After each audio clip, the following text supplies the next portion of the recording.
Werewolves have dominated the world, relegating us humans to mere followers in a world we once led. I, for one, have always been fascinated by the times when humans were unaware of the creatures that now live openly among us. Now all humans are signed to packs, and for generations, my family has been part of the Crescent Moon Pack, ranked at the bottom with the lowest of the wolves, completely dominated by them. Prologue. It had been many years since the werewolves had taken over, leaving us humans to become followers in a world we once led. I was born into this hierarchy, but I did love reading about the times when humans didn't know about the creatures that now live among us. To me and my father, who I had gotten my passion of reading from, it seemed like a much greater time. Now all of us humans were distributed into packs. For generations my family was part of the Crescent Moon Pack, and like the other humans, we were at the bottom of the pack ranked with the lowest of the wolves, dominated completely by wolves. There was a government that established common rules, but every pack was slightly different depending on the leader. The Alpha. It was said that we had no king or president that led us all as one, but indirectly we did. We are all under the command of one man, Alaricus Knight, or as most call him, the Beast. No one would ever dare attempt to rebel against him, for he was much too powerful, seldom seen. He kept to himself. I myself in my short 17 years had never seen him. Most humans had never seen him, but despite that he had ruined our lives, for there was a rule for all humans that he had set, that had the power to change our lives forever. Werewolves have mates, basically soulmate, that they fall in love with at first sight or scent really. It is said that a human can never deny a wolf of their mate despite their relationship status, for a wolf is incomplete without their mate. The Beast himself did not have a mate in all his years. It was rumored he was near 4 years old. Yet he had ruined the lives of all the humans for something he had never even experienced. It was said he never would, for he was much too dark, too cruel to be given the gift of a mate, and perhaps that was right. For who could ever love the Beast? Chapter 1. Peering over the very edge of my large warm blanket, I stared wistfully at the fragmented pieces of what used to be my fully functioning alarm clock. It had proven to be very useful over the many years I spent in school. But today was the first day of summer break, the end of the tortuous lie-long for years of high school. High school wasn't a pleasant experience for anybody, but definitely not for the few humans amongst the prideful wolves. Finally freedom. It was the first day of summer break, after the tortuous lie-long years of high school, filled with prideful werewolves who thought they were much better than us human students, who there are very few of. I was making the most of this day by staying in bed all day cuddling into my warm blankets. I could hear my mom bustling about, ranting to my father about how I was an idiot to plan to go to Coda College so far from home, where my father and her couldn't protect me. I wanted to become a psychiatrist, and the best school for that was in another pack right near the border of the Free State. The Free State was what I called the one of very few places around the world that were not ruled by wolves, and I planned to practice there. After 10 long grueling years of post-secondary. My mom, though, didn't understand that. She was a pessimist who always said I would never get permission from our Alpha to stay in the Free State. To my agent extraordinaire, Madeleine Nilban, heartfelt thanks for your unfailing patience, enthusiasm. She believed him letting me out of pack territory was a stretch. Most the Alpha didn't let any unmated females out, especially if we were human. But he couldn't deny the fact that I had potential. My grades had always been higher than most kids. I planned to lay low this summer, enjoy the time with my family and few friends, and then never return, and I had made this very clear to my parents. The one thing that was deterring me from enjoying my 2 months of relaxation was the upcoming mating ball. The mating ball was hosted by Alaricus Knight at his castle. This was very odd because Knight wasn't very social. He tended to skip anything which involved socializing, only adding to the long list of reasons he was called a beast. The mating ball, like its name, is a ball in which unmated wolves and humans from the territories come to find their mates. And now that I was 17, it was mandatory for me to attend. My door was suddenly thrown open by my mom, her curly hair wild, her green eyes ablaze, dainty nostrils flaring in anger. She was angry, and as usual it was my fault. My father knew better than to anger her. My dad's head peeked into the room slightly from the door. It had been Coddy trudged in, smiling sheepishly. "Have you even decided what you want to wear to the ball yet?" My mother demanded. "No," I said softly, biting into my lower lip nervously. "But me and Marina were planning to go shopping today," I hastily explained as I noticed her dainty little nose begin to turn red in anger. To my relief, my answer seemed to appease my mother for now, although I knew if I didn't get a dress today, I was as good as dead. "Can I trust you to get this done on your own?" My mole asked suspiciously, her eyes probing at me, pressuring me to crack and beg her to come along. But not this time. I would stay strong. "Yes, I promise, Mom. I can do this on my own," I say, attempting not to look away from her probing. A small smile tugs at the corners of her lips, lighting up her whole face as I stare enviously. I was going to miss them, but perhaps some time alone would benefit my parents, make it easier on them. Having an unmated child, no matter their age, in the house led to a lot more attention from the wolves. After spending their entire lives under the wolves' watchful eye, my parents would appreciate some time not being under the radar. "My little baby is growing up so fast," my dad said, his voice cracking slightly, as he came to sit beside me. "Oh God, not again. I swear if you cry again, I'm gonna force you to go ball gown shopping with your daughter," my mom threatened, making my dad's eyes wide, and knowing my mom always lived up to her promises. After my mom had completely cleaned my room and me, and my dad had awkwardly stood there trying to not get in the way, I had shooed them both out of my room so I could get ready to go shopping. Showering quickly had never been a strength of mine. But fortunately, Marina was running late. I dried my hair quickly, pulling on a soft cream sweater and dark jeans before stumbling down the stairs, pressing kisses to my parents' cheeks before rushing out the door. But even then I was early. Sitting on the porch waiting for my friend, I played with my phone, throwing it up and catching it, something my mother detested, since my hand-eye coordination wasn't exactly adequate. My phone dropped into my lap and I gave up letting out a huff. I looked up only to see somebody we were unfortunate enough to call a neighbor approaching.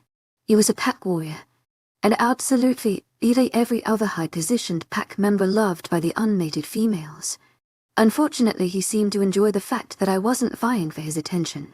As a human, I was ranked very low, meaning I would get severely punished for disrespecting him. Outright rejecting his advances would be considered an act of disrespect as well. Only one of the many insufferable rules humans were forced to follow. He smiled at me, trying to look friendly, but being so close to a girl had apparently dewolfed happy because his canines were showing, and I struggled to not cringe. Luckily though, before I had to endure the awkward small talk, my friend pulled up in her cute little blue car obnoxiously. Sending him an apologetic smile, I right past him to my friend's car, pretending I didn't hear him call out for me frantically. Climbing into my friend's car, I sent her a grateful smile while panting after my sprint across the parking lot. Soft music played in the car as I rested my head against the soft headrest, mindlessly drumming my fingers to the beat. Marina chatted animatedly about her boyfriend, and I tried to pay attention, trying to give her the best advice. She had a tendency to overreact. Having no experience in this area myself, I was completely clueless. Marina turned into the mall and I sat up attempting to decode the difficult parking chart before directing her. Finding parking fairly quickly, we hurried into the mall excitedly. And after countless stores and trying on thousands of dresses, we had finally found a beautiful blue number 4 Marina. While she purchased that in the very long line, I told her to meet me in the adorable cafe and bookstore at the end of the mall. Knowing how I got around books, Marina was more than happy to not have to accompany me to a bookstore, and easily let me go before making me swear that I wouldn't take too long there. Buying a gingerbread latte, I went to the classic section, since that was one of the few sections that didn't have books about wolves and mates. Wolves' existence revolved around their mate, and since humans were rarely allowed to publish, most books were about mates. In a way, they were very romantic. Besides the fact that their mate was simply the best biologically suited for them, there wasn't much of an emotional connection to it. No spontaneity of anything unexpected the way love should be. The owner, an adorable old lady who was human, and shared my love for romance. came to chat with me while her husband served drinks.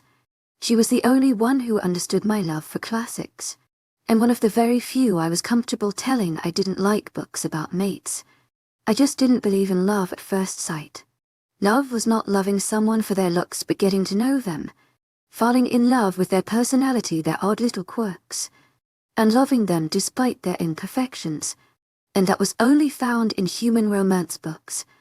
Werewolves were big on romance since mates were a huge thing for them. Their mate was their sole reason for existing. But I liked that old-fashioned, slowly falling in love. And that was probably why I had a seriously sad dating history. I was old-fashioned and about the biggest prude ever. Most teenage guys don't like that. While giggling with Mrs. Birkins over fictional characters, I hadn't even realized the amount of time that had passed by, and before I knew it, Marina was there dragging me out while scolding me when I tried to protest, and looked away ranting how I still needed a dress when I tried my infamous pout. She had managed to drag me to 5 more stores and force me to countless dresses before we finally found the one. It was beautiful. A very soft pink that was off the shoulders and slightly trailed behind me when I walked. It was absolutely stunning, but nothing too daring or flashy. Blending in was my intention, and this dress was perfect for it. Covering, soft colors, absolutely perfect. Marina gushed about all the guys that would be at the ball, over dinner and the drive home, and scoffed at my indifference. Amari, you need to at least try to be excited about guys, my friend said. Hey, I am interested in guys. I said defensively. I knew I was a prude, but I didn't like to be told that.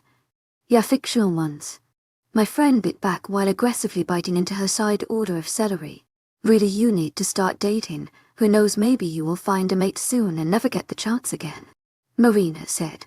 And I gulped, realizing she was right. There was a 30 chance there was a psychotic ally possessive wolf out there waiting to tie me down forever, and not let me live my life the way I've always planned to. Having very supportive parents, I had big dreams. Becoming a psychiatrist, traveling the world, volunteering at orphanages around the world. None of those involved being stuck with an oversized mutt. Before I knew it, the night was over. I was back in my house, and after showing my parents my dress, I went to bed thoroughly exhausted from all the shopping. Like always, though, my parents came in to kiss me goodnight. I fell asleep to troublesome dreams about oversized mutts claiming I was theirs and ripping my plane ticket in half with their canines. Chapter 2. Waking up had always been a struggle for me. But today, knowing I would have to attend the mating ball, there was nothing I wanted to do more than to simply stay in my warm bed, hiding under the covers where no monsters could get to me. But of course that wasn't possible, and to ensure this Alaricus night, Adrien had guards go around to the attendants' houses to pick them and their families up personally.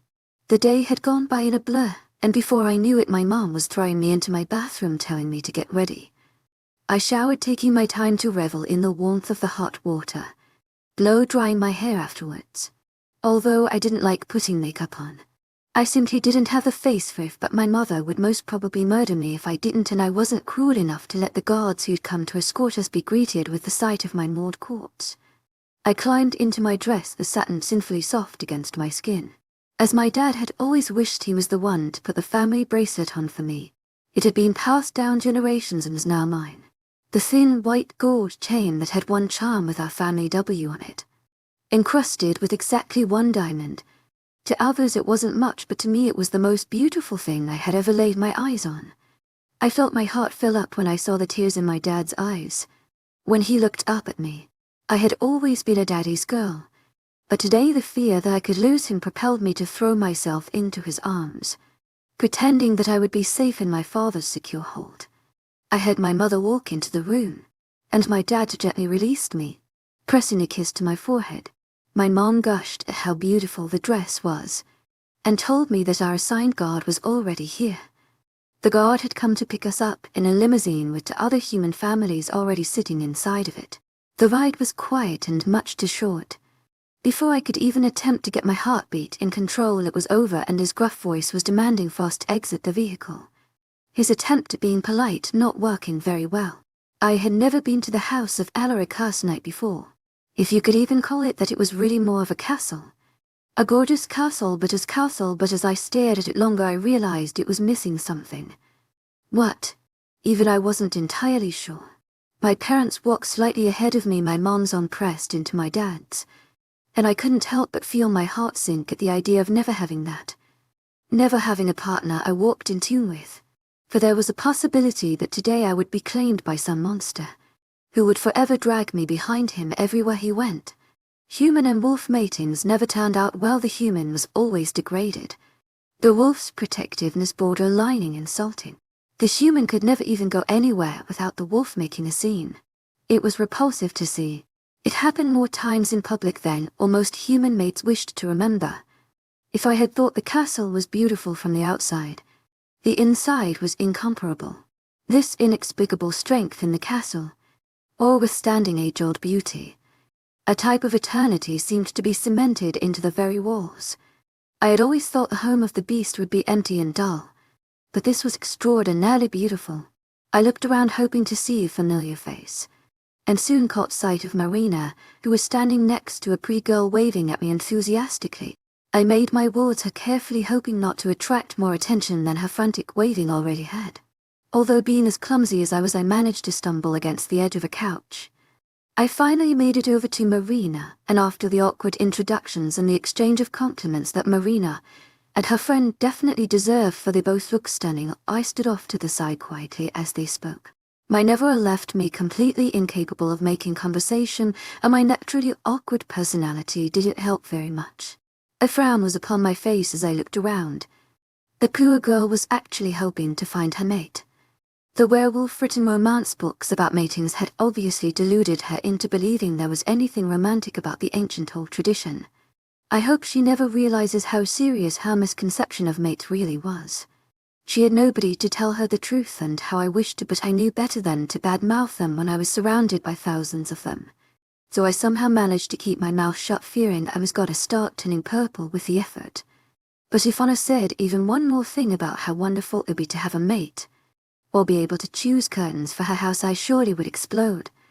Looking around for a distraction from the discussion we were currently having, I noticed the old warrior who lived a few houses down looking at me. He stood in his place, his eyes glinting with approval. Maybe he thought I would run away before the ball.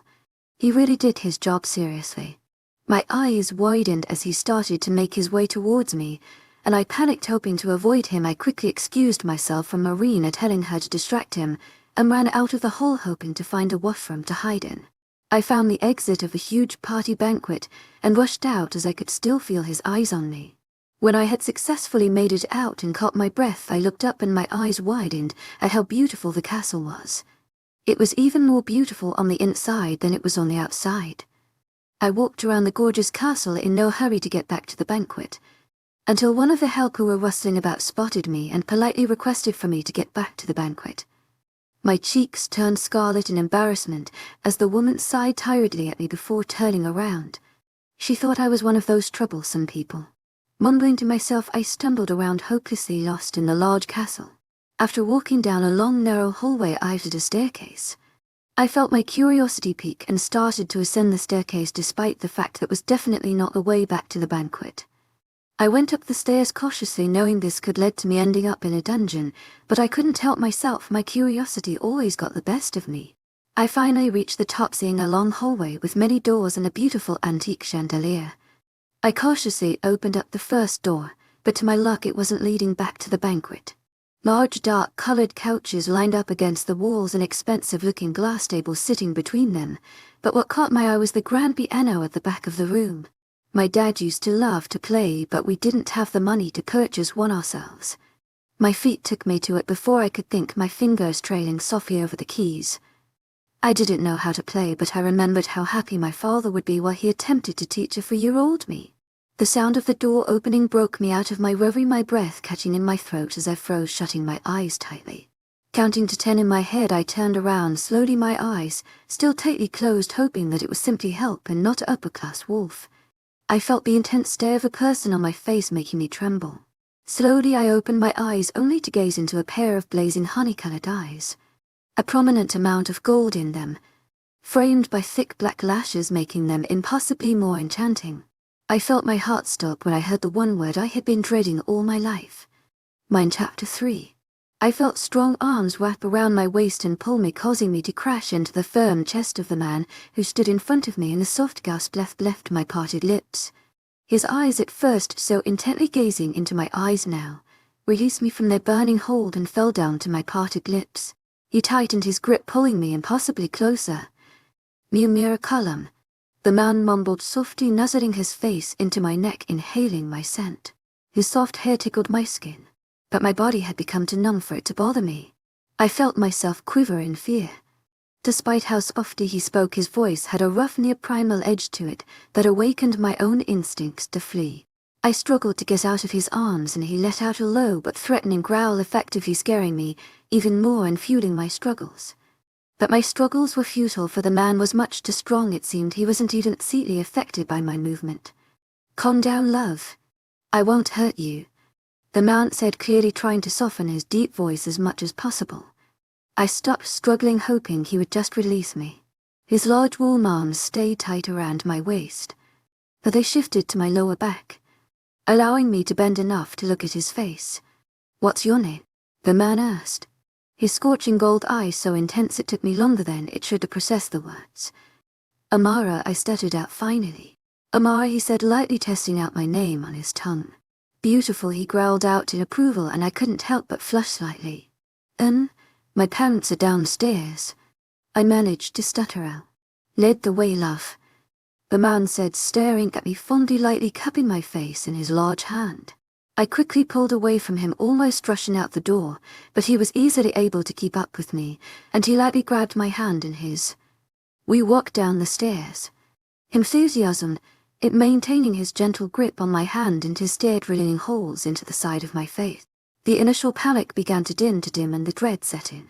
Everything I had ever aspired to be, hoped to do. This story was far too common. The human always had to leave everything behind. Let go of any dreams, for they now belonged to their mate. What their mate chose for them was what they would have, and the mates were too possessive to ever allow the human to do what they pleased. If it involved separation from them, or the company of another, then it was out of reach for the human.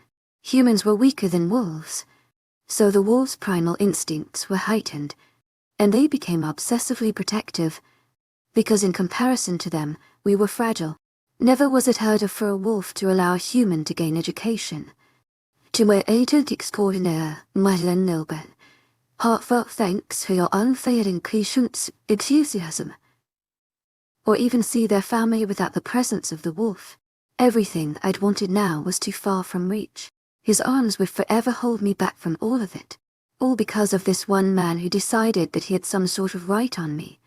A right to claim me, to own me just because I was his mate. This mate bond, Alarica's Knight had decided, was more than enough for this man to keep me as a treasured possession for the rest of my existence. I felt my eyes begin to water as I realized that was what I was now.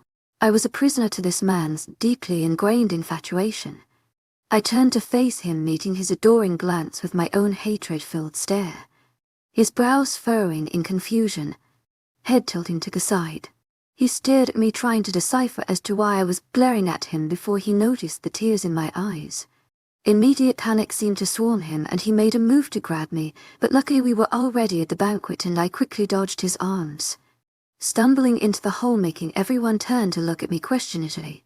And despite the situation, I felt my cheeks redden with embarrassment. I spotted my parents eager to reach them and feel the comfort of them being so close. I hiked up my dress a bit, ready to run towards them. The man must have guessed my intentions as he quickly wrapped an arm around my waist, pulling me back into his firm chest. "Where do you think you're going, love?" the man questioned, at his low, velvety voice causing my breath to hitch at the obvious power in his voice. The man is undeniably alluring, and that applied to his voice as well. It was positively compelling, something so dark and low but yet smooth, seducing the listener into doing this man's bidding. My head swam for a moment, but I shook it, trying to clear my thoughts. I attempted to struggle out of his arms once again, but he didn't let me go, keeping his arms soundly wrapped around my waist. Everyone still stared at us, and I wondered why that was. It wasn't uncommon for a wolf to be holding their mate, and it was often that we had to turn a blind eye to the struggles of a human as the wolf ignorantly showered them with affection. It was as if the wolves didn't even see the state of their mate. Or perhaps they thought coddling them would make it better. Perhaps they were unaware to the cause of the struggles. A nearby standing alpha finally gathered the courage to ask what must have been on everyone's mind. But his words make my limbs feel numb and my breath hitch in my throat. "Sire Knight, is this young lady your mate?" Chapter 4. Yes, this is my mate Amara, Alaricos said, staring down at me tenderly. I trembled in his hold, wanting nothing more than to run into the comfort of my father's arms away from this terrifying man. Everyone stared with wide eyes gaping at us. Whispers rang out as I stood there uncomfortably. How is this possible? He's not supposed to have a mate. And then there was the one that had my heart racing in fear. That poor girl. He is going to destroy her. Knight's voice rang out, making my slight shivers turn into full tremors, and I tried to wiggle out of his grasp, but his hold only tightened. He stared out at the thousands of people, almost challenging lie, as if daring for even one of them to speak against his claim. As if anyone could possibly be that foolish. They all stood there quietly, eyes downcast at the power behind his command. I was human, no connection to their twisted hierarchy, and yet I wanted to fall to my knees. This ball is held so that wolves can find their mate, and this here today is only an example of it. I ask you all to enjoy the party and wish you all luck in finding your better half, he said, his deep velvety voice keeping everyone transfixed. Come, love. I'm sure you would like to enjoy the party as well, Knight said, looking down so he could see my face, stepping even closer than he before was. Yes, I would, I said, slightly flustered by his close proximity, trying to discreetly take a step away from him, causing a frown line to appear between his brows. Lead the way, love, he said simply, ignoring the fact that I had stepped away despite the fact that something changed in his eyes. His warm eyes seemed to tighten a bit. I turned, making my way towards my parents, and he followed close behind. So close I was afraid if I stopped he would crash into my back. My heart sunk when I noticed the way people seemed to move away from us, very different from the way I had to force my way through the crowds before. I was already an outsider. An alpha approached us as we walked, and Alaricos gently called out to me. The large man I would normally feel very threatened by seemed as intimidating as a kitten standing near Alaricos. Knight. Alpha Knight, the man said, causing Alaricos to stiffen up. Alaricos simply nodded in return. The man turned to me. Hello, I'm Alpha Britchet. Amara, I answered, trying to smile, but it came out more as a grimace. As the two men began to converse, I excused myself, heading towards my parents, who stood whispering to each other frantically. I gently tapped my dad's shoulder, and he turned towards me, wrapping me in his warm embrace. I forced myself not to cry, snuggling and further crumpling his fresh suit, but he didn't seem to care. My poor little kitten, I would do anything to keep you away from him. I couldn't hold it, and a tear trailed down my cheek as I pulled away, reaching up to give my father a kiss on the cheek. I know, Papa, I know, I said, slipping into my childhood habit of calling my father Papa. I pulled away from my father and turned to my mother, who was tearing up looking at us. She smiled at me, softly pulling me in for a gentle hug, and I couldn't help it. I was closer to my father, but the feeling of being in your mother's arms could soothe anyone. Amara, his voice called out, and I stood in my mom's arms. Slowly I turned around, looking at him, wanting to hurt the man who had caused my family this pain. He reached out to me, softly taking my hand in his, but I pulled away, causing him to look at me with hurt. But the expression was gone before I could truly read it, and I faced my parents again. My dad stood there glaring at him. Alaricos put his hand out for my father. I'm Alaricos Knight, you must be Amara's father. My dad begrudgingly shook hands with him. Jay Winters, my father answered, looking at Knight sternly. And you must be her mother, Alaricos said, turning towards my mother. Yes, I'm Gloria Winters, my mom said, completely serious as she put her hand into his awaiting one. I hope you both are enjoying the ball, Alaricos said in his velvety voice. My father simply made an agreeing noise, my mother ignoring his words completely. Alpha Knight, hi, my father started, but Alaricos interrupted him. Please call me Alaricos. My mother, noticing my father's irritated expression, quickly intercepted before my father could speak. Alaricos, what we want to say is our daughter is very young, as you can see. It would be appropriate for you to perhaps wait until she has completed her education to move further in your relationship. my mom said, trying to keep her voice strong. Alaricus looked furious but composed himself. She is my mate. I cannot live without her. She is old enough to attend the ball, meaning she is old enough to be in this relationship, and I assure you, I would never rush your daughter into doing anything she is uncomfortable with. Alaricus said sincerely, making my father scoff in blatant disbelief. Alaricus raised a brow at him, his eyes challenging. I interrupted before Michael could get himself hurt. Alaricus, would you give me a moment alone with my parents? I asked, struggling not to stutter when he turned towards me, his eyes burrowing into me as I spoke. He nodded slowly, nodding at my parents in farewell before he left. I stayed, trying to pacify my upset parents, and soon Marina joined us, her eyes soft and sympathetic as she hugged me. We all stood there talking as if I hadn't just been claimed as a mate by the worst of all monsters. Soon his voice interrupted us. I thank you all for attending the ball. I would like to take a moment to congratulate all the newly couples on finding their soulmates. I kindly ask you all to begin making your way to the exits. My guards will be willing to help if you need help finding your vehicles. Alaricus said, his face void of any emotion as he stepped off the stage heading towards me. We all stood in silence as he approached, the crowd lessening by the second. Mr. and Mrs. Winters, if you two would kindly make your way to the cars, I would like to speak to Amara for a moment. I saw how hesitant my dad looked and discreetly nodded at him, doing my best to smile. I watched them walk away. Alaricus took my hand softly, holding it in both of his, bringing it close to his chest. I wish I could keep you here with me. It pains me to see you leave. But you must be tired, and you do need to start packing. I nodded, hoping to get out of there as quick as possible until the realization of what he had said dawned on me. Chapter 5. Packing. I questioned, my eyes wide at the possibilities of what that could mean. Love, you're going to come live with me, he said softly, as if that was just a given. He continued when he saw me frozen, looking for words. In a week I will come to get you. But I don't want to live with you, I sputtered out. He frowned. And why is that? He stated firmly. I can't live with you. You're you and I'm a human, and this is just. I trailed off, not knowing how to phrase my thoughts without offending him enough to rip my throat out. You're my mate. Mates live together, that is the rule. And simply stating it, I can't live without you, nor do I want to, he said, his eyes getting softer as he spoke. I realized the hidden message behind his words. There was nothing I could do about this. I was his, and he could make me do anything. That was what the rule was.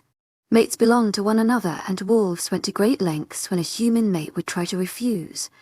This man being the unannounced king, he could get everyone I loved beheaded before I could utter out an apology.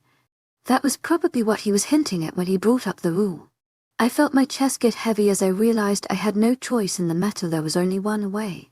I understand, I said, looking down, not able to meet his eyes. He gently reached up, using a finger to tip my chin up so I would look at him. Goodbye for now, my love, he stated, wrapping his arms around my waist, using them to pull me flush against him as he buried his face in my hair. Near Cullen, I heard him mutter into my ear. A moment after, I tried pulling away, and he let me, softening his grasp.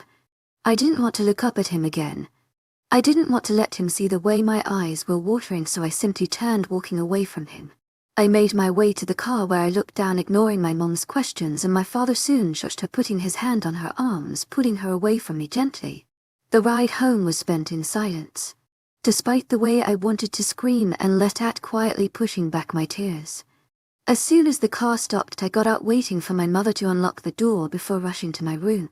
That night I cried silently for all that I had lost in this one horrible day. I cried for hours, using the pillow to hush my sobs. I heard my parents talk about the night before they too fell asleep, but I stayed up till the early hours of the morning, until I had completely drained myself. They were upset, their only child being taken away from them. My chest ached as I bit my lip harshly, refusing to let them hear me cry. They didn't need to know how much this was hurting me. They didn't need to know how much it hurt to have everything you've ever had, could ever have snatched away from you in moments, and I'd never let them know. I was physically incapable of crying any longer. My chest ached with a hollow feeling, throat parched, my eyes swollen. I fell into a restless sleep. Chapter 6. The days were passing by so quickly. I had only 2 days left of freedom and I planned to live them fully. My parents had promised me not to bring up Alaricast night, the morning after the ball when they found me in my bed. My pillow soaked with tears, I had explained to them what that man had planned out for me, sobbing into my dad's arms, and since then, that was the taboo topic. I had been hanging out with my friends and spending quality time with my family, although part of me wanted simply to stay alone. But I couldn't afford that. That man was a tyrant and I, simply a possession to him. I knew I would never see my loved ones again from the moment I stepped foot into that palace. Wolf mates seldom allowed for their mates to visit family. A wolf was extremely possessive of their mate by nature. They didn't like the thought of their mate thinking of, let alone needing another. Their mate was everything to them, and they wanted to be everything to their mate. This man was known to be absolutely ruthless. Incapable of loving anyone, I was to spend the rest of my days with such a person. Everywhere I went I got pity glances from people. Even the most power-hungry girls of the werewolf community I knew looked at me sympathetically. But those were the courageous ones. Others avoided me, like the plague. Crowds parting where I walked. It only worsened the way I felt. I was clearly an outsider now, treated like Alaricast Knight himself. Already my own identity had been stolen from me. I wasn't just the human girl who could do as she pleased unnoticed. No longer Amara Winters. Now I was only the mate of the infamous Alaricast Knight. Crossing me was the easiest path to self-destruction. To others I was the girl doomed to an eternity of misery. I heard the doorbell ring, indicating my friends were here. We planned to have a movie night and eat the most unhealthy of junk foods. I opened the door, seeing Marina and Aaron, my closest guy friend, holding many bags of God knows what. I rushed to help him, but Marina grabbed my arm, leading me to my bedroom, and I threw Aaron an apologetic look from past my shoulder.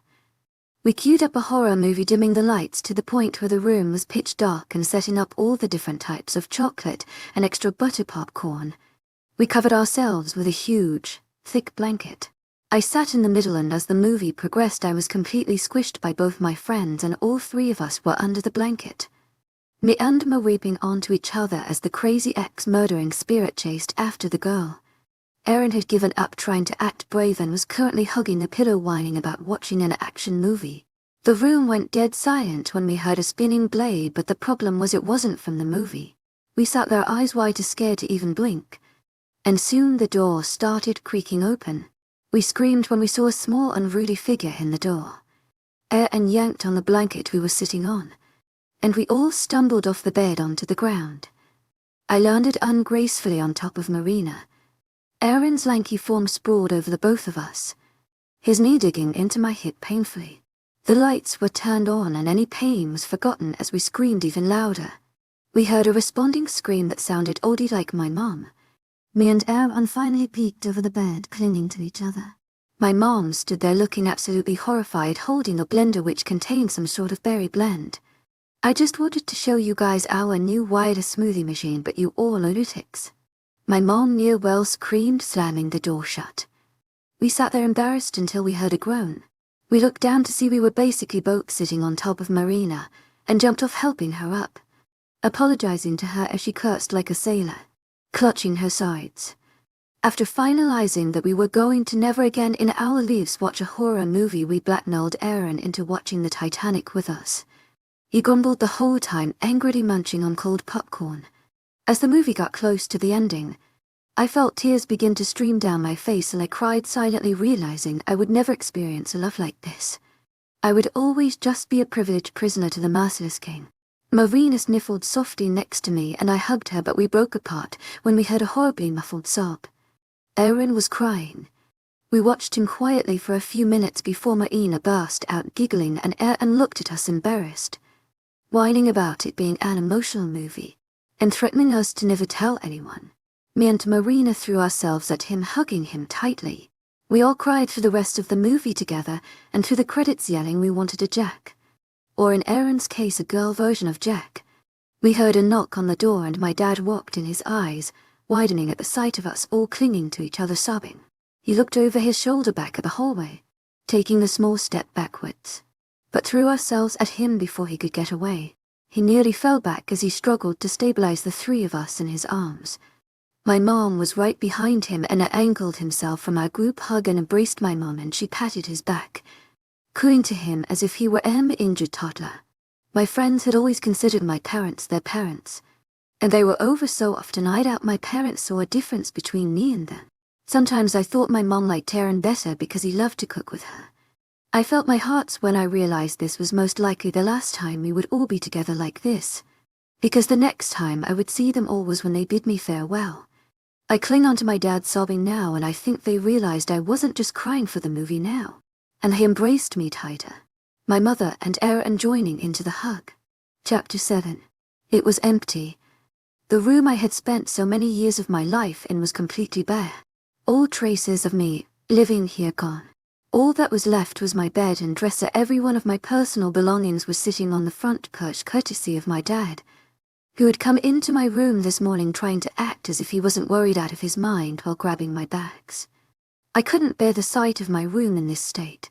As I made my way towards my parents, I saw my dad standing with his arm around my mom, trying to console her as she cried into him.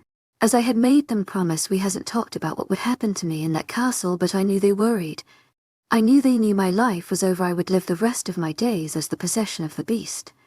I heard their frantic whispers at night.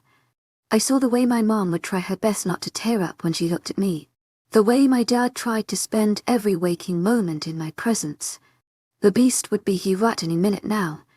I couldn't delay saying goodbye anymore. I would have to do it now. I made my way to my parents, hugging my mom first. I snuggled into her warmth. For all I knew, this would be the last time I hugged my mom. I would miss the comfort and warmth a mother's hug provided. I slowly disentangled myself from my mom's arms, making my way into my father's awaiting ones. He hugged me tightly to him, resting one hand on my head and soothing it like he used to when I was a child. His hand came up to my face, using his thumb to swipe at the tears I hadn't even realized were there. I felt my heart tighten when I felt my dad's body shaking with sobs. I pulled away from him, alarmed to see my strong father crying. I held his hands and brought them near my face, gently asking him why he was crying. His reply was what broke me and made me despise Adrien night that much more. "I'm so sorry I couldn't protect you, Amara. I wasn't strong enough to protect my own child." "I'm so sorry," my dad said, looking down as if unable to face me. My heart broke seeing my own father like this. The man who had always protected me, the man who had always been my hero, had finally cracked, and it was all because of Adrien night. I would never forgive the man as long as I would live. I had never hated anyone as much as I hated that man.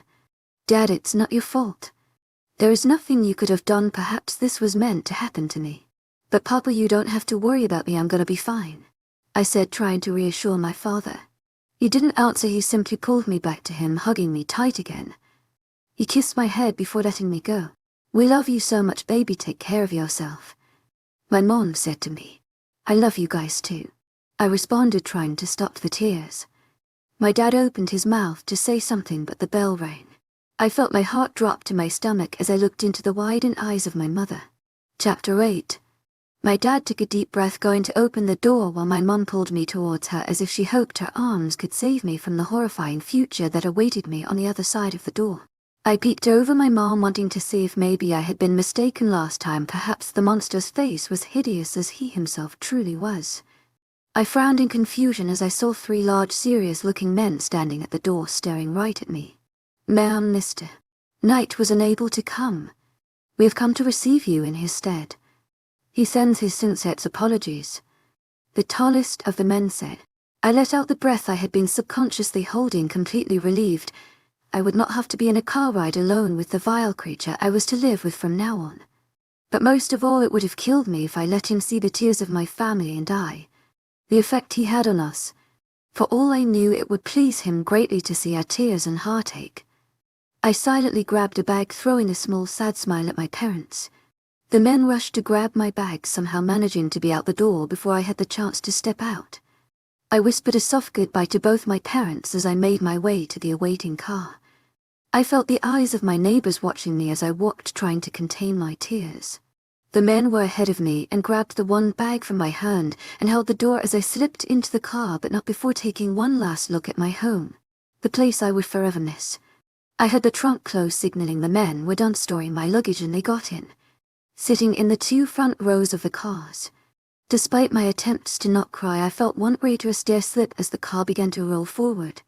I hugged my knees to my chest, curling myself into a ball in the back of the vehicle, letting the tears roam freely down my face. Much too soon we had arrived at the palace and I heard the door next to me open softly. The guards asking me to step out. I took a deep breath, attempting to calm my racing heart and swallow the lump in my throat. I got out of the car to see the guards were carrying on my bags as they led me to the doors of the castle. I railed behind them, my head down like the prisoner I rightfully was. Upon entering the castle, I was met by the awaiting help, looking eager to see the new addition to the palace. A maid smiled kindly at me, reminding me so of my grandmother, as she gestured a butler towards me. The man walked towards me, bowing before me before asking me to follow him as he made his way up the stairs. Miss, I am sure you have had an exhausting move and thus apologize for not being here to help you through it. But would you be interested in a tour of the palace before you rest? The butler asked, and I simply shook my head. Very well, miss, if you would just follow me, then your room is on the top floor close to Mr. Knight, the butler said, turning around and leading me further into the maze of a house. I walked quietly behind him, feeling horrible for how rude I was being, but I simply wasn't up for conversation. Not today. He led me to my room, choosing to stay quiet due to my lack of response to his first few attempts at conversation. The room he led me into was beautiful and much too grand for me to live in alone. The room was as large as one entire floor of an average-sized house. The walls were painted a beautiful warm shade of mocha and contrasted softly with the very light cream-colored silk sheets on the bed. This room had been designed to look inviting and warm, but to me, this was nothing better than a 4x4 dingy dungeon. He bowed gently before walking out of the room, the gesture looking completely normal in the midst of the grandeur of the room. I was left all alone in the bedroom. I closed the door, going to sit on one of the cream-colored couches near the fireplace, exhausted from today's events. I closed my eyes, hoping to get a few moments of rest before I had to come to terms with the day and start the tedious task of unpacking. I had just fallen asleep when a knock on the door awoke me from my nap. I kept my head down, hoping the person would leave. The door was open wide and a person walked in. Welcome home, love. Chapter 9. He walked in, a small smile playing on his face, but it dropped immediately as he noticed my tear-stained cheeks and obvious delicate state. A frown marring his handsome features as he made his way towards me. He leant down by my bedside, staring at me worriedly. I looked up at him, hoping he would see the clear hatred I had for him in my eyes. What's wrong, love? He asked, his tone soft, almost a coo, as if he thought I was too fragile for normal conversation. I chose not to answer him. There would be no point. He would never let me go. I would have to suffer in this place, stuck with him forever. Away from everyone I have ever loved, even away from my parents. The memory of my parents. The tears trailing down their faces had a hot rage burning within me, and, as always when I was frustrated, I felt my eyes start burning up with hot tears. I shut my eyes, trying to will the tears away. But it was too late. He had seen. Baby, please tell me what's wrong. He pleaded, desperation clear in his voice. My eyes shot open when his hands came up to gently grip my face in his rough, calloused grip. I pulled back from his touch, sending him a harsh glare. Don't touch me, I said, almost shaking in disgust. He recoiled back, clearly shocked by my behavior. I don't understand. Why are you so upset? He asked, confusion clear in his eyes. I don't want to be here. You forced me to come here, away from my parents, my friends, completely destroying every dream I've ever had, anything I've ever hoped to be, I said, almost surprised at myself. This wasn't what I was supposed to do. I wasn't supposed to make him mad. He was the most powerful man to exist. He could eradicate the very existence of anyone I've ever cared about without lifting a finger, and I had just yelled at him. I was never one to be ruled by their emotions. I was calm.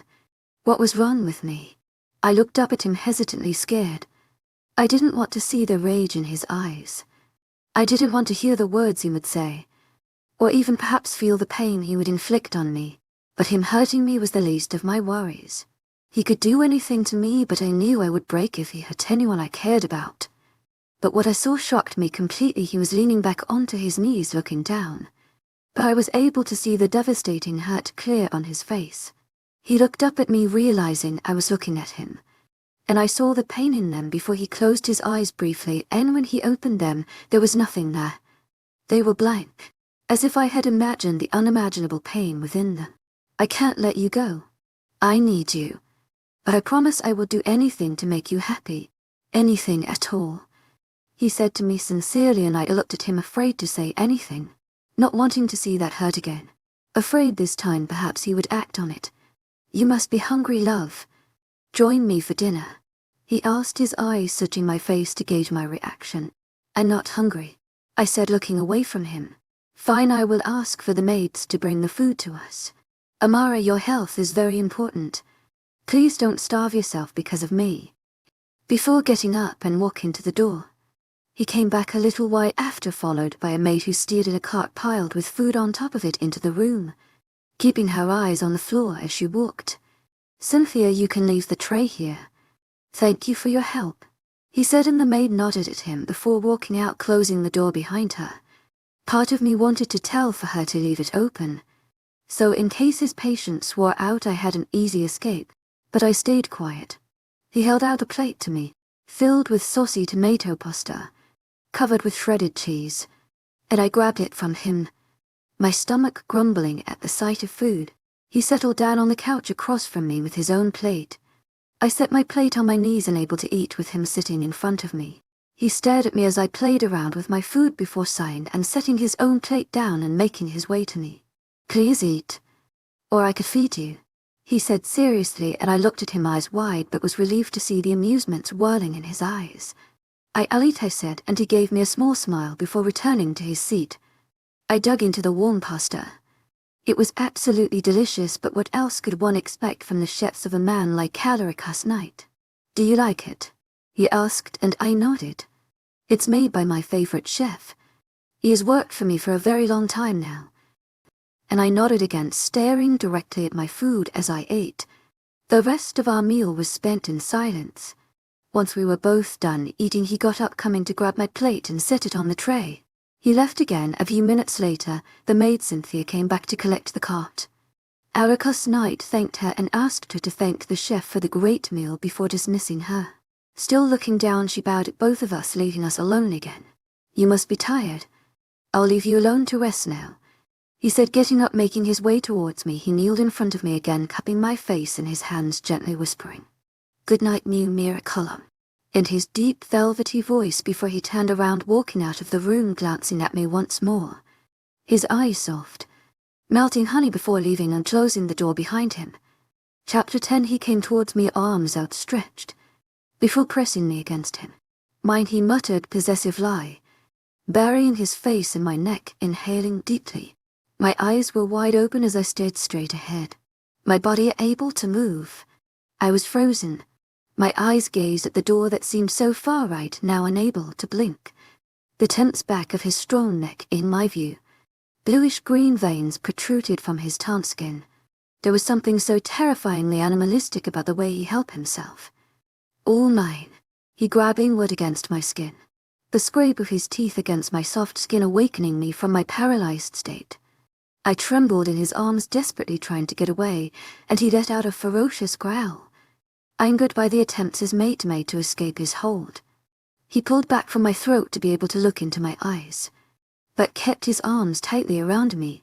Don't try to get away from me. You belong to me, he said, his eyes darkening as he stared at me, before pressing me back into his chest. I squirmed in his grasp, unable to stay still. The door was just across the room. I just had to get to it. The brass of the doorknob shined taunting lie as I looked at it, hoped in his arms. His arms tightened around me as he crushed my chest to his, growling and warning against me. I weasel-led my arms out of his hold, doing the only thing I could think of.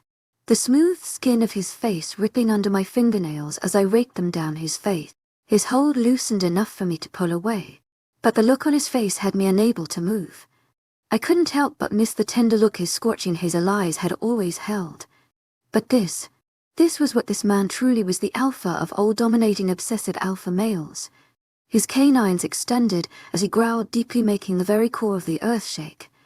He came towards me again, blood dripping out of the fresh cuts my nails had left on his soft tanned skin. His arms wrapped around my waist, and he hoisted me up into his arms before throwing me roughly onto the cream-colored bed. "You thought you could get away, mate."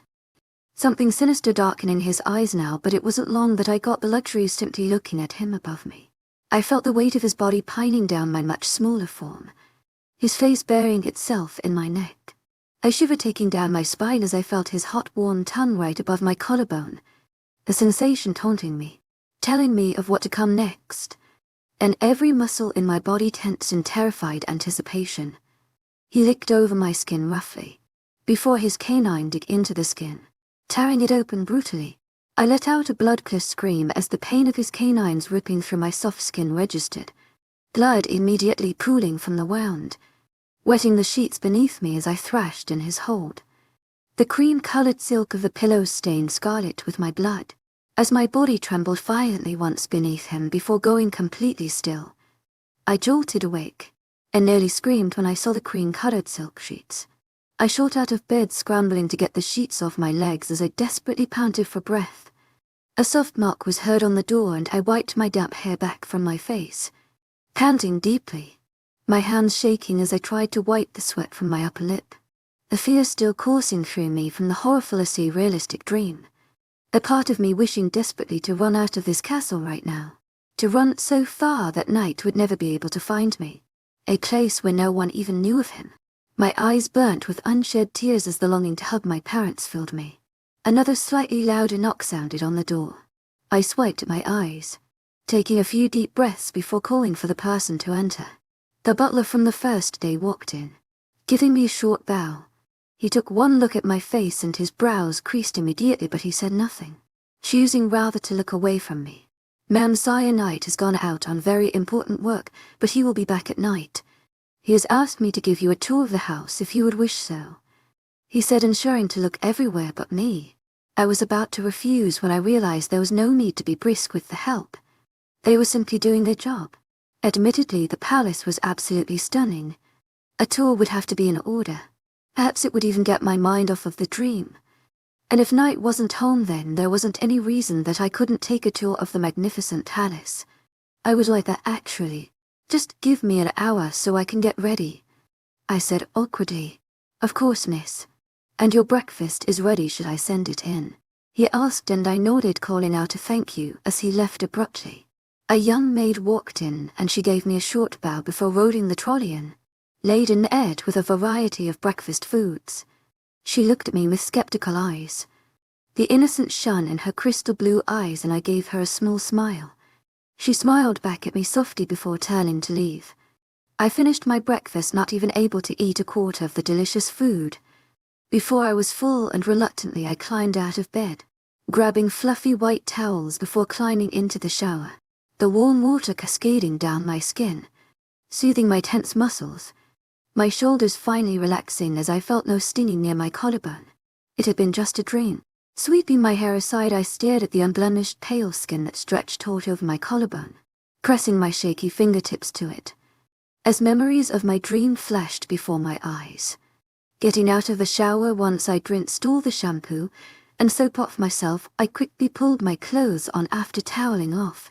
I glanced at the clock, my eyes widening as I realized I was running late. I rushed out the door, nearly tripping over my own feet as I struggled to pull socks on. But once I was out, I realized I had no idea where to go.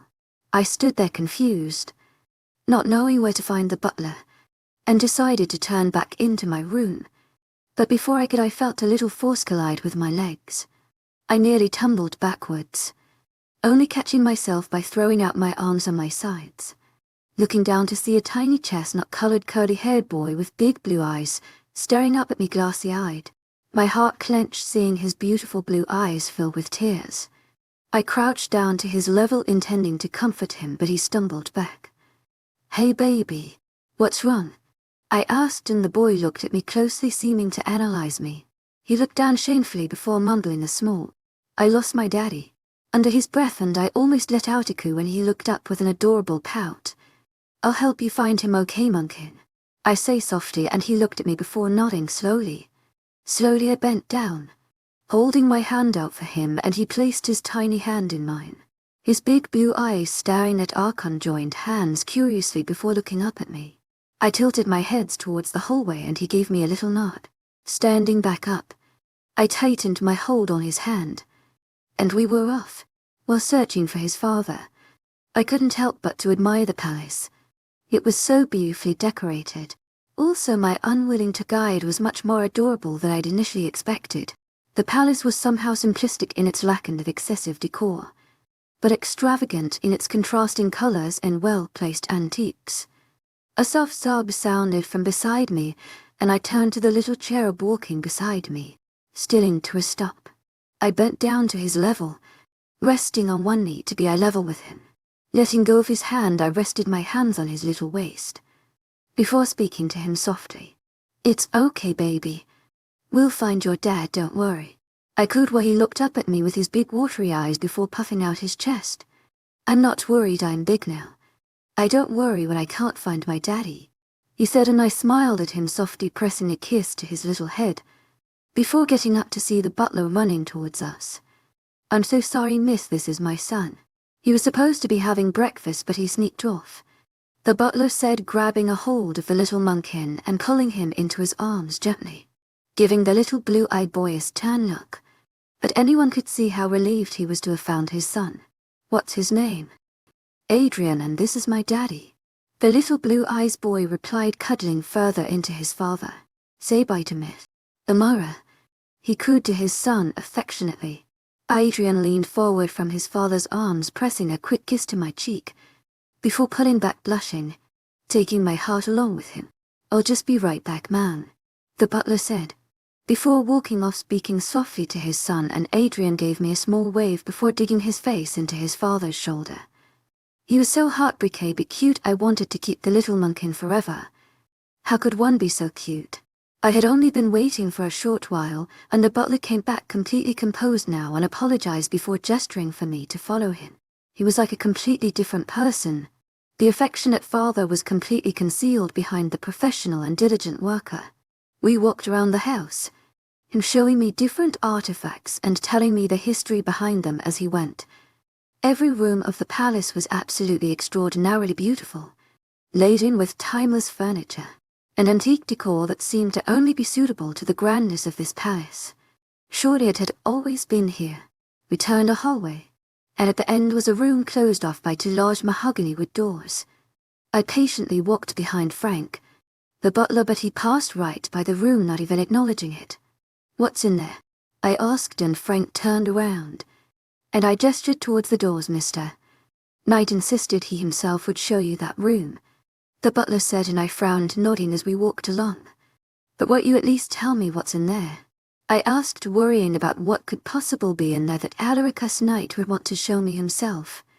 "I'm not allowed to tell," the butler said.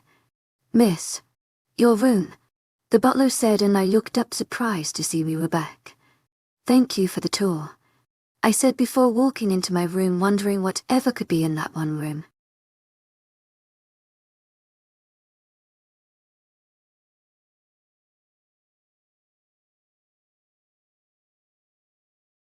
I am captivated by a man beastly in nature, whose eyes can ensnare one's soul. But as evening falls and he enters his secret study, I realize this is not just a tea party, it's a game of power and desire. Chapter 11. "Good evening, Amara," came the deep velvety voice from the doorway. I looked up from my spot on the bed to see Alaricus standing there, a soft smile on his face, his eyes the color of melting honey. They were absolutely hypnotizing. I replied, transfixed by his eyes. He was the perfect predator. One look into his eyes and the prey was hooked and able to get away.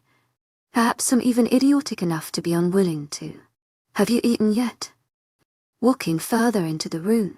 "Yes," I replied, and he nodded, now standing right in front of me.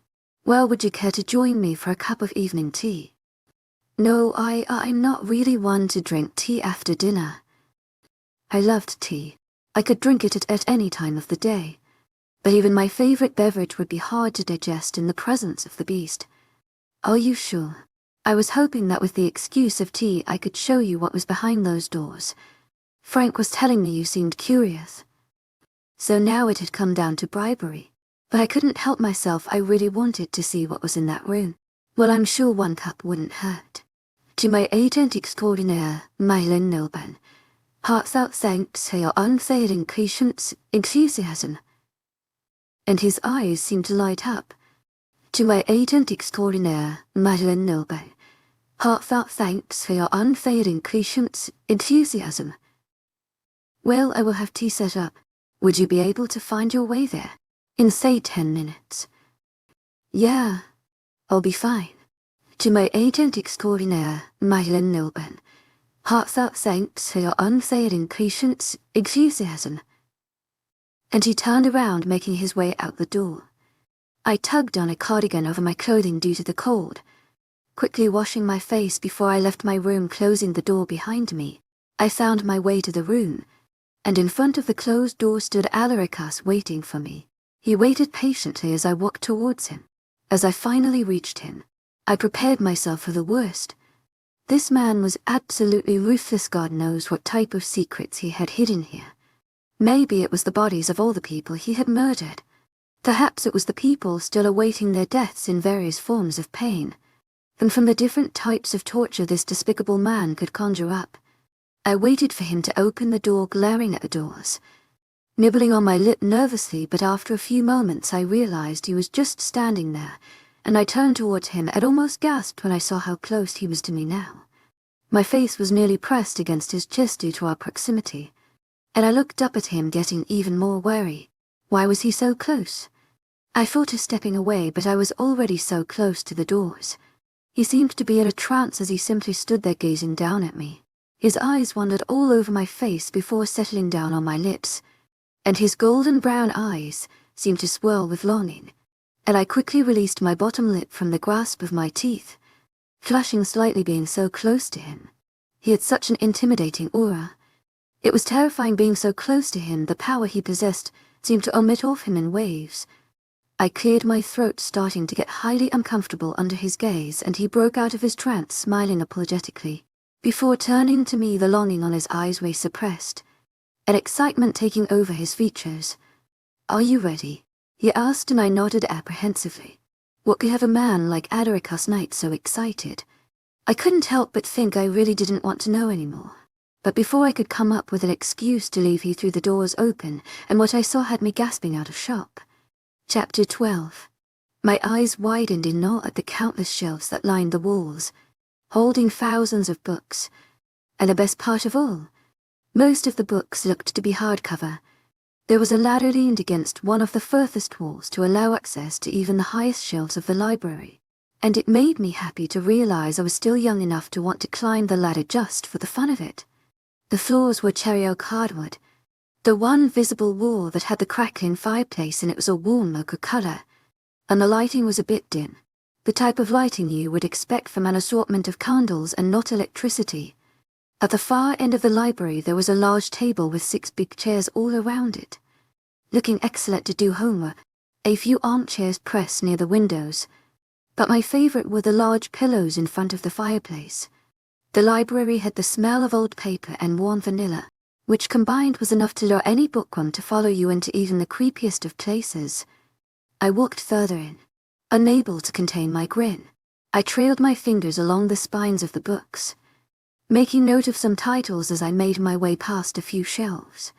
The slight doubt that I had that Alaricus was the type to read only non-fiction was quelled as I caught sight of some of my favorite fiction novels. Due to his age, I had taken him for one of those that would only like classics, but he had the works of many fairly new authors as well. Although I did love the classics, I also enjoyed reading books written by current authors. They were so much easier to understand and relate to. Overwhelmed by the amount of choices, I soon gave up on choosing a book to read for now, and instead made my way to one of the armchairs. It was raining outside, and I couldn't resist the temptation to watch the rain. The beige armchair I sat down in was so soft I completely sank into it. It felt as though I had fallen to the ground, and I got up giggling to myself. Forgetting where I was, I spun around, a giddy feeling overcoming my senses. I was in love with this library. It reminded me so of my own home. My dad would have loved this. But he wasn't here. And just like that was I broken out of my ignorant trance, remembering where I was. In Hume's presence I stood. I looked up embarrassed by my childish behavior and saw Adrien staring at me, adoration clear in his eyes. He seemed to be in a trance. I cleared my throat awkwardly, and he blinked deliberately, a slow grin forming on his face. Maybe it was the library, or maybe I was grateful to him for sharing this little piece of heaven with me. But I grinned back. Adrien had shown me a couple of his favorite books, explaining the order in which the books were stacked. And for a few hours we simply sat there in opposite corners of the room reading our choice of novel. At times I could feel his gaze on my face, but I refused to meet his eyes. We had bonded too much. He had gotten too close, too comfortable. It was wrong, I couldn't let it happen. The more I let him get to know me, the more overpowering the bond would become for him. Then he would never let me go. It had been hours since the faint light from the windows had faded. My eyelids were almost falling shut, but I refused to give in to the need to sleep. I wanted to finish the book. I heard a slight rustling in the library, but I ignored it to immersed in the amazing classic by Charlotte Bronte. "Amora," called out his deep voice, and I looked up slightly startled to see him crouched in front of where I sat leaning in towards me. I let out a soft hum in question, only now realizing how tired I was. "Darling, it's late. We should go to bed," he said, and I nodded in response. He held out a hand to me that I pretended not to see in pretense of fiddling with my cardigan. But it was useless. I was so tired and bleary-eyed from reading in the dark I could barely walk. An hour into reading I had turned off the lights, relying on the moonlight to read since the light was beginning to give me a headache.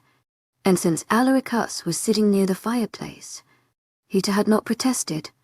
I stumbled forward, about to trip over the edge of the chair, but Adrien caught me in his arms, pulling me close so that I was pressed close to his warm chest. I was so tired and so cold, and he was so large and so warm that I forgot I wasn't who I was with. I allowed myself to stay there, nestled into his chest. He let out a soft hum of approval, knocking me out of my reverie, and I slowly pulled myself out of his arms, opting to hold his arm instead. There was absolutely no way I could walk on my own. My legs had turned into jelly. "Would you like to take the book with you?" "Yeah, I'll finish it in the morning. I don't want to rush through the ending." "I too love that book," Adrien mumbled, and even without looking at him I just knew he was smiling. He liked that we were similar in some ways. I suppose it proved to him we really were mates despite all the obvious differences between us. I pressed my lips together, choosing not to reply. "You can come back here to finish it. You look very comfortable near the window. Come here any time you would like. Think of it as an extension to your own room." "I might just," I mumbled, covering my mouth with my hand as I yawned tiredly. "Let's get you to bed, beautiful," Adrien muttered softly. My eyes flew to meet his, my cheeks coloring at his words. There was no way that I looked beautiful. I hadn't washed my face since morning, and whenever I got tired my eyes would close halfway, the skin under my eyes darkening. I peeked up at him from the corner of my eye to see he had a small warm smile on his face, and in the moonlight I couldn't help but notice how handsome he looked.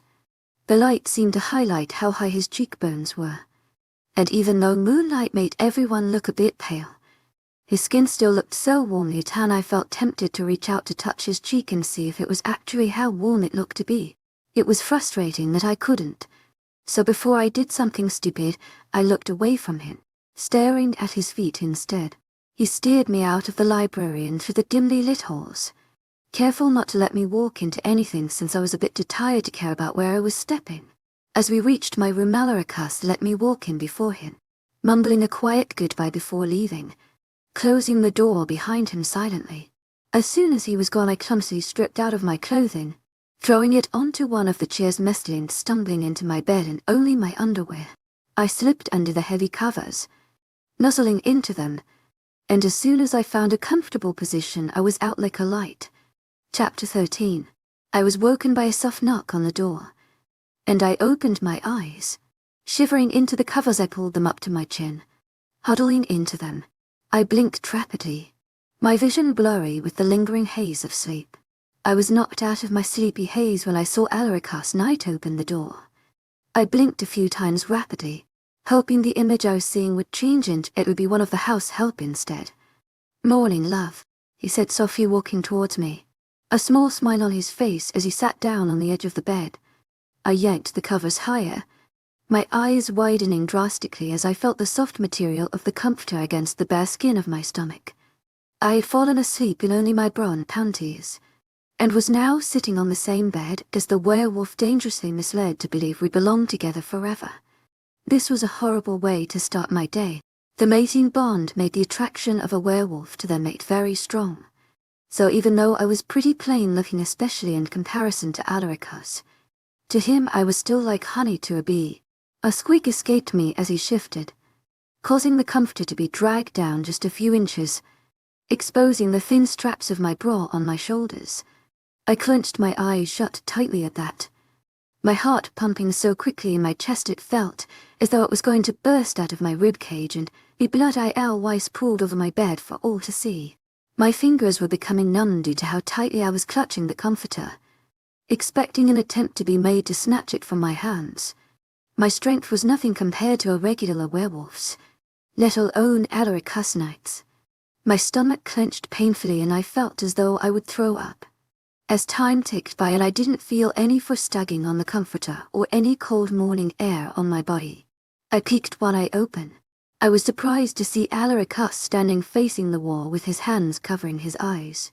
His ears had turned a bit red at the tips in a way that was almost kind of cute. If that was ever an appropriate word to use to describe Alaricus Knight, I should have asked if you were decent before entering. "Forgive me, love." His voice a little shaky. "A bit early to be questioning my morality, don't you think?" Mentally face, palming myself as soon as the words were out of my mouth. How dense could one possibly be? Alaricus let out a little surprised chuckle at this, his laughter as husky and alluring as his voice. "I got it as soon as I said it," I murmured distractedly, clutching the covers to my chest tightly as I got out of the bed, and made my way to my wrinkled clothing, straightening it out quickly. I tugged the clothing back on, not bothering to smooth out my now static, white hair before letting him know he could look now. My chest was aching terribly, the effect of sleeping with a bra on. Normally I was unable to do so, but I guess I was so tired last night that sleeping uncomfortably was better than spending a moment to take my bra off. I do apologize for that. I didn't look, I assure you. I blinked deliberately in surprise, not at his words but at the fact that I believed him. He just seemed like a man of honor. "Did you want something?" "I was hoping you would join me for breakfast. Tell me what you thought of the book you were reading last night." "But aren't you busy? After all, you are in a way the king, right?" I asked curiously, and his soft expression hardened. The sudden switch in him was terrifying. It was as though I had pressed some invisible button and made him transform from Snuggle Bunny to strict alpha wolf. "No, I am not the king," he said sternly. His eyes were dark as he gazed over my head out the window, his aura now cold. He seemed so cool and collected all of a sudden. I would never believe he was the same man who had been blushing just moments ago if I had not seen it myself. Even then I couldn't help but wonder if it was just the light playing tricks on me. "And I never will be." He continued, his voice dark, and despite the fact that I knew who he truly was, I couldn't help but cringe back slightly. My movement broke him out of his dark trance and he looked down at me, his eyes melting into the soft honey I was used to. "I'm so sorry, love. I didn't mean to frighten you," he said, and I nodded awkwardly, not knowing what to say, but he stared at me, waiting for a response. It's fine," I stuttered out, and a crease appeared between his brows. "It is not fine for me to upset you, to lose control that way." His assessing honey gaze turning sad, repentant. "You're still afraid of me," he said, a deep sadness in his voice. "Shouldn't I be?" I questioned brazenly, my mind still too hazy to have a proper filter. Not that I normally had a very functioning one. "Shouldn't you be?" he repeated incredulously. "You afraid of me? You are the only one who never has to be afraid of me," he said, a rhymal pain in his voice. "Why?" I asked. "You are my matamara," he answered simply, "so I should bet my safety on the fact that some biological instinct of yours makes you think you love me." I said, my voice louder than I wanted it to be. I had always been cranky in the morning. It is not merely a thought. I do love you. You're mine. My mate, and I will forever keep you safe. Not only from others, but from me too. If the word king had been triggering for him, then the word mine could be considered my trigger. It angered me so much that this insufferable brat of a werewolf thought I was his because of some rubbish bond. People didn't just become yours because you felt some biological bond connecting you to them. People became yours when you won over their heart. So far he had no such luck. A man like you doesn't even know what love is. I muttered under my breath. But of course, him being a werewolf, he had heard it. I heard a loud riveting sound. I looked up to see a hole in the wall where his fist had just been. He stood there fuming, his fist clenched at his sides. You thinks it's just a biological instinct. You think I can't help but notice every single little thing that you do and just keep growing increasingly fond of you for every little quirk and habit. You think my moods don't depend entirely on yours. You think I don't feel hurt every time you reject me this way. You think every time I look at you I don't hate to touch you. Every time you frown I don't know that absolutely anything to make you smile again. He growled out, his eyes flashing with anger. Nearly black. I would do anything for you. Anything for your happiness except let you go. Like it or not, you are stuck with me, he said, and I trembled in fear. But the revulsion took over at his words. His obsession was overwhelming. I will get away if it's the last thing I do, I yelled. He made his way towards me. The soft gold in his eyes now completely gone, but he didn't shake with anger. No, he was calm. And it was so much worse. It was the calm before the storm. He wrapped his arm around my waist, making me let out a loud gasp, and his eyes raked over my form, possessive lie, training on my lips when he heard the gasp, his fingers coming up to slowly trail over my lips. No, you aren't, baby. You know why? 'Cause you're mine. All mine. And I will never let you go. You try to run, and I will come after you. Hide and I'll find you. I can sense you. I would tear apart this entire world piece by piece to get to you. No one can keep you away from me. He drawled out slowly, his voice menacing and low, not the soft velvety voice I had grown accustomed to. He allowed his eyes to trail over my trembling form once again, his eyes coming up to meet my own, which were now shining with tears. And the darkness in his eyes faded, the harsh scowl on his face turning to something so vulnerable it had me confused. He looked disgusted with himself. He looked away as if unable to meet my eyes, gently pulling away from me. He mumbled out a small shaky apology. Turning away from me abruptly, he rushed out the door, leaving me there a confused, trembling mess. Chapter 14. I sat on the large black couch, making faces at a little boy who sat in my lap. After the incident with Night, I had locked myself in my room and refused to let anyone in. This had gone on for a whole day before Frank finally coaxed me out, and since then he had become the one person I could trust in this palace. His wife was ill and he had needed someone to watch the trouble, making Monkkin that now sat in my lap for TA, and I had gladly volunteered. Amara, Adrien called out, grabbing my attention, and I looked down at him as he looked up at me while rubbing his big blue eyes with tiny fists. I smiled at him, patiently waiting for him to speak. This morning I had been afraid to cuddle Adrien, and despite how adorable he was, as most kids his age didn't like to be coddled, but he had surprised me by taking any opportunity he could to snuggle into me. It was absolutely adorable. The little Monkkin had me wrapped around his little pinky finger. "Are you Alpha Knight's mate?" he asked innocently, reminding me of the man I had been trying to not think about. It had been a whole 2 weeks since the incident, and it seemed as if Alarica's Knight was trying to avoid me. I would barely ever see him. He had rearranged his schedule to avoid me, and every time I would walk into a room he was in, he would flee. This had me thoroughly confused. Grateful that I didn't have to see him, but confused as to why he didn't just allow me to go home. I stayed silent in response to Adrien's question, raking my fingers through his shiny curls, and he wiggled in my lap, snuggling closer. "I can't wait to find my mate. I hope she will be as pretty as you," Adrien said, blushing, and I laughed at him, ruffling his hair playfully. "I'm sure she will be. If you're so handsome, she has to be absolutely beautiful. I cooed to him and he smiled brightly, his eyes gleaming with happiness. Werewolf children were taught from such a young age that they would find their mates. It was drilled into them and they looked forward to that whole lives, most not focusing on anything but. Perhaps that's why they were so possessive. A mate was something they were taught to want all their lives. Their primal natures making them more dominant of the pair, borderline obsessive over their mates. "You hungry?" I asked Adrien and he nodded decidedly, almost bouncing in my lap eagerly. I giggled, getting up, setting Adrien onto the ground, but he let out a whine, held his arms up pleading with his eyes for me to pick him up, pouting, eliciting another giggle from me.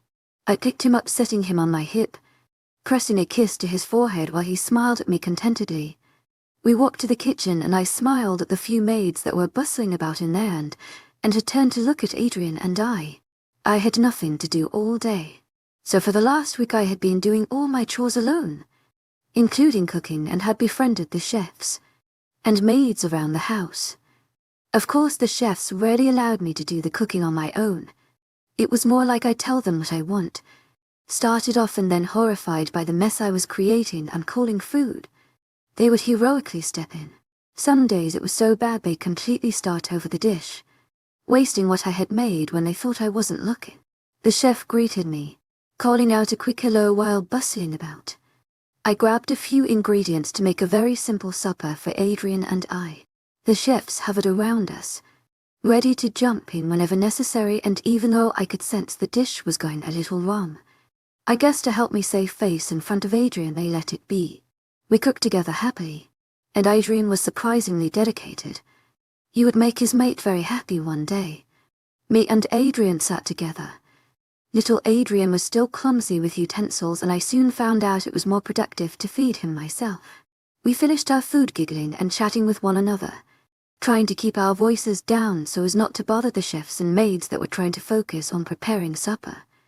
We had gone into the library for the evening, and by now Adrien was absolutely exhausted and had once again crawled into my lap.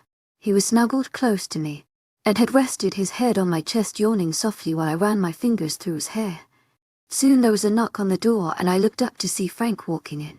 "Thank you so much for watching him," Frank said, grabbing a sleepy Adrien from my lap and pressing a fatherly kiss to his curls. A small smile coming on my face as I watched Frank ask Adrien how his day was. Seeing Frank with Adrien reminded me of my own father. He'd always been such a diligent father too. Even when I was young, he'd patiently listen to my ramblings, never just brushing me off. I swallowed thickly as I saw Frank's concern at the bit of tomato sauce on Adrien's little arm that Frank had mistaken for blood. I wondered how upset my father was, knowing he couldn't save his only child from what we'd all dreaded since I was born. In that last week I was in my home, it had been so apparent that the thought was killing my father. I just hoped he would stop worrying about me. "It's no problem, Frank. Have a good night."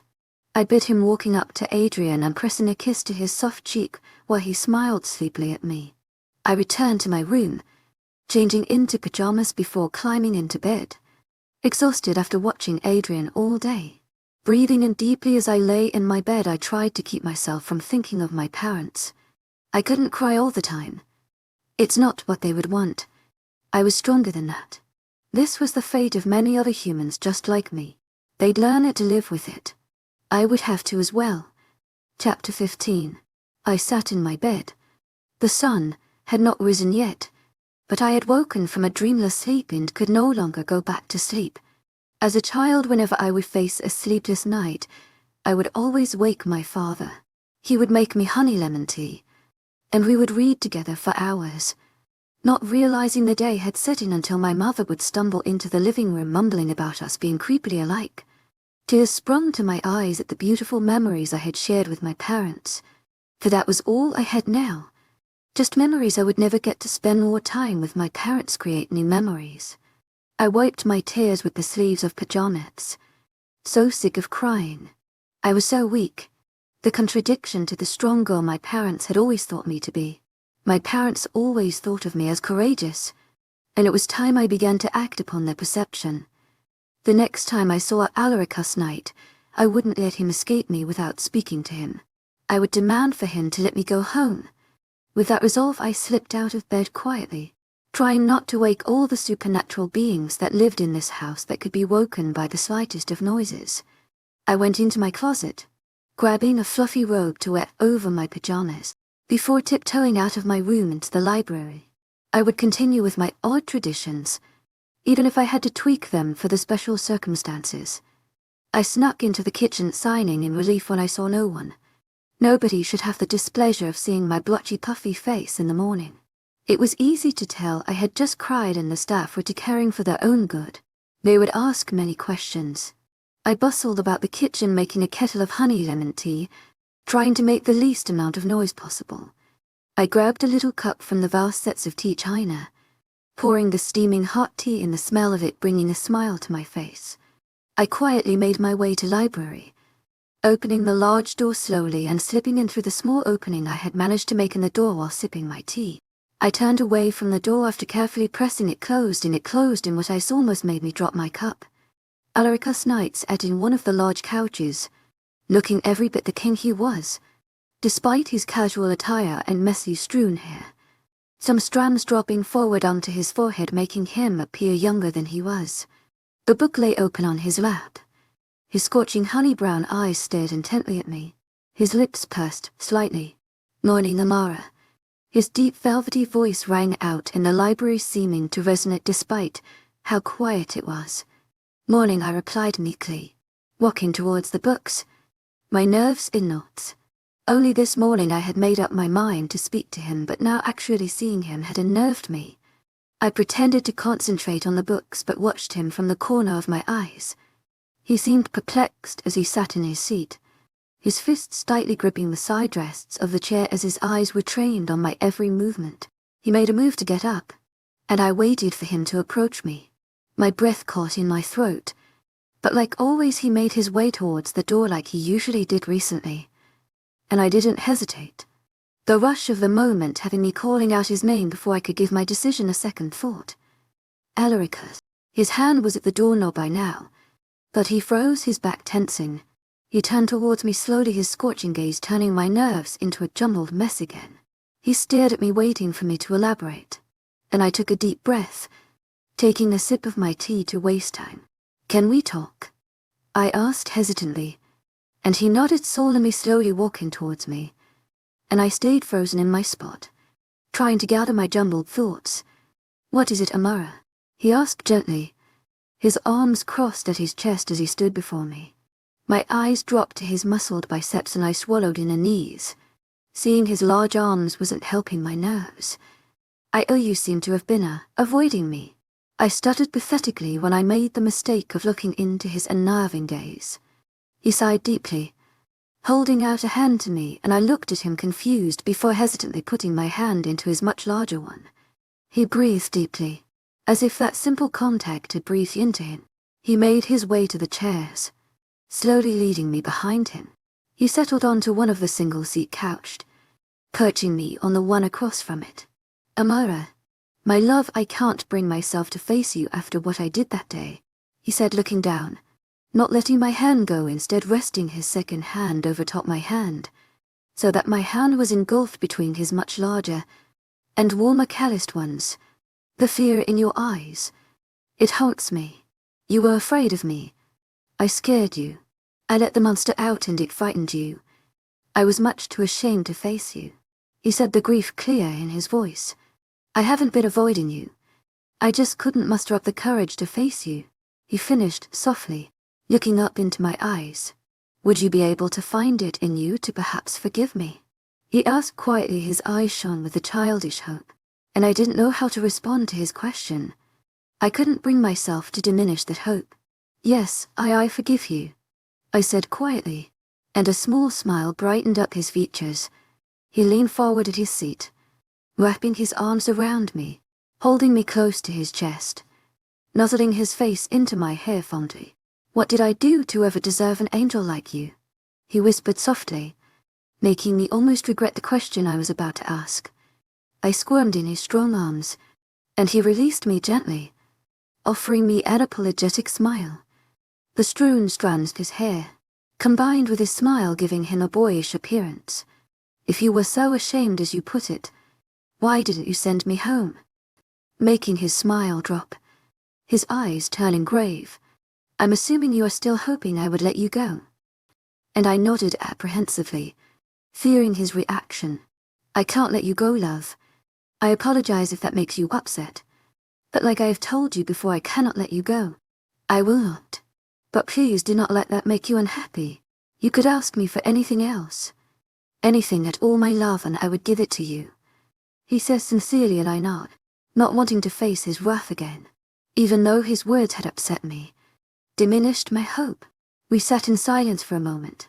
He stared at me intensely, assessing my reaction to his words before he spoke. You haven't chosen a book yet.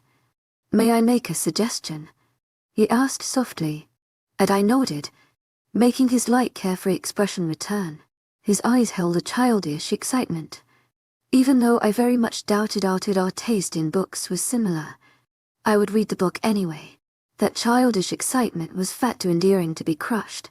He got up gracefully from his seat, making his way towards the bookshelves, pulling out an ancient-looking book.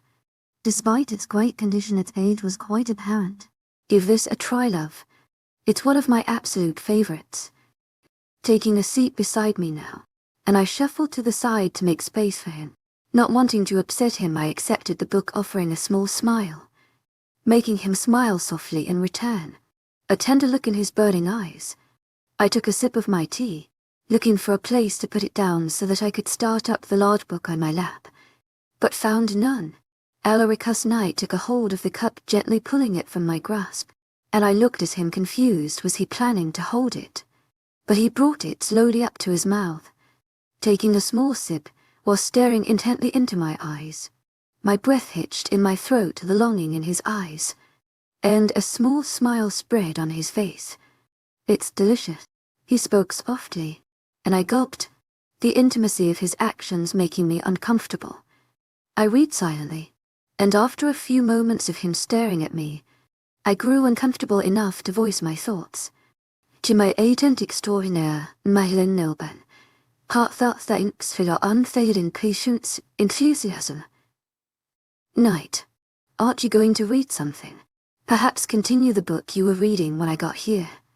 To my agent extraordinaire, Madeline Nilban, heartfelt thanks for your unfailing patience, enthusiasm. And he frowned deeply, and I stared at him confused. Was he that unstable that me asking him not to stare at me had ticked him off?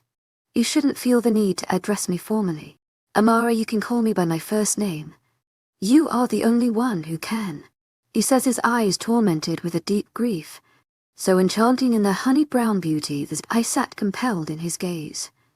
Alaricus, I muttered softly, and a soft shiver rumbled down his spine, as he hummed in approval. Your voice is beautiful, he mumbled, running my cheek with the back of his hand affectionately, making me blush a deep scarlet. Adoration cleared it in his eyes as he stared intently at me, judging my every action. Please call me by my first name from now on, he asked softly after a moment of staring, and I nodded. He smiled at me, leaning forward to cup my face and press a kiss to my forehead, before he turned from me, walking towards the door, turning back to look at me. Before walking out the door, how was it possible for one man to be so deeply affected by the smallest of things that I did? My jaw dropped as the realization dawned upon me. He had stolen my tea. Chapter 16. I sat in the library, curled up on a couch, my eyes drooping as I fought to stay awake. I had gotten far too little sleep last night. Adrien had run into my room and jumped right onto me, poking and prodding at my face until I got up. The little cherub had dragged me out of my room because it was his parents' day off and they were asleep, but he had wanted somebody to play with. The boy was the most adorable thing I had ever seen, but spending a whole day with him was exhausting. His level of energy was much too high for me to keep up with, but his smile made it all worth it. My eyes started to close completely, and this time I succumbed to the darkness, too tired to fight back. I had just begun to snuggle into the couch when I felt strong arms wrap around me, lifting me up, so that the person held me close to their chest. I struggled to open my eyes, Baffled as to who would try to lift me, Alaricus stared down at me, the adoration cleared in his eyes as he pulled me closer, leaning his head down towards me so that he was even closer. "Go to sleep, my love, I've got you," he said softly, and even though a part of me knew this man was dangerous, there was something in his eyes that told me he wouldn't hurt me. He couldn't. My hand went up to clutch to his collar instinctively. I was far too exhausted to ask him to set me down. I leaned my head back onto his strong, warm chest, allowing my eyes to droop again, and it was just moments after when I heard a soft whisper in the dark mirror column. The warm words had me snuggling closer to this man in my incoherent state. It was hours later as I woke, my hands spreading over the softest of silk sheets as I stretched. I opened my eyes, struggling to see through the darkness in the room. I was sleeping on a large bed, covered in black silk sheets, walls painted a silver grey. The room was huge, almost as large as a whole floor of my house. "You're awake," came a voice through the darkness, unmistakably belonging to Alaricus Knight. He stepped into the beam of light that shone through the windows. I was surprised to see him. I hadn't even noticed he was in the room. It scared me the way in which he blended into the shadows, as if apart with the darkness. "I've been meaning to speak with you all day." "About what?"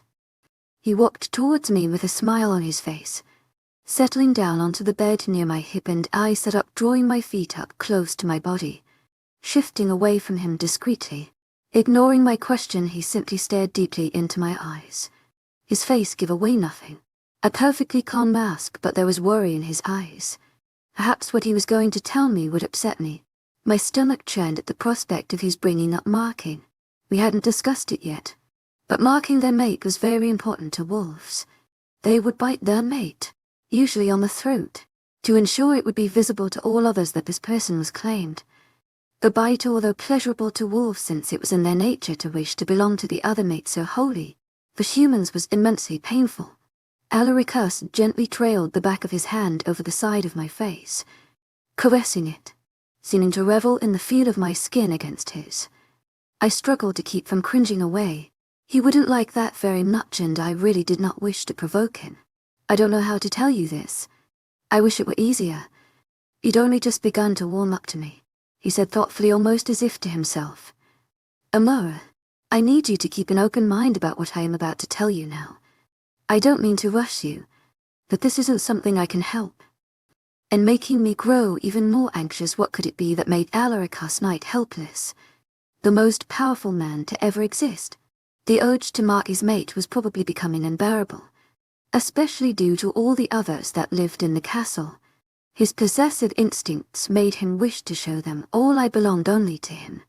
The full moon is nearing. Us werewolves as children of the moon are very connected to it.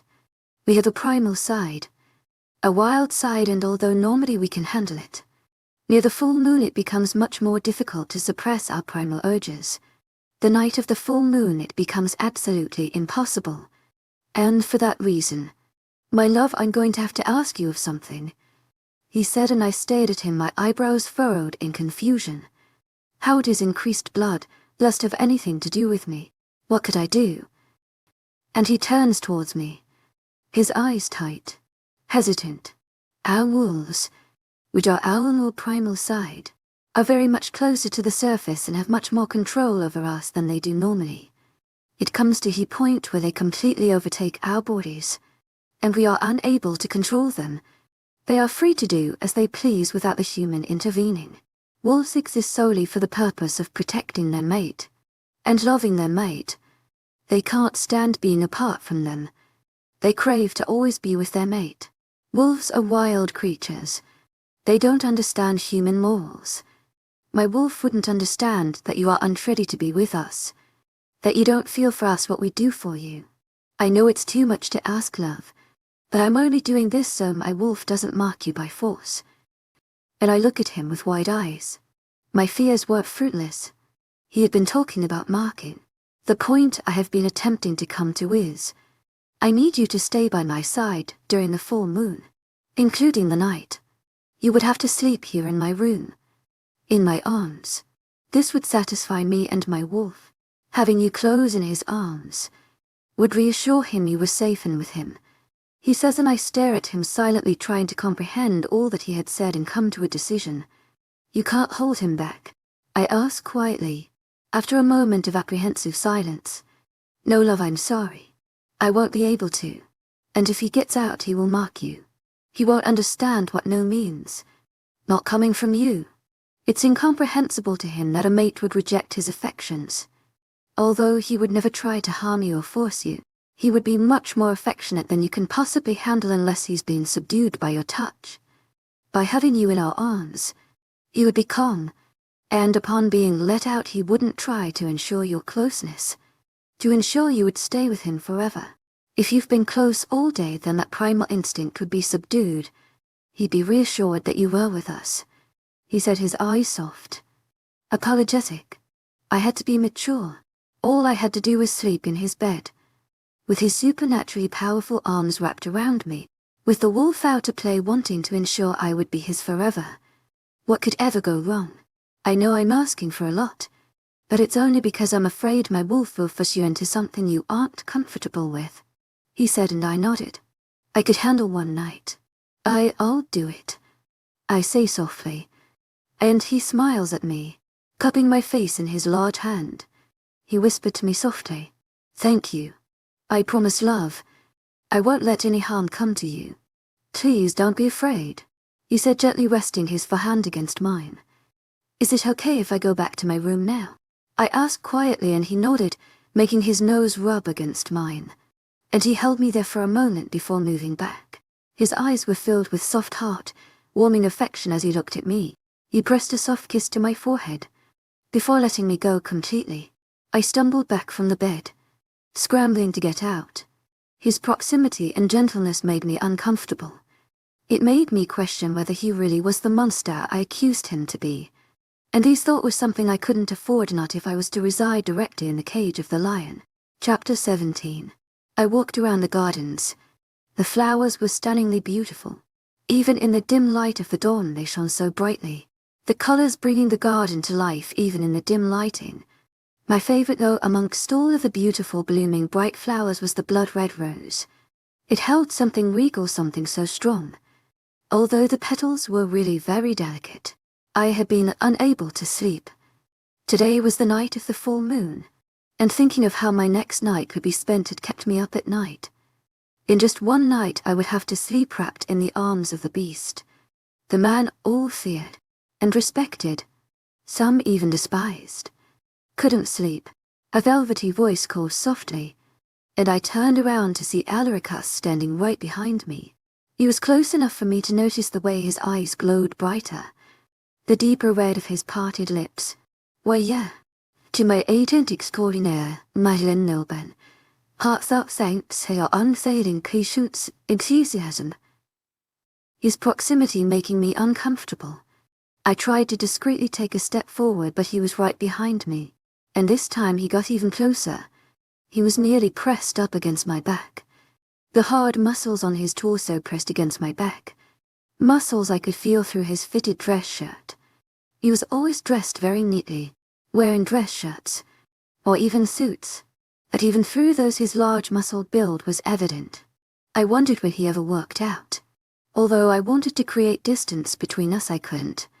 I was now right against the rose bushes, and he right against me. I maneuvered the bush so that I could examine of the roses closer. It was so beautiful it seemed to be the deepest tread. I held it in my hands, studying it, as I felt Alaricus staring intensely at me, studying every movement. Beautiful, isn't it? Making his warm breath blow into my ear, making a shiver rake down me. As I tried to come up with ways to get away from him, he was too close. Yes, it is.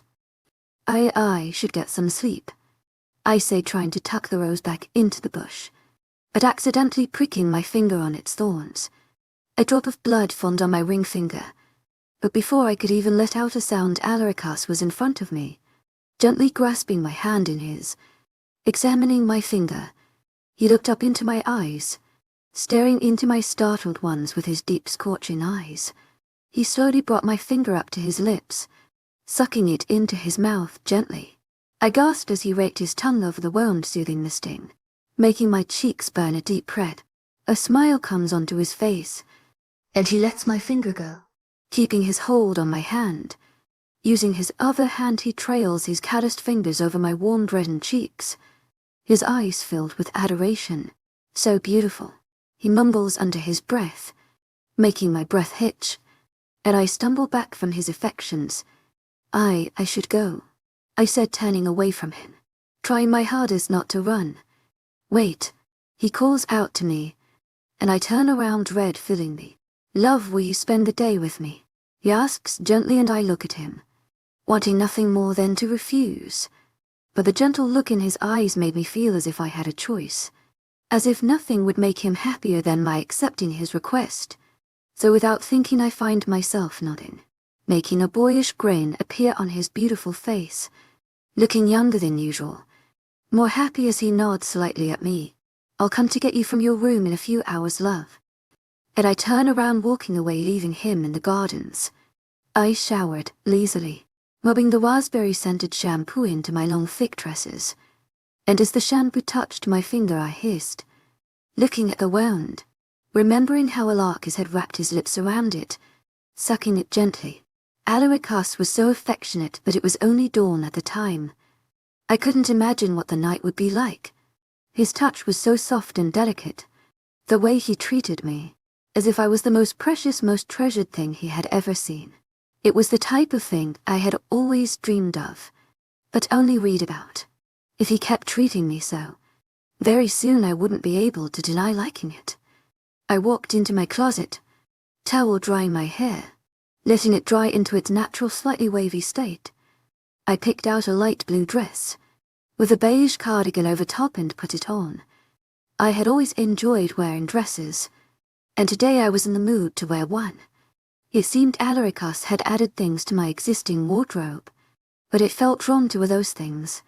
I didn't want to be the king's freeloader.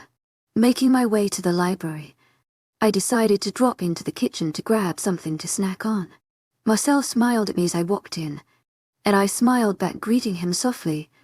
He slid a glass of orange juice to me, with a plate laden with buttery croissants and other pastries.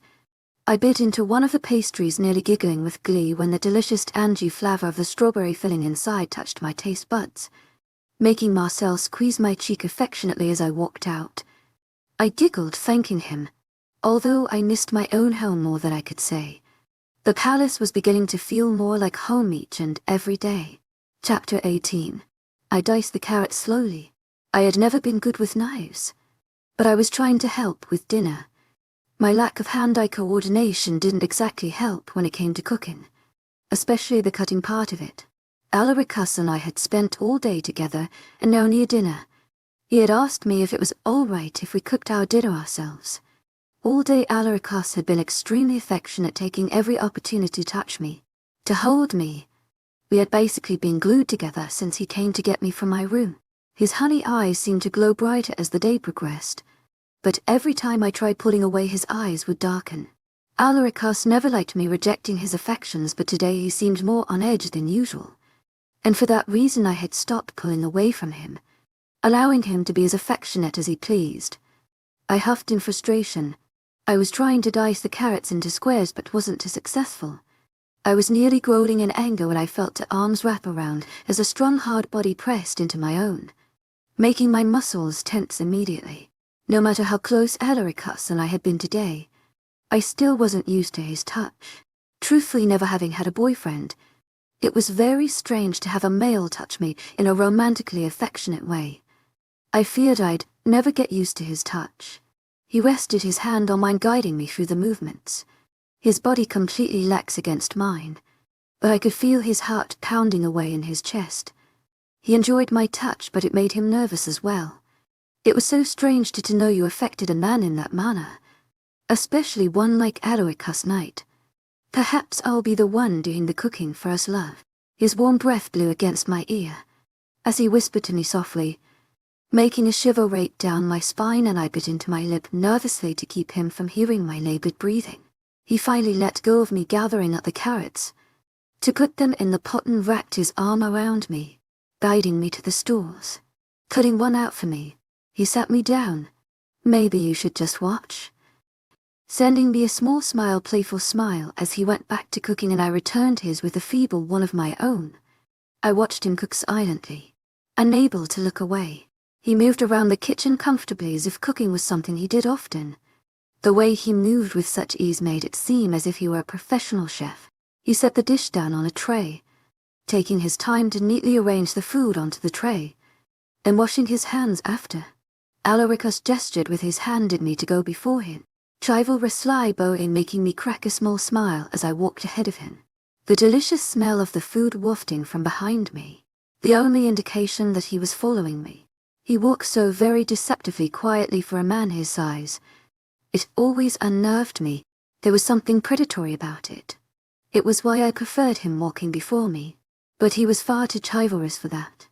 I paused mid-step as I realized we were to dine in his room, where I'd also have to sleep. I really wasn't ready yet. As if sensing my unease, Alaricus rested his hand on my shoulder, gently using it to pull me to face him. His eyes scanned over my face, carefully analyzing, seeming to have found his answer, as his eyes fill with realization. Won't you go in, love? I promise I would never hurt you.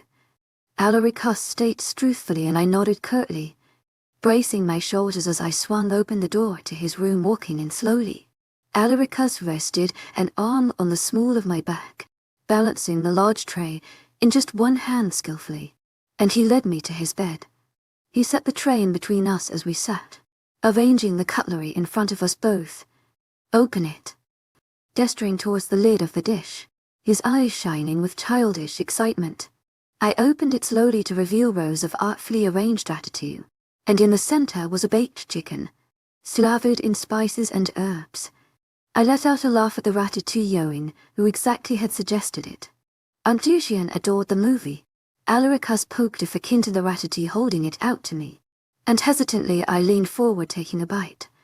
Do you like it? He asked, nervous now. And I nodded, making a smile grace his pouty red lips. May I serve you? Alaricus asked, and I nodded. Truthfully, I wouldn't even KNIW where to start, and it was arranged too neatly for me to want to ruin it by digging in. Eat up, love, he said, handing me a plate laden with enough chicken and vegetables to feed 3 people. But I was quite hungry. Cutting off a piece of the chicken, I brought it to my mouth, the spices of the tender meat very pleasing to the taste buds. I didn't cook very much and couldn't even identify most of the spices he had used, but he'd caught on to how I liked my food a little spicy, and been quite generous with the seasoning. It was absolutely delicious. Can I feed you? He asked out of a sudden as we ate. I looked at him, confused. What was with this man? I was basically an adult. I could feed myself. No, I'll manage, I said, my voice cracking when his eyes darkened at my refusal. It was unnerving to be able to affect someone's mood so easily. I didn't understand how werewolves worked. I had never been so close to one. I was unsure of what to do or not to do. He frowned deeply and bit into his lip thoughtfully. We finished our meal in silence. Are you ready to go to bed? He asked softly, once a maid had come in to collect our plates and the remaining food, making eyes widen as they darted to find the clock. The day had gone by so quick it was time. Sure, I said quietly, and he smiled. I'll just go change then, I said, my cheeks reddening in embarrassment at my stuttering, and he nodded at me. I walked out of the room, rushing to my own as I panicked. What should I wear? What could one wear when sleeping in the same bed as their mate, who was about to get very affectionate? I went through my pajamas, groaning in frustration as I saw all the pajama shorts, sleep shirts and lace nighties. The nighties had been added to my wardrobe when I had gotten here. Apparently the palace designer had thought we would be acting like real mates. Alaricus had found it very amusing when I told him. I had initially thought he had gotten them, and was unhappy with the fact that he had. He had apologized sincerely on behalf of his designer, making me feel quite guilty for being brisk with him. I finally settled on white pajamas with vertical black stripes and a fitted white tank top. That seemed to be one of my most covering pair of pajamas. I cursed at myself as I walked out for not having completely covering pajamas. I was unable to sleep when too warm, but loved sleeping in blankets. The only option I had was wearing pajamas that would allow me to stay cool, which of course meant revealing pajamas. But I had never thought that would be an issue. I had never shared a bed with anyone. I knocked on Alaricus's door, nearly gasping when I saw him. I had only ever seen him dressed in suits or dress shirts. His pajama-clad form was something I found astonishing. He wore full black pajamas that hugged his impressive torso, hinting at strong, powerful thighs, with a grey shirt that fit him well, showing off his sculpted body, the type of body one only read about in romance novels. He stared at me in adoration, his eyes taking in my pajama-clad form, and even without my makeup, then in boring pajamas, he looked at me as if I was the most exquisite thing he had ever seen. He allowed me in, and I walked in, standing awkwardly in the middle of his large room. He walked closer to me, running his hands through my chocolate-brown hair affectionately. Grabbing my hand in his, Alaricus led me to the bed, settling me down gently into it. Lying down beside me, he wrapped an arm around me and pulled me so I was curled into his chest. I willed my body to relax against him, but it seemed as if I were unable to control myself as I stayed as tense as ever. Alaricus rested his chin on my head gently, the pressure slightly comforting. Perhaps it would have been more so if it weren't his chin. He wrapped both arms around me, using his hold on my waist to pull me closer to his warm chest. He was so warm, we wouldn't need a blanket. His warmth completely enveloped me, and I tried to relax into it. Alaricus, his fingernails over the side of my waist gently from over top my tank, trying to relax me. So beautiful. He whispered into my hair, nuzzling my head affectionately. "Relax, Amara, please. I would never hurt you. Never, my love," he says, using his chin to push my face up so that I could look into his eyes. I nearly gasped as I saw them. The soft looked as if it were coming alive as golden flecks began to appear in them. They were beautiful. To my aching extraordinaire, Madeline Noble, heartfelt thanks for your unfading patience, enthusiasm. I whispered, biting my lip gently, and his eyes darkened as they zeroed in on my bitten lip. He brought his hand up, gently releasing my bottom lip from my teeth. "Don't do that, love," he almost growled, making my eyes widen. It didn't sound human, it was gruff. And from within his chest, I glanced at the clock to see it was seconds away from midnight, and my heart pounded in my chest, recalling all the research I'd done in preparation of this night. From what I had read, werewolves were most primal on the night of the full moon. From when the clock would strike midnight, a change would occur in them. Of course, to my luck, the authors had decided to keep from going into details about the change. Perhaps it was different from wolf to wolf, but a brief overview would have been much appreciated.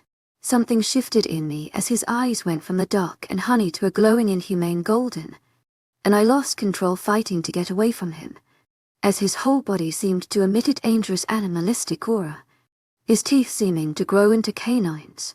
I struggled in his arms. In his transitioning state, he let me go. I stumbled off of the bed, rushing for the door. I had almost escaped, almost gotten to safety, to freedom, when two warm arms wrapped around me, pulling me back into a warm chest. "Where do you think you're going, mate?"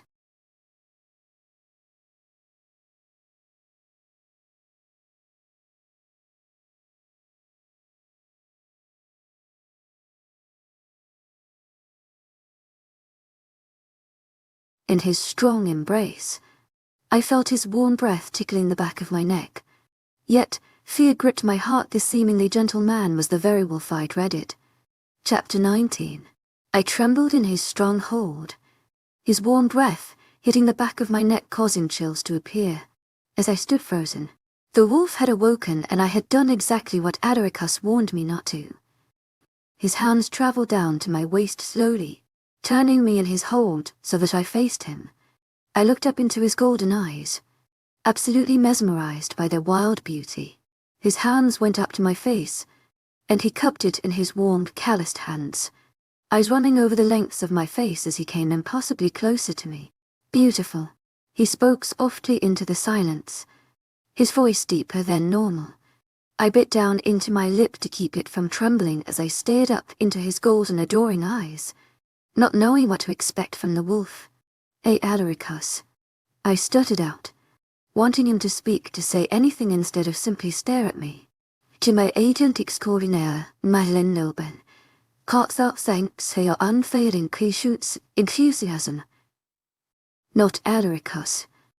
His trance still not completely broken as he reached down, wrapping an arm around my knees and one around my waist. He hoisted me up into the air, pulling my small thumb into his broad chest. I stayed still in his hold, not wanting to irritate him more than I already had. He gazed down at me reverently as he walked back to the bed, careful not to jostle me as I stared back at him with my eyes slightly wide and at his gentle behavior. This definitely wasn't what I had expected.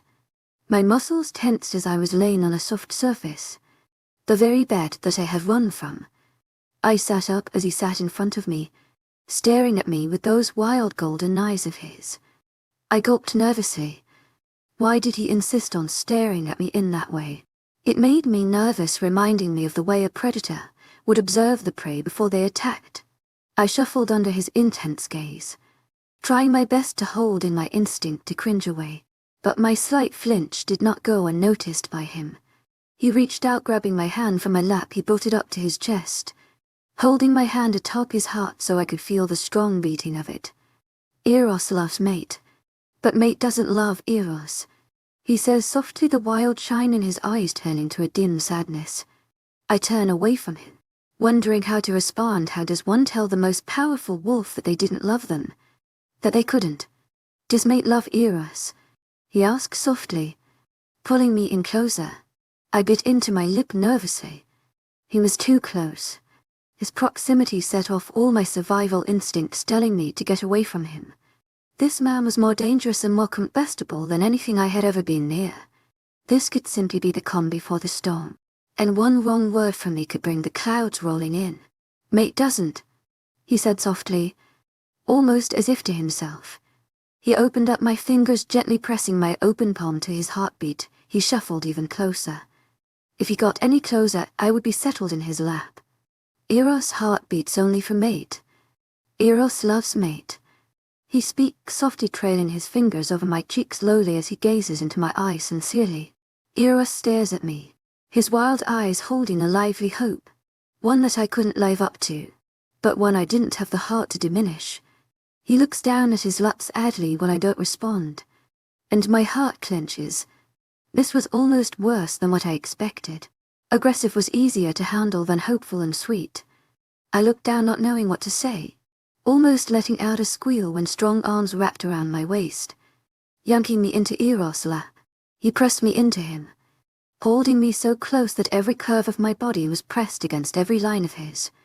Not close enough. He growled under his breath. He let me go for a moment, resting me on the bed gently. He pulled his shirt off, revealing his broad muscled torso covered in smooth tan skin. Gathering me in his arms again, he set me down into his lap, tucking me under his chin so that he could rest it on top of my head. He was so much larger than me, his body completely enveloped mine, so that if someone were to glance at us sitting here from behind, I doubted they would tell he held me in his lap.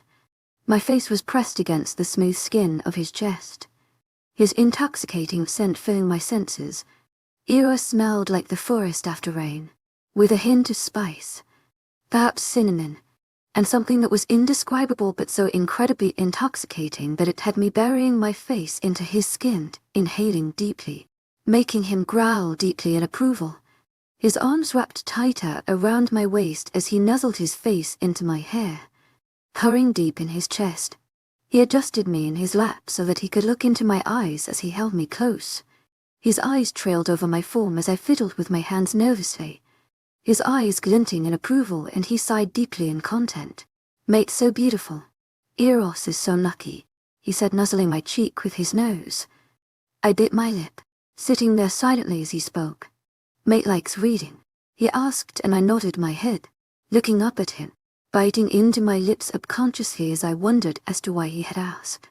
Eros doesn't like reading, but Eros likes watching mate tread, he told me softly, and I glanced up at him to see him staring down at my lips, so I slowly released it from where I had bitten it, his dilated pupils constricting at the sight. I had always wondered why I would often catch Alaricus staring at me while we sat in the library instead of reading his own book. I guess this would explain it. Mate always looks beautiful. Mate makes cute faces while reading, and Mate is kind. She treats everyone well, even the help. Eros said, gently brushing my hair away from my face as he coddled me in his arms, pulling me even closer as if I couldn't get close enough. He nudged the top of my head with his cheek before resting his cheek there, letting out a low sigh. I glanced up at him to try to figure out what had upset him suddenly. He had seemed content enough. Mate is Eros, miraculum, our only chance at love. Eros loves Mate, but Mate doesn't love Eros. He spoke sadly, his eyes growing glossy with unshed tears as he spoke, his pink plump bottom lip jutting out in a pout. My heart felt like it was constricting at the sad look on his face. It felt like I had accidentally stepped on the tail of a puppy. I'll try. To my agent extraordinaire, mythical, heartfelt thanks for your unfailing patience, enthusiasm. Willing to do anything to console him. Mate will try, he repeated. Nodding to himself, he pressed a deep kiss to my cheek, looking satisfied as he stared into the night, seeming to be content with me in his arms. But soon his face dropped again, making my eyes widen in panic, since I had thought the crisis had been averted. He looked down at me with his gleaming golden eyes framed in thick black lashes, looking more like a kicked puppy than the feared creature he should be allowed to. Why doesn't Mate love Eros? Or even Alaricus? We love Mate so much. Eros loves Mate so much, but Alaricus always pushes Eros back, refuses to let Eros be near Mate, doesn't let Eros mark Mate, kiss Mate, love Mate. Mate would love us if we marked Mate. Mate would never leave us, Eros said, his voice growing softer as he spoke of what he desired to do, making a shiver go down my spine. Hearing Eros speak his mind inspired a newfound appreciation for Alaricus in me. If Eros was always like this, then Alaricus had to constantly suppress him and his urges. Perhaps I was too harsh on Alaricus. He was probably always fighting back Eros so that I would be comfortable, so that he could give me time. Eros was so affectionate, and Alaricus had to hold him back from doing what they both desired to do. Can Eros mark Mate? He asked softly, and I stiffened in his hold, not knowing what to say.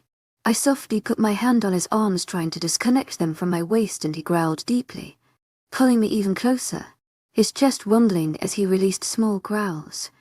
Why does Mate always run away? He asked gruffly, and I looked to him hesitantly, but what I saw makes my heart clench painfully. A lone tear trailed down his beautiful face, his luscious lips in a pout as he looked at me in utter despair, eyes shiny with tears, pain clearly displayed in them. My hands twitched in my lap, the instinct to reach out and comfort him almost overwhelming, but I didn't know how to. I sat nervously chewing on my bottom lip as I pondered over what to do. Before hesitantly reaching out for him, I settled my hands on either side of his face. I leaned up so that I was at eye level with him, gently wiping under his eyes as he stared at me with wide-eyes. I apologized, pressing a kiss to his forehead. His growls quietened as he stared into my eyes before completely subsiding. The slight pout on his lips had yet to disappear and made him look almost childish, a complete contradiction to his broad chest, muscles, and his dangerous aura. I buried my face into his neck, wrapping my arms around his waist so that I was hugging him close to me. Slowly his arms found their way around me as he tugged me closer into his chest, burying his face into my hair, seeming like he had calmed down a bit from the even breathing. Eros needs another kiss, he stated as I pulled away from him, making me let out a giggle as he stared at me, his eyes holding a childish wonder. I pressed a kiss to his cheek quickly, and a small smile graced his beautiful face. He nuzzled me fondly for a moment before his face contorted again into the sad pout, but the mischief I could clearly see shining in his eyes had me skeptical. Just one kiss. I laughed loudly, throwing my head back as I do at the dangerous wolf that pretended to be sad only to earn a kiss from me. He watched me in wonder as I laughed, gold eyes shining with an adoration worthy of being addressed as worship. My laughter became subdued at the way he was looking at me until only a small smile lingered on my face as I looked back at him, and shook my head in denial. Only one for Eros. To my agent extraordinaire, mythical, heartfelt thanks for your unfailing patience, enthusiasm. And he pouted as he looked down at his lap, hiding his eyes from me so that I could only see the soot-black lashes that nearly brushed his cheek, looking more like a petulant child than a dangerous beast as he sulks. That's what Alarikas says. Eros can't have kisses, but Eros wants kisses. He mumbled under his breath as if to himself, and I couldn't help it. I pressed another kiss to his cheek, making his face brighten up immediately from the pout, his eyes seeming to glow with happiness as he glanced back up at me. "Well?" he asked hopefully, and I had to fight back the smile on my face as I obliged him by giving him another kiss on the cheek. "Now no more," I said, making his shoulders slump slightly, but he nodded obediently nonetheless. "Getting to hold me like this is enough for Eros," he conceded, nuzzling my cheek with his affectionately, pulling back suddenly as I yawned. The adrenaline from earlier in the night completely drained and making me exhausted. "Mate is tired. Mate must sleep," he said, grabbing me gently from his lap and laying me down onto the bed. He lay down beside me, wrapping his arm around my waist, tugging me so that I was laying nearly completely on his chest. He pressed a kiss to my temple, inhaling deeply as my eyes began to droop and his arms tightened around me. I fell asleep in his warm hold, hearing him whisper softly into my hair before I surrender myself completely to the darkness. New Mirror Column. Chapter 20. I shuffled slightly, opening my eyes slowly as I let out a soft yawn, stretching my arms out, only to find that I was held down.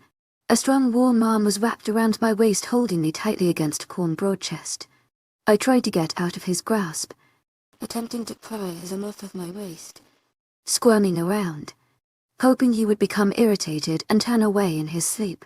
But instead his grip tightened as he let out a low groan, burying his face into my hair, completely enveloping my back with his warm, firm body.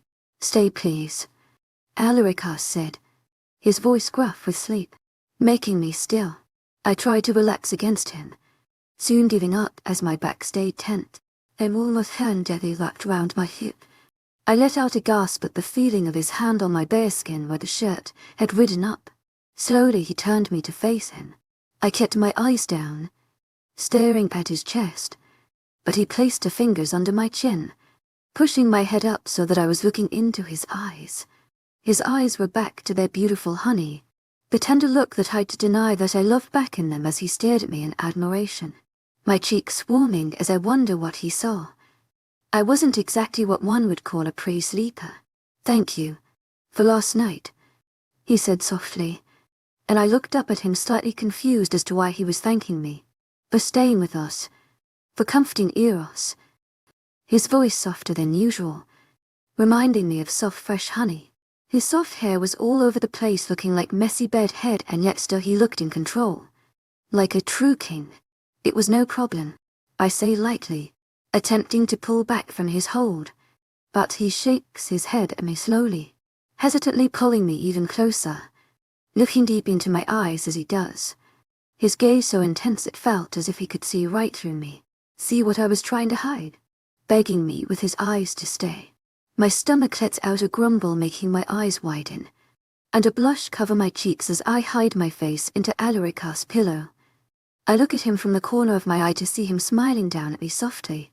He pushes the covers off of him, sitting up so that he was sitting on his knees on the bed, hovering over me.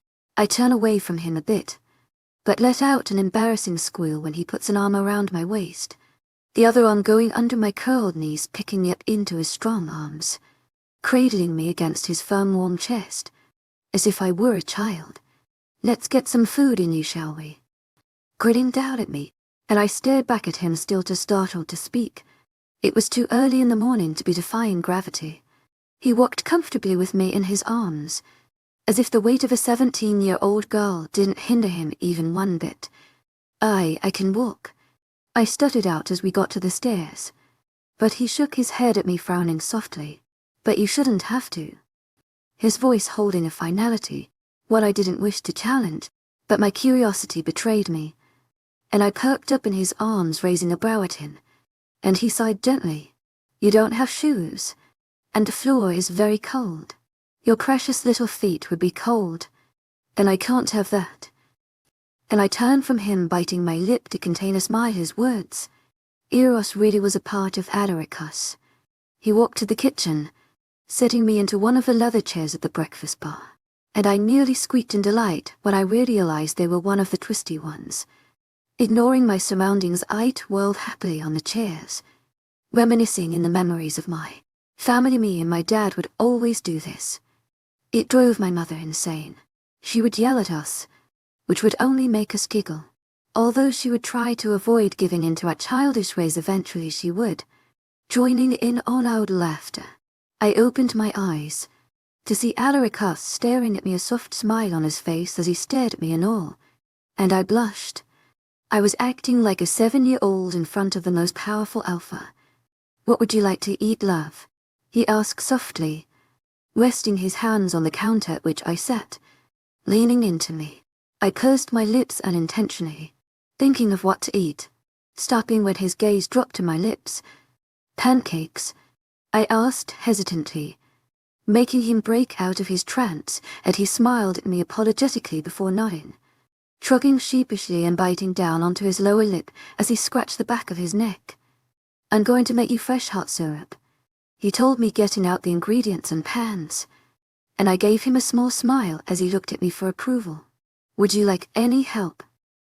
And he shook his head at me, a playful smile on his lips, his eyes mischievous as he said, "I think it's better off if you supervise, love. I'd hate for you to hurt yourself."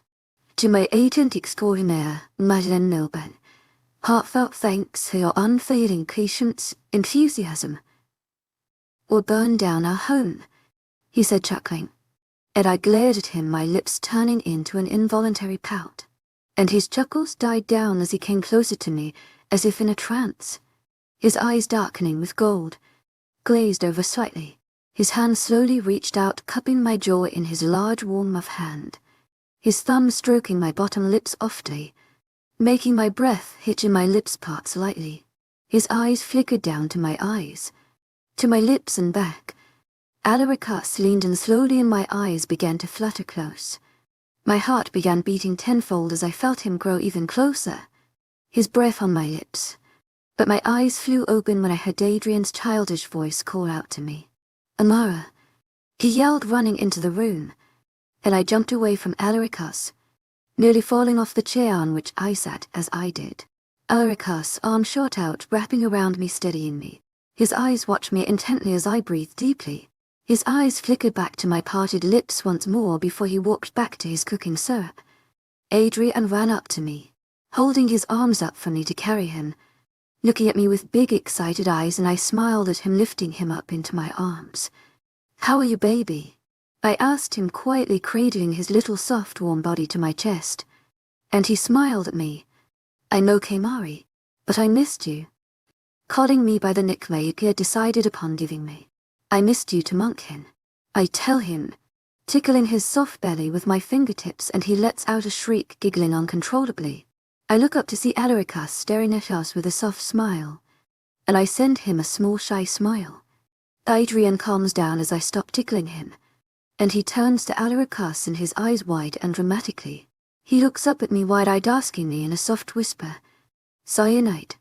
And I nod at him, making him turn back to Alaricus, who watches our interaction with amusement in his eyes. "Good morning, Cyanide," Adrien says, staring at Alaricus with his big blue eyes, looking like two saucers on his small round face, with how wide he's opened them, excitement and nerve swirling within them as if he didn't know what to feel. Alaricus smiles at him, walking over to us. He leans down so that he and Adrien are at eye level. "Morning, Adrien," he says, and Adrien lets out a small gasp. "You know my name?" he asks excitedly, and Alaricus smiles at him, nodding. "Your mother told me about you," he says, and I look at him questioningly. "How do you know Victoria?" I ask, not expecting him to know his butler's wife. "She's Frank's wife, of course. I know her, and she used to work here too, but she's on leave now as she is pregnant," he tells me, and I nod, playing with Adrien's soft curls. "What are you making, Cyanide?" Adrien asks. "Fresh sweet syrup and pancakes." Alaricus tells him, and Adrien's eyes light up with excitement, and he bounces in my lap, asking to help. "Can I help?" he asks, staring at Alaricus with his big blue begging eyes. his curls getting into his face making him pout adorably. And Alaricus nods, his large hands wrapping around Adrien's tiny waist, and he grabs him gently from my arms, leading him to the kitchen. Putting him down on the floor, he hands stuff to Adrien to do for him, and to do for him nods eagerly, happy to be helping his dad's boss. I watch them as they cook together, smiling as I see the way Alaricus listens to Adrien intently, hanging off of his every word, indulging in his every whim, making the little monkkin extremely happy. They finally walk over to me, setting the food down, the sweet warm aroma of the syrup making my mouth water. Alaricus piles pancakes onto my plate, drenching them in syrup, and they both stare at me expectantly as I take a bite, nearly groaning in delight at the taste of the soft fluffy pancake drenched in the fresh syrup. But I contain myself. It's delicious. I compliment them, and they smile happily, high-fiving before they both dig in. I listen to Adrien ramble about a new toy as we eat, and I turn to Alaricus to see he has a smudge of batter on his smooth taunt cheek. I gesture to his cheek, making him look at me questioningly. I swipe the back of my hand on my own cheek and his eyes widen. He rubs his large hand over his own cheek, somehow despite the size of his hand, managing to completely miss the batter.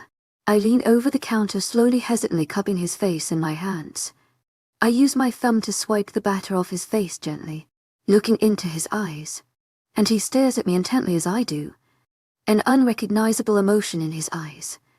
I turn back to Adrien, giggling as he tells me dramatically of how offended he was when a girl at his preschool refused to play with the toy, swearing to me it was so cool that even girls would like it.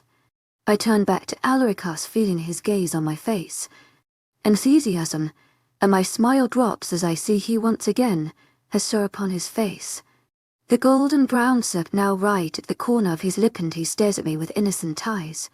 Too innocent.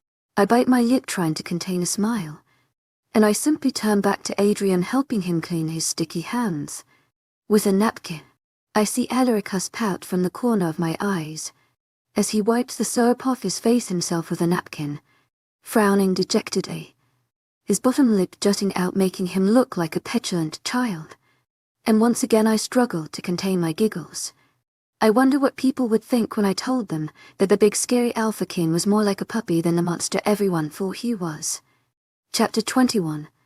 I huffed, setting down the large bowl of chocolate cake batter. I ran the back of my hand over my forehead, probably smearing chocolate batter all over myself. But at least it smelled good. To my agent extraordinaire, Madeleine Nolban, heartfelt thanks for your unfailing patience, enthusiasm. The chef gently grabbed the bowl from me, his face holding that small sweet smile that it seemed to permanently have on it. He was a sweet elderly man who seemed to love cooking, and even though he looked frail, this man could whip 50 eggs at once. I had seen it myself, sitting in my room. I tried to focus on the book I was reading, but found my mind running anywhere but on the two characters in the book. After incessantly failing to follow their quick romance, I finally gave up. Throwing the book on my bed, I walked out, intending to find Adrien, but instead walked in on Marcus preparing a cake. My grandfather had loved to bake, and although we lost him while I was very young, I still remembered the excitement I felt while helping him create the sweet delicacies that were still a weakness of mine. Convincing Marcus to teach me to bake wasn't too difficult, but even in my excitement I had noticed the flash of worry in his eyes at the idea of me cooking. I guess word of my horrid cooking skills had gotten around, but being the sweet man Marcus was, he allowed me to stay. I had wasted about 3 batters by now. Even under Marcus' scrutiny I managed to screw it up, but I was not going to give up. I wanted to learn to bake. I missed learning. Even this reminded me of school, and though at the time I had never appreciated it, but now that I didn't have it anymore, I missed it more than I could say. I missed the way it felt to finally solve a difficult equation or stressing over tests with friends. The excitement on the rare days I didn't have homework. I even missed fighting to stay awake while my teachers spoke. I missed how it felt to come home to my parents. The way my mom would bring me up my favorite snacks, them usually being very unhealthy, and how she would press a kiss to my forehead telling me I should go to sleep, not stress about my work. It was okay to get a mediocre mark if I tried my best. I missed the way my dad would make me my favorite tea as I studied into the late hours of the night. I missed how when I was young my dad would stress with me the night before the assignment was due because we both had spent our time reading books together and now had barely any time to do the work. Tears sprang to my eyes as I reminisced in the happy memories. The memories I wish I had treasured more. All the things I had taken for granted not knowing they would be taken away from me. The tears ran down my cheeks as I fought to stop them, as the thoughts of all the dreams I had came rushing back. I had wanted to become a psychiatrist and live in the one place that was free of the werewolf tyranny. The one place I would be looked at as more than a potential werewolf mate. The one place I wouldn't be the inferior species. But all chances of that were gone. I was stuck here as the mate of the most powerful man to ever live. A warm hand placed itself on my shoulder and I turned to see Marcus, his smile gone. Concern in his eyes as he looked at me. I smiled at him reassuringly, although it didn't seem to work through my glassy red eyes. And my tear-streaked cheeks. "What's wrong, Niz?" He questioned softly and I shook my head at him. I had told him many times to call me Amara, but he was stubborn. "Marcus, please, it's Amara." I tell him and he narrows his eyes at me. The same way my mom would before scolding me. Just seeing his expression makes my heart heavy. More tears begin to pour out and before I know it, Marcus wraps his arms around me, resting my head on his shoulder, cradling it with his hands, the way a father would his child, and I couldn't hold it in any longer. Silent sobs escaped me as my body shook with the force of them, tears pouring out of my eyes. It had been so long since I had cried, that at feeling Marcus, parent-like concern, I had completely broken down. Perhaps I wasn't strong. I was weak and I was sad. That was the truth. I was starting to crack. My defense that I had tried to hold up since the first day that I had cried here was cracking. The truth presenting itself in the worst of ways. I missed my old life. I wasn't cut out for this. I wasn't what Halaricus Knight needed. I just wanted a simple life to fall in love the human way. To live my life out simply but happily. I never liked extravagance. I preferred the small things in life, but nowadays I was too lost to see them. What's wrong with her? Halaricus' frantic voice rushed in my ears, as I felt my body be transferred into his hold. His strong arms wrapped around me as he held me to his firm chest, rubbing my back to calm me. He stayed silent, seeming to know that was exactly what I needed. And I heard Marcus leave, and my sobs got louder. This is what my reality was. Everyone left. Except the one man I wished I had never met. The one man who caused everyone's absence. This man never left. And neither would he ever let me leave. I yanked myself out of his warm hold, and taken by surprise, Halaricus let me go, looking bewildered at my angered gaze. "Why are you crying, love?" he asked me softly, reaching out to pull me back into his arms. The yearning to comfort me clear in his eyes. The instinct to protect and comfort his mate was coming out, and it only angered me further. "Because of you." My voice steadied despite the storm inside. "Me, love, did I do something wrong? I thought we were fine. Just yesterday we were fine," he said softly, trailing off in thought. "Everything. Since the moment I met you, my life has been wrong. And God, I can't take it anymore. I can't take living here like this anymore. I feel trapped. I miss my old life. I miss having hope. To my agent extraordinaire, Mylen Nilban. Hearts out saint say unsaid increations enthusiasm." My once strong voice now soft, sounding broken as I went on, and his eyes softened, pain clearly displayed in them as he looked at me. "Amara, baby, please, I didn't want to take anything from you. I really don't. I want to give you everything, but I can't let you go. I've told you that. I'm sorry, but I can't." And tears begin to pour out of my eyes, as I feel my heart begin to ache as I realize those words don't affect me like they used to. I had gotten used to it. I knew he wouldn't let me go. My hope was dying out, and that was the worst thing that could ever happen to me. For without hope a person was nothing. Absolutely nothing. "I hate you," I told him quietly. Although I was lying truthfully, I hated myself for being so weak. I was disgusted with myself.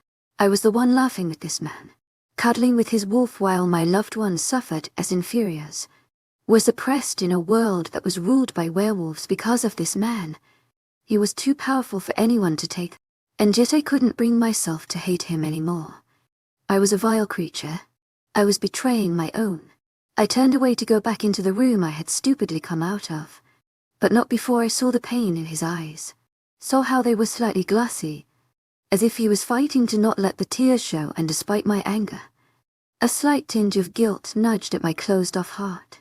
Chapter 22. The drops of water slowly trailed down the window, eventually completely disappearing, and in my disgruntled state, they were absolutely mesmerizing. I was probably one hell of a view right now. Teary red eyes, lashes wet, cheeks streaked with tears. My chocolate brown hair was a mess from running my hands through. My gaze melancholy as I stared transfixed out the window, wearing a large sweater and tights that made my petite form look even smaller as I sat curled up on myself on the small cushioned window seat. I hadn't noticed it before, but I had lost weight while staying here. My appetite was beginning to fade. Or maybe it was because I spent most of the day drinking tea. Alarica's pained expression was all I saw every time I closed my eyes. It was impossible to rid myself of the image no matter how much I tried. I had been too harsh. It wasn't his fault I was his mate. And I'm quite sure I'm not the only one disappointed with the fated arrangement. Perhaps I could convince him to find someone better. Someone fit to be the king's queen. He was a powerful man. The most powerful to ever exist, and yet he was stuck with a clumsy, stubborn mate like me. He was bound to be disappointed. It couldn't be too hard to convince him to find a woman worthy of his companionship. He was powerful, had more money than anyone would know what to do with, was certainly easy on the eyes, and the best of all, he was sweet. He was a gentleman, the type of man who would praise your beauty even when you were wrinkled and old. Isn't that what every woman wanted? But his reputation would make it difficult. I had seen him be sweet, but rumors of his past surrounded us as we grew. All evidence of his past had been erased, but some stories were passed from generation to generation. I, being a mere human, knew nothing of it, but my friends who spoke to wolves had heard, and they refused to repeat them to me. But I could convince them he was better. Truly, he just had to pick a woman, spend just a few days with her, and she would be his. Any woman would want him if they got to know him. All of the women I knew craved for a man like this. But I was my father's daughter, always turning my nose at the idea of a man falling in love at first sight. Falling so deep in love that he would be ready to lay his life for you the second he looked into your eyes. I had grown up hearing the lovely tale of the slow, sweet way my parents had fallen in love. That was the way that I wanted to. That deep bond and trust was what I wanted. They seemed to know exactly what the other was going to say before they said it. And neither of them ever got possessive or overly jealous the way wolf pairs did, because my parents trusted one another. They trusted their bond. Knew the other couldn't even think of such a thing. That was exactly what I wanted. It was highly unfortunate for Adrien that he had gotten stuck with the one girl who didn't care for the mate bond. Out of the millions who did, I would have to speak with him about this. I had to stop crying. Adrien could do better than me, and he deserved to know. I got up from my seat, wobbling slightly on my legs that had long fallen asleep. I slowly walked my way to the washroom, splashing some water on my face. I had to speak to Adrien. I had to do it now. Walking out of my room, I hesitantly made my way to his. I probably looked like a mess, and he was most likely still angry over my outburst. But I couldn't wait. I was starting to feel hope again. I couldn't let it pass. I knocked softly on his door, waiting for him to open the door. Holding my breath, the door swung open and I nearly collapsed upon seeing him. Not realizing I had held my breath for so long, Adrien stared at me, shock clear on his face before he composed himself again, his face now once again calm. But the storm of pain and something I couldn't recognize in his eyes making me bite my lip as the guilt overwhelmed me. "See, can I come in?" I ask him softly, and he merely nods, backing up, allowing me to walk in. I looked around, not exactly sure where to start, until he spoke, his deep husky voice making me jump as it interrupted the completely silent room. "What's wrong, Amara?" he asked, taking a step towards me. And my heart sunk. Even after my tantrum, he still cared. but that would go away, all the affection and care would be transferred to the other woman. I wanted to talk to you, I said, turning towards him, my breath hitching as I caught sight of a crashed table. And I looked up at him, my eyes widening as I looked into his eyes. His once soft hazel eyes were now sharp, the gold in them much more pronounced, making him look much more destructive and dangerous than he usually did around me. His hair was in a disarray. Apparently I hadn't been the only one with messy hair, but his only added to his dangerous aura, while mine made me look like a lost kitten. He took a step towards me. His eyes held me in their beautiful trance, not letting me step away from him as he made his way towards me slowly, his eyes a brewing storm. Though his face was calm, the sound of my rushing heartbeat in my ears, all I could hear. I now realized what the other emotion was. It was frustration. He was frustrated with me. He didn't know what to do with me. I confused him. My fists clenched tightly, but it seemed I had dug my nails in far too deep for the soft warm sting of blood appearing on my skin had me snapping out of my trance. But he was only a step away now, and I jumped back from him, and he allowed it. What did you want to talk about, love? He asked, his voice not as soft as gentle. It sounded dangerous, so calm, but as if he was suppressing something. About us. I stutter out stupidly. What about us? He says, taking a small step closer, making my fast heart rate increase even further. Well, why, you could do so much better. I'm merely a human. You could find someone powerful to be your queen. Immediately regretting it as I see his eyes flash dangerously. But that's the thing, my love, I'm not a king. He says, his voice strong and deep, a near contradiction to his words. Closing the space between us, he wraps his arms around my waist, his grip tight but even in his melancholy state gentle. He presses me against his firm broad chest, gazing down at me, his large warm hand coming up to tenderly stroke the side of my face, causing my breath to hitch in my throat. His eyes trailed over my face, almost lovingly, but in his melancholy state it appeared more possessive. I don't need a queen, he tells me, and I'm odd, hypnotized by him. Then what do you need? I ask softly, my words coming out before I could think about the new. He says, and my knees threaten to buckle under me, his arm the only thing keeping me up as my body fills with fear.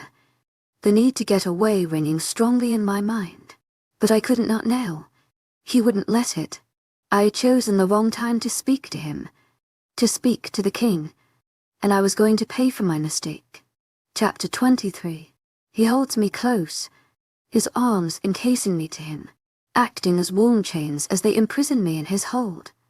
Alaricus leans down, nuzzling his face into my hair. He inhales my scent deeply. Let go, I mumble, straining to get out his hold, but his arms only tighten as he brings me closer to his warm chest, nuzzling his face into the side of mine, the stubble gently scraping across my soft skin, tickling me, only making me squirm more in his hold. Never, I will never let you go, Alaricus says, his voice closer to a growl, and as I look into his eyes, I see the gold standing out in contrast to the hazel, my stomach tightening as I see the way the gold glints dangerously, so very paranormal on his human-looking face, the monster slowly ripping out of its beautiful facade. I gulped nervously, his gaze trained intently on my constricting throat. You should, I mutter quietly, and his hold tightens as he pulls back to look into my eyes. As I shy away, his hand comes up to gently lift my face, so that I would be forced to meet his intense gaze. And why is that? He growls out. Because you can't have someone stronger. A wolf, someone who can reciprocate your affections, your passion, I tell him quietly, and his eyes flashed dangerously as I mention him being with someone else. How can they were my affections? My passion belong to you, when I belong solely to you, he says, gazing deeply into my eyes as he speaks, and my heart clenches at what I see. It was true, he had given himself over to me. His heart belonged to me. He belonged to me, and it was so sad to see the bond was so strong that it had forced a man like him to give himself to someone like me. The wolf had fallen in love with the sheep. But what if this is all the bond? Perhaps if I'm away from you, you will fall in love with another. I tell him, hoping he will see reason, but his eyes grow livid as I speak. and suddenly looking into them I can't breathe. This isn't only the bond. The bond can only push me towards you. The man attraction, I need to protect. But my feelings for you are so much deeper. The bond isn't what makes me feel as if everything is going to be okay every time I see you, or the reason my arms ache only to hold you. Neither is it the reason for the way I long to see you every moment of the day, why my eyes search for your face everywhere I go, or for the way my heart warms when you make faces while you read, why I feel all my worries and ailments drift away every time I look into those eyes, or why I find your smiles absolutely unalluring, and neither is it why it drives me insane to know that I am the one hurting you most by keeping you here. He finishes off, his voice growing quieter, until it's merely a whisper and neither of us can look the other in the eye. A moment of silence passes between us and my heart thrum is as his words slowly sink in. But when I open my mouth to speak unthinkingly I blurt something I shouldn't have. Then let me be free, I say quietly, my eyes pleading as I look at him, and he slowly lets go of me, looking away from me. I can't, he whispers, refusing to look into my eyes.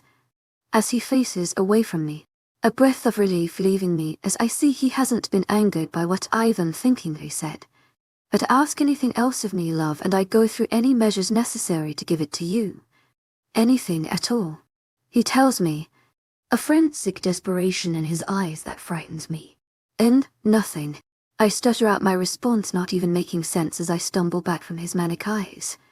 I could give you anything, Amara. I would. I only wish to see you happy. He tells me softly, despite the storm in his eyes, and I shake my head, pulling further away from him, a crease forming between my brows as his words sunk in. He wished to buy me, to make me his like he was mine through materialistic gifts. You claim to love me, but how can you when you don't even know me? If you did, you would know my dreams cannot be bought. I tell him softly, and his eyes flash with hurt. And he walks closer to me, forcing me solely with the strength of his gaze to look into his bewitching eyes. I do know that. I know you are not one to be bought. My status and wealth means nothing to you. But that's what makes me respect you so much. Even though you're so young, you see that these mean nothing. What saddens me is that despite your tender age and innocence, you recognize me for the monster I am. Alaricus's voice grows quieter as he speaks, and my brows furrow as I listen to him. He looks up at me, gazing into my eyes, bearing his soul to me, every ounce of regret, of affection, longing, and helplessness clear on display. The ancient surge deep within the honey pools melts my heart. You're not a monster, I mumble pathetically, and he lets out a sarcastic laugh that has my eyes widening as I stare at him. His mood switched much faster than what I could keep up with. What else am I? Who other but a true monster could keep an angel locked up for himself, when the angel so clearly longs to be free? He tells me, slowly moving closer, and before I know it he is right before me, his large warm hand slowly stroking the side of my face. Sadly but adoringly. I'm no angel. To my agent extraordinaire, Mythical Nilben, heartfelt thanks for your unfailing patience, enthusiasm. I've been too hard on you. This isn't your fault. You're probably as unhappy as I am about this, I say guiltily, peeking up through my lashes to see his reaction to my words. Before I met you, I had never known true happiness. Being with you has shown me that life is so much more. I couldn't be happier with you. It is myself that I am upset with. A selfish man has fallen in love with you, Amara, and can't let you go now. I wish that I could. How I long to see you happy, but I can't let you go when I've now just found you, when I've only just felt what it's like to truly live. I've lived through decades of misery, years without hope. I've never felt what it's like to truly be happy, but you, my angel, are my hope, my happiness, my will to live, to go on, to be good. There is nobody that could love you more than I. You're the reason I exist. Meu miraculum. I can't give you up. Forgive me, my love. Pressing a passionate, tender kiss to my forehead, he left, turning back only at the door to give me one last longing glance before he leaves me lost in thought. I sit there for I don't know how long, surrounded by the intoxicating scent of Alaricus, but it's dark when a knock sounds on the door, knocking me out of my reverie. Amara. Frank's voice sounds at the door before he softly pushes the door of Alaric's room. Amara, you haven't eaten all day. You must eat. He tells me as to make a face not in the mood to eat. But Frank scowls at me, shaking his head before I can speak. I do eat. I try to convince him, but he simply shakes his head at me. The master himself has told me you haven't eaten, and asked for me to beg you to eat.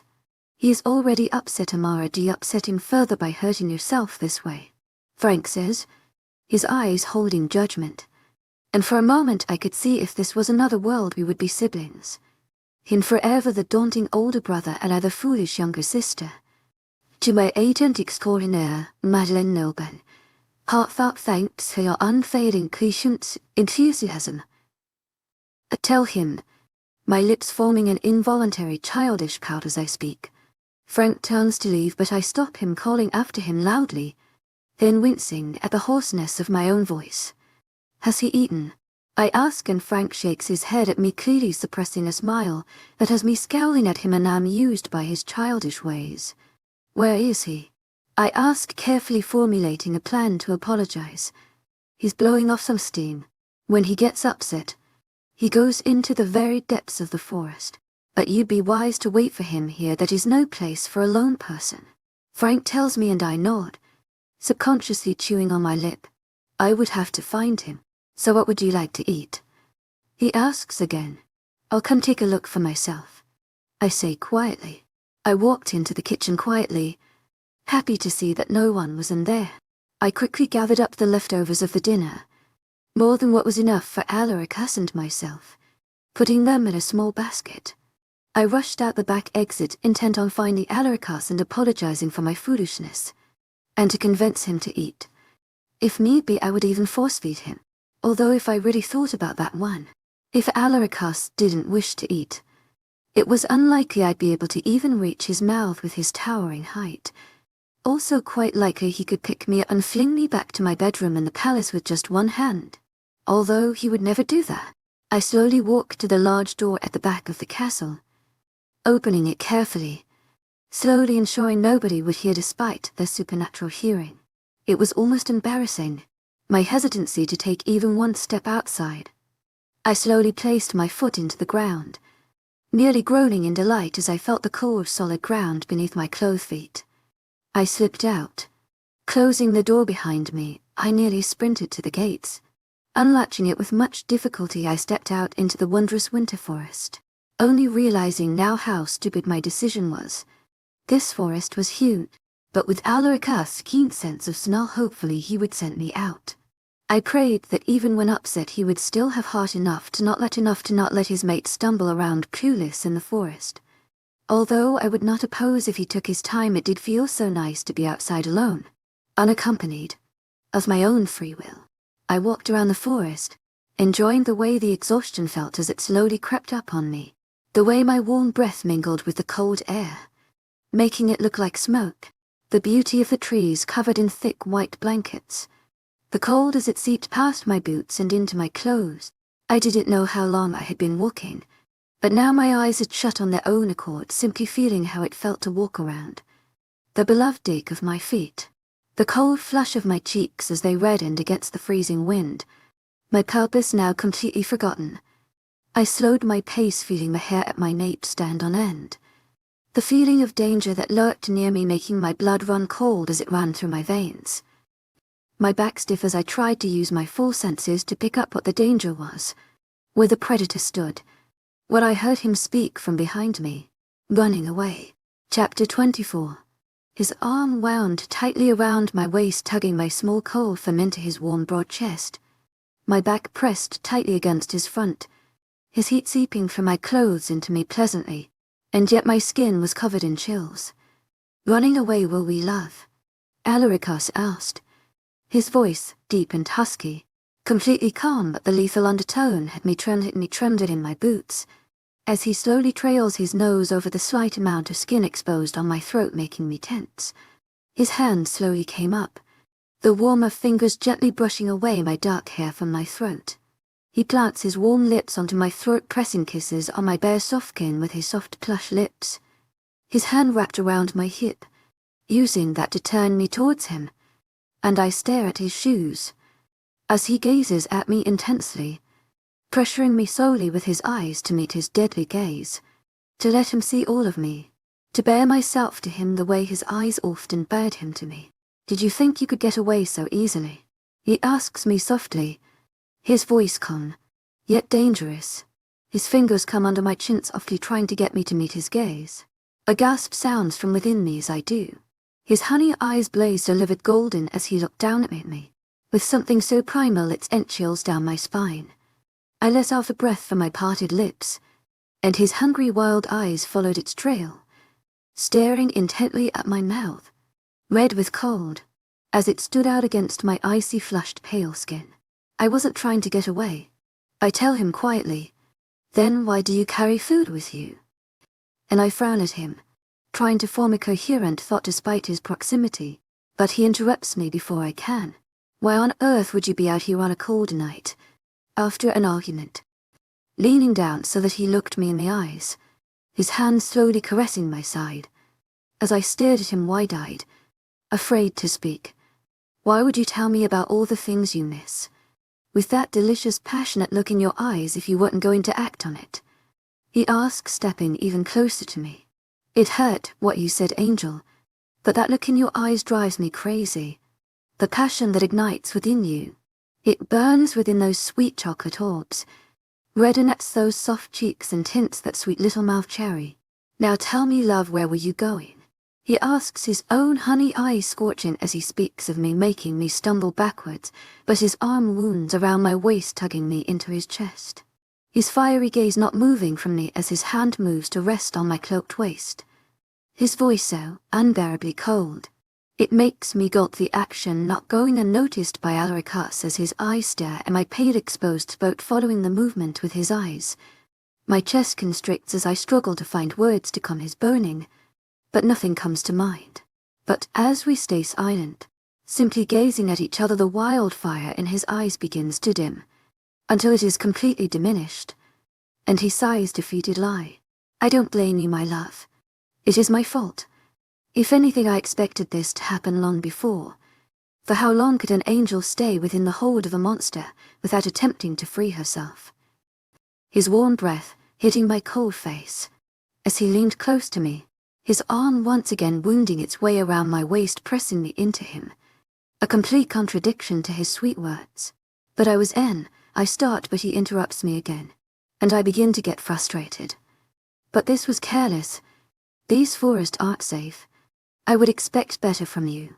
You're intelligent, and yet here you are with only enough food to last you a day, in the midst of dangerous woods, wearing clothes that couldn't keep you warm for even one night.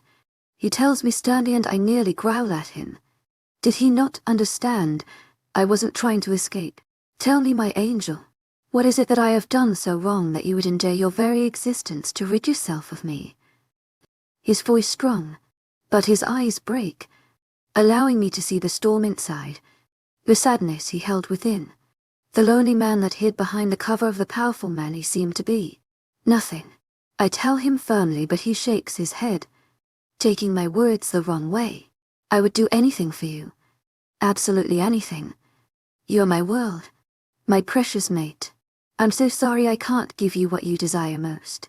He tells me sadly, his honey eyes darkening in their sorrow, and my heart breaks as he looks up at me, and I see they are missing their shine. His lip jets out in a slight pout, strands of his beautiful thick dark hair falling onto his forehead unruly. He looked like a sad broken child, a fallen king, and I couldn't take seeing him like this. I cupped his tanned face into my small cold hands, slowly running my fingers over the slight stubble. I urged his head up, so that he would look at me, truly look at me. I wanted him to see me, to see my regret for making him hurt, to see that I was not trying to escape him. I couldn't escape him anymore, not when I saw him for what he truly was, a broken, sad, lonely man who tried his best to please me, who was bearing himself completely to me, allowing me to see a playful, childish side of him not many people got to see. I leaned up so that my face was level with him, pressing a deep kiss to his cheek. I murmured softly against his smooth, tart skin, His eyes widened as he looked at me, melting back into the soft honey pools I had unknowingly come to adore. I shouldn't have been so harsh with you. Frank came to ask me to eat, and from him I learned that you hadn't eaten yet. I planned to apologize, and perhaps earn your forgiveness by bringing your meal out to you. We could eat together, only if you forgave me, of course. I didn't make the meal. I really can't cook, or else I would have. But if that'll make you feel better, I will. I ramble on and he looks down at me, his eyes filled with amusement, as his lips twitch up into a small smile. You have nothing to apologize for, my love. But if it makes you feel better, you are most definitely forgiven. But only if you will feed me the food that you brought, he says softly, and I nod, eager to be forgiven before even considering his request. And as my frozen mind slowly processes his words, my eyes widen, and he lets out a deep velvety chuckle at my reaction, the sound filling me with a warm feeling. His honey eyes crinkle sweetly as he laughs, deep dimples appearing in his tan cheeks, making him look much younger than he was. Oh, okay. I stutter awkwardly, and a small smile stays on his face, and I go to step away. But his smile drops, and he wraps his arms around me, pulling me back into him. Forgive me for jumping to conclusions. I was merely upset. Of course not because of you. I frustrate myself, and due to that I assumed the worst. Can you forgive me, Angel? He asked softly, one of his hands coming up to softly stroke my cold flushed cheek, causing a warm blush to appear on it, and his eyes fill with adoration. He leans forward, having to crouch considerably to reach my level. He slowly leans and pressing a soft kiss to my heated cheek, causing me to blush even more, as he keeps his lips against my skin, slowly starting to trail kisses down my cheek to my jaw, making me freeze completely as his warm tongue flicks out, quickly licking the soft corner of my jaw, making me jump back. But his arms tighten around me as he nuzzles his face into my neck, and I tremble in his hold, my toes curling as his warm breath hits my cold skin. Let's go, I suggest softly, hoping for him to stop his intimate gestures. It was more than I could handle. His affection was even sweeter than what I had read in books, and that being my only experience, this was highly overwhelming. Why, I happen to quite like it here, he says softly, pulling away from my neck, only to rest his chin on my head. I'm over hungry. Yes, hungry. I say, a flush coloring my cold cheeks as his eyes flash in amusement, obviously catching onto my words. My cover-up hadn't worked. For what, my angel? He asks softly, his eyes teasing, and I let out confused hum in response. I mean, what would you like to eat? He rephrases, and I awkwardly hold up the basket, and his eyes widen. He grabs it from me quickly. How rude of me. A lady carrying around a basket in my presence, and I don't even offer my help. He murmurs mostly to himself, sounding more like a child scolding himself than a grown man. You must think so low of me, he says softly, and I sigh, shaking my head. I most certainly do not, I tell him, and he raises an eyebrow at me. So what do you think of me? His eyes lit up with mischief. That you're a great cook, and nice. I offer awkwardly, wanting to smack my head into a tree. I really should have taken more opportunities to be social. That's all. His hand coming up to gently twirl a lock of my dark hair in his large hands. I also think that you're funny, good with children, and why, you must be hungry. Now very tempted to plant my face into a tree. His appetite was all I could think of. His eyes fill with amusement as he stares down at me, and he quickly presses a kiss to my forehead. Before grabbing my hand in his, he looks at me worriedly. All amusement gone. You're so cold, he says softly, his voice panicked. We must get back to the castle immediately, gently urging me to walk, and I proceed, but apparently not fast enough for his tastes, as he suddenly whirls around, making me gasp at his speed. He bends, wrapping his arms under my knees and around my waist, hoisting me up into his arms. He gently offers the basket to me, and I grab it from him, still too shocked to speak, or even for man opinion. He presses me to his warm chest, and my frozen mind begins to thaw, my cheeks coloring at his actions, and my eyes widen in embarrassment. Alaricus, please let me down. I can walk. And his eyes glint with gold as I say his name, but he looks down at me gruffly. He pulls me closer to his chest, cradling me gently to him. My body heat will keep you warm. And I bite into my lip. The heat was quite pleasant, and it was getting awfully cold. I shake my head slightly, trying to clear my thoughts. I have a jacket, Alaricus. This is inappropriate. I tell him, and he looks down at me, slight amusement in his eyes, mixed with incredulous irony, me allowing my sweet little maid to catch a cold, while she adorably tried to organize me an apology picnic. Now that would be inappropriate. And I huff stubbornly, and his eyes soften, as he lowly mutters in his deep velvety voice, "So beautiful." I purposely keep from looking into his intense honey gaze, even though I feel it trailed on my face, but I can't help the way my cheeks color at his words, the rosy pink of my cheeks telling him how his words affected me. "I love it when you blush. It leaves me breathless," he murmurs softly to me, and I bite into my lip trying to keep from blushing even more, and he grins softly down at me, hoisting me up, even closer to him. He continues walking through the trees as if my extra weight does not bother him at all. The warmth of his chest seeps through my clothing, slowly warming my skin, and as I begin to grow tired, I subconsciously snuggle into his warmth. He leans down to mumble softly into my ear, his warm breath blowing against my cold skin. New Miracleum, Chapter 25. My hands trembled at my sides as his large thumb built pressed against me as he brushed by, his face blank, lips mouthing a small apology, making him seem innocent, but the mischief in those honey eyes telling me he knew exactly what he was doing. I glared up at him, not amused by his tactics. Alaricus had been teasing me all morning. Light touches, brushing up against me, heated stares, just to irritate me. I huffed, turning back to look at sweet Mr. To my agent extraordinaire, Madeleine Nogan, heartfelt thanks for your unfailing patience, enthusiasm. To hand him the batter he had me mixing, he offered me a small smile in gratitude, patting my head as he went around me. There was an international meeting for all pack leaders around the world, which meant making a lot of food to feed all the hungry wolves, food that Alaricus and I were helping the chefs prepare. Although it seemed Alaricus was much more focused on teasing me than cooking, both of which he was exceptionally good at, I was a second away from dousing his handsome self in muffin batter. A strong arm wraps around my waist as I dice tomatoes, intending to make one of the only things good at, a salad. A firm warm body molds itself to my back, lips hovering over my exposed throat. Alaricus' husky deep voice whispers lowly into my ear. To my agent extraordinaire, Madeleine Nogan, heartfelt thanks for your unfailing patience, enthusiasm. His hot breath blowing against my ear, his thumb gently massaging circles into the bearskin on my waist where my shirt had risen. His arm slowly reaches towards a spatula, his firm build leaning into me as his plump lips press into the soft skin of my throat.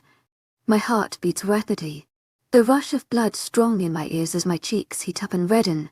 "Alaricus, what are you doing?" Turning towards him, my hands resting on the counter beside me. I wasn't exactly liking his inappropriately touchy behavior or the way the chef stared at us. Alaricus leans forward, his large hands resting beside my own as he presses himself to me, allowing some of his weight to rest on me. As our chests press together, Eros really likes you in blue. As do I. It's one of the few things we agree on. You really do look absolutely delectable in dark blue, love. Your skin looks so flushed, and your lips are so red today, so ripe, begging to be tasted. He whispers out slowly, his thumb rubbing over my bottom lip slowly, as my eyes widen and I back away further into the cabinets. His free hand slowly trails over my bare arm and I silently curse myself for wearing a fitted tank top. God, you look unbearably beautiful. All I can think about is you. You're very distracting, you know. Alaricus murmurs softly, his large hands coming to rest on my waist. Eros isn't helping. He loves pointing out how flushed your skin is, the heated blush of your cheeks as we brush against you, and the gleam in your eyes from all the exercise. It's truly driving me insane. He tells me gently, his lips closing around my ear as his teeth graze it gently. And I gasp, trying to pull away from him, looking around embarrassed about what Alaricus was doing in front of others. Luckily the chefs all knew better than to stay in close proximity, and had gathered at the far end of the kitchen cooking as they exchanged sly smirks. "Alaricus, stop it," I said, pushing against his chest, as I struggled to free myself of his hold. Over the past few days me and Alaricus had gotten much closer, and he was more free with showing his affections, but that didn't mean I was entirely comfortable with it. He pressed a deep kiss to my cheek, his lips hovering on my cheek for longer than necessary before he released his hold on me, taking a small step back, finally allowing some distance to come between us. "I'm sorry, Angel," he tells me sincerely, sorrow clear in the honey depths. Before I can think about it, I lean up to press a quick kiss to his jaw, letting him know it was all right, not wishing to see him sad. His eyes clear, but a slight sorrow remains in them. "How did I get so lucky?" he mumbled to himself softly, and I blushed deeply, turning around again, pretending I didn't hear. "To my agent extraordinaire, Madeline Noble, heartfelt thanks for your unfailing patience, enthusiasm. It's late, the guests are starting to arrive. You two should begin to get ready." A younger chef says, his head bowed as he speaks to Alaricus, and my lips turn down slightly as I look at the both of them. Alaricus not slightly mumbling something incomprehensible to my human ears, before he turns towards me. "Shall we, love?" he asks me, gently holding a hand out to me, and I nod quickly, setting down the bowl of curry, and I held as I place my hand into Alaricus, a waiting palm. I steal a mouthful in chocolate truffle from one of the large platters as I leave, giggling as Mr. Morgan glares at me, his eyes soft and playful. Alaricus gazes down at me, smiling softly, his honey eyes unbearably sweet, more so than the chocolate that lay melting on my tongue. His fingers clasp around my hand, and he allows me to lead him out of the kitchen. I smile in farewell to all the chefs, and they bow at me in return, and my smile drops. I still wasn't used to being treated this way, and I feared I would never like it. We walk silently up the stairs, stopping right before my room, and Alaricus tugs on my hand, softly urging me to turn towards him, and I comply. His eyes rig over my face, before he steps forward, pressing a quick kiss to my forehead. He lets his lips hover as he speaks. "I'll see you in a bit, love." Idiotically I nod, and my forehead hits his nose. I gasp, pulling away from him. He stands up from his leaning position, chuckling softly. I mumble incoherent apologies as I rub his nose, having to lean up to reach his face. He stays in place, and only after a minute of panic do I realize he was completely fine, merely silent so that I would keep tending to him. I scowl at him, letting out a huff as I step away, crossing my arms over my chest, and a soft chuckle escapes him as his finger comes up to gently flick my nose, and I turn back, looking at him shocked before rubbing my own nose, even though it didn't hurt. Chuckling to himself, he turns away from me, heading to his own room, leaving me standing in the hallway rubbing my nose as I mutter harmless curses to myself.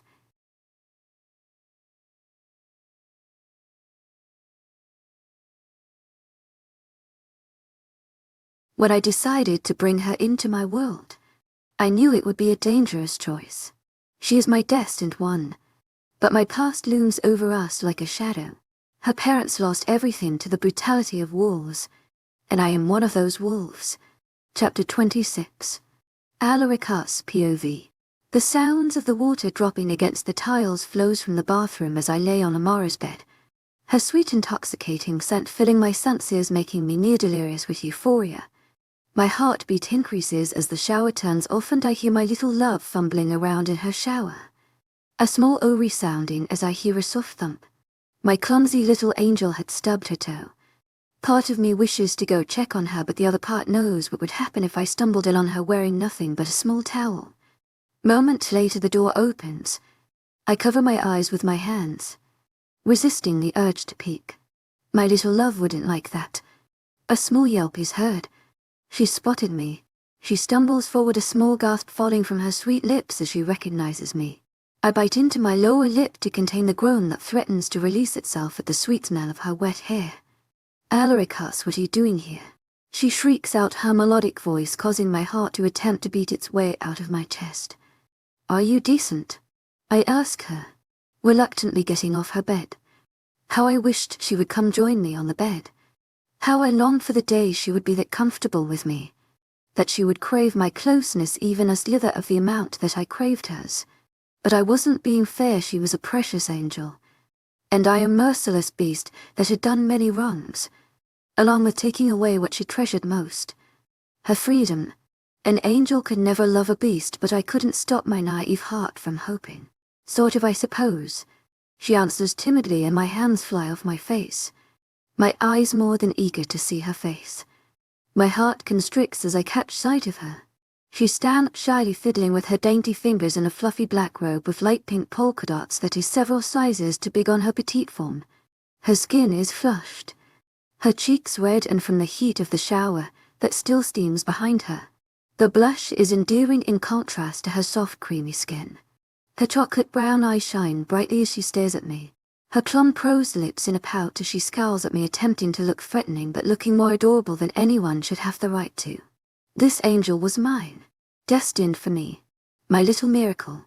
To her misfortune, I was nothing like her. I was far from innocent. I wasn't angelic. Neither pure, she's all those things and so much more. I would be kind. I would be good. For her I would be absolutely anything. Do anything. All she needed to do was open her sweet little mouth and command me. She had enslaved me at first glance, but my naive little angel had no idea. I moved towards her slowly, not wishing to startle her. She gazes at me through long dark lashes, as my hands slowly reach out to cup her soft cheeks, a soft eye escaping me as her skin comes in contact with mine. My thumb rubs over the blush of her cheeks, only further reddening it. My other hand goes up to tangle in her damp hair. The towel long fallen, but she hadn't noticed. Her sweet scent surrounds me, and I struggle to contain my growls. She was too tempting for her own good, so tempting and she didn't even know it. I lean forward slowly, allowing her to pull back if she'd wish, although I hope fervently that she wouldn't. I press my lips softly to the smooth, soft skin of her cheek, and she stiffens beneath my touch, her lips parting slightly, and it becomes even harder to contain that growl. She was absolutely tantalizing, a constant temptation, the sweetest kind of torture. She was right in front of me, but I couldn't have her. Not completely. I couldn't hold on to her as long as I'd like. Taste those pouty rosy pink lips. I couldn't hide her in my embrace for eternity the way I wished to. I couldn't hide her away from the world forever. One day the angel would struggle to break free of its cage, and I would have to relent to her wishes. For how could I ever say no to those beautiful chocolate pools if they looked at me pleadingly? She could make me do anything she wanted. I worshipped her. This beast was made to worship this beautiful little angel, and he forever would. "Alaricus," she mumbles quietly, grabbing my attention. I look at her, gazing into the chocolate depths, wondering what she wanted. Eager to please. "You didn't answer my question," she says, a slight furrow forming between her brows, and I clench my fist, resisting the urge to kiss it away, her lips forming an involuntary pout that has my heart. She wished to know why I was here. One of the things I loved about her was her curiosity, her thirst for knowledge. She was so intelligent and yet so innocent. "I came to ask you to wear blue," I tell her softly, and her beautiful eyes fill with amusement before her lips part, letting out a chiming giggle that has me struggling to stay upright and to not fall to my knees, begging this angel to fall in love with me the way I had with her. "See, couldn't you have asked somebody else to do that?" she says, struggling to contain her giggles, and I stare at her, stumped, not knowing what to say. How was I supposed to tell her I was pathetic enough to sort out every excuse to be near her, to be near the angel? Everyone's busy. I offer up, and she nods, biting into her plump bottom lip to stop her laugh as she nods at me, pretending that my excuse made sense. She looked up at me, still biting her lip, and I clenched my fists as Eros struggled to come forward, wishing to mark his beautiful mate. I closed my eyes, bargaining with Eros, only opening my eyes when he relented, simply eager to see his mate again. "Which one?" I look at her, bewildered, She was really adhering to my request. You don't have to if you don't want to. It was stupid of me to ask. I'm sorry. Please wear what you would like. I tell her. I was an idiot for asking this of her. It was up to her to wear what she would like. How inconsiderate of me. Perhaps she had thought of what to wear and was now only agreeing because she felt pressurized. I was taking advantage of her kindness. My poor angel. I was a horrible mate. I hadn't decided yet. Help me, she asks, softly grabbing my hand in her petite one, yanking on it softly so that I would follow her. And I do. The beast trails after his angel like a lost puppy. She stops in front of her closet. Pulling it open, we both step inside and she leads me to the far end, where the gowns hang. Pick a blue one, she tells me softly, and I can't help but smile at my angel. She was the most precious thing out there. My fingers trail over her gowns until they settle over a deep navy silk one, my eyes falling shut as I envision my beauty in this dress. I pick it out, holding it out to her, and she nods in approval, grabbing it from me. Thank you, love. I tell her softly and she nods, an enchanting smile on her face. Now let's get you dressed, she says, and I raise a brow at her. If you get to pick what I wear, I get to return the favor, she says excitedly, her eyes glowing. She was so easily excited it was absolutely endearing. She enjoyed the little things in life. As pathetic as it was, I loved watching her. She would smell her steaming cup of tea, smiling sweetly at the scent. The way she would get excited over a new book, or the way she would watch a thunderstorm. The thunder entranced her. She grabs my hand, tugging me out of her room into my own, and I nearly stumble into a wall. Despite my supernatural senses, all I could think of was her soft hand enveloping my own. The touch of her soft skin spread warmth throughout me. She lets go of my hand as she tugs open my closet, stepping in, and I simply watch her, loving how comfortable she is in my room, wishing desperately she would forever stay like this, imagining a better world in which this angel would wake in my bed. Enthusiasm in my arms, and would bound into our closet this way every morning. Every morning she'd throw her picked-out clothes at me, scolding me in that melodic voice to get dressed. How it would be if she felt for me even a slight degree of what I felt for her. She picks out a black suit with a dark blue shed underneath, and I chuckle at how excited she is. It was absolutely adorable. Now get dressed, she tells me, attempting to be stern as she bounds out of my room, and my shoulders slump as I lean against the wall, my heart rate slowing again as I watch her go. I get changed quickly, managing to attend a few calls and hear the opinions of the few alphas that couldn't make it to the meeting. I step out of my room and my heart stops completely as I catch sight of Omara. She looks absolutely angelic in the gown. It fits snugly against her soft curves, falling gracefully to the floor, trailing behind her as she walks. She looks up at me, her chocolatey brown eyes apprehensive. Beautiful, I mumble subconsciously, and she blushes indirectly. You look good, she mumbles sweetly, looking down at the floor. She peeks up at me from beneath thick lashes, and an uncontrollable smile forms on my face. My angel thought I looked good. Thank you, love, I tell her, offering her an arm, and she steps closer to me, slipping her arm into mine, her silky smooth skin nearly making me tremble. You really do look breathtaking, I tell her, and she bites into her rosy lip, unsuccessfully trying to contain a blush, and she chooses not to answer. We walk down the stairs slowly. I gently untangle my arm from hers, wrapping it around her waist instead. In case she stumbled, I would be sure to catch her. My arm wraps easily around her small waist, and unable to resist, I pull her close to my side as we walk down the stairs. The alphas look at us as we make our descent, and my chest puffs with pride to be at the side of this angel, to have Omara by my side. The manor has been polished to perfection, decorated beautifully, the soft gold of the decor contrasting wonderfully with the dark ancient wood of the floors, and yet I can't keep my eyes off of Omara, as she smiles back at the few people who smile at her. The sweet rhythmic sound of her heartbeat speeds up as we walk, and I grab her hand, gently giving it a light squeeze to reassure her. Although I was the biggest threat in the room, I was familiar. I nearly gloat with pride as her heart rate begins to slow. I was a comfort to my angel. She looks up at me, her chocolate eyes shining with sweet innocence. She offers me a small smile in gratitude, and my heart swells. How I wish she would always stay smiling. How I wish the nights I had spent outside her door listening to her quiet cries had never happened. Little did she know I cried with her. My sweet Amara. She craved to be free, and I was her restraining cage, the beast that held the angel captive. A part of me longed to see her happy and would do absolutely anything to make her so, even let her go. But the bigger part of me, the selfish beast, couldn't. He wanted the angel by his side forever, for I knew if I gave her the choice, she would leave me. I would become just a dark shadow in the wake of her light. I would become nothing more than a haunted memory. If she left, I would again be shrouded in the darkness, and having seen the light, I couldn't let go of it now.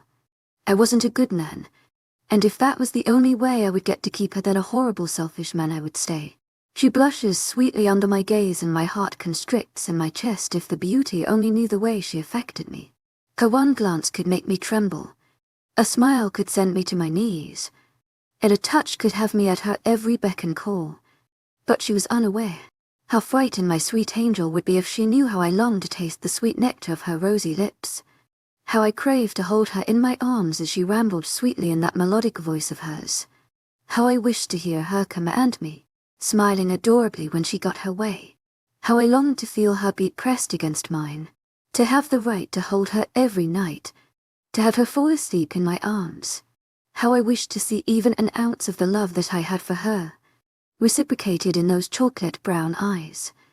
But that would never happen, for how could an angel fall in love with a beast? Chapter 27. Are you ready? Alaricus whispers to me gently, his warm breath blowing against the tendrils of my hair as it caresses my skin gently. I nod, inhaling deeply, trying to avoid looking into his eyes. His honey gaze never seemed to help my scrambled mind. It only served to distract me further. His finger comes under my chin, tipping my head up gently. But I stubbornly keep my gaze on his chin, and he lets out a soft chuckle, pressing his lips softly to my forehead before leaning down to look into my eyes. You're going to be fine. I promise, love, he says, cupping my face in his hands softly.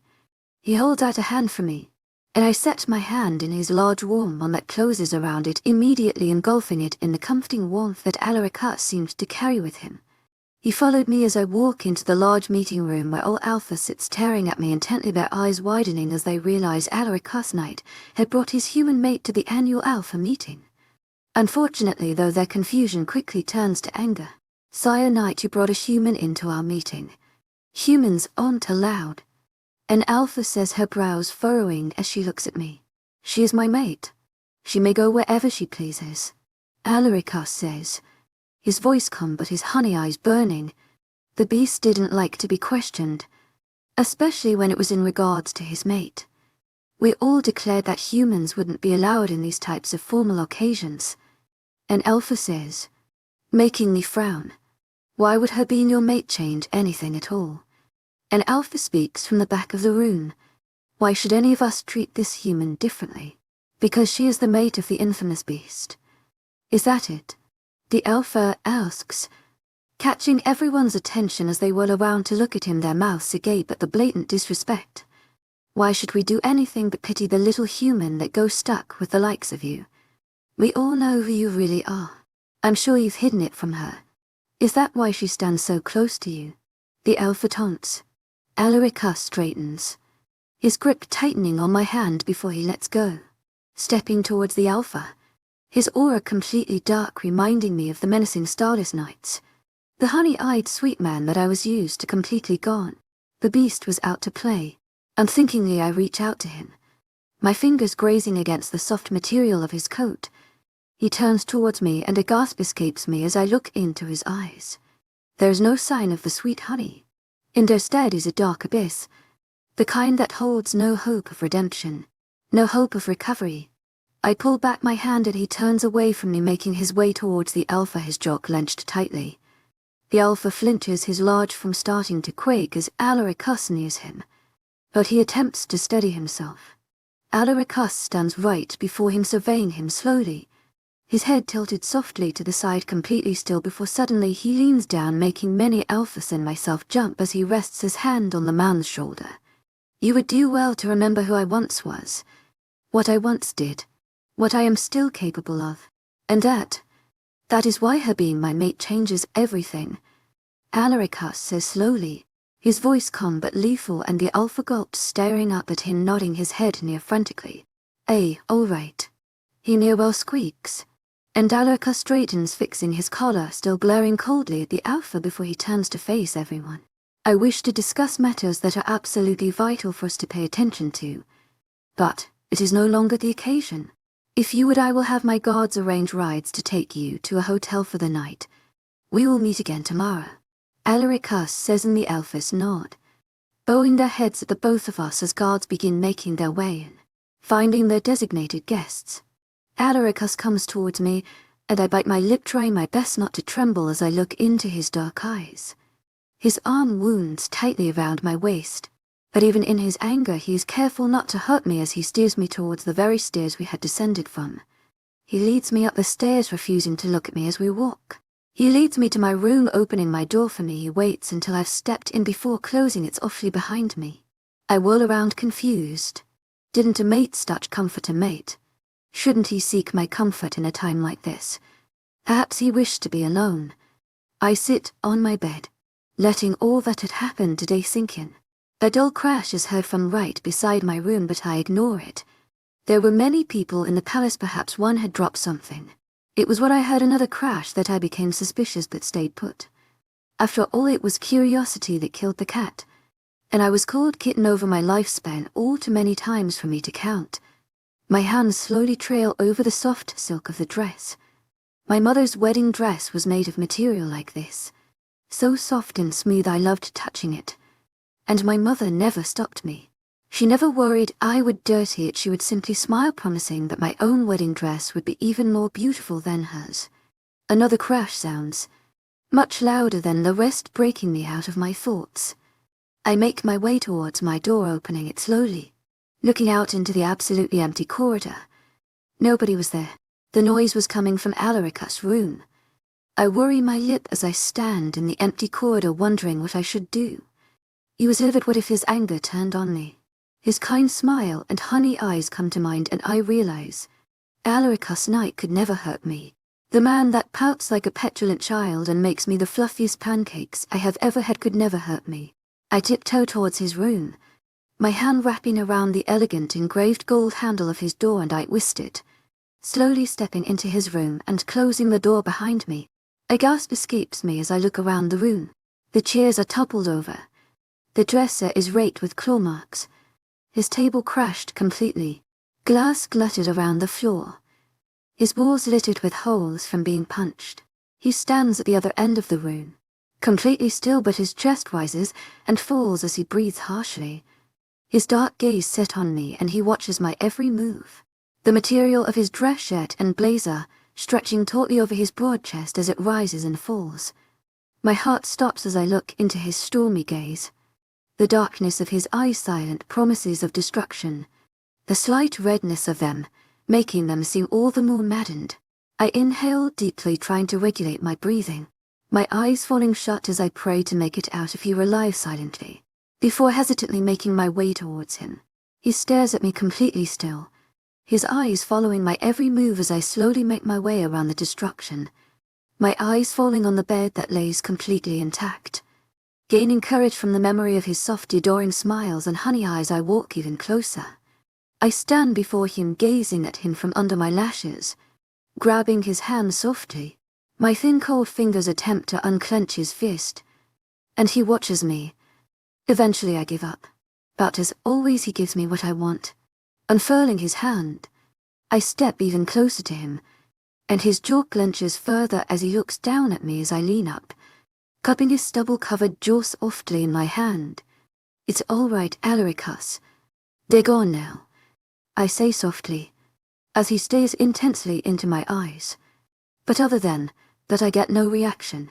My other hand goes up and I cup his face in my hands, leaning further up to press a kiss to his cheek.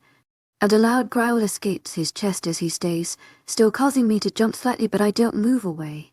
I press a kiss to his other cheek, before pulling his head down to press one to his forehead, gulping as I look into his eyes to see his stare trained on my lips.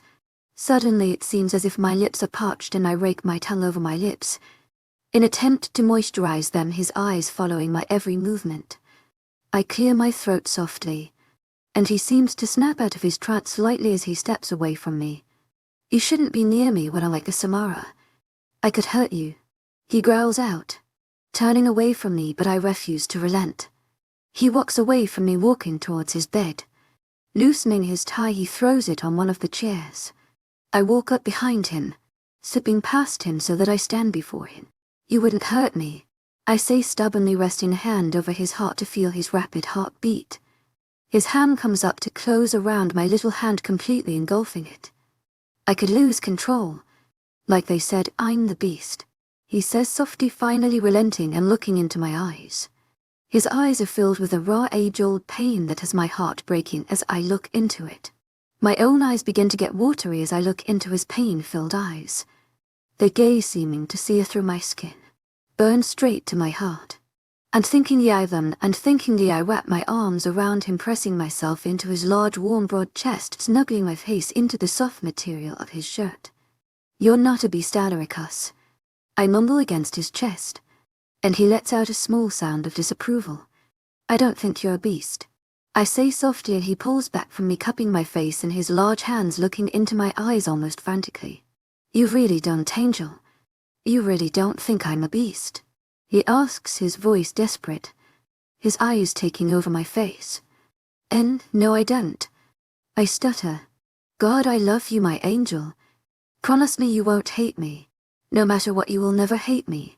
I couldn't bear it if you were to hate me, he asks, his eyes filled with a sorrow so deep that the words escape my mouth before I can even think them over. I won't ever hate you, I tell him. Promise you won't leave me. Promise it, Angel. I can't live without you. You're like a breath of fresh air. And to a man who's been drowning for centuries, I couldn't possibly live without my air now. Please, Angel, I'm begging you, don't ever leave me, he asks, sinking to his knees. He looks up at me, his sweet gaze pleading with me. I sink down to my own knees before him, cupping his strong face in my hands. I speak to him gently, my thumbs rubbing over his smooth, high-toned cheeks. I won't ever leave you, I say, knowing well that now I couldn't. I could never leave the sweet beast who sank to his knees before me, begging me to not leave him.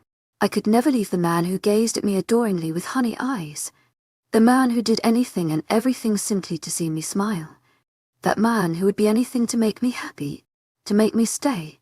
His arms wrap around my waist tightly and he pulls me into him. My cheek rests against the smooth, exposed skin of his chest. I don't know how long we stay that way, both unwilling to move. The clock strikes midnight, letting out a loud ring that has me coming to my senses again, and I attempt to pull away from Alaricus, who refuses to let me go. A slight whimper is heard from him and my heart breaks all over again as I pull away only enough to look into his eyes.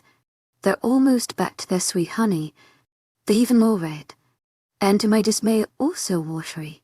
Stay, he pleads with me softly, and I bite into my lower lip. How could I possibly stay? He needed to sleep, and so did I. But I couldn't say no to those eyes. To my agent extraordinaire, Madeleine Noble, heartfelt thanks for your unfailing patience, enthusiasm. I relent, but at least let me change. But he shakes his head, grabbing me again, nuzzling his face into my neck. You're not going anywhere, you promised, he says childishly, and a small smile twists up my lips. I'm not, I just need pajamas, I tell him, but he shakes his head still nuzzled into me. You can wear my clothes, he says, pulling away from me enough to look at me, his eyes lit with a childish excitement and hope that I can't say no to. I relent and he smiles, picking me up, making me squeal as he walks into his closet, holding me close to his chest, only putting me down to grab clothing for me to wear. He hands me a large white shirt and grey sweatpants, my eyes widening at how large they are. I was going to look ridiculous. I grab them from him, heading towards his washroom, and I feel him following me closely. I whirl around to face him. You cannot come in with me, I say, and his plump red lips form a pout as he stares at me pleadingly, but I shake my head, trying to hide my red cheeks, closing the door. I change quickly, holding my hair back to wash the makeup off of my face. I step out, nearly shrieking when warm arms engulf me. immediately yanking me into a muscled, warm, firm chest. I look up into honey eyes that look at me through thick black lashes. I pull up the shirt that had fallen from my shoulder and his eyes follow my every movement. His eyes rake over my small form that near well drowns in his large clothes. A small growl sounds from his chest that is me tensing as I wait for him to say something. His hand slowly comes up, trailing over my cold cheek. "You look beautiful," Alaric says in his deep velvety voice. "So goddamn beautiful," he says, bending down, his arm going under my legs and around my waist. And he carries me to his bed despite my protests. I finally relent, letting my hand rest on his chest. And I let out a yelp. "You're without clothes," I shriek, pulling my hand away from the hard, square muscles of his broad chest. I cover my eyes, squirming away from him, and he lets out a deep chuckle in his deep, warm voice. "I'm wearing pants, love. Being shirtless doesn't equate being without clothes," he tells me softly, and my cheeks redden even more. But still." And he sets me down on the bed, slowly lying down atop me, holding his weight up so that he doesn't crush me, but still his proximity has my eyes widening. This man was absolutely shameless. His smooth taunt skin hovers right above me, brushing against my own softly. "Alaric, get off of me," I say, turning my face away from him. His hand comes up, cupping my face softly. "Don't turn away from me, love. I've spent far too long without looking at your angelic face, looking into these chocolate brown eyes. Don't take that away from me," he says, the humor gone from his eyes. And he tucks me into his chest, rolling onto his side, holding me close in his embrace. I snuggle into his large fluffy pillows, accidentally mumbling in gratitude for them not being destroyed. Alaric smiles down at me. "What are you mumbling thank you for?" he whispers to me softly, and my cheeks turn a deep scarlet. "I'm glad it wasn't destroyed. It's too comfy to be destroyed," I say, avoiding his gaze. And he lets out a deep chuckle, nuzzling his nose against my cheek. "My sweet little angel," he mumbles, making me blush harder. "I couldn't destroy the bed. It's the one thing in my room that you've touched. The memory of you laying on my bed kept me from breaking it," he tells me softly, and my face flushes at his confession. I bite into my lip, choosing to stare at the sheets instead of him. I play with the sheets, starting to become drowsy as he watches me adoringly before interrupting the soft-tired silence. "Forgive me for the way I acted. I didn't mean to scare you, Amara," he says gently. "You didn't scare me," I say into his warm chest, the cold night making me snuggle deeper into his warm chest. "I love you, angel," he says, pressing a deep kiss to my forehead as the exhaustion starts to pull me under its spell. My eyes begin to droop close, and I have no control over them. "Sleep, my little love. Sleep, my angel. This beast will forever be here to protect you, to keep the demons away from his angel," he says softly, as my eyes fall shut, his deep voice lulling me to sleep. I fall asleep that way, nestled into his warm chest, his large, strong arms holding my small form closely to his. Chapter 28. Warm, rough skin gently rubbed against my cheek, trailing the planes of my face softly as a pair of warm lips pressed into my hair. Letting out a small yawn, I snuggled closer to the warmth. I really liked my new pillows. This one was rock hard but very smooth. Although it had ridges, it was very comforting. I pried my eyes open. Warm honey eyes looked upon me adoringly, his thick lashes only serving to give them a more wild look. The sweet honey of them being more treasured in contrast to the thick black they were framed within. "Morning, love," he said softly, his voice deep and husky from his rest. His arms are wrapped tightly around me as they had been when we first sleep. He holds me so that I'm completely draped over him, each crevice of mine pressed to his, and he refuses to let me move even an inch. "To my agent extraordinaire, Madeleine Nilben, heartfelt thanks for your unfailing patience, enthusiasm," I mumbled, straining and failing to contain a yawn. My arms stretch out, involuntarily pressing into the prominent abdominal muscles of Alaricus, making my eyes widen as I pull away the feel of his warm taut muscles, something I couldn't shake off. He asked, chuckling softly as I yawn again in response, making a small flush rise to my face. "I'm going to be out later today. A few packs in the East are having rogue problems, but I'd love it if you would spend the morning with me," he asks, playing with a few strands of my hair as he gazes at me, his honey eyes lit up with hope. I'd love to, but you're going to have to feed me, I say, and he smiles, pressing a kiss to my head. And what would my love like to eat? He asks, and my face falls. Making decisions wasn't my forte. Whether that be which hair tie to grab, or what to eat, I was almost always indecisive to the point of being clueless. I don't know, I say, slowly nibbling on my lip as I think. He wraps his arms tightly around me, pulling me into him, his large thumb nearly covering my own as he cocoons himself around me. Take your time, he says smugly, nuzzling his face into the crook of my neck, letting out a deep sigh and settling down, reminding me eerily of a puppy. My body stiffens involuntarily, his large hand coming up to softly rub my back, making me relax. Pancakes, I say suddenly, the sweet, soft morning delicacy, the only thing that I can think of once I catch sight of a book title that sits on Adrien's desk. That was too quick. He moans into my neck, his hot breath making me squirm. But let's go. Can't have my love hungry now, can we? He says, pulling away, grinning. And I'm momentarily stunned at the sight of his bright smile. How were his teeth so perfect? White pearls engraved within his red plump lips. His honey eyes crinkling and glowing as he smiles, melting even the stoniest of hearts. Why, yeah, I stutter. He stands up, and I stare at him. I have forgotten that eating meant moving, and with how comfortable I was, that didn't seem very tempting. He suddenly bends his arms, going around me. He scoots me up into his arms, holding me close to his large, firm chest. For the first time, I don't argue, trying to hide my blush. I press my face closer to his bare chest, the hard, warm contours of his muscled chest pleasant against my cold skin. He walks down the steps, walking us both into the large kitchen. He sets me down in one of the bar stools, leaning over me to twist my stool to face him, causing waves of déjà vu to crash into my still tired mind.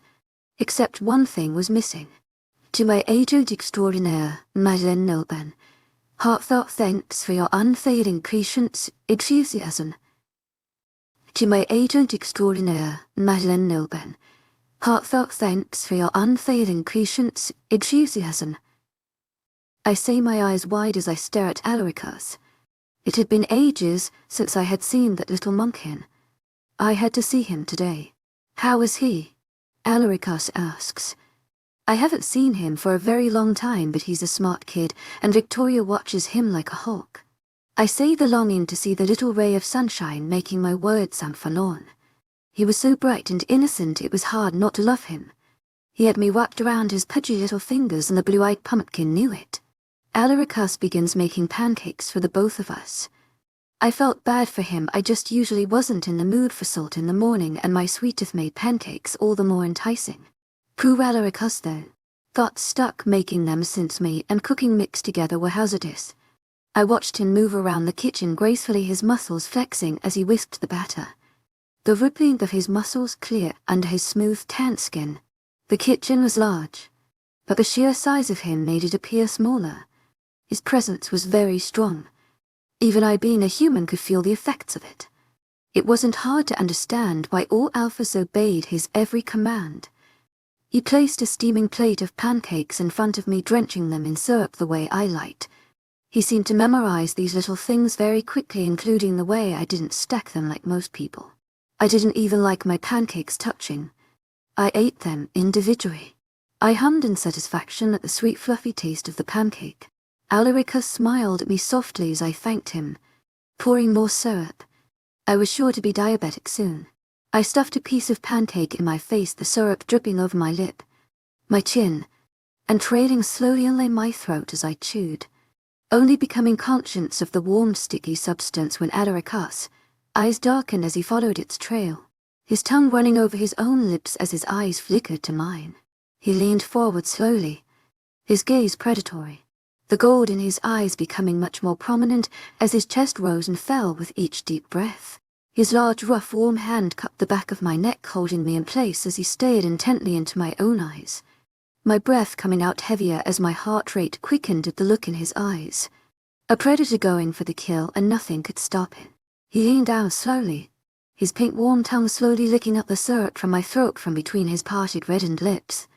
He licked slowly and sensually, Slowly reaching my jaws, he took his time there, eventually making it past my chin and almost to my lips, which had my breath hitching in my throat. He could go in for the kill now, and I would be unable to stop him. I wouldn't want to. His lips are plump and soft, the slight defining lines of his lips giving them the sweetest, most tantalizing texture that has bumps raising on my skin. He stops his fervent path upwards, trailing kisses back down to my throat until he reached the deep indent at which my slender throat met my collarbone. He sucked head I ill while making my breath come out in pants as his arms wrapped around me, pulling me into his lap, my legs going over each side of him until I was near straddling him as he continued his slow sensual torture on my throat. My arms wrapped around his head, my hands going into his hair, grasping into the thick black locks firmly, his arms wrapped firmly around me, locking, pulling me even closer to him, until I was completely pressed against him. The searing heat of his body against mine making me gasp, only egging him all as he sucked harder, his tongue poking out to lick at the now tender skin, making me arch my back.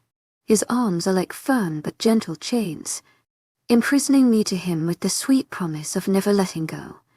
His hands roam the curves of my waist, tantalizingly still tight around me. His soft, warm tongue circles the skin slowly, running over the skin in slow, tortuous strokes. "Say my name, baby," he whispers huskily, pulling away from my throat, his hot breath against the tender skin making my back arch further.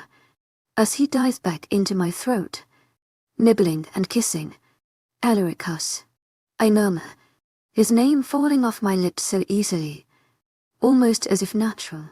A deep growl rips from his chest, and he pulls away from me, panting deeply before looking deep into my eyes. To my surprise, they are honey again. One of his hands comes up to cut my jaw softly, the other arm still wound around my waist. He leans and slowly, his gaze flickering from my eyes to my parted lips. My breath hitches completely, my foggy mind starting to clear. My chest rises and falls quickly as I struggle to breathe. His gaze falls to my heaving chest, and he turns slightly, pressing a deep kiss to my cheek, so close to my lips, but not touching them. "You're not ready yet, Angel," Alaricus whispers softly, his voice still husky, but his eyes hold a longing so deep, a desire so deep, set that it makes me tremble, but I'm unable to look away. "Take your time. I'll wait for all of eternity," he says, and my heart melts as I stare into those beautiful honey eyes. Tears springing to my eyes, and I tighten my grip around him, pulling him closer and hugging him to me, his arms wrapped tightly around me, as he presses a kiss to the side of my head. "Don't cry, baby, you don't know how much it hurts to see you cry, to see my angel cry. If it was something I did, I'm so sorry," he whispers, swallowing thickly as he speaks, his voice cracking slightly. No, I don't even know why I'm crying, but it's not you. I just wish everything was different. I wish this wasn't wrong," I say, immediately realizing the error in my words, my heart tightening as his honey eyes fill with hurt. His arms loosen around me, and he grips my hips tightly, placing me back in my chair. Gently he goes to get up, but I cling onto him, wrapping my arms tightly around him. I wouldn't let him get away this time, not when he was hurt, especially when that wasn't my intention whatsoever. "Amara, love, it's okay, I understand. I'm a monster. Enthusiasm, angels can't love monsters. Neither can we entertain their love. It's okay, Angel, don't cry," he says softly, his thumbs coming to swipe beneath my eyes softly, the rough warmth of them making me sob harder. His words breaking my heart. He was no monster. "No, please stop, I'm so sorry, that's not what I meant. Actually, I'm not quite sure why I said that. I have grown accustomed to seeing werewolves hurt humans. I saw it firsthand many times. I don't wish to hurt you, it's just hard for me. What would my parents say? What would my mother say, who lost a child to the werewolves' brutality? I know it wasn't you that barged onto the train and manhandled my pregnant mother and I, but it was wolves. We weren't ever given justice. Not for the unborn baby that my parents lost, or for the sibling that I lost, for the inferior treatment we have received. It's built into me to not trust you, and this is wrong, because I do. I trust you, but I don't want to. You're just so sweet and patient. I can't help it." I end off softly, looking away from him. I always hurt him. Why was I his mate? Both of us would be better off if we weren't destined for each other. I wouldn't be at battle with myself, and Dalaricus would find someone to return his love and affection. I'm sorry for all that happened to you and your parents, but just know that your trust isn't misplaced. I would die for you in a heartbeat. I would do anything for you, Angel. This monster belongs to you whether you like it or not. I'm yours, and forever will be. Betraying your trust, hurting you would be worse than ripping my own heart out. So needn't worry, I'm too selfish to ever risk losing you. I'll never hurt you. You can't trust me, he says softly, cupping my face in his large hands, wiping any stray years as he stands in front of me. And I crane my neck to look at him. The sincerity in his eyes comforting, but the intensity of his words, the deep, near desperate burning of his eyes frightened me. He was into deep. Why did I let that happen? I didn't understand what I felt for him. What if it wasn't what he wanted? Was spending the rest of my days with the most feared man to ever live really wanted? I look into his eyes, conflicted, as he kneels before me, falling to his knees, and I cradle his face, the slight stubble tickling the soft skin of my palm. His eyes are desperate, and hold the hopeful gleam of a lost person, the kind that searches for one thing and solely one thing, love. I lean forward, pressing a deep kiss to his smooth forehead. I didn't know if I could be what he needed. I didn't know if I had it in me, but I could be a comfort. I could be here, for this lonely, beautiful man who kneels before me, vast and alone. I would be here. How? I didn't know. For how long? I didn't know. But I would be here. Chapter 29. Mara. A deep, husky voice called, nearly making me jump as I sat in the quiet library, the only sounds being the occasional flip of a page or the even breathing of little Adrien, who slept peacefully in my lap. No, he starts coming into view, interrupted by my choosing as I point at the little bundle of curls and chubby cheeks that slept in my lap.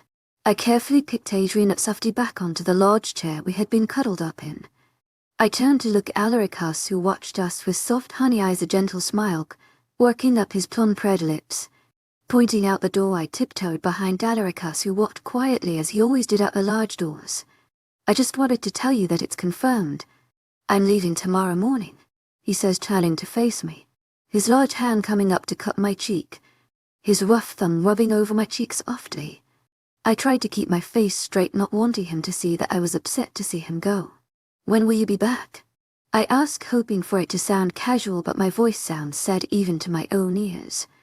A week, Angel, he says softly, and I bite the inside of my lip to prevent myself from looking like a recently vaccinated puppy. I won't go if you don't want me to, he says, his thumb rubbing over my bottom lip softly. No, you need to go. You've deferred that meeting as long as possible, I say, avoiding looking into his honey eyes, afraid I would beg him to stay so that I don't feel lonely in the empty palace the way I always do when he leaves. If it's that important, they can come here. I'm no use away from you anyway. I keep thinking about you when I'm away from you. They'd be better off coming here. It's a land-dividing problem, Alaricus. I think it'd be best if you went to see yourself to see which of both packs are most deserving, I say, softly fiddling with the button on his black blazer. Come with me, he asks, softly tucking a stray strand of hair away from my face, placing its afy behind my ear. I'll only distract you. Not at all, he says, but sadly we both knew that wasn't true. I'm gonna take Adrien back to Victoria. I'll meet you in your room, I say, and he looks like he's about to protest, but before he can, I step away from him, going back in to see a barely awake Adrien and looking around, rubbing his half-closed blue eyes, a small yawn slipping out through soft-parted pink lips forming a perfect circle. His chubby cheeks flushed from sleep, curls in disarray. I walk over to him, scooping him up into my arms, and he cuddles closer, resting his little head sleepily on my shoulder. Let's get you to bed, monkey, I say, and he giggles softly. He had a habit of latching onto people tightly with his arms and legs, and was proud of it. I miss falling asleep in Mama's arms. Adrien mumbled sleepily, pouting at me while rubbing his eyes with the back of his little hand. Since Victoria had become pregnant, she wasn't picking up Adrien, making the little monkey even more cuddly than usual. Don't you miss your parents, Mari? Adrien asked, lifting his little head off my shoulder to look at me. All the time, baby, I said softly, and he frowned, his little brows creasing, lips jutting out. Then go see them, he said, too tired to keep his own head upright. He rested his chubby cheek on my shoulder, nearly falling back asleep on contact.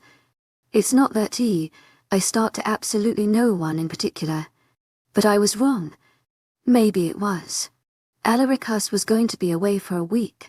I could spend that week with my parents. He was gonna be away from me anyway. My location wouldn't matter. The door to Frank's room swings open, revealing a tired-looking Victoria in a long furrow by her husband, who held a jar of peanut butter in his handle-arch spoon placed in the open jar. I quickly handed Adrien to Frank, startling his very sleepy pregnant wife. I kissed Victoria's cheek quickly, mumbling quick goodnights to the sweet little family as they stared wide-eyed at my manic behavior. But in my haste to speak to Alaricus, formalities didn't matter. I rushed to my room, quickly changing into a fuzzy pair of pale pink polka-dotted pajamas. I revelled in the warmth and comfort the pajamas provided as I stumbled over to Alaricus' room. Not even bothering to knock, I burst into his room. "Alaric," I started, but my voice soon turned into a high-pitched screech as Alaricus bent towards me, the taut skin of his chest revealed. His dress shirt laying on the couch beside him along with his dress pants. He stood in front of me in just his black boxer briefs, looking more like the statue of a Greek god than anyone should have the right to, and only the dedicates. "You're without clothes," I squeak, embarrassingly, my burning face buried in my hands. "Actually, love, I'm wearing boxers," he says, his voice still smooth and velvety, not at all panicked the way I was. "I'm so sorry," I say, my voice still shrill, cracking slightly, and I turn back towards the direction I sincerely hoped the door was in.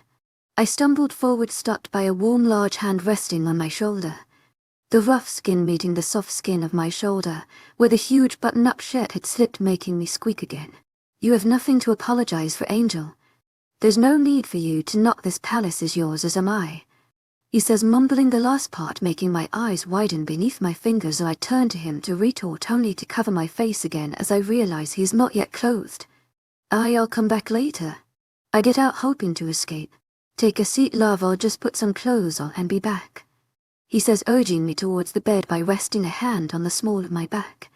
I sit on his bed, pulling my knees to my chest. I bury my face into them, tried from the embarrassment, but unfortunately that was a psychological thing one couldn't hide from.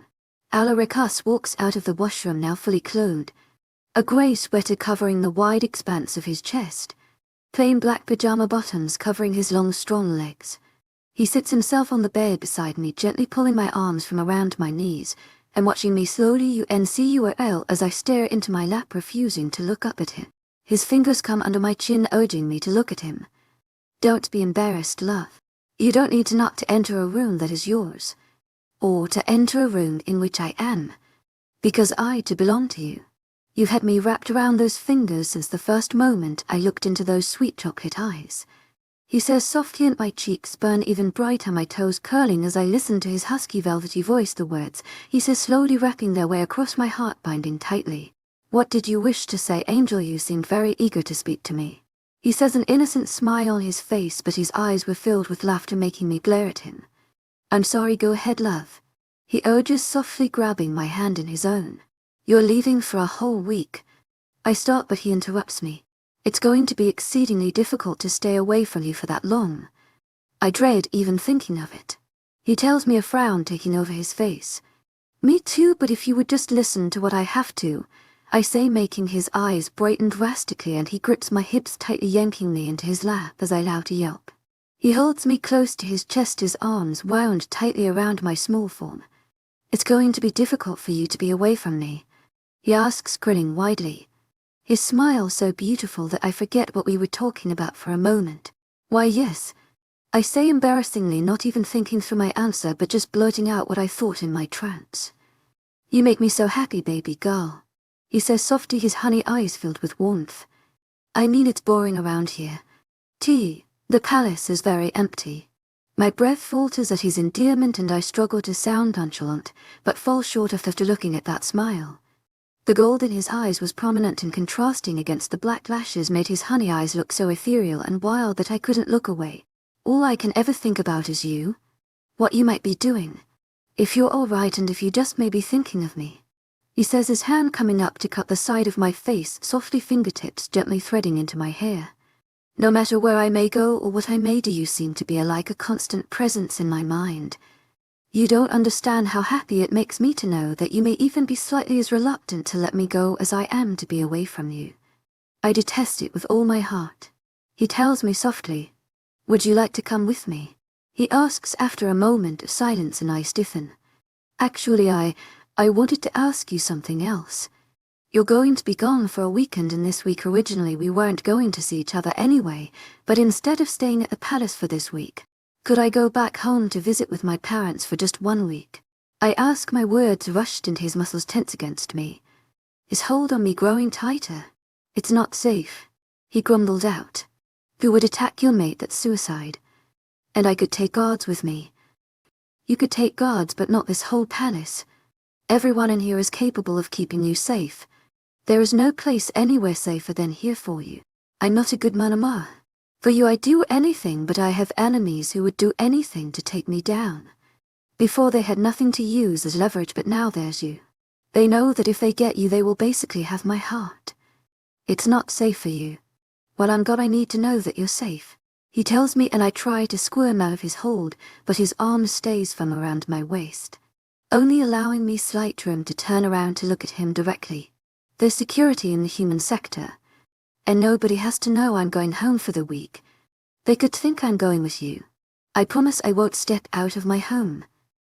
Before finally looking up into his eyes to see them darkened, the honey no longer present. "This is your home, Amara." Alaricus growls out, making me jump slightly, and I struggle to get out of his firm hold. But he doesn't let me go. His arms like a gentle barrier that encases me to him. "To me you're my everything. But to you, I'm nothing. Your everything lies in that one house where no one would be able to protect you. I could protect you from everything that you could ever fear. I could keep you safe. I'd do anything to make you happy, to see my angel happy. This is your home." He growls out, tilting my face up to look into my eyes. "I want to see my parents, Alaricus. You can't stop me from seeing my own parents," I say, tilting my chin so that his touch, but he doesn't seem to like that very much. His arm tightens around my waist, yanking me to him until I'm completely pressed against him, eliciting a small gasp from me. "Is that what you want?" He growls out, staring at my parted lips, leaning down slowly. "Yes." I answer, trying not to look directly into his eyes. "I'd do anything for you except put you in a compromised position. Your safety is my first priority. So I'm sorry, Angel, but you're not going to see them this week," he says, softly stroking my cheek with his hand. I pull away from his touch, swallowing thickly, a familiar burn stinging my eyes, but I refuse to let him see it. "Baby, please look at me," he asks softly, but I stare stubbornly into my lap. I wouldn't let him see me as weak. His hand comes under my chin, softly pulling my head up. A soft gasp escaping him as my tear-filled eyes connect with his. His dark eyes melt back to the honey, deep sorrow filling them, till they look so soft that I feel as if I got too close, I'd melt within them. His hands go behind me and he yanks me to him, crushing me to his chest, his hands raking gently through my hair as he rubs my back softly. "I'm so sorry, baby. I didn't mean to make you cry. I hate it when you cry. Please don't cry, Angel. I just don't want to see you get hurt. There's some people that would risk their lives just to hurt me, and the only way to get to me is through you. You're my only reason to exist. Numira Cullum," he mumbles softly into my ear. A sob escapes me, muffled by his chest, as I clutch onto his sweater. His hands tremble slightly on my back and he struggles to steady them. Pulling away from his chest, I look up into his eyes, sniffling slightly. My hands still rested on his sweater-clad, warm, firm chest. "I haven't seen my parents in months, please," I ask, looking up into his eyes, my eyelashes soaked with my own tears that still run down my pale cheeks. "To my agent extraordinaire, Madeleine Noble, heartfelt thanks for your unfailing patience, enthusiasm." He mumbles, unsurprised my sniffling stops as I look up at him wide-eyed. What?" I stutter out as his hands come up, cupping my tear-stricken cheeks, and he leans forward, resting his forehead on mine, his large warm of thumbs rubbing away at the tears. His minty warm breath blows against my face softly as he speaks. "You can go visit your parents," he says, and I jump onto him, wrapping my arms tightly around him, making him stiffen suddenly in surprise before he relaxes, wrapping his arms tightly around my waist, pulling me closer as I mumble my gratitude to him repetitively. He pulls away suddenly, his hands cupping my cheeks as he lifts my face so that he can look into my eyes. The intensity of them making me want to look away. It was like staring into the sun for too long. Promise me you're gonna come back to me, Angel. Promise me. He commands, his voice deeper than usual, and I nod my head. I want to hear you say it, Angel. I'll come back to you, I promise. I say, looking unflinkering into his eyes as they glow a brighter gold at my words, and he pulls me back into his chest, burying my face into his chest. His intoxicating scent filling my senses. You're my angel. All mine. He mutters darkly, and I frown into his chest, choosing not to say anything. Stay with me tonight. He pleads. I start, but he interrupts me. Please, I'm not going to see you for a week, please. He pleads quietly. I grimace slightly, not entirely convinced. It's a lot for a wolf not seeing their mate, not hearing their voice. A week is too long without you. I'm not gonna see your cheeks red in the way they do every time you laugh. The way you're so soft and frazzled when tired. Pliant, almost the way you wrinkle your nose or seem to just know when I'm lying. A sad smile forms on his face as he speaks. Looking like a man that's losing the person he loves, ending them away for a week. His feelings for me were intense beyond what I could comprehend, beyond what I could ever reciprocate. To my agent extraordinaire, Madeleine Noble, heartfelt thanks for your unfailing patience, enthusiasm. If nothing else, then I could give him this. Chapter 30. Couldn't sleep. A familiar soothing voice called out, and I turned around to see my father grinning down at me softly, his eyes crinkling in delight at seeing me home again. I smiled at him, letting out a small breathy laugh, nodding. He took a seat on the couch beside me, and I tucked my legs further into my chest to give him room. It's so nice to see you home, kin. My father says, handing me a cup of steaming tea, but I shake my head, knowing full well he brought that for himself. My father and I, we were what one could call occasional insomniacs, and both addicted to tea. My father always made himself tea when he couldn't sleep, but gladly passed it over to me when he found me to be awake. It's nice to be home, I said softly, smiling at him and grabbing the tea as he refuses to take it back, taking a small sip, the sweet aroma of the tea filling my tired, hazy senses, making me smile. How's Mom? I asked quietly. She misses you? You don't understand how happy she is that you're back. Even if for a week. She's so glad to see you're okay. She wouldn't sleep last night. Kept worrying. She kept me up to talking about how maybe you needed another blanket or a cup of that nasty tea we drink. I still can't get her to try tea without milk or cream.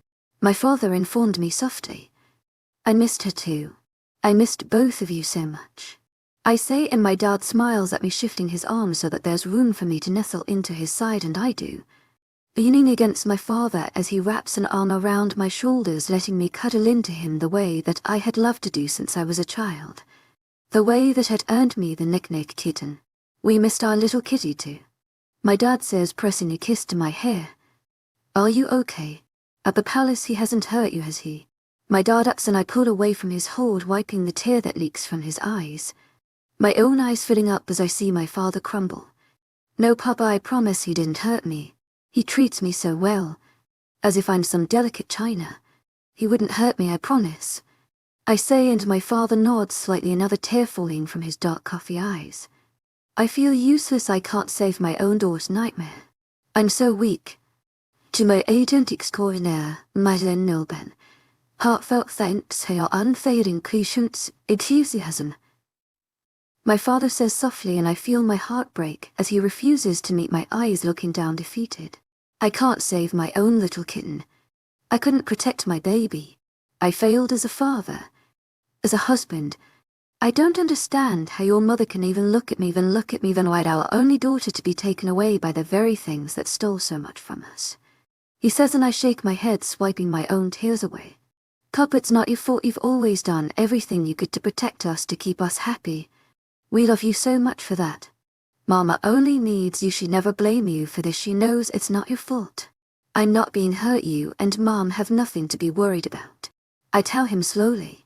You know, as a child you tell me that no werewolf would dare come near you or us. And if they did, care of them. All the while rubbing your tiny little fists. My father said with a laugh. You hated them for taking away your little sister or brother before you got to see him.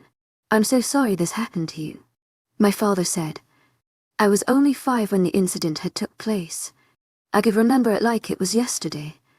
I rested my little head against my mom's pregnant stomach as we both stood in the train coming home visiting her mother.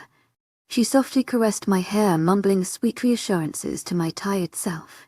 Suddenly the train stopped, the doors opening to let on the giant warriors of the pack. They climbed on, yelling orders at us, and I clutched onto my mother's dress as she pulled me further into her, hiding me from them, a hand coming protectively onto her stomach. She held up her finger to her lips as the wolves walked towards us. There's a traitor on this train, somebody here has told the rogues of the safety patrol. No wolf could risk the safety of their pack, it's definitely one of you filthy humans. Wolves are free to get off the train. The largest warrior yelled and the wolves scrambled to get off, nodding thankfully to the warriors. My mother, being tense already from her heavy pregnancy, tried to get off to amongst the wolves, knowing full well that if she didn't leave now her young daughter would see something far beyond her years. My mom pressed a hand to my head, tucking my face into her as she walked amongst the wolves, and we were almost out when suddenly my mother was yanked away from me. I yelled out for her and another warrior grabbed me, holding me still. Where do you think you're going? The mutt asked my mother. Trying to escape? Was it you? Did you compromise the safety of all the pack, you selfish whore? The warrior bellowed, his canines sticking out as he suddenly threw her backwards. And I watched as my mother's soft, frail body flew across the train, hitting the back wall of the train harshly as she slid down. An immediate flow of blood soaking her dress and dripping down the little parts of her creamy legs you could see. The traitor was a male. The warrior that held me whispered to the leader, making him snarl. Get her to a doctor, she'll be treated for free, he said, looking down at my mother's body as I stayed frozen in the hands of the warrior, slight whimpers the only thing you could hear from me. The medics were too late. The baby was gone, along with the chance of me ever getting a sibling. Her fall had torn something within and she would never again carry a child within her womb. I looked up at my father, exhaling slowly. It's not all bad, he's very kind to me, I said softly, and my father nods. How long can you stay? He asked softly. I'm here for a full week, I said, smiling, and my father's smile wavered. He had hoped I would stay much longer. That's great. Let's start breakfast, the smell should wake your mother, he said, getting up from the couch, and I got up following him into the kitchen. I'll cook, my dad said with a smile, and I scowled at him. So I still wasn't allowed to cook. Your mother will kill me if she wakes up to the kitchen on fire, dear, my father said, and I nodded sadly, pulling out a chair and sitting as I watched my dad work his way around our small kitchen and whipping up something that had my mouth watering as the smell wafted around our house. Soft footsteps sounded, and I turned to see my mom walk into the kitchen, her beautiful chestnut curls hanging behind her, the soft floral nightgown loose on her slender frame, her little fair feet peeking out from underneath. I had inherited my hate for shoes or socks in the home from her. French toast? She asked with a smile, ruffling my hair affectionately as she passed by to make herself her morning coffee. My father pressed a kiss to her cheek as she walked by him, and she swatted at him playfully. They had the most amazing of loves, the type that I had always thought was meant for everyone. Everyone should get something like this. The werewolf version was a more distorted, primal version of this. It wasn't love, it was more a need to possess, a void to fill with another that was predestined according to your unphysical and mental traits. My mom took a seat beside me as my dad set up plates of steaming French toast covered in powdered sugar along with a bottle of maple syrup. My mom pushed the syrup towards me, taking a sip of her creamy coffee, and I nodded my gratitude, dousing my French toast in syrup, and my mom shook her head at me. She was surprised that I didn't have diabetes with the way that I ate. Dad set his plate across from us, waiting for Mom to finish with the syrup before grasping it from her soft plate and pouring it over his own. I'd missed mornings with my family. Our house was nothing like the palace. It was quite small, but it was more than enough for the 3 of us. My parents did at times struggle to pay bills, but they never let me feel as if we were struggling. They never let it strain their marriage. I loved my home, despite the random checks the warriors would make, or the fact that we weren't allowed to leave without permission, but for some reason I longed for my being at the palace to come in harmony with me being at home. I wished it could have been different, but perhaps it didn't need to be.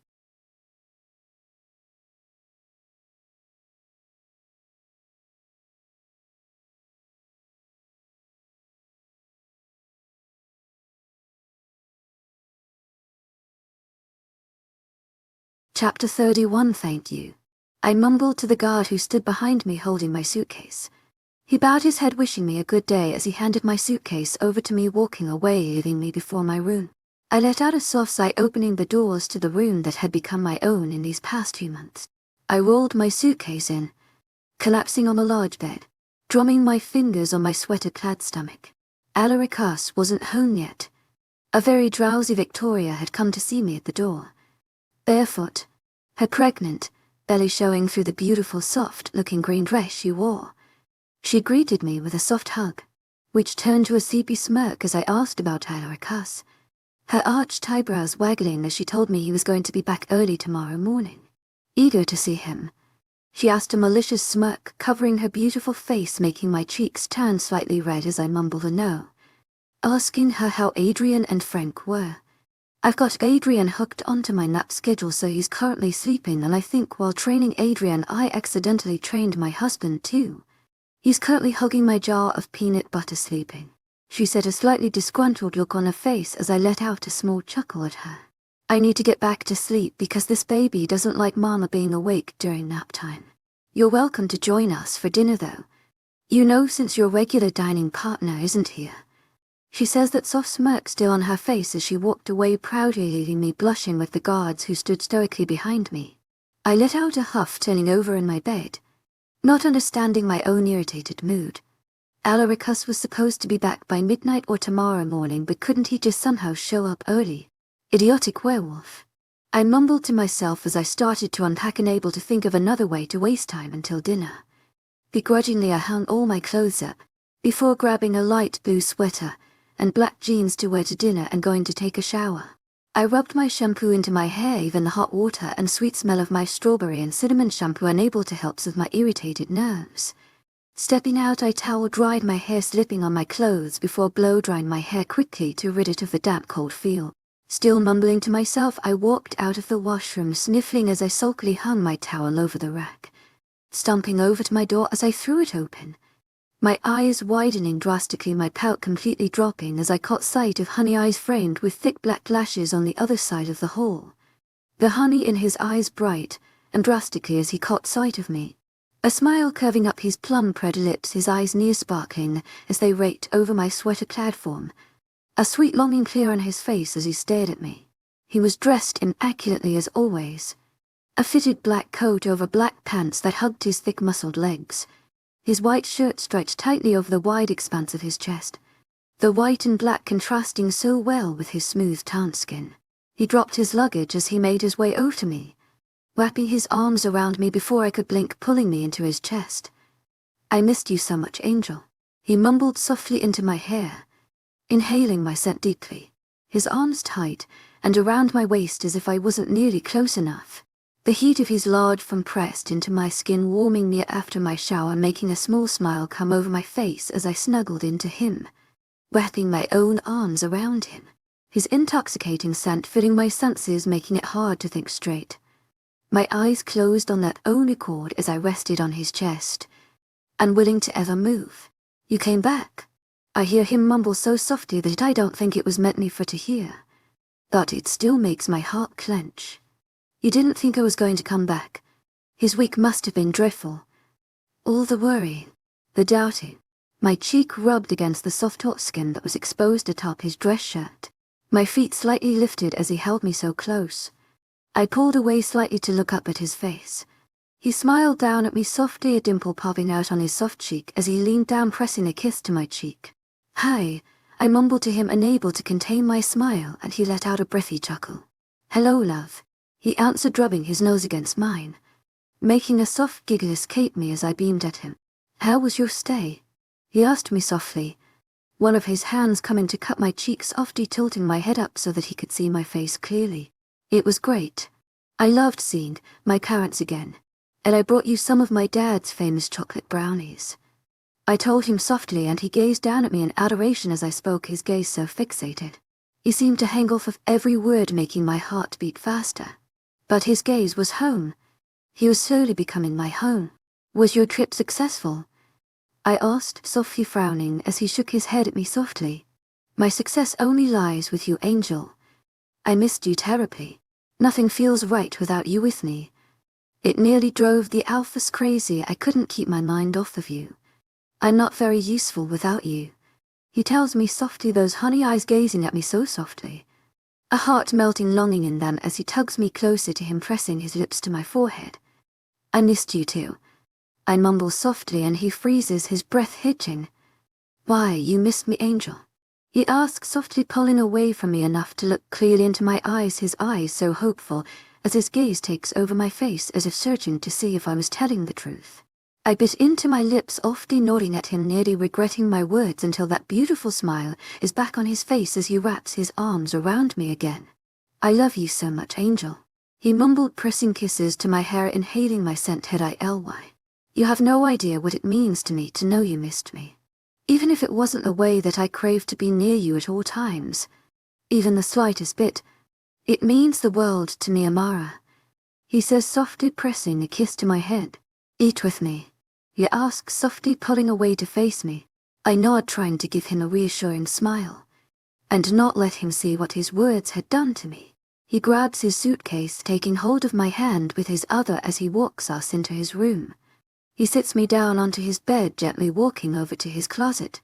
I should tell Victoria and Frank that I won't be eating with them.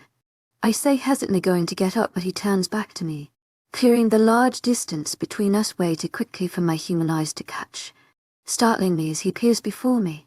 Don't go. I've been away from you for far too long. I need you near me. We need you near us. He says, his eyes glinting gold as he takes a hold of my hands in his gently. I swallow, nervously pressing my other hand over his, rubbing his hand softly in reassurance. Frank saw me come in. I'm sure they'll know. He says, a light smirk on his face as he looks up into my eyes as he kneels before me, making my cheeks tint red. Just let me freshen up, love.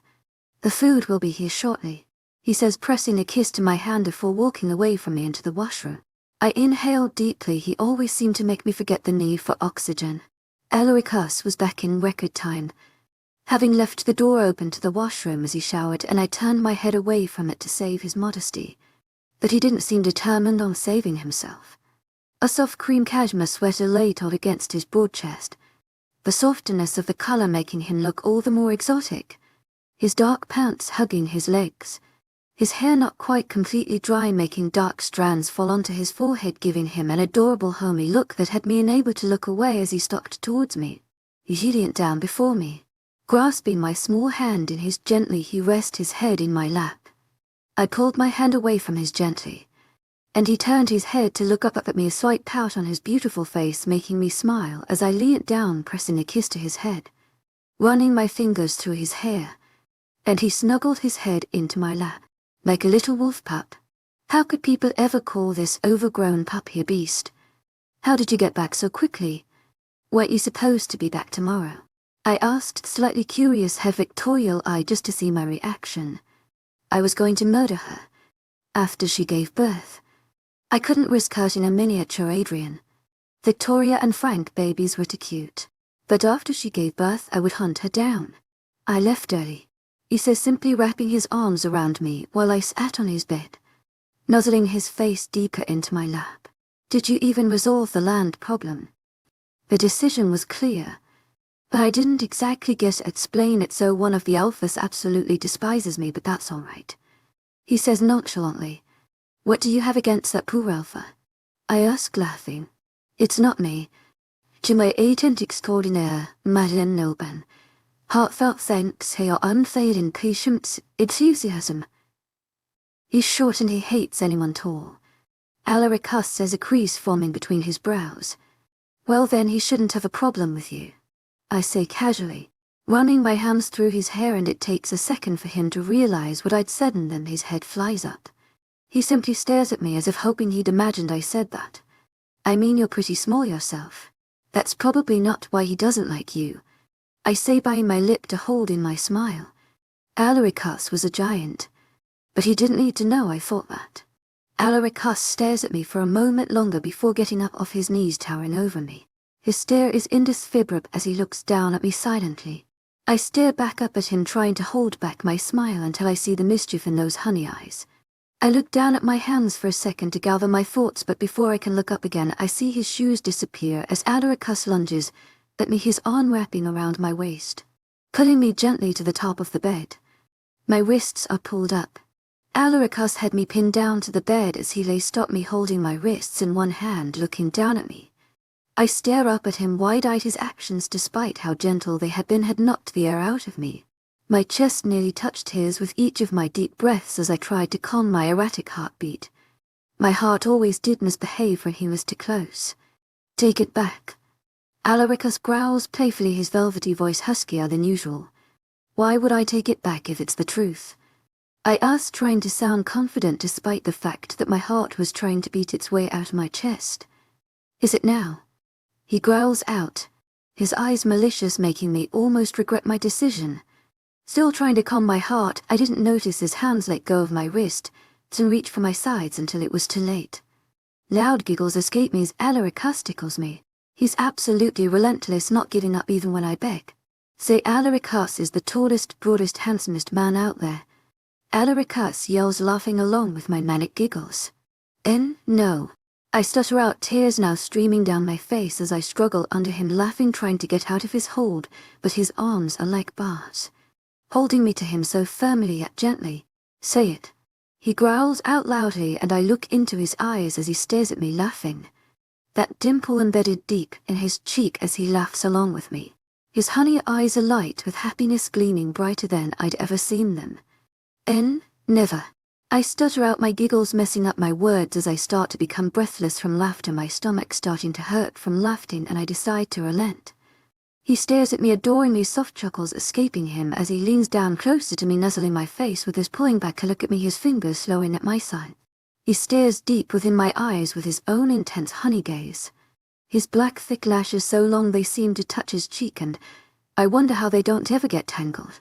The little air I have in me leaves as he leans ever closer, his weight resting on me very softly.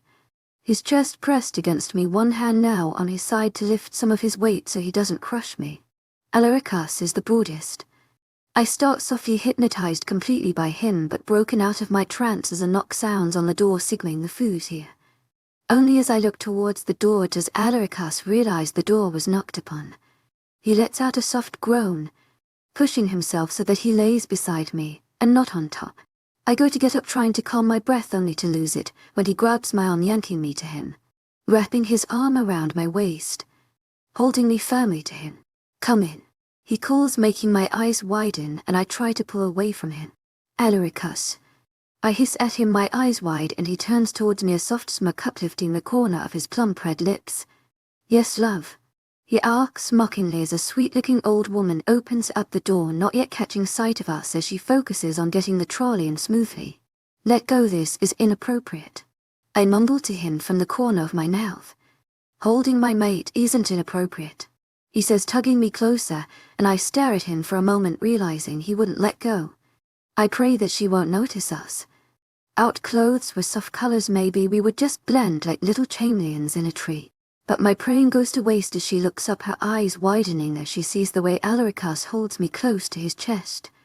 And to get back at me, Alaricus tugs me half onto his chest, and I bury my head into his chest, not wishing to be seen by the poor lady anymore. Enjoy your meal, she says, her voice slightly shrill, before hurrying out, closing the door behind her. I hit my fist against Alaricus, just he lets out a soft chuckle. Stupid, idiotic wolf man, I mumble to myself. To my authentic extraordinaire, Madeleine Noble, heartfelt thanks for your unfailing patience, enthusiasm. Still laughing, he yanks me, so I lay fully on his chest and cupping my face in his hand. He tilts my face up to look at him as I continue to mumble curses of him to myself rapidly. I'm sorry, Angel, he whispers to me softly. Don't be mad. Let's eat, he says softly, pressing a kiss to the side of my head as he whispers into my ear. Relenting, he presses kisses to my face, and I rest my hand onto his face, trying to push him away while trying to contain my giggles at his tactics. His arm loosens around me to let me up. We walk towards the trolley, Alaricus unable to keep his hands off for even that long. He wraps the arm around my waist. I lift the covers off the dishes, a smile come into my face as I see the delicious-looking thyme ango curry and rice, along with some Caesar salad. We make plates for ourselves, and I grab the cheese, loading it onto my Caesar salad until it's nearly white. If I was going to eat salad, it had to at least have some risk of cholesterol involved. How was your week? Alaricus asks as we eat, his honey eyes curious, telling me a simple great wouldn't suffice. My overgrown wolf pup wanted details.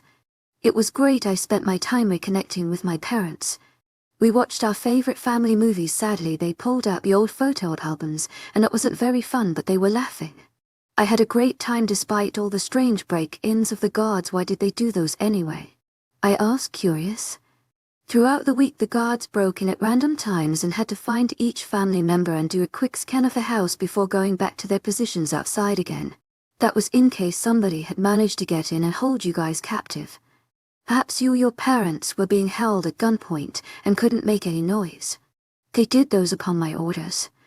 Alaricus says, and my eyes widened slightly as I frowned at him. That sounded slightly insane. Don't you think that's going a tad wee bit overboard? Any precaution can never be considered overboard. I'm a firm believer of better safe than sorry. Alaricus says, and I nod slowly. He was crazy, but then again, weren't all the best people. But his protectiveness needed to be pulled back a bit.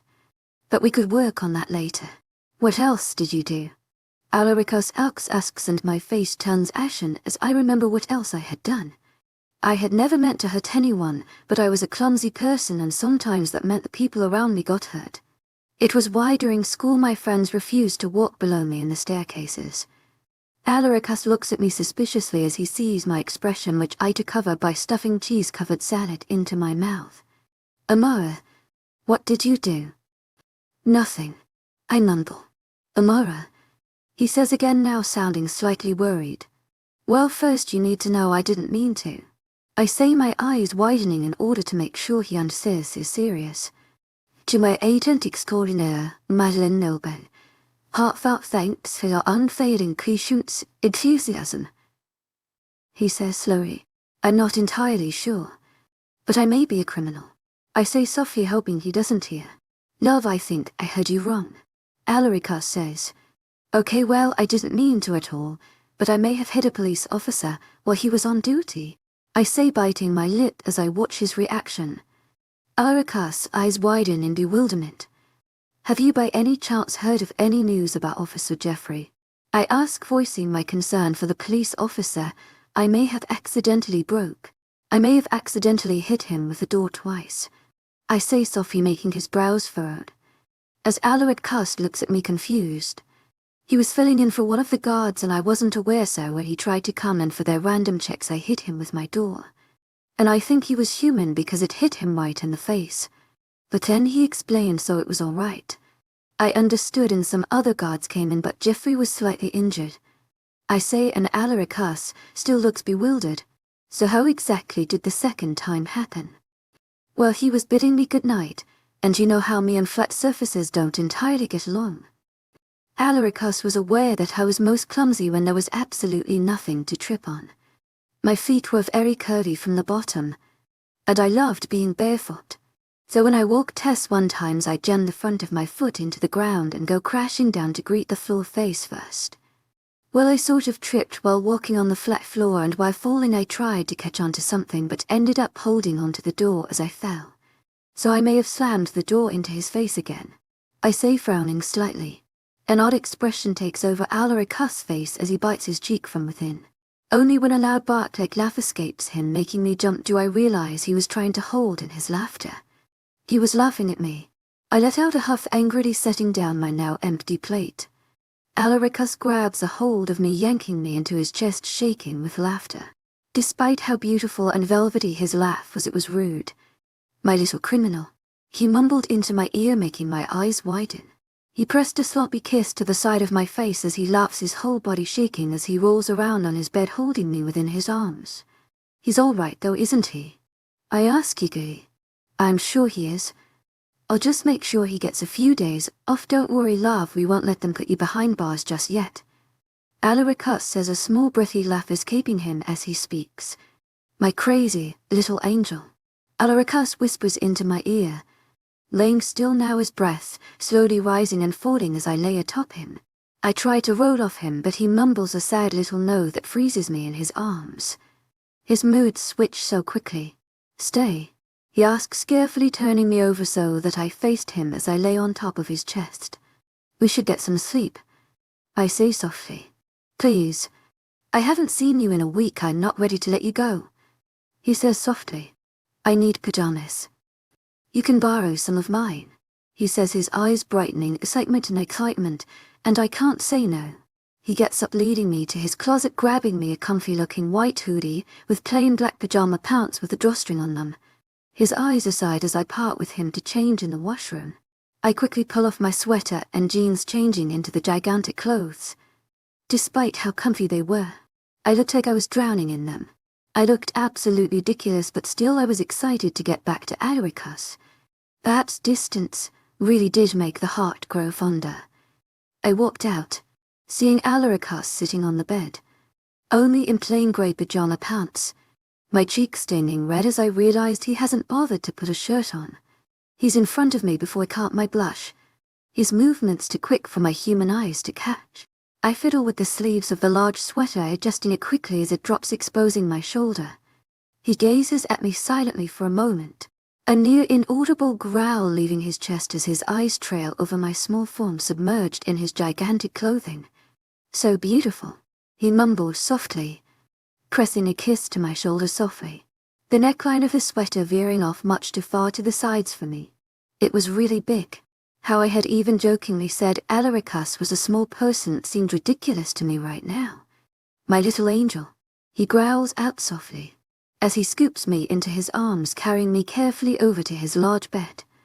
His walk steady as if afraid to jostle me, as he stares down into my eyes, as if afraid that if he looked away I would disappear.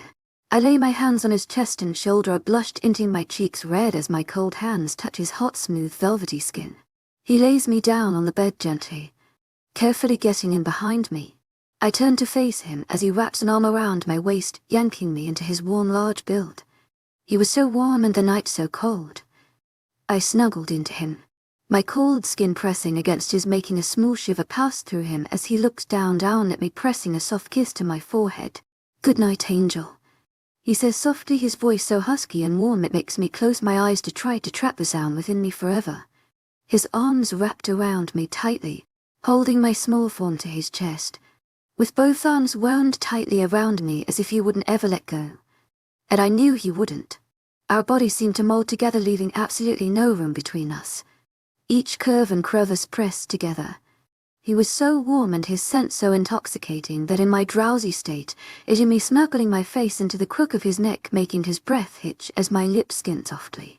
I pressed a soft kiss to his throat, to reassure him I was right there, beside him, in his arms, as his arms tight and around me as if ensuring I wasn't going anywhere. And I wasn't. I couldn't, and never would I. Chapter 32. I fiddled with the hem of my soft grey sweater, trying to make it rest properly, sighing at myself in the mirror. I hadn't realized there were holes on the shoulders while purchasing it, but there was nothing I could do now. I'd never been ashamed of my lack of dating history. Dating hadn't appealed to me, not given the choice of potential partners. But now I cursed myself for it. Perhaps if I had dated I'd know what to do today. Adrien had spoken to me after I'd escorted the heavily pregnant Victoria back to her room safely. She'd spent the night with me as Frank was being punished for laughing at her eating habits. The crewman had sulked around all day, throwing puppy-like forlorn glances at his beautiful fuming wife every time he ran into us. Poor Frank had only chuckled at her as she dipped pickles into peanut butter, asking how she could even eat such a thing and so much of it. Victoria, as sweet as she was, had a very short fuse, and her pregnancy hormonal imbalance was not helping her quick temper. Only after begging had Frank convinced his wife to come back to their room. Groveling levels that I didn't think possible were involved. As I'd made my way back to my room, Adrien had intercepted. I was so tired after Tarja all last night, I quite near walked right into him. And sadly, if I had, I also probably would have walked over him. A small smile had been on his face as he gazed down at me, his face the very picture of ease. But his eyes, his honey eyes spoke volumes. He was nervous. extremely excited and yet nervous. And it had the nerves building up in me too. Why would a man like Alaricus be nervous? I'd grabbed his hand in mine, wrapping my other atop of it, looking up at him, waiting for him to speak. Would you like to join me for? A small crow cleft his chest and he faltered, his eyes widening as he covers his mouth, frightened by his own noise. My brows furrow as I stare at him. Before, without my own consent, I burst into giggles. I tried to slap my hand over my mouth, and for a moment I'm glad nobody was in that hallway. We looked insane. Me with my hand over my face trying to suppress my giggles, and the almighty werewolf with his eyes wide and gigantic hand on his own face staring at his much smaller mate. Horrified. I'd never made a sound like that before. Alaricus says, and it only makes my giggles louder. His wide eyes crinkle sweetly as his own deep husky chuckle resonates throughout the hall. Would you like to go out with me tea tonight? Alaricus asks, and I smile at him, nodding my head, my heart filling with warmth. My dad had always told me if a man is very smooth around you, then he doesn't truly value you. If he did, you would make him nervous, he wouldn't deem himself worthy of you. If the guy stutters and is a bit of a mess, then he was definitely a keeper. I'll pick you up at 7, my love. Feel free to dress casually, he'd said, leaning down to press a kiss to my forehead before walking away. I raked my fingers through my thick chocolate brown hair, trying to fix it as best as I could with my fingers. I had had all necessities to do my hair besides the one probably most necessary, the skill to do so. At best I could straighten my hair, but I'd never liked straight hair on me. I thought it to be much too vanilla, always envying Marina for how great it looked on her. But she was absolutely stunning. I didn't particularly know what casual was to Alaricus, but I'd gone with a knitted sweater and jeans. But perhaps he'd meant a gown with no jewels. I would find out soon enough. There was only 30 seconds to 7. And according to my parents, if you were important to a man, he'd show up on time. He'd never keep you waiting. Mind games were fools and boys. A man in love treasures his partner and the time they could spend with them, not wanting to waste even a minute. A knock sounded at 7 exactly, my heartbeat increasing with each light rap of his knuckles. I swallowed nervously, grabbing my bag off the couch, pulling on my black long coat. It reached just below mid-thigh, and even it was wonderfully warm. I made my way to open the door. Upon opening it, I was met with the sight of Alaricus in a black sweater and black jeans. A black coat and button like mine lay atop broad shoulders, fitting his large form loosely. An adoring smile on his face, making the sweet dimple pop out. His honey gold eyes raking over me, taking in every detail. You look beautiful, my love, he whispered quietly, and I smiled up at him, nervously stepping out of the room. Are you ready to go? And I nodded. His large hand rested softly on the small of my back as he led me out. I have a little surprise for you. As much as I'd like to stay in with you, I'm sure you'd like a chance to get out of the palace, he says, leaning down to whisper it into my ear as we walk across the large door of the palace. The cool breeze blew against my skin ever so gently, whipping through my hair and making a smile come to my face. I loved the cold. Winter was my favorite season, fall not far behind the blowing colorful leaves, the pumpkins near every doorstep. But there was something about snow. It was pure, held an ethereal beauty beyond comparison. The sweet, crisp, cold air of these seasons always put me in a good mood. I could feel my cheeks red and due to the cold, and I sniffled softly. Cyanide. Where will I be taking you tonight? A man said, bowing before him, making my brows raise. Nowhere, thank you, but I'll be driving my mate and I myself, Alaricus said, sternly outstretching his hand before the man, who quickly dropped keys into it. Good night, he bid us, and Alaricus nodded in acknowledgement as I tried to smile at the man to ease his discomfort. He seemed positively frightened. We walked towards the gigantic black SUV, his large hand grabbing a hold of mine softly, the warmth ever present.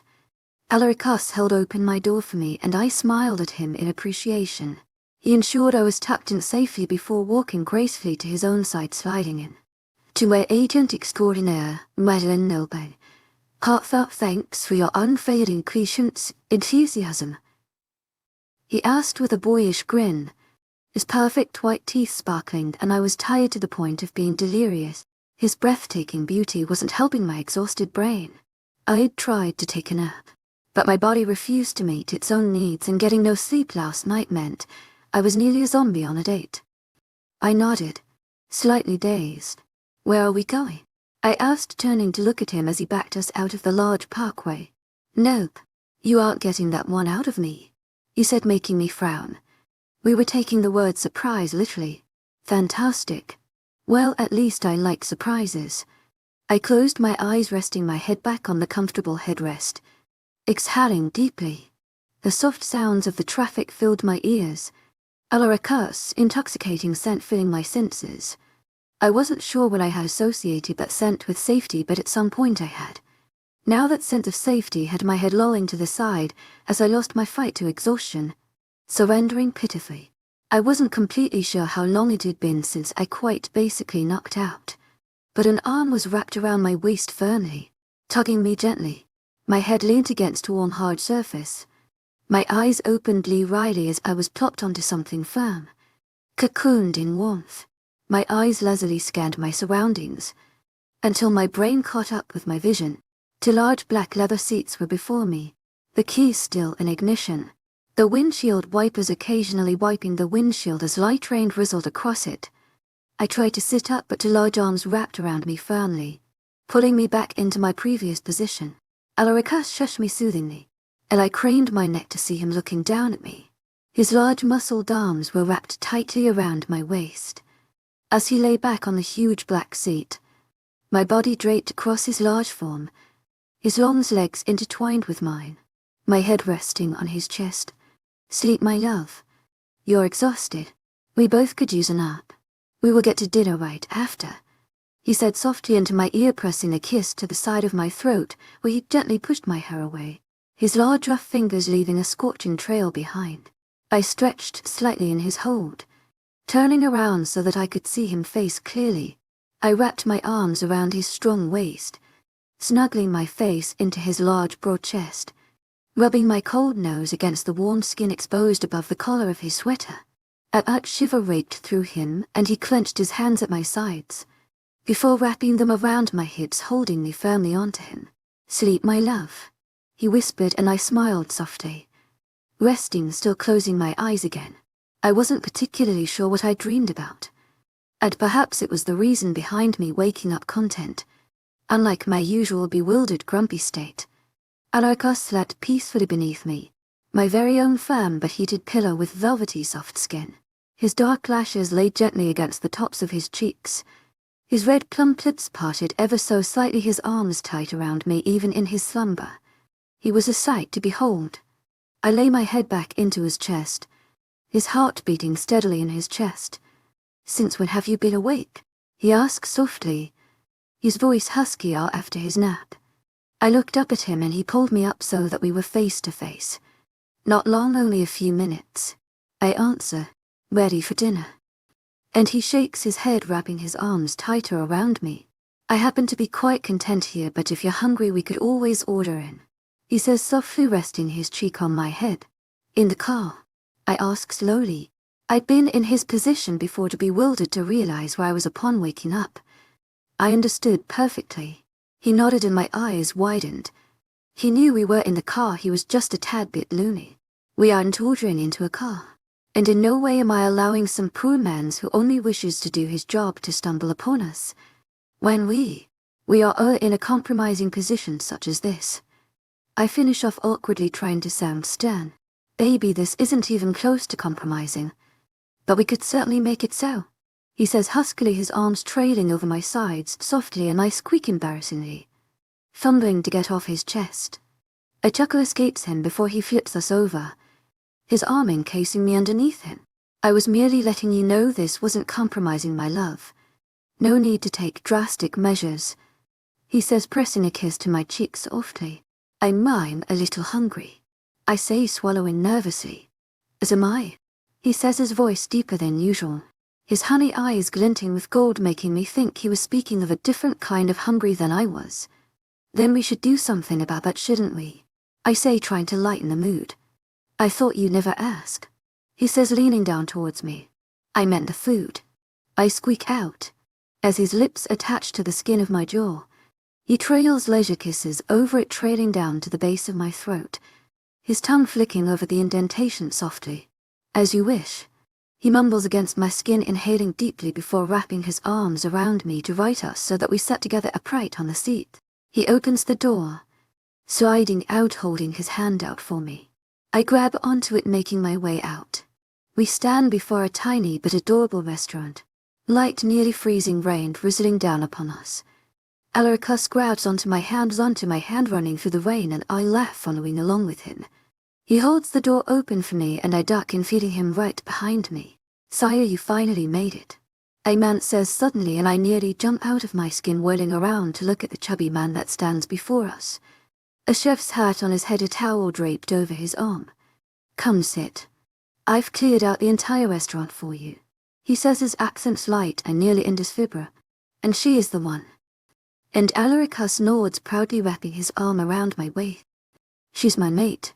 Alaricus says, beaming down at me. Bella, it is so nice to meet you. The man says, warmly offering a hand to me, and I shake it firmly with a smile of my own. It's very nice to meet you too. I hope you like it here.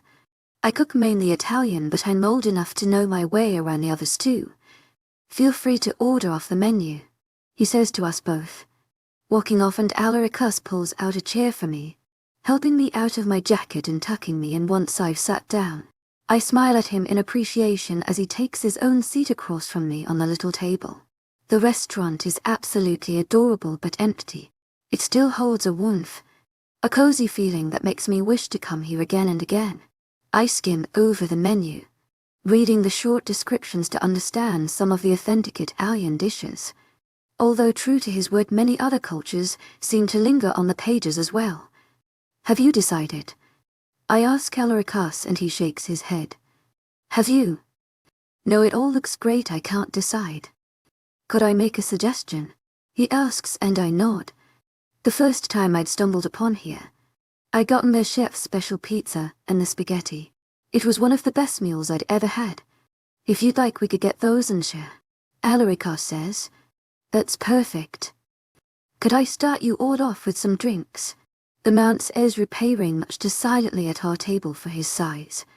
I'd like a soda, please. Alaricus says, and for you, lovely lady? He asks, his accent coming on thicker with his ls. The same for me, please. I say, and he nods, bowing. Our drinks are in front of us in moments, and he's taking our order, promising me I'd love it. Do you like it here? It's not very fancy, but I guessed you'd like it. You do tend to like the simpler things, but if you don't, we can still go elsewhere. Alaricus says, no, I love it here. I'm not a huge fan of fancy places. I say, and Alaricus nods, grabbing my hand softly over the table. I'm glad you do. The food arrives just a few minutes later, the pizzas as on a large metal tray, and a gigantic plate of spaghetti sat right between us.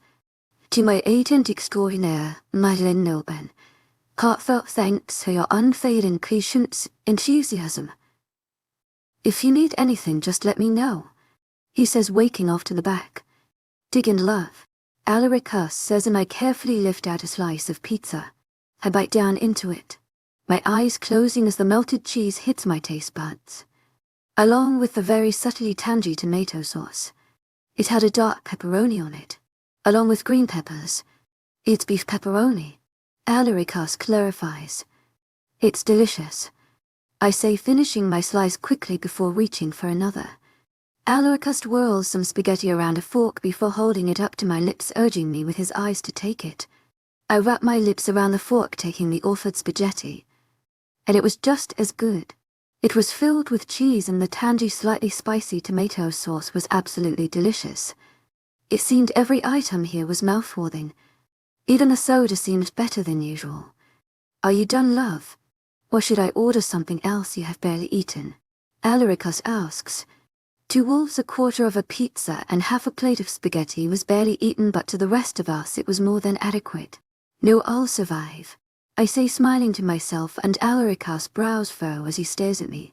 Let's order another pizza, he says, hurriedly going to call for the chef, but I slap my hand over his face.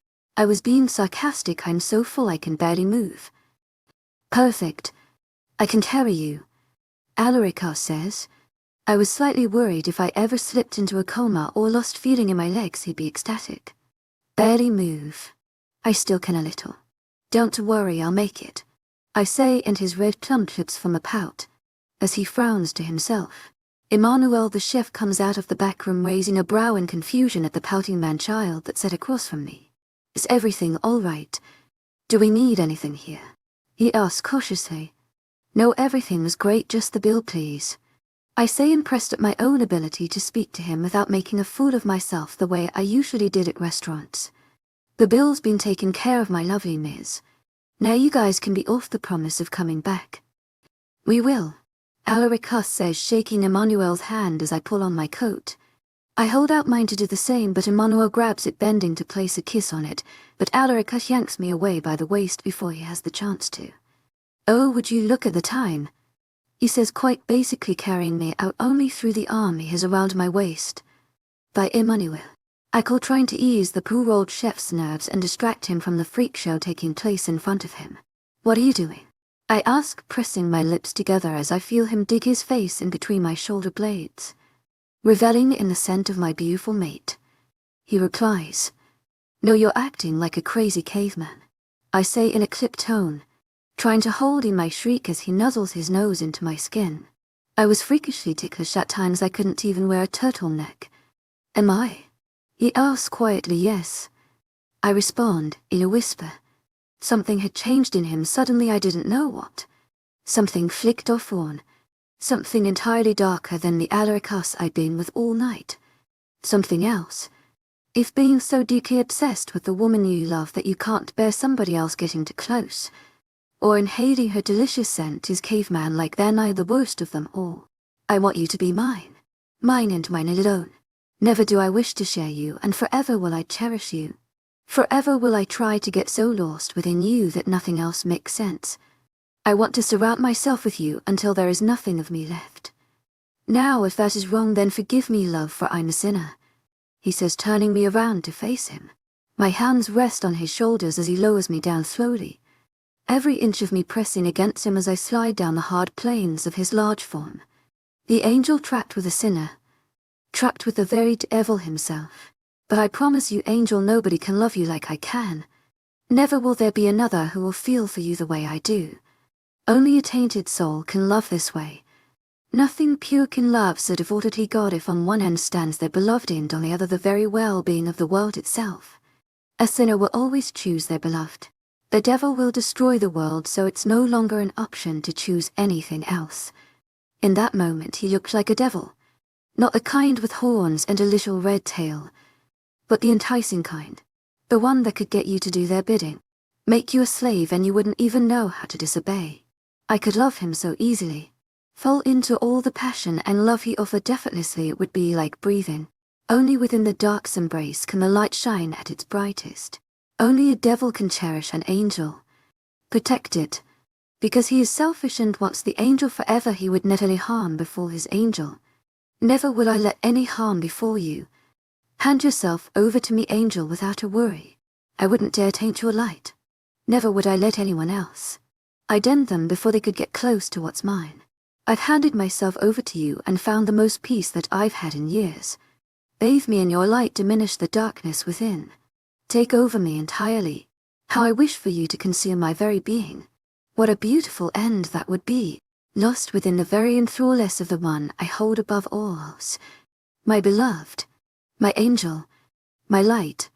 To my agent extraordinaire, my noble. Heartfelt thanks for your unfailing patience, enthusiasm. Those honey eyes glint dangerously with the promise of a passion unlike all else. Never had I thought gold could be so dark, but the one that glints within his eyes holds love so powerful it couldn't possibly be good. It was all-consuming, overbearing. I didn't know how one man could feel so deeply. Didn't deem it possible. How could one hold so much within, without shattering? That's what his love was for me. Shattering, consuming, overbearing.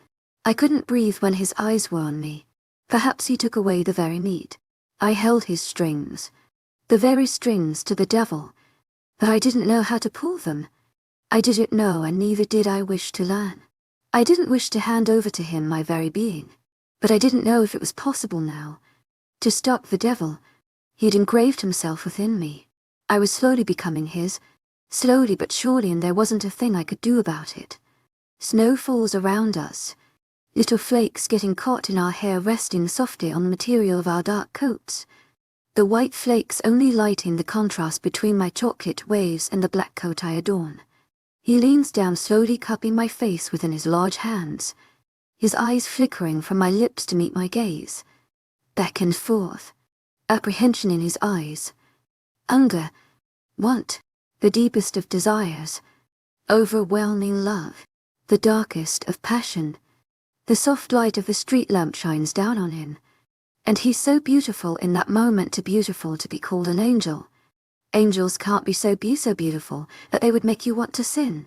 He has to be the devil, but his honey eyes glint so sweetly, beckoning me forwards the most tantalizing of sugars. His plump red lips softly press against mine and my eyes flutter shut. They hold an incomparable warmth, mold so perfectly against my own. His arm wounds its way around my waist, pulling me into him as he angles my face upwards to deepen his sweet torment. Lips move softly together, an unyielding desire, an overwhelming need. He was consuming me, but so was I him. His lips are so soft as they urge mine gently. I wrap my arms around his neck, letting my fingers get lost within his dark soft strands. I pull on his hair softly, a husky groan escaping him, getting lost within my mouth. His mouth opens, biting onto my bottom lip gently. Both his arms encase my waist, my every crease and crevice pressing against his. It was difficult to decipher where I ended and where he began, but I didn't wish to know. I wanted to stay intertwined with him for eternity. What a sweet end it would be, but perhaps with him an ending wasn't necessary. Even death was afraid of him. He could chase it away too if he come after me. His tongue darts over my lips, until they part, allowing us to taste the very essence of the other. He was intoxicating my very brand of intoxication, my favorite.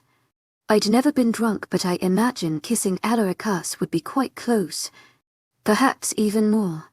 The need for oxygen becomes dire, and I press my hands against his large chest, pulling away slowly, but maybe a piece of me stayed with him. I love you, he says quietly. I inhale deeply, biting down into my lips, staring up at him. An uncontrollable smile on my face, my cheeks colored not only from the cold but from his gaze, from his touch. A part of me longed to say it back, to see his eyes light up, to see those lips curve up, that dimple pop out, to see him happy, but I didn't know if what I felt was enough. I wouldn't say it till I was sure, for he deserved nothing less. He wouldn't give me anything less, so neither would I him. I lean up to press my lips softly against his, chastely, a simple display of the affection I felt for him. Nothing more, nothing less. His arms wound around my waist once more as I pull away, and he leans down with a smile to nuzzle his nose against mine. My little angel, to my agent extraordinaire, Mythical Noble, heartfelt thanks for your unfailing patience, enthusiasm. He mumbles, to my agent extraordinaire, Mythical Noble, heartfelt thanks for your unfailing patience, enthusiasm. Chapter 33. His arms await me as I run into them, the dark green maxi Adrien trailing behind me. His arms wrap tightly around my waist as I collide into him, soft warm lips pressing a sweet kiss to my hair. I missed you, I mumble softly into his chest. Not more that I missed my angel. Alaricus mumbles gently into my hair, pulling me even closer into him, but for some reason today it simply wasn't enough. I wanted to be even closer. It was an unrelenting urge. In just a few hours a deep yearning for him had formed within me, nearly making my legs tremble beneath me. The alphas and their mates had visited today, but sadly apart from dinner the alphas had speaking with Alaricus, while I'd gone with all the mates and attempted to enjoy their company. This had happened upon the request of the mates, wanting to speak with each other away from their alpha mates for just a little bit. If anyone had tried to argue, the pregnant mates had sent them a glare so vicious they'd immediately found themselves unable to speak. The few pregnant mates were the focus of the event, and their mates rushed in periodically to check up on them, growling at the male mates that sat amongst us. Wolves went a bit crazier than usual when their mate was pregnant.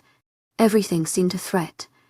Their protective instincts were so high it was nearly suffocating to witness. I'd murder Alaricus if he even attempted to act that way when I was pregnant.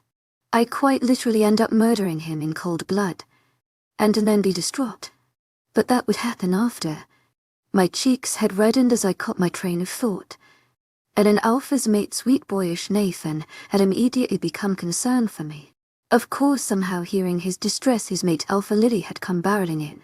So many alphas in one place was a bit chaotic, especially when their mates were so close. But apparently me and Alaricus were both a bit of control freaks and great at handling each of our separate dilemmas. We'd managed to get everything settled and calm on each of our sides, probably by different means, but we'd managed just fine. I nibbled on my lips, often contemplating whether I should do it or not, but the urge grew to the point where I had no control. I pulled away from him slightly, hesitantly grabbing his face into my hands. I leaned forward, my eyes flickering up to meet his own, a fair warning to him. As my lips touch his, I can't fight, ever even pondered over not kissing him. His lips are so gentle against mine, and yet a hunger lies just beneath the surface, one he doesn't hide from me. It only makes my yearning for him grow. His arm wraps tighter around my waist as he lifts me off my feet a bit so he can properly reach my lips. He lightly nudges my face up, deepening the collision of our lips, his tongue trailing over my lips, meeting my own as my lips part lightly under his sweet onslaught of pleasure. He tastes every crevice of my mouth, not leaving anything behind, his hand trailing softly from the top of my shoulder to the very bottom of my hip. Our lips part as the need to breathe grows dire.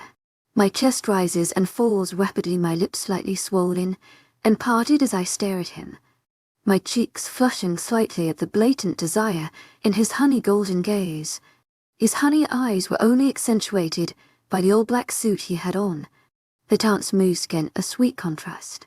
He looked absolutely exotic. He was breathtaking.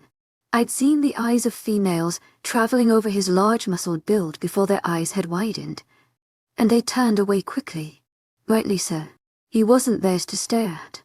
I didn't think anyone could possibly love anyone as much as I love you. I don't think anyone ever has, nor will they ever. Nobody has you. He murmurs gently, and my eyes water slightly at his words, my chest constricting.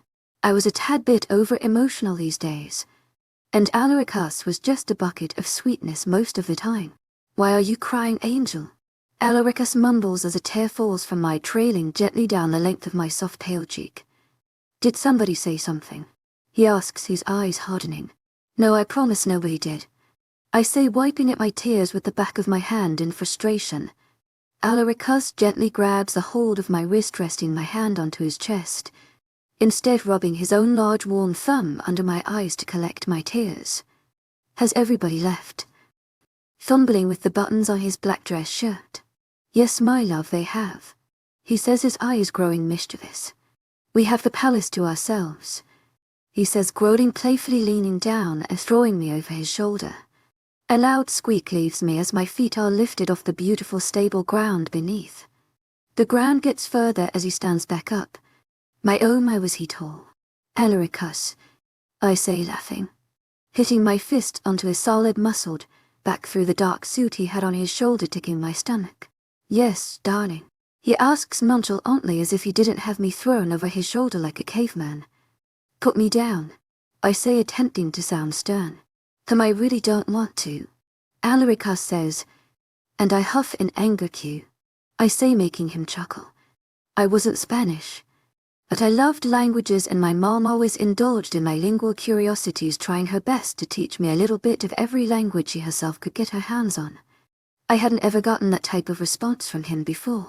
Well, now you're going to get it. I really didn't want to do this. Do what? He asks, chuckling. I inhaled deeply. He was about to regret his words. In fact, he was about to nibble on them, meekly, while crying in the corner. Gathering up all my strength, I try to remember what every action movie had taught me. Don't put your thumb in your fist, it'll break. And put your whole body into it. Well, the second part was gonna be hard since I was currently hanging limply over the back of a giant lunatic. I throw my fist into the bottom of his hard back, regretting my decision immediately. But I hold back my wince. Was that it? He asks, and I groan out a quiet yes, mooring my injured hand. What type of lunatic decides to punch the alpha above all alphas? Of course me. Chuckles rake through him, effectively shaking me as well, as if he were rubbing my failure in. I rest my head onto his back as comfortably as I can manage. My struggles were futile, the brute wasn't even shaken. My eyes widen as the holes begin to get very familiar. We were in the holes of our rooms. But he just walked right past mine. My legs kick as I struggle to get away, but his arms only tighten. I let go of the last shred of dignity I have left and do the only thing I can think of. Desperate times call for very desperate measures. I bite him. A low growl escapes him as he drops me onto his gigantic bed. His eyes almost completely gold. He pounced on top of me, wrapping his arms tightly around me. His next words have my eyes widening as the few circumstances in which I'd met him seem to flash before me. Did mate try to mark us? A deep husky voice asks. To my agent extraordinaire, mythical, heartfelt thanks for your unfailing patience, enthusiasm. I breathe out, my breath getting caught in my throat at his enthralling golden gaze. Mate tried to mark Eros. He says, a soft smile on his face as he lays above me. Mate wants Eros. He mumbles softly, the gold in his eyes melting to the sweetest hues. Mate is so beautiful. Eros's breath is taken away every time he looks at Mate. His large warm hands trailing softly over my bare shoulders. The dress had been strapless, and apparently that was something that not only Alaricus but Eros too was thrilled about. Mate looks so beautiful today. Eros was about to kill the alphas that stare at Mate. Eros's mate. He says, his lush red lips jutting out in a childish pout. An absolute contrast to his words. Mate tried to mark Eros. Mate wants to make Eros hers. Eros is yours, Mate. Is Mate Eros's?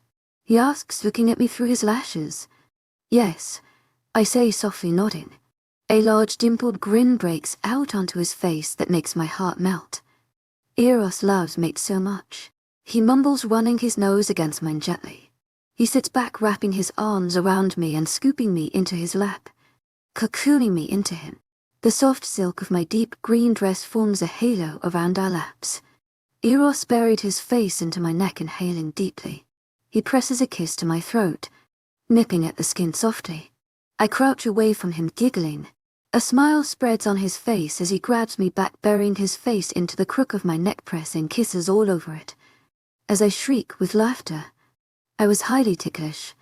Stop it, Eros. I giggle out. Pay the price. He demands, puckering up his lips at me. I quickly peck his lips, and his smile drops as he pouts at me sadly. That wasn't a kiss. He complains. Mate doesn't love Eros. Mate won't kiss Eros. He mumbles to himself sadly. Refusing to meet my eyes, he looks down into his lap. No, baby, you can have however many kisses as you want, I promise. I say, cupping his face into my hands, I angle to press my lips deeply into his. Hecking him numerous times, and a wild laugh escapes him, his eyes glowing with delight. Eros happy, but Mate has to keep kissing Eros.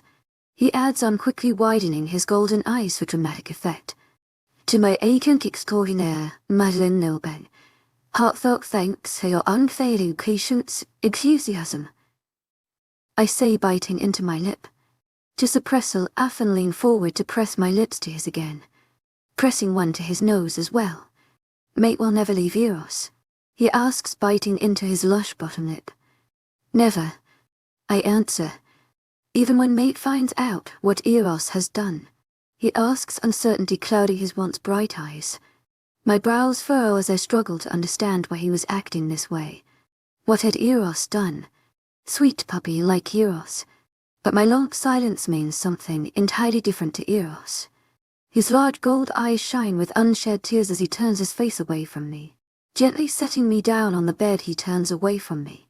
No one can love Eros. Eros is so bad. He whimpers softly. Mate will never love Eros. Mate will leave Eros. Then we will be alone again. His whole large form trembles as he speaks. No, Eros, I'm so sorry. I won't ever leave you no matter what.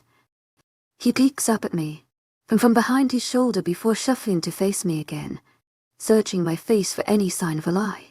When he finds none, he scoops me back into his arms. Eros, sorry for doubting mate. Mate is just so beautiful and kind. Eros worries you will be scared of us.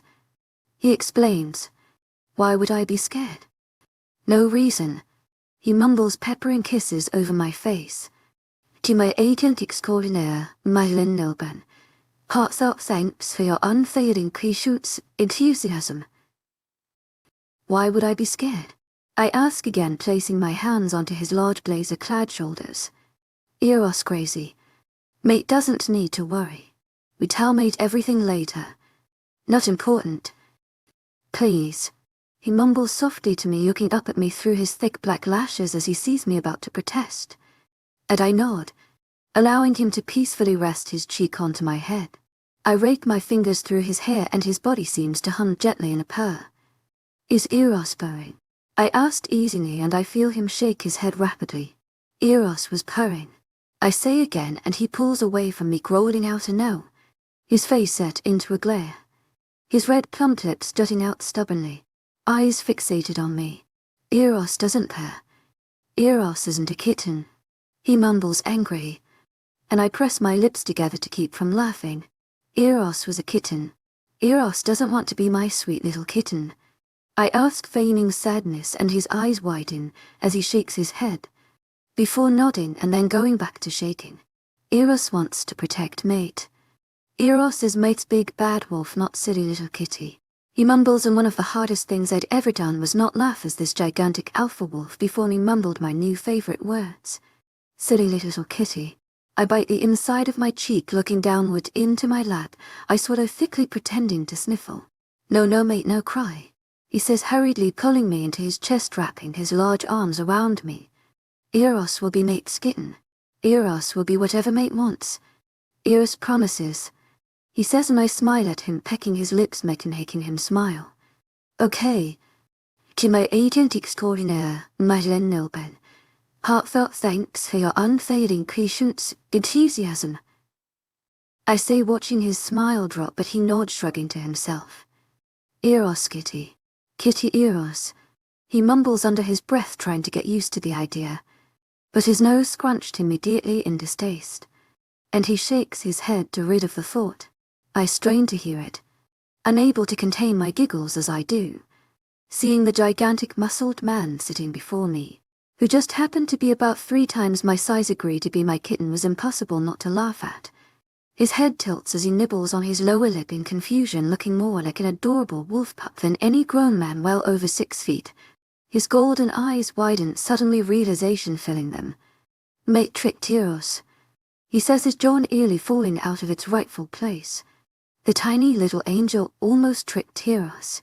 He says to himself, horrified. Can Eros forgive me? I ask, cupping his face into my hands, rubbing my thumb over the light stubble on his cheeks. And he snuggles into my touch, before realizing what he was doing and stiffening. Well, only if mate promises Eros an endless amount of kisses. Eros can kiss mate always. And I sigh, if that was what it took. To my agent extraordinaire, mythical.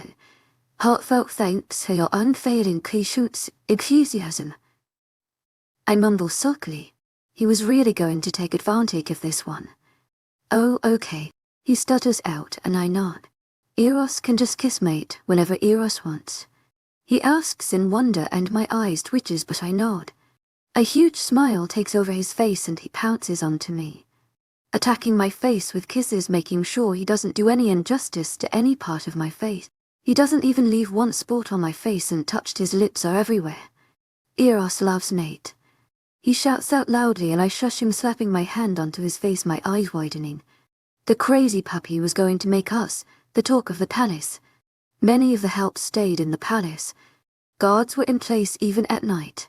While the others slept, they were sure to hear, although the others probably did too. His eyes fill with mischief as he puckers his lips, kissing my hand, before darting his tongue out and licking at my scratch my nose, immediately removing my hand to his suit. Loud laughs escape him as he tugs me into his chest, nuzzling his nose against mine.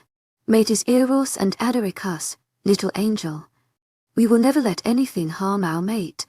We are going to love mate so much mate will never want to leave us.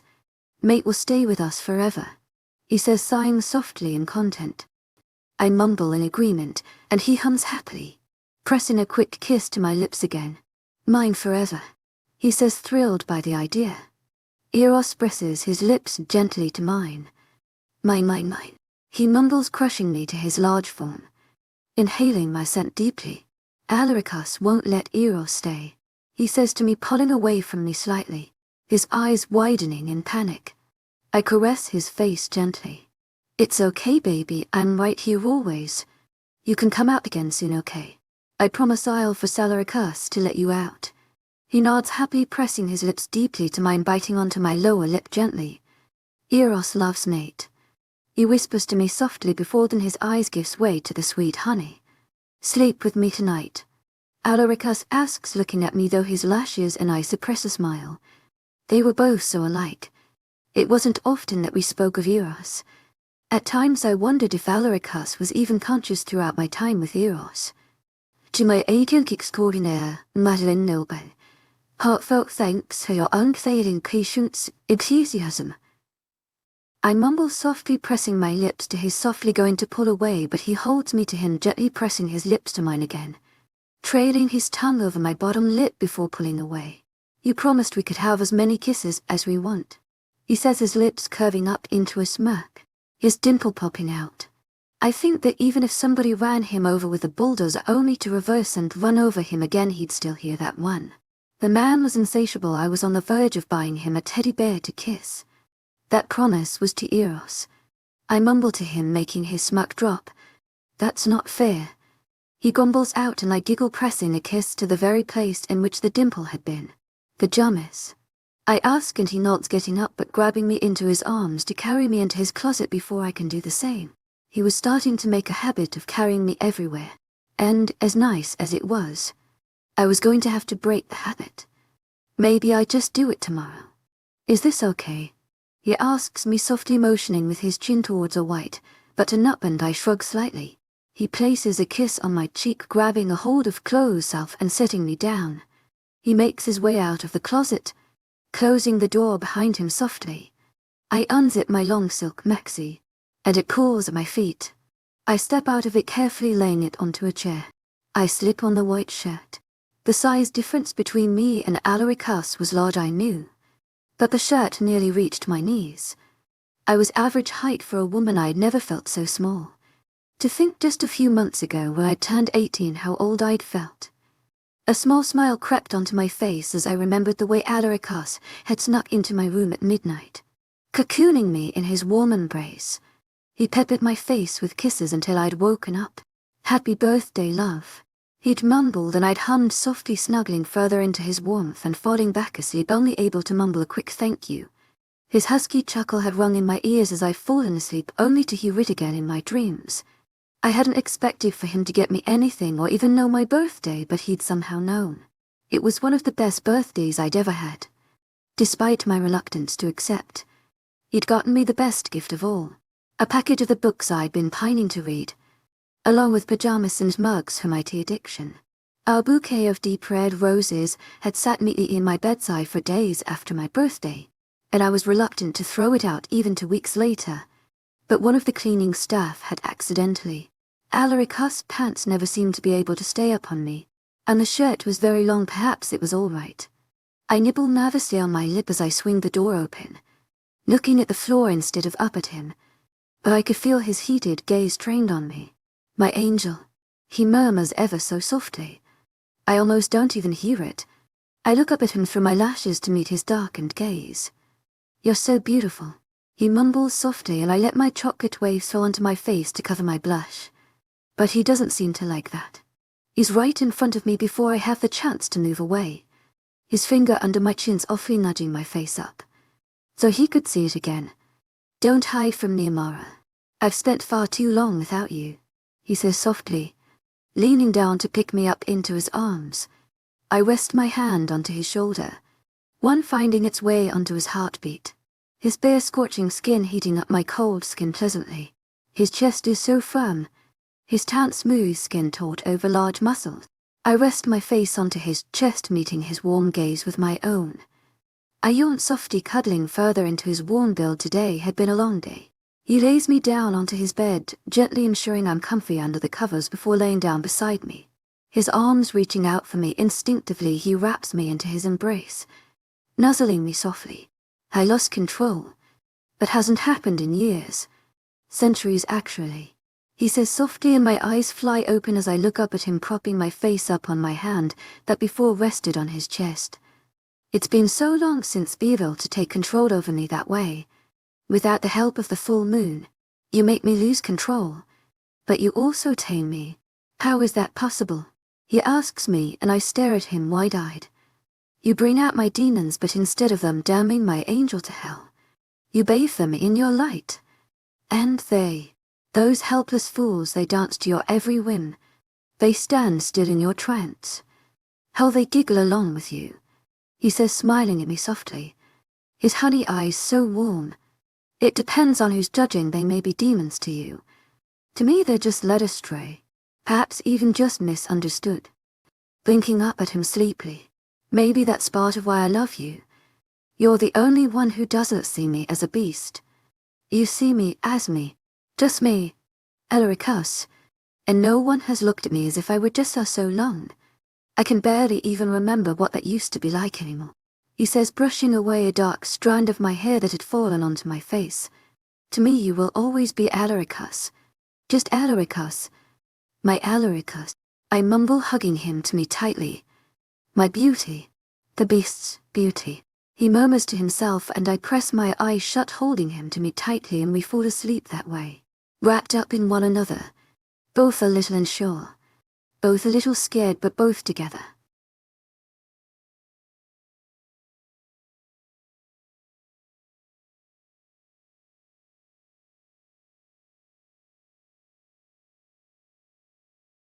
I was captured by his gaze. His strength left me nowhere to escape, but when I tried to resist, tried to break free from his control, he conquered me with a kiss, melting me completely in his arms.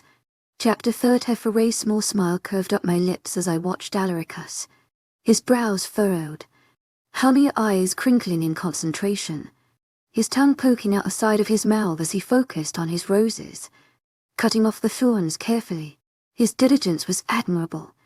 When he focused, it seemed the things around him all disappeared. But occasionally he would look up at me, throwing me a small smile. This would be much quicker if you'd just let me help. To my agent extraordinaire, Myelin Noben, heartfelt thanks for your unfailing patience, enthusiasm. Love you tried before. You know how that ended, and trust me, Angel, I have no problem with delivering a similar consequence once more. He said, a slight smirk quicking up his plump red lips. My cheeks heated immediately, and I ducked my face, hoping he would. My cheeks had gotten.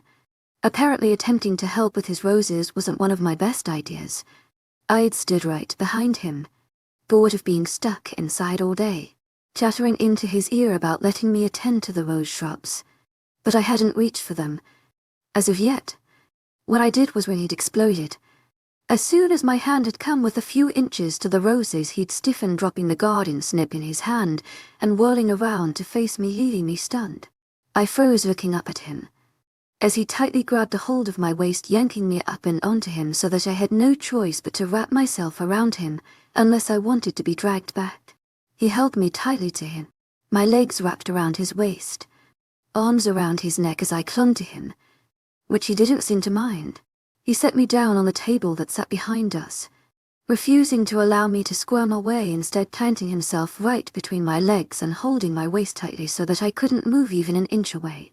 I could feel his stare burning into my face, but I refused to look up at him. His honey gold eyes were far too intense for me to handle, but he wasn't having my shine away. I squirmed in his hole, hoping he'd let me go, but his arm wrapped around my waist as he tugged me firmly into his chest, using his other hand to tip my chin up to face him. You just can't stay away from danger, can you? He asked, his voice huskier than normal. I gulped, staring up into his eyes that were glinting much more gold than they'd been when I'd first found him outside. I should have just sat down. I was bored and it wasn't dangerous. I say, opening my mouth to speak again, but he interrupts before I can. It wasn't dangerous, he restated through clenched teeth, a humorous chuckle escaping him. But you were bored, why, baby? He asks, and I nod, slightly wide-eyed. I'm just gonna have to entertain you then, aren't I? He asked, his voice having dropped a bit more, his hold tightening on my waist. He leaned in, capturing my mouth with his before I had time to protest, his arm tight around me, hand wrapping in my unruly waves that ran down my back as he tried to pull me further into him. My eyes widened before falling close altogether as the sweet warmth of his mouth soaked into mine. I slowly sunk into him, my rigid body melting into the hard planes of his firm body until we were molded together. Alaricus moved his lips feverishly against mine as if trying to eternally join us together. The little breath I had in me left as he bit into my lower lip, tugging it, before nibbling on it softly, soothing it with his tongue immediately after making me sigh, the parting in my lips allowing him to thrust his tongue into my mouth, tasting every crevice of my mouth. I wrapped my arms tightly around his shoulders, one hand playing with the tendrils at his nape. I tugged them, gently eliciting a low husky groan from him. I froze momentarily at the sound, my hand trailing away, but the growl that ripped out of his chest, letting me know he didn't like me stopping my movements, and I allowed my hand to trail back to his silky strands. He kissed me as if he would never get to kiss me again, with a fervor so apparent, a passion that burned within him and heated my own skin, a desire so desperate, as if it had only just gotten the chance to bubble to the surface. It seemed oxygen became a secondary necessity with each other's first. I licked over his plump lips gently and he pressed himself further into me, his hands clenching. I pressed against his chest, but he seemed unwilling to let go, his lips ghosting upon mine for a moment longer before allowing me to catch my breath as he trailed kisses down my skin. Firm kisses pressed into my jaw before he trailed down the length of my throat, sucking on the skin of my collarbone, making it much harder for me to catch that breath. His tongue soothing over the skin immediately, his movements gentle but filled with a deep, near incomprehensible hunger. I love you so much it consumes me, but I'd gladly be taken over it. My love for you is the best part of me, Angel. The right to love you is mine alone, and it's made me completely yours, he says softly, pressing a sweet kiss to my forehead. It's where I want you safe. I don't want you hurting yourself, Angel. You don't know how I'd feel if you even got a scratch on that soft skin. It would torment me eternally that I allowed the angel mistakenly sent to me get hurt. I don't want to ever see you hurt. I can't. Just stay safe, love. He asks, gazing at me with honey eyes framed within the dark lashes, and I nod, unable to say anything, but it's enough for him as he presses a kiss to the hand he holds within his grasp before turning back to his roses. I would probably never go near thorns again. A smirk apparent on his face as if he knew what I was thinking of as he glances at me over his shoulder occasionally. My brows furrowed, a glare settling on my face. He was making fun of me. I would show him not to laugh at me. He would soon remember that. I got up to make my way towards him, my glare settled on the wide expanse of his back as I crept towards him. Although I needed a bit more height to truly intimidate. But I could use his against him. Actually climbing him sounded about perfect. I reached my hand out, intending to twirl him around away from the thorny bushes before climbing him. He whirls around, making me still, and before I could even blink he's lifted me up, cradled me against him as he gazes down at me softly. If you wanted me to kiss you again, you could have just asked, love. Believe me when I say I'd never refuse, he says, and I nod at him sarcastically. Put me down, or so help me Alaricus, I will. I start, but am interrupted by an adorable little voice that is Alaricus whirling around me, still unfortunately cradled bridal style in his arms. Mari, to my agent extraordinaire, Madeline Nilben, heartfelt thanks for your unfailing patience, enthusiasm. Nana's about to pop. Adrien says, his blue eyes wide, chestnut curls absolutely disheveled, more so than normal. Adrien, what are you talking about? Mildly concerned, Victoria was about to pop. My eyes widen as I realize what he's talking about. The baby's coming. The baby's coming. I say to Alaricus, and his eyes widen. as he immediately puts me back down into the floor. Is your mother in the infirmary yet? Alaricus asks Adrien's awfully, and he nods, his curls bouncing along with him, and I have a strong urge to squeeze his chubby little round cheeks. Let's go, Adrien says, grabbing onto my hand and pulling me behind him. I could carry both of you, and it might be faster. Alaricus whispers to me, touch either of us and I'll pop you. I whisper back sweetly and he nods, swallowing thickly. Adrien's curls bounce as he walks in front of me. Somehow I hadn't intended myself up in the infirmary my whole time at the palace, and had close to no idea where it was located. You idiot. I hear a familiar feminine voice call. Victoria. We were here. Our hurried pace slows as her screaming reaches us. This probably wasn't going to be a very peaceful experience. Victoria was blessed with a very loud resonating voice. We walk into the room, Adrien in front of us, almost as a shield. A mother wouldn't ever throw something at her own child. At least I hoped not. Nurses run around the room preparing for the final ordeal, attempting to stay out of Victoria's way as she walks slowly around the room, led by her frightened husband. She's dressed in a large pale blue hospital gown, loose around her except for on her bulging stomach. Her dark curls form a large halo around her, while Frank's hair's a mess from either him or Victoria tugging on it in frustration. Frank looks at his eyes, holding absolute relief to see more people in the room. I let go of Adrien's little hand, making my way to Victoria, seeing Alaricus wrapping his arm around Adrien's little shoulders comfortingly. How's it going? I ask softly. It's pretty hard. But Victoria starts, but suddenly the breath is knocked out of her as she crouches slightly, trying to take deep breaths, but before I can even attempt to help, she's all right again. Well, her contractions were going smooth and she was handling them exceptionally well. Her face is absolutely flushed, eyes shining with exertion, and Frank looks absolutely enamored by his wife as she continues speaking. But the contractions are hitting pretty hard. This little one's excited to come out, she says, patting her stomach softly. It was admirable despite how much pain the baby would cause her. She loved it unconditionally. Already she loved her little one more than herself. A mother's love was incomparable to another's. Is the baby ready yet, Mama? Little Adrien asked, looking up at his mother with innocent big blue eyes. The excitement of finally seeing his little sibling brightening them up until it seemed the very stars resided in his eyes. Nearly ready, baby. Just a few more hours, his mom said, a small smile on her flushed face, as she raked her hands through his curls gently, his little head snuggling further into the touch of his mother. Should I go get the tongues? He asks, and I break out my adoring reverie, staring at him in bewilderment. For what exactly, darling? Victoria asks. To call the baby out. Enthusiasm, Adrien says excitedly, and Frank sputters, seemingly having choked on air. A slight chuckle escapes Alaricus. I though pride myself in having a bit more control and keeping in my giggle, though it escapes when I catch sight of the look of absolute bewilderment on Victoria's face. She looks slightly frightened. Adrien, the baby doesn't need to be pulled out by tongs. There are special procedures for such things, honey. But thanks for the offer. Victoria sputters out and Adrien hums, happily snuggling into his mother. Adrien, why would you ask something like that? I ask, and Frank's eyes widen and he shakes his head at me frantically. Daddy told me the baby is going to be yanked out of Mama, and then I could see it. So I thought the tongues would help. Adrien replies, gazing up at me with big innocent eyes. You told him that the baby would be yanked out of me.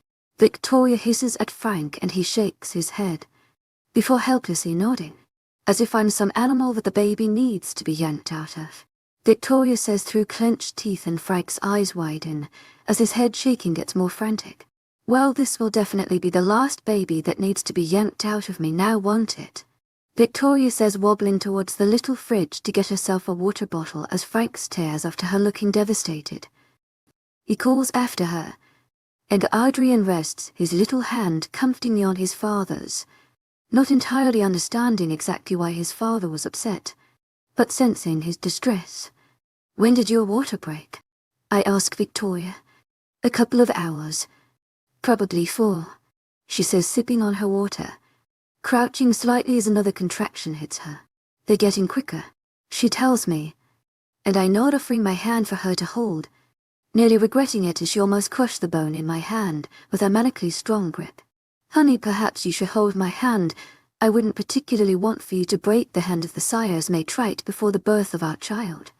Frank's, as in Victoria's, crunched her nose at him in distaste, tilting her chin away. Age would never be a factor in maturity. She'll be fine. Hopefully they'll have yanked the baby out of me before I could manage to break her hand, she says sarcastically, and Frank looks down at his hands. Are we not going to let that go? He asks quietly. Nope, Victoria says, her grip tightening immediately after on my hand as she inhales deeply. The whole afternoon passed by that way. It seemed as Victoria's contractions grew quicker in succession, so did her jibes at her group, her husband. If it's a girl, we might name her. Victoria starts, stopping in the middle of her sentence, a low groan escaping her as she near well doubles over. Her hand is grabbed out of my hold by her frantic husband, who seemed to have cleared the distance between them of the whole room in mere seconds at seeing his wife's distress. Victoria says to her husband, and he scoops her up into his arms, careful not to jostle her as he lays her down onto the cot. He tries to make her as comfortable as possible as she clutches her stomach, her soft facial features contorting in agony. A gasp escapes me as a firm body pressed into me, a warm, strong arm wrapping around my waist as I'm yanked further into the person. Alaricus, I say softly. Are you all right? Massaging the hand that Victoria had held very softly in both of his arms lacing through my waist. I peek up at him over my shoulder, seeing his eyes glow in their ethereal good, as the more primal side of him ensures his mate's safety in the midst of the mayhem. I'm fine. Absolutely fine. I console him, softly reaching back to stroke the curve of his jaw tenderly, and he moves further into my touch. Enthusiasm, Adrien baby, come here.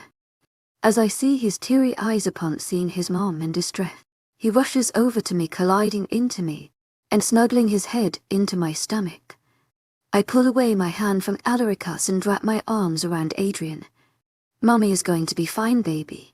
Let's go wait outside, all right? I ask lightly, and he shakes his little head. Baby, the doctors will be able to make sure your mama and the baby stay safe through this if we wait outside and give them space. Don't you want them to be safe? I ask softly, and he nods. By mama, I'll be right outside. He calls out to his mom before allowing me to lead him outside. I'm fine, baby. His mom calls out, cursing immediately after, and I quickly put my hands on Adrien's little ears, blocking out the noise of his mother's colourful vocabulary.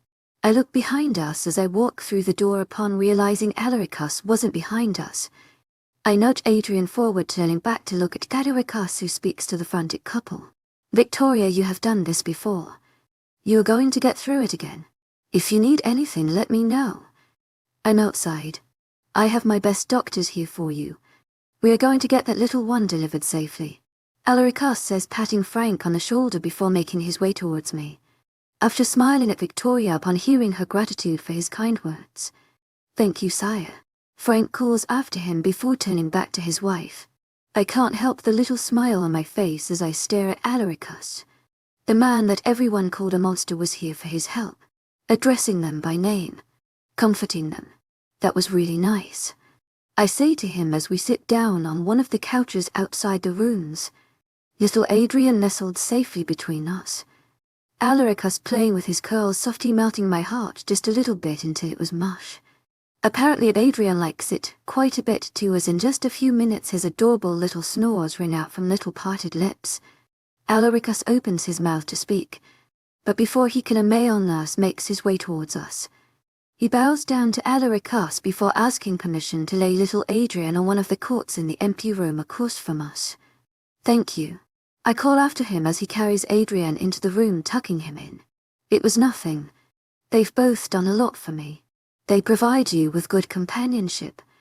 It's the least I can do for them. Alaricus says, finally getting the chance to reply, and I smile at him, curling my feet up and onto the couch. Alaricus wraps his arm around my waist, pulling me to his side gently, and I snuggle into him. Although I'm hoping with the baby here they'll take less of your time and I'll get you more to myself. Alaricus says, a mischievous glint in his eyes, and I let out a disgruntled humph, my head resting on his large shoulder, not exactly knowing how to reply. Not entirely sure I'd hate that all that much. Maybe with the more time it'll be us in that room soon. Alaricus adds nonchalantly, and my jaw drops as I attempt to understand if he'd actually said that or I was going insane. The second being preferable, but the mischief that glints in those honey eyes tells me I wasn't insane quite yet. If Adrien wasn't in the room across from us, and people all around us, you don't even want to know what I would do to you. I hiss at him. Oh, but baby, I do. You could always whisper it to me, or at least promise me you will tell me later. Maybe even just do it to me. He says, and my eyes nearly pop out of my head as my neck stiffens. I will hurt you. What's pleasure without a little pain, baby? He asks coyly, and I smile at him sweetly, seconds away from lunging at him and knocking that smirk off his perfectly chiseled dimpled face. Even a strike would require a touch, and every touch leaves me in paradise. That wouldn't be so bad of a punishment, my love.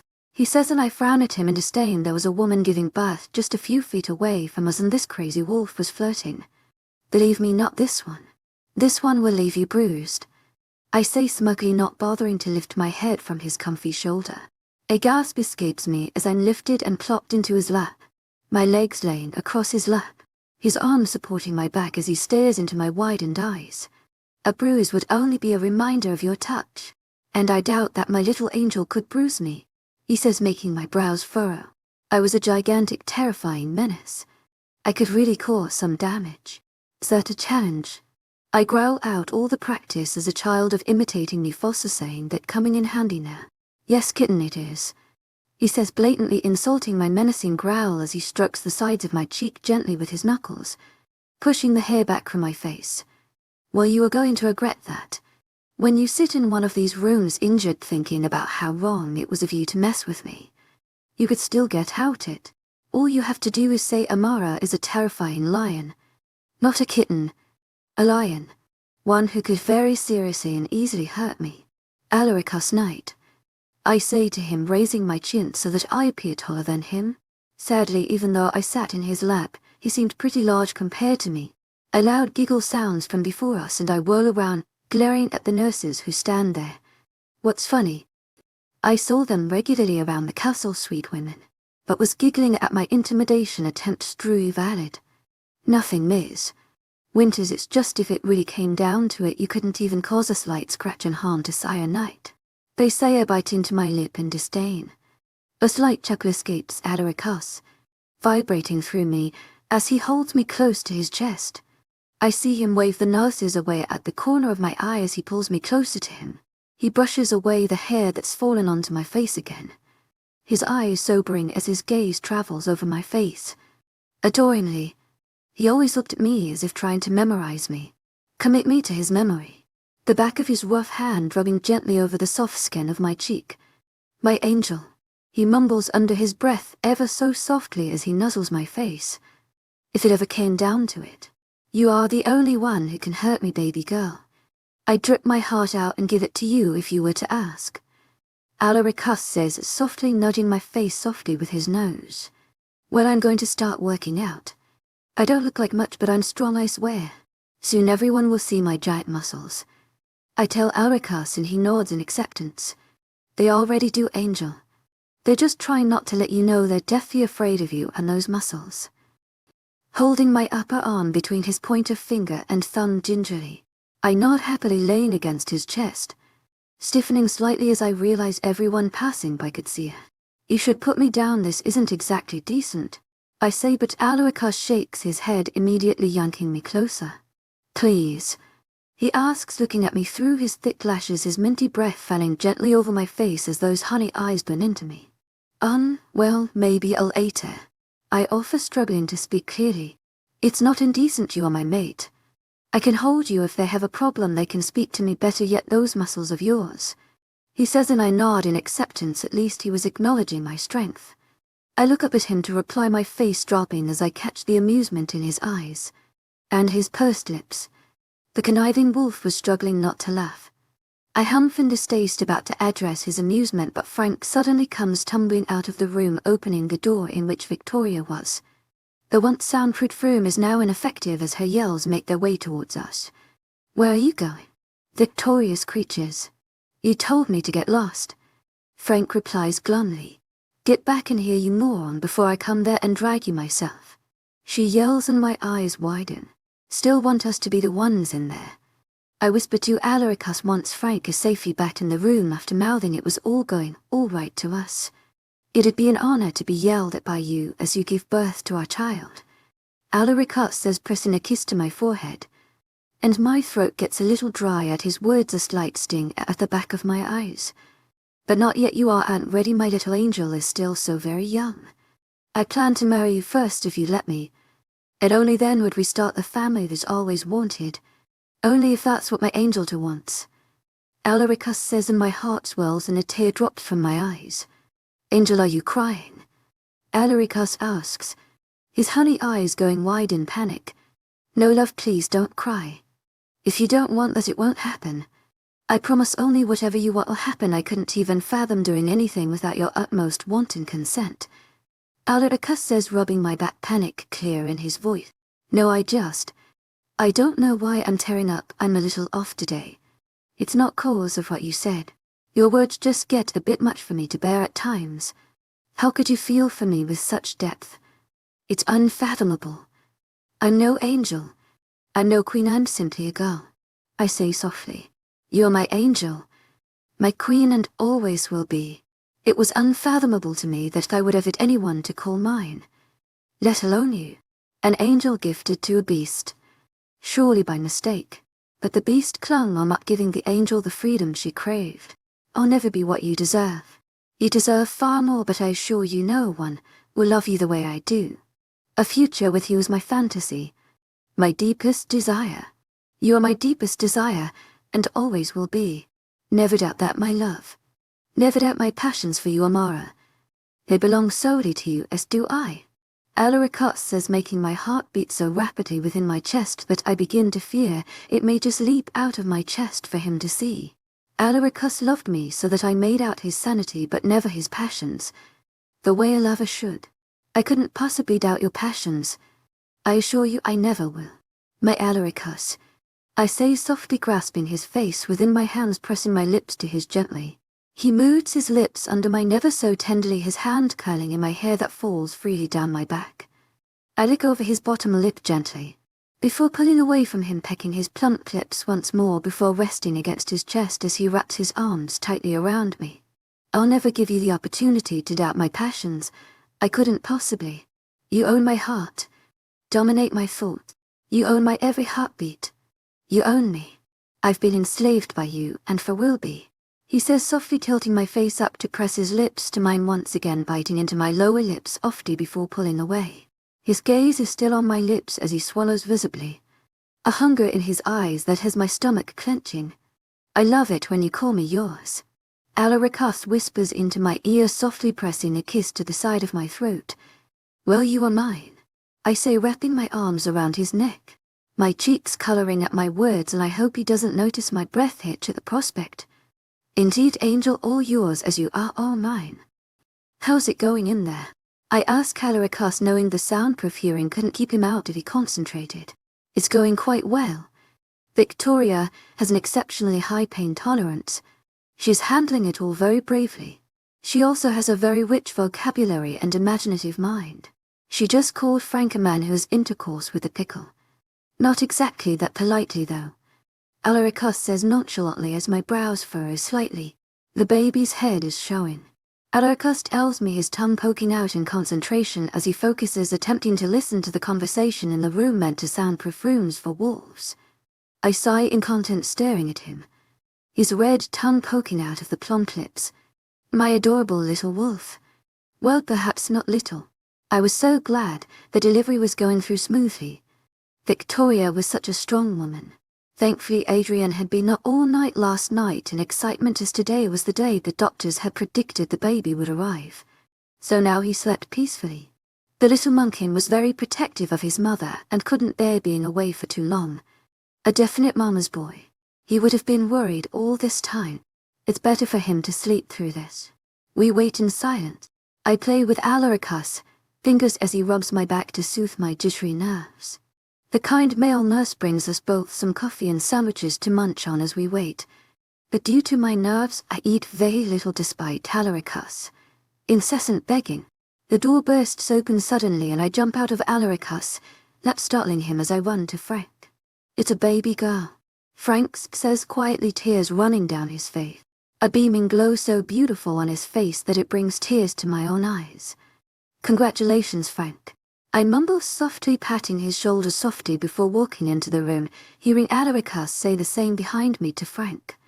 Victoria lays on the bed looking absolutely exhausted, but a glowing smile on her flushed face as she holds her tiny baby close to her chest. You're so beautiful. Victoria mumbles softly to her baby. Oh, little Evangeline. Victoria says, a tear leaking out of her eye as she looks up at her husband, who goes to stand beside his wife, softly touching the little fragile hand of his newly born daughter. She looks just like her mommy. You're just as beautiful as your mommy. Frank coos to his wife and daughter as I step back, feeling as if I'm intruding. Cun, Victoria says to us softly, her voice cracking very slightly in exhaustion. As we stop beside Victoria, the face of the sweet little angel finally becomes visible to us. She lays asleep comfortably in the safe, loving hold of her mother's arms. Her face so adorably pink. Dark lashes lay against her soft chubby cheeks. Little pink lips parted as she breathed, her little nose crinkling every so often. She shuffles slightly in her mom's arms, letting out an adorable little noise that has us all lay wing at her. She's a little angel, I say softly to Victoria, who nods gently, not taking her eyes off her baby. She really is. She's my little angel. Our little angel. Victoria says, handing the little bundle of joy to her husband. Somebody wake up Adrien, he'll want to see his little sister. Frank says, and a nurse assures him he will bring him in. The baby opens her eyes, looking up at all of us with bright, shiny but sleepy eyes. A yawn escaping her little lips that part, forming a perfect circle that melts my heart. A sleepy Adrien is led into the room by the nurse. His lidded blue eyes suddenly open wide as he catches sight of the baby in his father's arms. He rushes over to Frank, but Alaricus grabs him before he can go tumbling into his father. Frank carefully sits down into a chair, making sure to not jostle little Evangeline. Adrien approaches his little sister softly, his lips parting as he gets close enough to catch sight of her. A soft look comes into his eyes that has me biting into my lip to keep from a wing. He looks so peaceful, staring at his little sister, a brotherly love immediately filling his big blue eyes as he gazes down at the little one that stares back at him curiously. She reaches up towards him with a pudgy little hand, and Adrien bends forward to let her touch him, a smile coming onto his face as her tiny hand splays out onto his chubby cheek. I'm going to keep you safe forever, Adrien says. As my heart swells, Adrien would be the best older brother in the whole world, and quite protective too. Between having Frank as a father and Adrien as a brother, little Evangeline wasn't going to date until she was old enough to purchase a senior's coffee without being asked for identification. With how absolutely precious and stunningly beautiful she was, a lot of boys were going to be hurt by her overprotective brother. Her little hand reaches further up, wrapping her chubby little fingers around one of Adrien's chestnut curls. She yanks, making his eyes widen, but the smile only gets wider.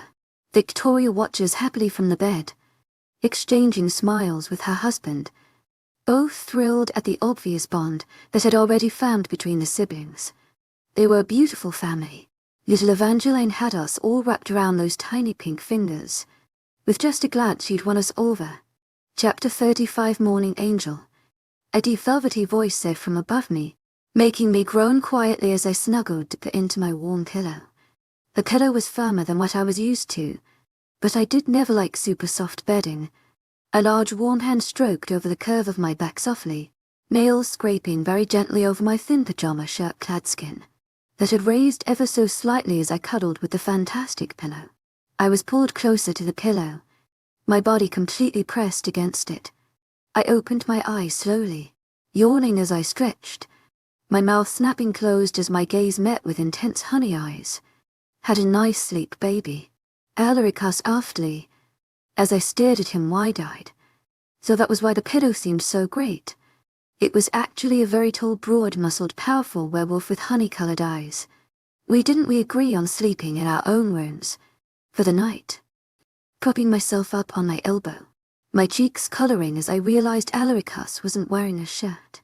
His bare muscled chest, on display, tight abdominal muscles, where I had accidentally rested my hand as I slept. I pulled my hand away quickly, my cheeks reddening further if possible. "I missed you," Alaricus says softly, wrapping his arms around me and dragging me back to him, so that my entire body is draped over his once again, muttering something about his favorite blanket. And we didn't agree. I was very deceptively convinced. Plus, I did stay in my own bed during the night. I only snuck in after sunrise, he says softly, nuzzling his head into the crook of my neck, his warm breath caressing my skin. I glare at his silky dark hair-covered head, attempting to stay mad at him. "I will put you out in the shed, Alaricus. You cheated." And a small whimper sounds from him as he snuggles closer into me, making my heart clench. "I'm so sorry, I was only joking. I promise I would never do that," I say quickly, and he raised his head looking at me with his plump red lips jutted out in a pout. "Do you want to make it up to me?" he asks softly, his eyes widening to appear more innocent, and I nod frantically, making a smirk grow onto his face that makes me regret my actions. He flips us around so that he lays atop me, his body laying on me just enough to pin me down, while he supports most of his weight on his arms. His honey eyes glint with gold as they flicker from my eyes to my parted lips as he leans down to me slowly. Enveloping me in his arms, he crashes his lips to mine, effectively stealing my breath away. His lips move softly against mine, and cupping my jaw, gently tilting my face up to him. Lips so soft and warm against my own. He nudges his nose against mine as he urges me to kiss him back, effectively breaking me out of my stupor and into his strong, warm hold, my lips moving gently against his, completely on our own. I didn't seem to be controlling my actions any longer. My hands go up to his back, my fingers digging into his soft, smooth skin that lays taut against the hard muscles of his back, one of my hands traveling further up to tangle in the dark, silky strands of his hair. He nips gently at my lip, making me tug at his hair, eliciting a growled moan from him as he pulls away from my lips, trailing kisses down my jaw to the soft skin of my throat. He bites very gently against the skin, eliciting a gasp from me. He sucks the skin that attaches my collarbone to my throat seeming to burn from the ghosted presence of his previously placed kisses, his tongue darting out to tenderly lick at the skin. A soft moan escaping my parted lips that makes him go absolutely before a growl rips from his chest, and he begins to suck my skin with a passion so feral it erases the very thought of oxygen from my mind.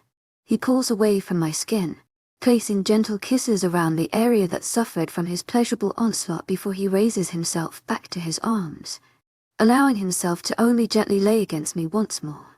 "You don't know what you do to me, Angel," he says, his velvety voice much deeper, closer to a growl as he speaks between deep breaths, his chest rising and falling deeply.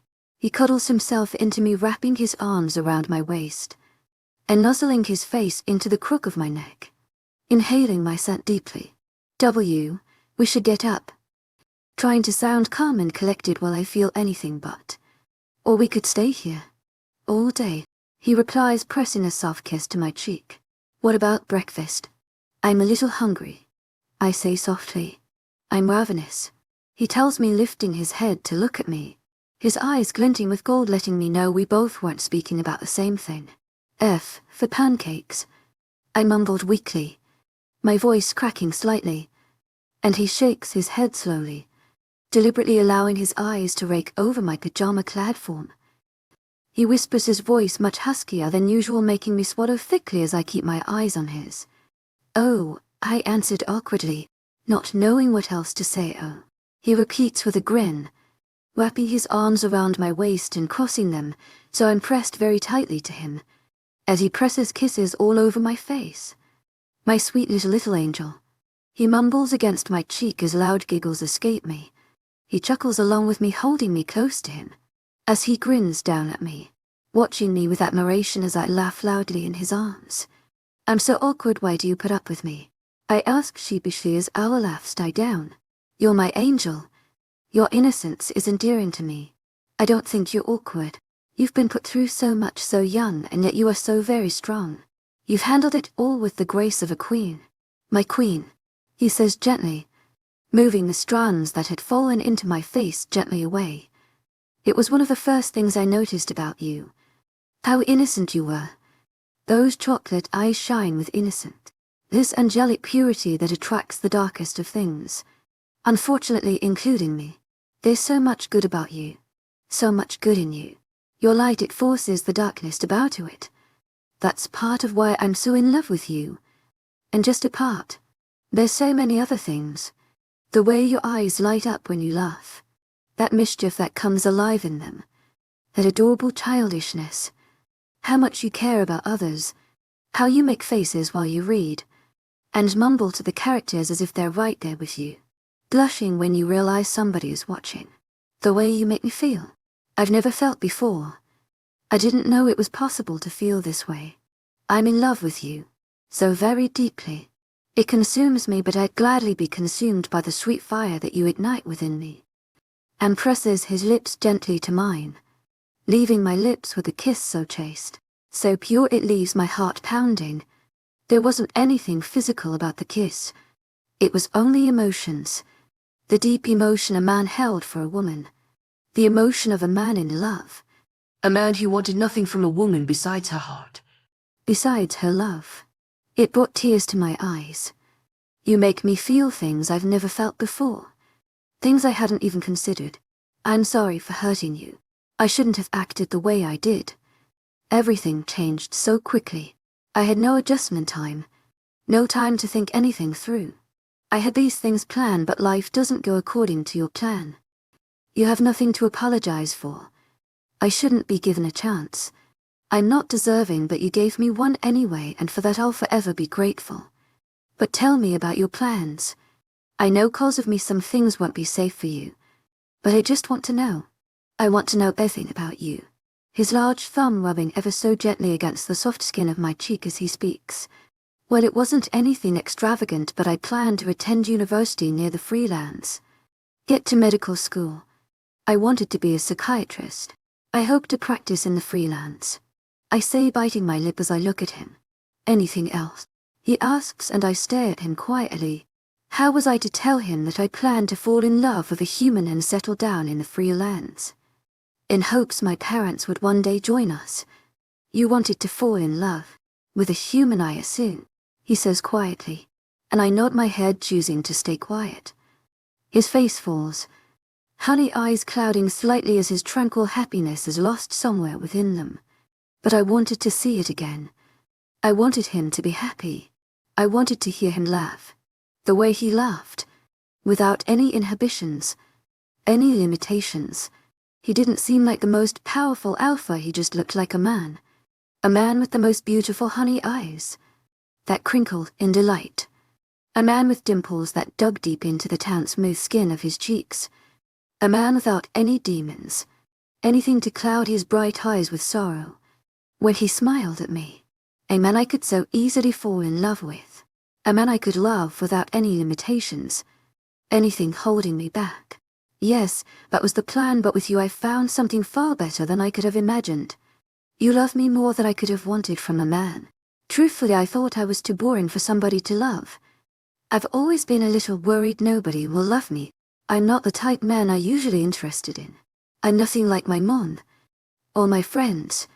They are so lively, so bright. They light up rooms with their presence. They are the life of the party. I'll always be too shy. Hell, I don't even like parties. I don't even know how you can love me. I spend half my time in the library, mumbling to myself while reading. I just don't get it. But that doesn't matter. You love me with all your heart. With this uncontrollable passion, I don't know if I could live without it anymore. I've begun to care for you so much. I've never been in love. I've never had a relationship with a man. And I'm glad. I want you to be all my firsts. Because I know nothing. And no one else could possibly compare to you. It was so difficult to put what I felt into words. I didn't know how. What I want to say, I guess, is that you're not some downgrade or a disappointment. I'm lucky to have you in my life. And I see that now. I say softly, and he gives me a small smile, but it doesn't seem to really reach his eyes. As much as he seems to appreciate my words, the gleam hasn't returned. He still feels guilty. I wouldn't be very good at this, but I had to try. I push my hands against his chest, wrapping my legs around his waist. In attempts to flip him, but the large alpha werewolf only stares at me in confusion, probably wondering as to what I was doing. I grab onto his shoulders in attempts to flip him, and he bites his lower lip, finally understanding what I want, and allows me to push him so that I lay atop him. He gazes up at me from under him, his intense honey gaze unnerving me. I lean down, slowly pressing my lips to his. I move my lips gently against his, thankful when he begins to move his too. Slowly at first. He seemed to simply relish the contact. I pull away from his lips, pressing a kiss to his cheek, where the deep dimple always pops up. Smile. I say, kissing it again, and he laughs in bewilderment at my actions. And I get my wish. The dimple pops out again. I press kisses all over the smooth, tanned skin of his face. The slight 5 o'clock shadow on his jaw tickling my lips, but I didn't mind. A chuckle escapes him that makes me giggle too. And I continue to place kisses all over his face, looking up into his eyes, seeing them glow in delight at my actions. He juts his lips out, looking at me pointedly, and I giggle, pressing my lips to his. He wraps his arms around me tightly as his tongue licks over my lips ever so softly.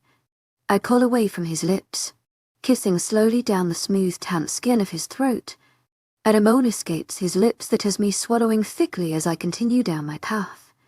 I lick over his collarbone, gently eliciting a growled moan from him. That was perhaps my new favorite sound. I trail kisses down to the top of his chest, before resting my face on his chest in content. I love you, my angel, so much, he says softly, hugging me tightly to his chest. I bite my lip.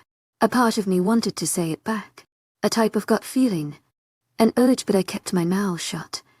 I wouldn't tell, there was nothing to hold me back. Love meant far too much for me, and I knew it meant so much for Adrien as well. Breakfast?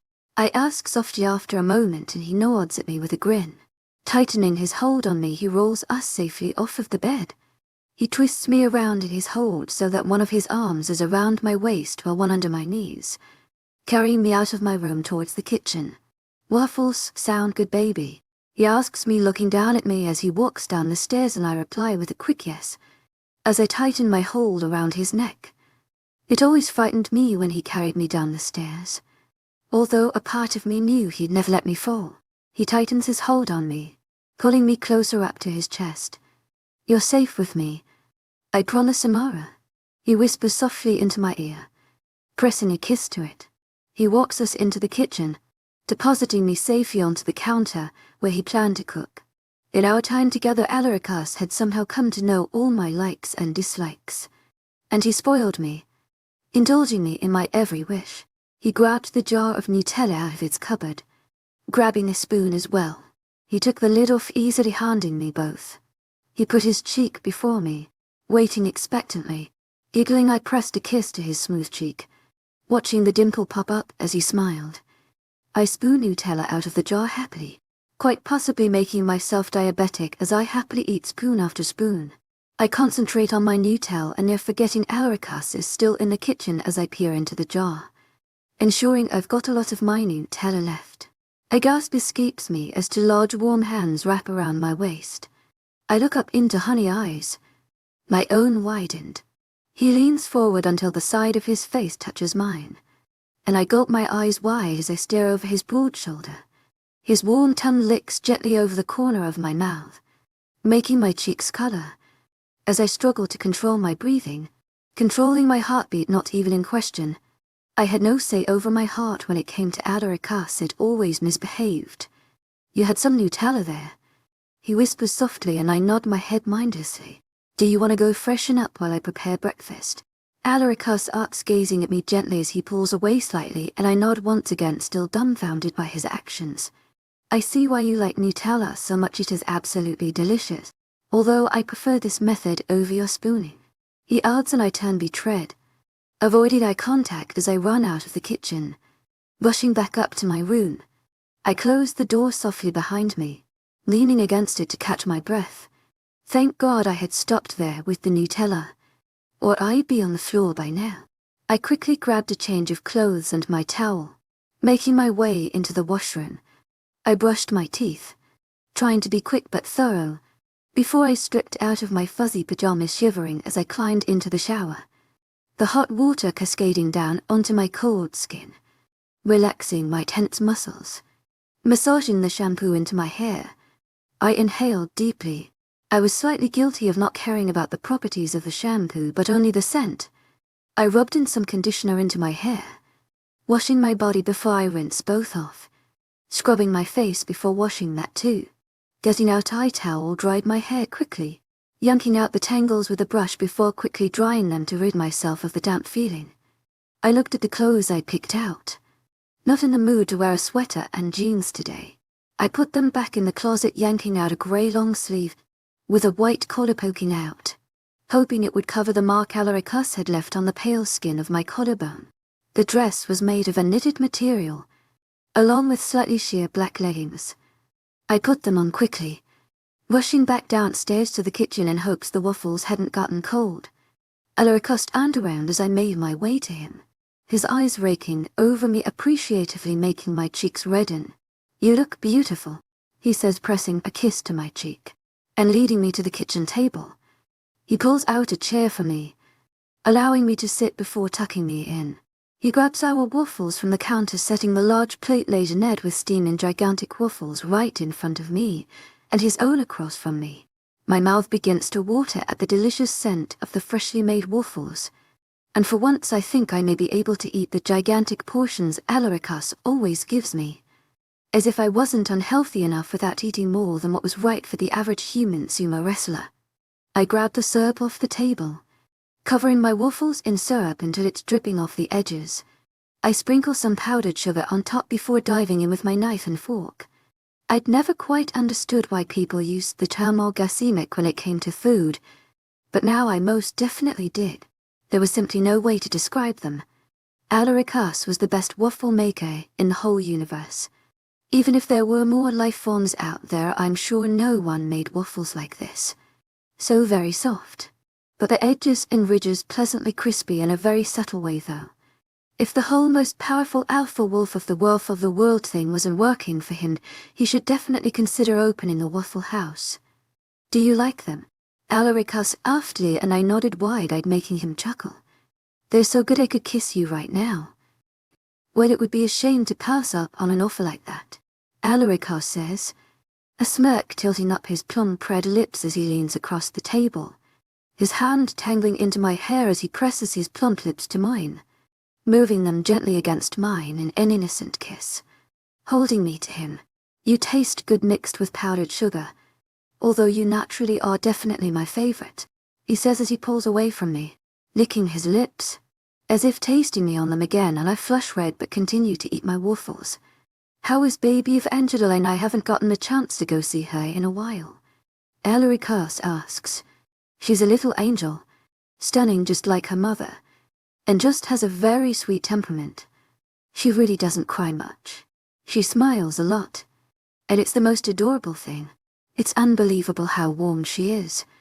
It's like hugging a tiny soft little heater to your chest." Adrien, of course, is already insanely protective of his little sister, always hovering over her. The poor little monkhin looks like he's going to cry every time she does. They make such an adorable family. Missing little Evangeline. I tried to help out, but Frank had taken some time off. It was better to let them have some time alone with their newborn baby. They were both such great parents, they barely even needed any help. "Your love for children is absolutely endearing," he says, resting his hand on mine from across the table. "I'll do the dishes." "No, I have a surprise for you. Come on, love, I'll have somebody else do them," he says, grabbing my hand and leading me out of the kitchen.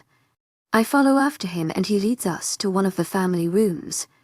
Standing near the entrance, he gestures for me to go in before him. I walk in, spotting a man sitting on one of the couches, wearing glasses, a pleated sweater and dark jeans. The man seemed to be in his early to late 20s, with caramel hair that it seemed he'd wrecked out of nerves with green-colored eyes. "Sire Knight. Mrs. Knight," he says, bowing, and my eyes widen at his words, but his eyes are glued on his feet. He thought I was married. I was barely legal to be married. "Amara, this is your new tutor. He's a very experienced professor and has worked at a number of influential institutions, and is a qualified psychiatrist," Alaricus says, resting his hand at the small of my back. My heart rate picks up. I was going to study psychology, something I always wished to do, and to be taught by a psychiatrist themselves would be more than I'd ever imagined. My name is Lucas Lockhart.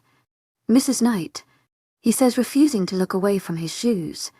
And if it wasn't my eyes then, he was trembling ever so slightly. "Winter's Mr. Lockhart, and it's very nice to meet you," I say softly in hopes of comforting him. He looks up surprised, his eyes flashing to meet mine before dropping again. I turn to Alaricus, throwing my arms around his neck. "Thank you," I whisper into his ear, pressing a kiss to the smooth skin of his cheek. Alaricus wraps his arms tightly around my waist before I can pull away. "Are you happy, my love?" And I nod into his shoulder, making him chuckle softly. He's completely terrified. "Alaricus, maybe you shouldn't sit in. I don't think he'll stop trembling," I whisper as quietly as possible, praying that the prior man wouldn't hear. Alaricus pulls away, shaking his head, but I stare at him pleadingly until he gives in. Turning towards my new tutor, "I'm going to go attend to something, but I will be very close by here," he says threateningly, and I glare at him. But he ignores it. Pressing a kiss to my forehead, Alaricus leaves me and my new professor alone. "So where do we start?" I say slowly, turning back to Mr. Lockhart. "Well, I brought some books, and I'll just need you to fill out some questions I've prepared to see how extensive your knowledge is in the subject," he says, nervously pushing his glasses back. "Perfect," I say softly in hopes of keeping him at ease, and he hands the papers to me with shaky hands. I sit down on the couch a seat away from him, as it was the only couch that was close to the table that sat in the middle. I jump slightly as Mr. Lockhart flies over to the next couch, as if I pinched him. Are you all right?" "Yes," he blurts out, his voice nearly a yell. "I mean, yes, I'm fine, miss." "Winters," he says, blushing, his voice much softer now. "Look, if you're going to tutor me, you really can't be afraid of me. I swear I'm just like any other student," I say, looking him straight in the eyes until he finally looks up to make contact with my gaze, just so that he'd be able to see I was telling the truth. "I'll have Alaricus sit out of our sessions if he scares you. He's really nice, though," I say, and the man chokes as I say Alaricus' name, trying to hold his cough in as I speak, looking alarmingly as if he may combust.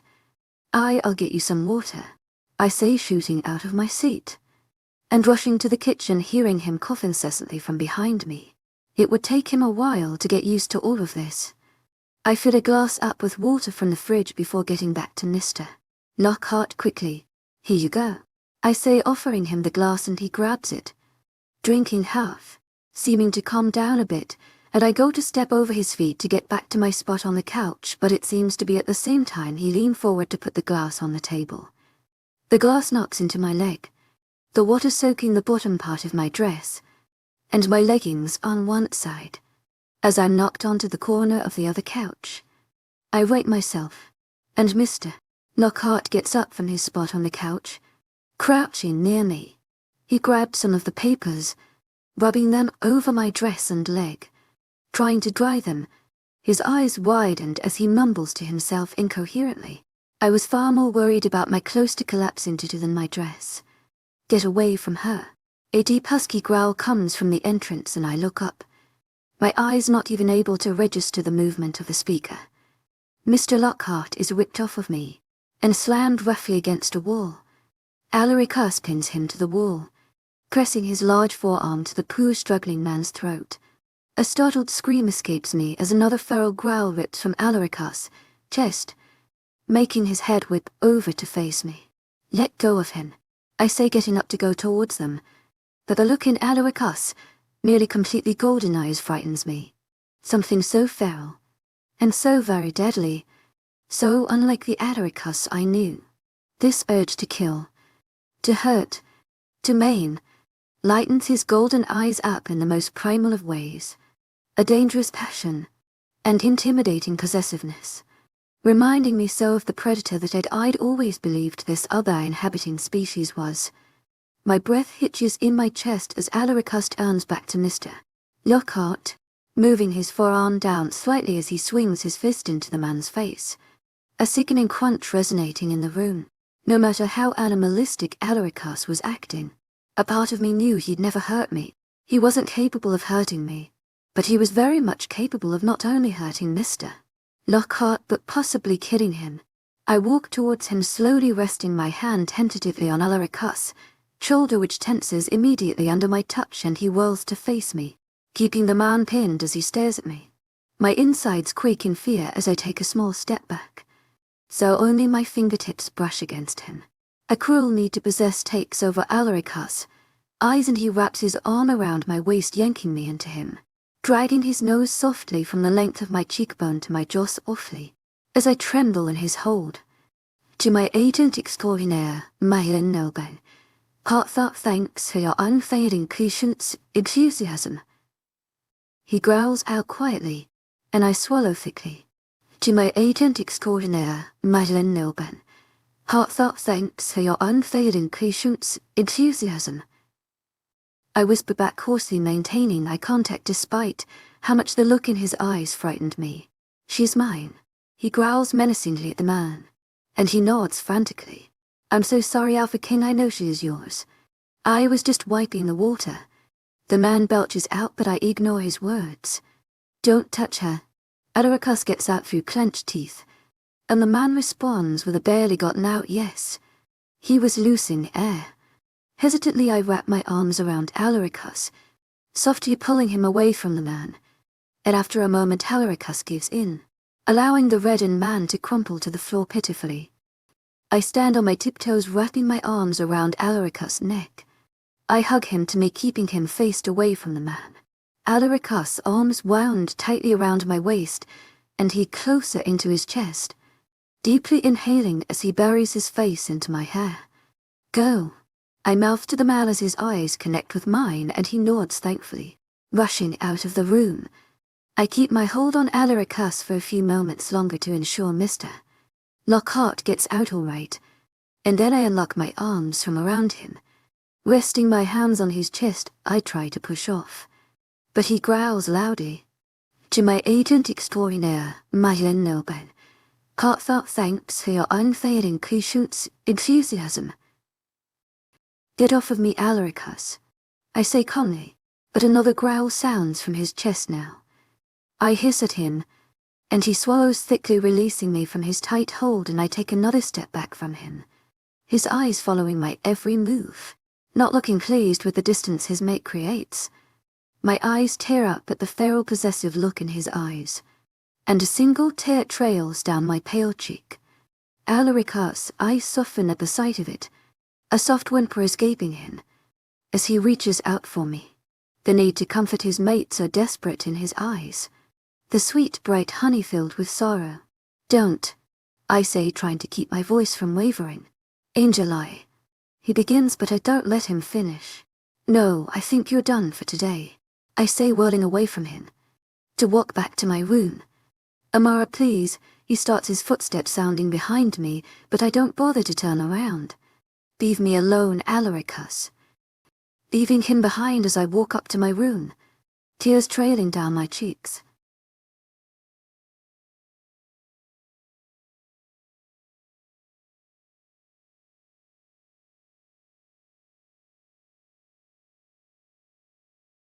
I sat on the cold, dark granite counter, my heart filled with anger and sorrow. This was the act I was forbidden to do as a child. But now, it has become a witness to the emotional entanglement between me and my lover. Chapter 36. I wrapped my arms around my legs, pulling them up close to my chest as I rest my head down onto my knees, letting out a quiet sniffle as I glared down at the cold dark granite counter that I was seated on, as if it were the smooth surface that had done something to anger me. There was something about sitting on a counter. They were just so much more fun than regular chairs, Or perhaps they were for me since I'd always been told not to as a child. I buried my face into the fluffy material of my pajamas. After what had happened, I knew Alarikas would have a hard time leaving me alone. The urge to comfort an upset mate was overwhelming, and Alarikas, even without the instinct, was overbearingly protective. I'd snuck up to my room, changing out of the still damp leggings and dress into my favorite pair of pajamas, a soft comforting cream color with pictures of hot cocoa in a red cup and red candy canes printed all over it. Although I had no doubt it wouldn't be long before Adrien found me, I hadn't expected it to be so very soon. "Amara," he called out softly in his deep velvety voice, letting out a quiet breathy sigh in relief. I suppose he thought I'd run off. I stay in my spot, not even giving him a slight sign of acknowledgement, but I can feel the hair at the back of my neck rise as I hear him creep closer. "I'm so sorry, Angel. I didn't mean to upset you," he says gently, his longing to reach out and touch me almost tangible in the air. My brows furrow at his words. That's what he was upset about. Upsetting me.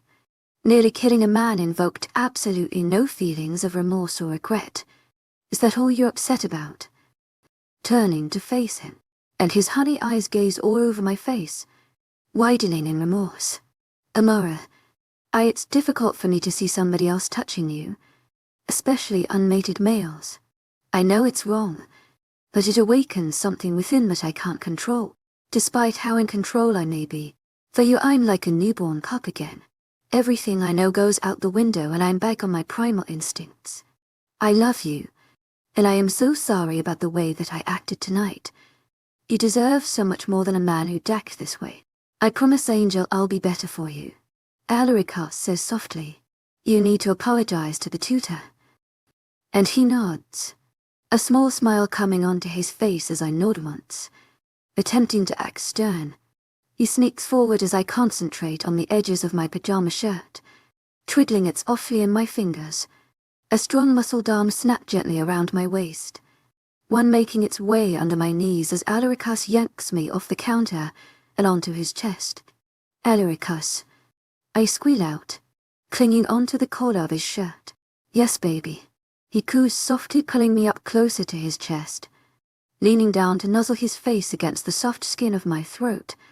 Inhaling deeply, "I kinda really like the counter," I say awkwardly, and Alarikas pulls away from my throat, mumbling something under his breath that sounds suspiciously like I'm being cheated on with a counter. He looks at me with his bottom lip jutted out, hazel eyes widened in a way that remind me of a newborn puppy. "More than me?" he asks sadly. No, I don't like a counter more than you. I just kinda like sitting there," I say, and he mutters something under his breath again. But this time it sounds quite like that can be arranged, and he puts me down onto my feet. He hops onto the counter, leaning his back against the wall, before he reaches out for me, wrapping his hands tightly around my waist and yanking me up so that I sit in front of him between his legs. That was how one of the Pooh younger chefs find us. The most powerful alpha werewolf sitting with his legs spread out, and his mate sitting pressed against his chest. She lets out a shrill scream, and I feel Alarikas wince as the high-pitched noise hits his sensitive ears. He buries his face into my hair, trying to hide away from the noise. Sorry, cyanide, miss.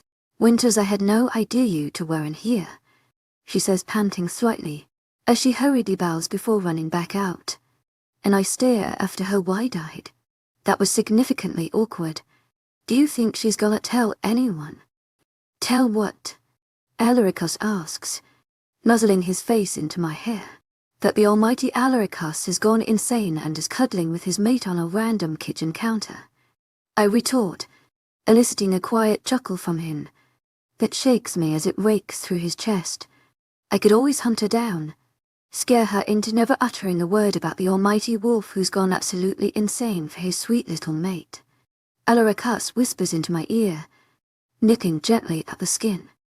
That probably won't be necessary, and is probably more wrong," I say, and he shakes his head side in a come motion. "I should have asked her to make us hot cocoa." Alarikas groans out suddenly, and I wrinkle my nose. She seemed terrified. "It's best you didn't. Plus we can make some. I say, scrambling to get off the counter, but he winds his arm tightly around my waist. I'd rather just hold you than have hot cocoa. Alaricus mumbles, trailing kisses down the soft skin of my throat. His tongue dots out a gently lick over the conjunction between my collarbone and throat. I flinch slightly as I feel something smooth and hard press against the skin, and he pulls away from my throat. Turning around to look at him, I see his hazel eyes glinting gold, canines peeking out from his usual perfect teeth. He squeezes his eyes shut, trying to shake away the urge, but the longing in his eyes was impossible to miss. The primal longing of a wolf to mark their mate. I was slightly curious as to why he'd never brought it up. Eros had, but Alaricus had never. You want to mark me? I breathe out, my brain not even registering my words before they leave my lips. I'd become so very comfortable with Alaricus I no longer felt the need to keep my thoughts to myself. It was as if my brain sensed he was a safe place. I could tell him absolutely anything. Amara, do you know about the mark of a mate? He asks me softly, after taking a moment to rein in his control again.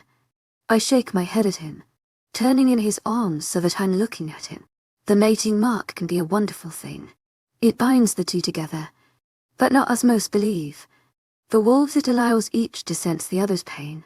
The bite of your mate awakens when something within your wolves binds them together in a sense that allows one to feel if the other is in danger, allows them to feel their extreme emotions, share it amongst each other.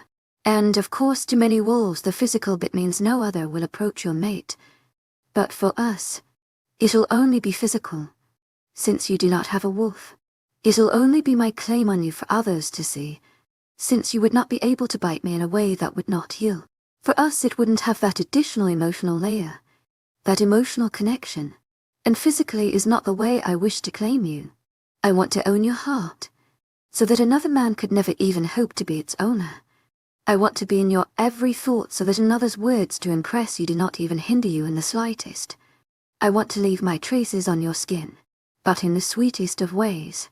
That'll torment you only in my absence. I never want to hurt you. Marking you would only hurt you, taint your beautiful soft skin. And for what? For others to see you bear my mark. For me to leave my physical print on you. I never wished to do that. I couldn't live with myself if I were to hurt you. I love you so much, Angel. I could never hurt you. He says softly, and I twist completely in his arms, wrapping my arms tightly around his neck and hugging him to me. Thank you. I mumble into his neck, and he wraps his arms tightly around me, pulling him into me. He asks softly, for being a honey wolf, I say, and he laughs, somehow understanding I meant sweet. I did absolutely anything for you, Angel. You never need to thank me. You repay me for everything by simply being, he says softly. A buzzing sounds from his right pocket, making me jump, and he looks at me apologetically as he pulls away, pulling out his phone from his pocket. The soft look on his face hardens as he listens to what the person says, his eyes darting to me, and I look up at him wide-eyed, but he looks down, avoiding eye contact. I will be right out. Ending the call, he quickly typed up a quick message to someone, shoving his phone back in his pocket before I could even get a peek. Jumping off the counters, he turns towards me, wrapping his hands around my hips firmly and hoisting me off the counter, placing me securely on my feet. Amara, I need to tend to something. I'll be back soon. And I stare at him baffled. You need to tend to what? It's just regular pack stuff. I'll be right back, I promise, Angel. Alaricus, you look worried. You can tell me. I reach for his hand, rubbing my thumb over the large expanse of the back of his hand. It's not about me, Amara. But you're right, you should know. He says, sighing slightly. We don't have much time, so just humor me. Just this once, my love. He says, and I nod. Despite my confusion, I don't mutter a word as he hoists me up into his arms, simply closing my eyes as I feel my hair fly back, to avoid motion sickness. In his hurry, it wasn't efficient to use the usual human speed, one that I had doubts he only used due to my presence. I hear a door open, and he places me down on my feet, the soft skin of the soles of my feet sinking into the familiar carpet of my room. Get dressed, Angel. he says, and I nod, scurrying into my closet, swapping out the pajama-sided orn for a sweater and jeans, before hurrying back out to him. He holds the coat I'd left on my chair a few days ago in his hands, and I turn my back to him, allowing him to help me into it. Before I'm back in his arms, my face digging into the soft material of his shirt as he takes us outside. Adrien sets me down on my feet, and I open my eyes to see we are right outside the castle, near the large black gate, and his guards are staring at him incredulously. To my agent extraordinaire, Madeleine Nilban, heartfelt thanks for your unfailing patience, enthusiasm. Would you like us to watch over the Miz as you handle the matter? One dares to ask. No, she will stay with me. She is going to be going with us, Adrien says firmly, and the man nods, mumbling an apology to the both of us quietly as he backs away from us, his head bowed. Amara, I need you to listen to me, and I know you're brave, but love, I need you to really keep it together for this. I want us to be there as soon as possible, he says as he leads me towards the cars that are lined up before the gate, opening the back door of one he helps me in, and I scoot over to make room for him as he gets in. Roll up the petition, he says quickly to the driver, who nods, frantically fumbling to do as Adrien says, and though normally I would scold Adrien for his impolite manners, I stay quiet as the petition rolls up. There was a bit of a rebellion at your old pack, and the offender was a co-worker of your father's. The alpha of the pack had all houses searched, of all the people acquainted with the man, now with good reason I'm sure. Your mother was a bit reluctant to let in the pack warriors. She began to get upset when they forced their way in. And when your father came home from work to see a warrior pushing past your mother into the home, and leaving her on the floor, he became very upset. The warriors became physically violent with your father, but there's nothing to worry about. I've sent my best human doctor there, and your father merely has a nose fracture. The alpha is at your parents' home, and we are going there now to resolve this all. He finishes as his eyes darting around my face to assess my reaction, and as my eyes begin to water, he goes to wrap his arms around me, but I lean towards the partition, knocking on it, and the driver rolls it down quickly. Dock faster, please, I say quietly, and the man mumbles a quiet yes, man, before the car lurches forward. Amara, my love, I'm so sorry, Adrien says. It wasn't you who hurt them, I mumble quietly, refusing to look into the honey gaze that stares at me ever so intently, and he wraps his arms around me. Undoing my seatbelt, he pulls me into his lap, setting me down so that I'm facing him. We are going to handle this. I'm going to speak to the Alpha, see to it that those warriors are punished while you comfort your parents. Any punishment you and your parents deem fit will be given, I assure you. Right after this is all over, I am going to hold a meeting, and I am going to put an end to the mistreatment of humans. I swear to you, Angel. But right now what's most important is your parents. His husky, velvety voice sincere, honey eyes sympathetic but completely honest. The car comes to a slow stop, and I look away from his gaze out the window to see my old home, stumbling off of his lap. I yank open the door, startling the driver, who is coming around to open it, but he stares at me bewildered, but I pay him no heed as I run towards the door. Adrien hot on my heels. His arm wraps around my waist, and he tugs me back into his firm, warm chest as we reach the door, my feet barely touching the ground as he holds me close to him, the rhythmic movements of his chest moving me along with them as I pant, blowing my hair out of my face. Breathe, Angel. You need to be calm and in control to comfort your parents. He whispers into my ear, his hot breath caressing my cold skin. Okay. I answer, breath ILY, raising my arm to knock on the door.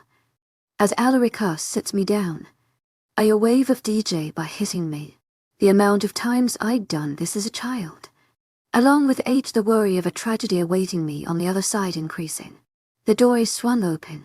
Amir stands, my mother, her beautiful curly hair in complete disarray and larger than usual. My baby's home, she exclaims loudly as she throws herself into my arms, hugging me tightly to her chest, the familiar motherly warmth calming my racing heart.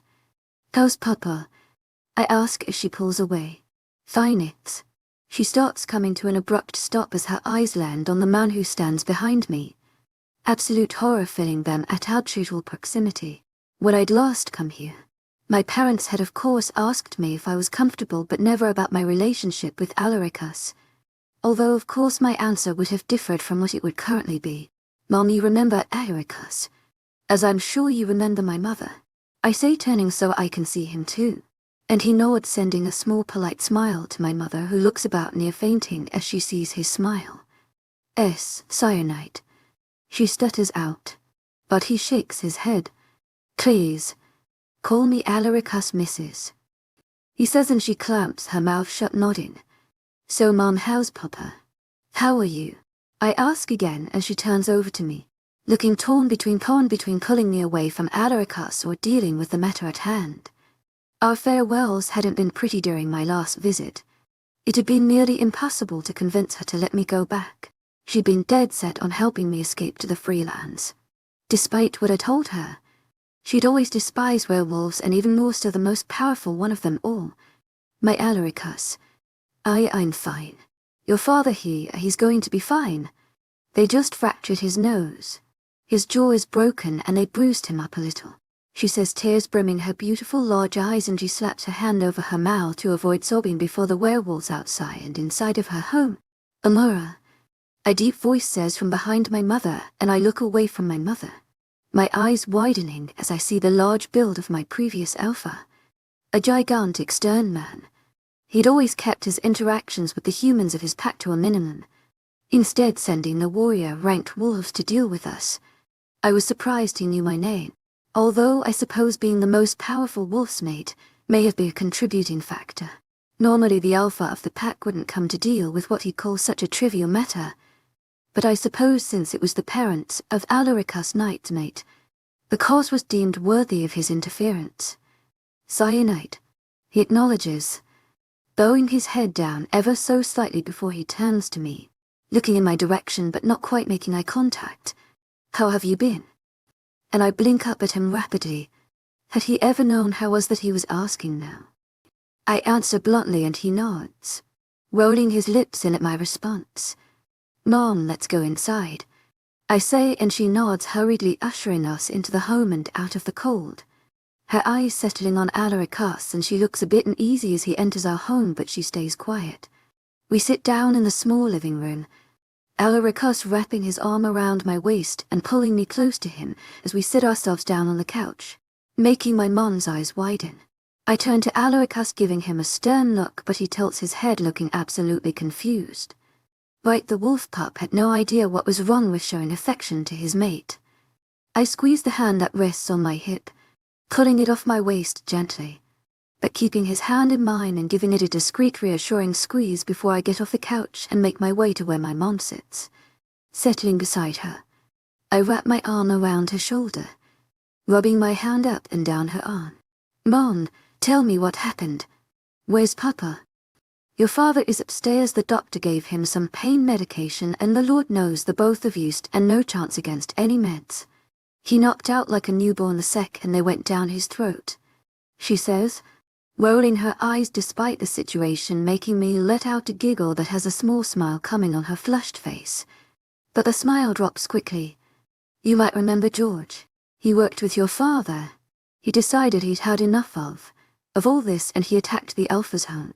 He hurt the youngest daughter of the Alpha before the warriors caught up.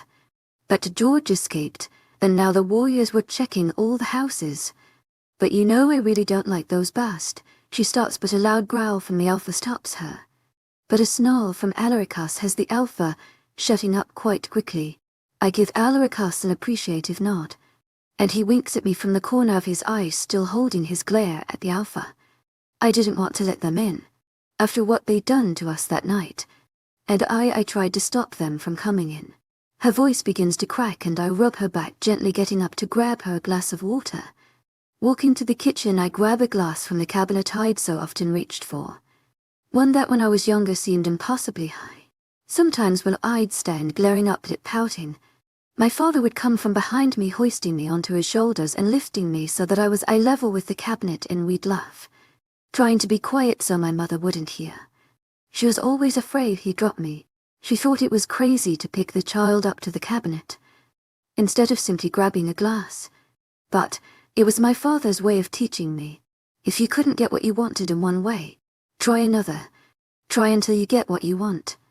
I remember once he'd stood behind me rooting for me as I tried to climb my way up to the cabinet. My mother had been out that day.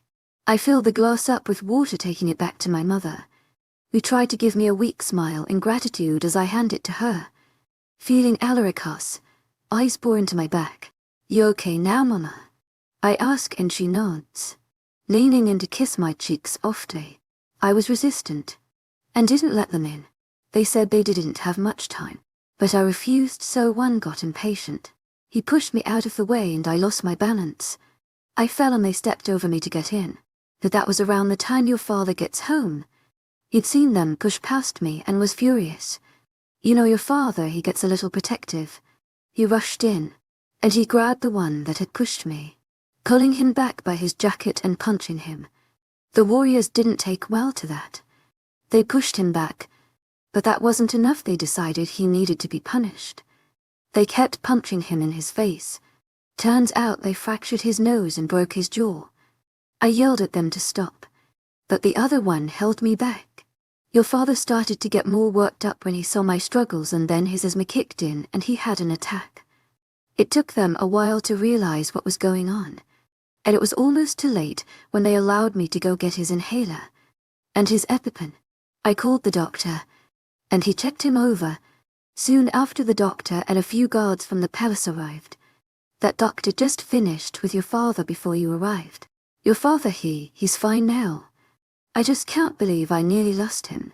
Just a few more moments and I don't know what would have happened. She rambles quickly, and I struggle to follow, her eyes glazing over with tears as she swallows thickly, making tears prick my own eyes. "I'm so sorry, Mama," I say, wrapping my arms around her shoulders and hugging her to me. "Where are those warriors?" Alarica growls out, startling my mother, and I rub her back gently, turning to the alpha, who looks like a deer caught in headlights. They're being punished accordingly," the alpha says, his voice unsure and cracking slightly. "To my agent extraordinaire, Madeleine Milburn, heartfelt thanks for your unfailing patience, enthusiasm. Winters will decide if it's fair or not. I want them here, in the next 20 minutes, or they won't be the only ones. Decisions will be made about tonight. Do I make myself clear?" Alarica asks, and the elf nods frantically. "To my agent extraordinaire, Madeleine Milburn, heartfelt thanks for your unfailing patience, enthusiasm." He squeaks out, before trying again in a deeper voice. "Let's have them castrated, physically and then chemically, just to really finish the job, and the slight remains." I mumble under my breath, twiddling with my fingers, but I look up to see 3 pairs of eyes gazing at me, horrified to more than the last. I was thinking more along the lines of solitary confinement, or time in the dungeons, but it is solely up to your family," Alarica says, looking quite uncomfortable, and I nod, pressing my lips together. "I'll get the men," the alpha says. "Amara, I'm going to check on your father," my mother says, a tear trailing down the soft skin of her cheek as she gets up, and my heart clenched at the pain in her voice. I knew they were sick of living this way. My mother was a wild one at heart, rebellious. Running away to the free lands had always been a dream of hers. Deep down, if the way her eyes would spark up when she told me stories as a child were any hint. Upon meeting my father, her dream had become secondary to her love for him. When she'd become pregnant with me, her dream had been buried deep down. One couldn't plan an adventure that risky with a child. But now they didn't have a child to worry about, and they had the most powerful wolf on their side. "Alarica," I say suddenly, only now realizing he stood in the corner of the room on the phone, but upon hearing my voice he shut the phone immediately, giving me his undivided attention. "What is it, Angel? Are you all right?" Covering the distance between us at an incomprehensible speed. Kneeling down before me, he takes my hands in his. "I'm all right, Alarica, thank you for supporting my mother," I say, and he nods, mumbling a quiet "of course," pressing a kiss to the back of my hand. "I need you to do something for me," I say, and he looks up, staring at me intently. "Alarica, I need you to help my parents get to the free lands," I say, and his honey eyes widen at my words. He stares at me as if I've gone insane. Amara, do you even understand what you ask of me? I do. I really do. The freelands are no joke. Werewolves aren't allowed there. The wolves involved in the system stay out of there. That is how the peace is maintained. If your parents go there, neither my guards nor I could ever go there. Or there will be rebellions everywhere. Wars will break out. This means you could never see your parents again. And communication in the freelands is prohibited. They've ensured no one from inside can contact someone on the outside and vice versa. Angel, you'd never hear from them again. They wouldn't be allowed to come back once they've left. You don't understand that this means you never see or speak to your parents again. I understand that. But it's what's best. It's what they need. They don't deserve to be pestered this way, to spend the rest of their lives in this fear. I retort, trying to sound strong, but a tear leaks from my filled eyes, and he swiped at it gently with his thumb, capturing the second by gently pressing his lips against it. They can come live with us in the palace. No one would dare pester them there.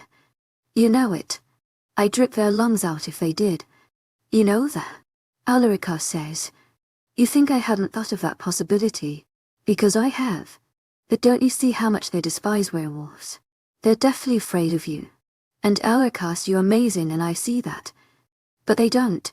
Did you see the way my mother looked at you? They wouldn't ever want to live in that palace. And asking that of them would be so selfish of me. I see you for who you are. But to them you are the most powerful of the species that took away their dream of having a large family, that took away their baby, and permanently injured my mother and scarred their only daughter.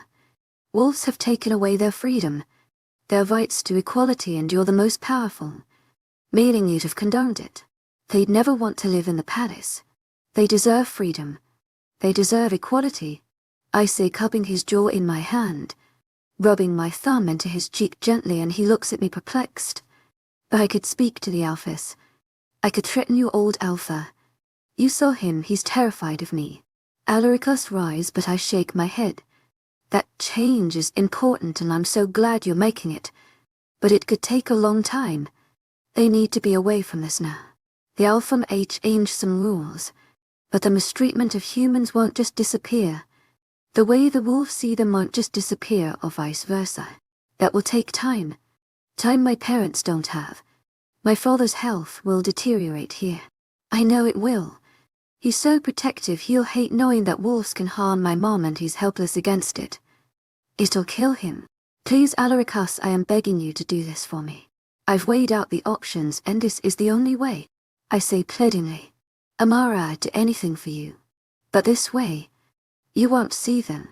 To my agent extraordinaire, Madeleine Nilban, heartfelt thanks for your unfailing enthusiasm. As much as I hate to put it this way, you'll be stuck with me forever. I love you so much, but I'd hate for you to feel helpless, as if you have absolutely no option. This affects you too. You could never go to the free lands. Rogues aren't played by the ideas of war.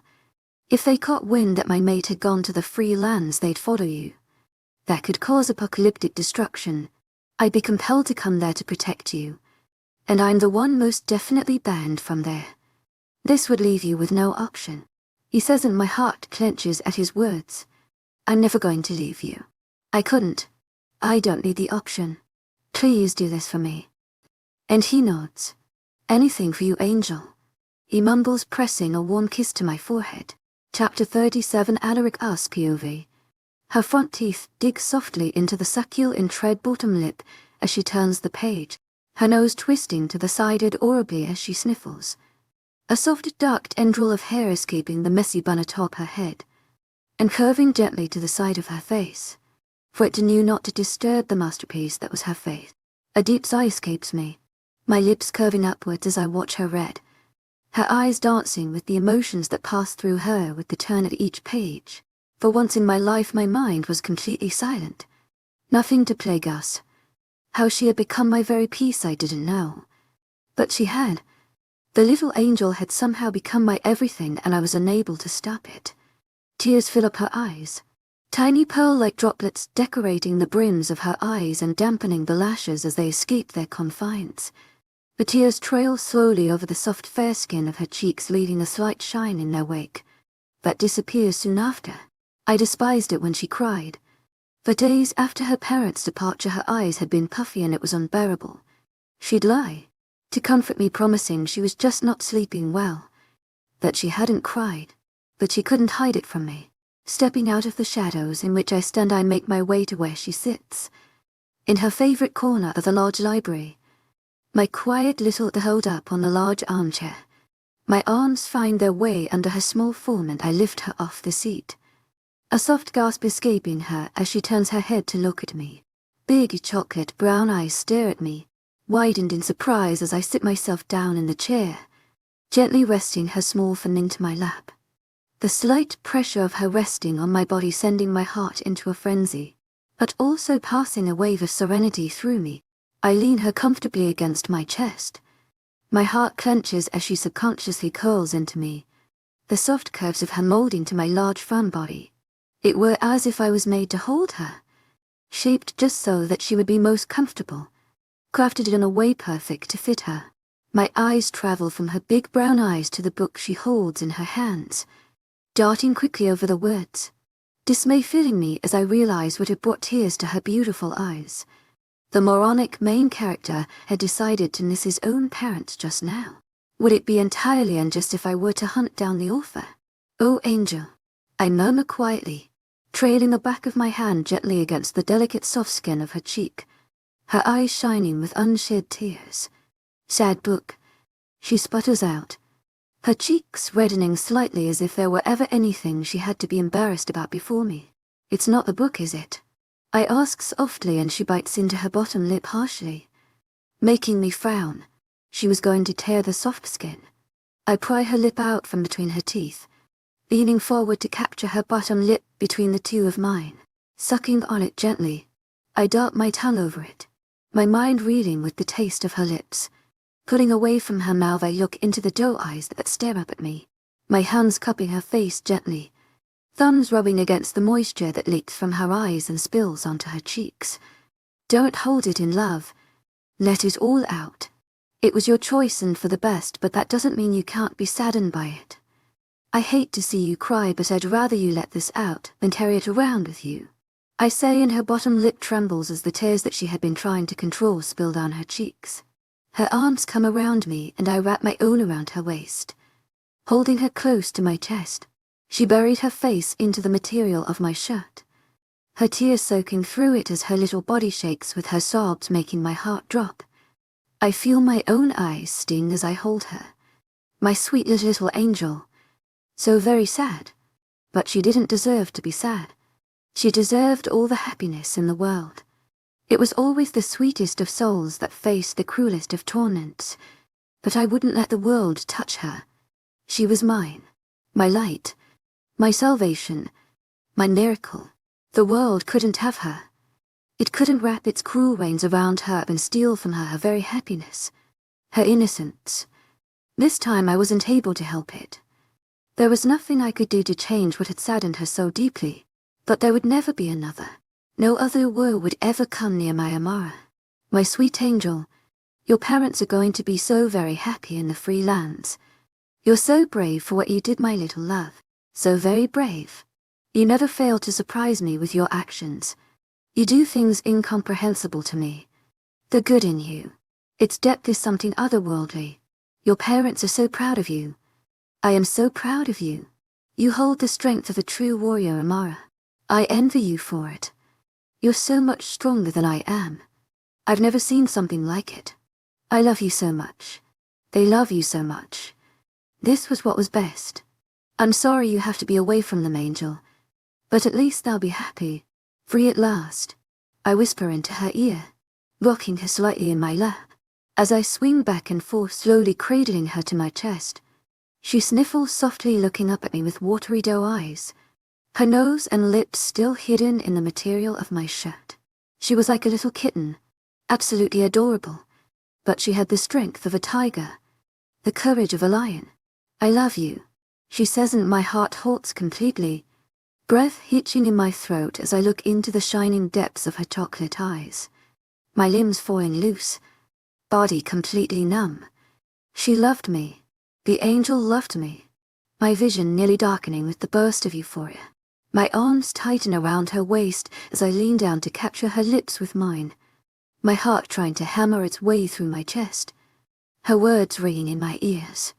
How very softly she'd said it. She'd nearly breathed it. As if it were the simplest of truths. My eyes close as her lips touch mine. My body coming back to life at her touch. My lips move with an uncontrollable fervor against hers, and I tilt my head to get better access to the decadent sweet nectar. My arms tighten further around her, trying to bring her impossibly closer. But it would never be enough.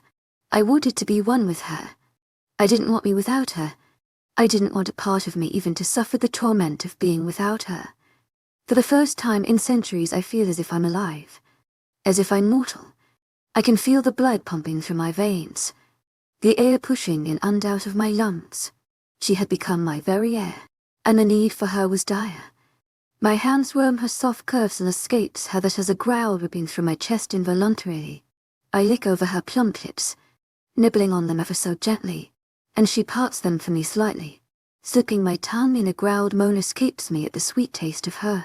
How was I to ever possibly stop kissing her, when she tasted so sweet? When her lips were so soft against mine, when the feel of her kiss was so very addictive. She licks against the bottom of my tongue hesitantly and my mind spins as my fist clenched her sides. Careful not to be gripping her. She was tempting for her own good. Her soft little hands slip in between us, rubbing gently over my chest. The feel of her skin against mine consuming me completely. How did somebody as beautiful, as delicate as she love a monster like me? I'd never know. But I'd gotten as lucky as to receive her love, and I'd never let go. Her hands fist the material of my shirt, and she tugs, squirming a little. I pull away, her soft pants ringing in my ears. My absolute favorite sound. The sound of a heartbeat strong and from encountering my own. I press my forehead against hers. I love you. I mumble, my eyes filling with the overwhelming emotion that I felt. How could one person possibly feel all this? How could one person contain it? I loved her so much it consumed me entirely. It filled every bit of me. And I was so proud, for it was undoubtedly the best part of me. My love for her. It connected me to her in a way no one could ever take away from me. She held all power over me, but not even my angel could make me stop loving her. This connection to her would forever be unbreakable. Unable to control myself, I press kisses to the soft kin that stretches over the gentle curve of her jaw, trailing down the arch of her thin, elegant throat. The arch of it had tempted me from the very first moment I'd seen it. I'd wished to press kisses to it. Suck on the soft fair skin.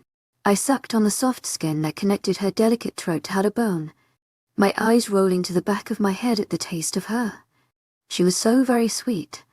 I pull away softly as her small hand cuts my jaw, and I realize she was trying to raise it, and I grant her wish, looking up into her eyes. You're crying, she mumbles, seemingly mystified. I'm not, I answer, and a small smile comes into her lips. Well, that's too bad. If you were crying I would have kissed you to make you feel better. But I guess you're right, she says, and my eyes widen, as I shake my head quickly. I am. And a melodic giggle escapes her as she stretches up in my arms to press her lips to mine, not moving them, simply keeping them pressed against mine before pulling away. Much too quick. I try to ignore Eros' pleas for me to weep so that we'd earn ourselves some more kisses, but it's nearly impossible since I wanted to do the same thing. She pulls away, gazing up at me with her big brown eyes bright with happiness, and something that makes my heart clench. Love. Nobody had looked at me like that in centuries. I'd forgotten what it felt like. The warmth it provided to be looked at with eyes filled with love. To be looked at as if you mattered. As if you were something. There was a time that I craved this so badly I'd done horrible things to make people look at me as if I were something. But it wasn't with love to me. It was fear. It was as if I were death itself come to take them or their loved ones. But at least I was something. I'd never thought anyone could look at me this way, let alone the angel that sat in my lap, looking at me as if I were worthy. But truthfully, I wasn't worthy of even a passing glance from her. Something so good, so innocent had to be miles above what I was. So far if she looked down, she wouldn't even recognize me. I was absolute scum. I wish I were nothing, for it would be better than what I truly was. A monster. A beast. A heinous creature who'd committed unspeakable crimes. Eros whimpered softly in my head, but I ignored him. It wasn't fair for him to get to act like some innocent puppy just because our Amara was around.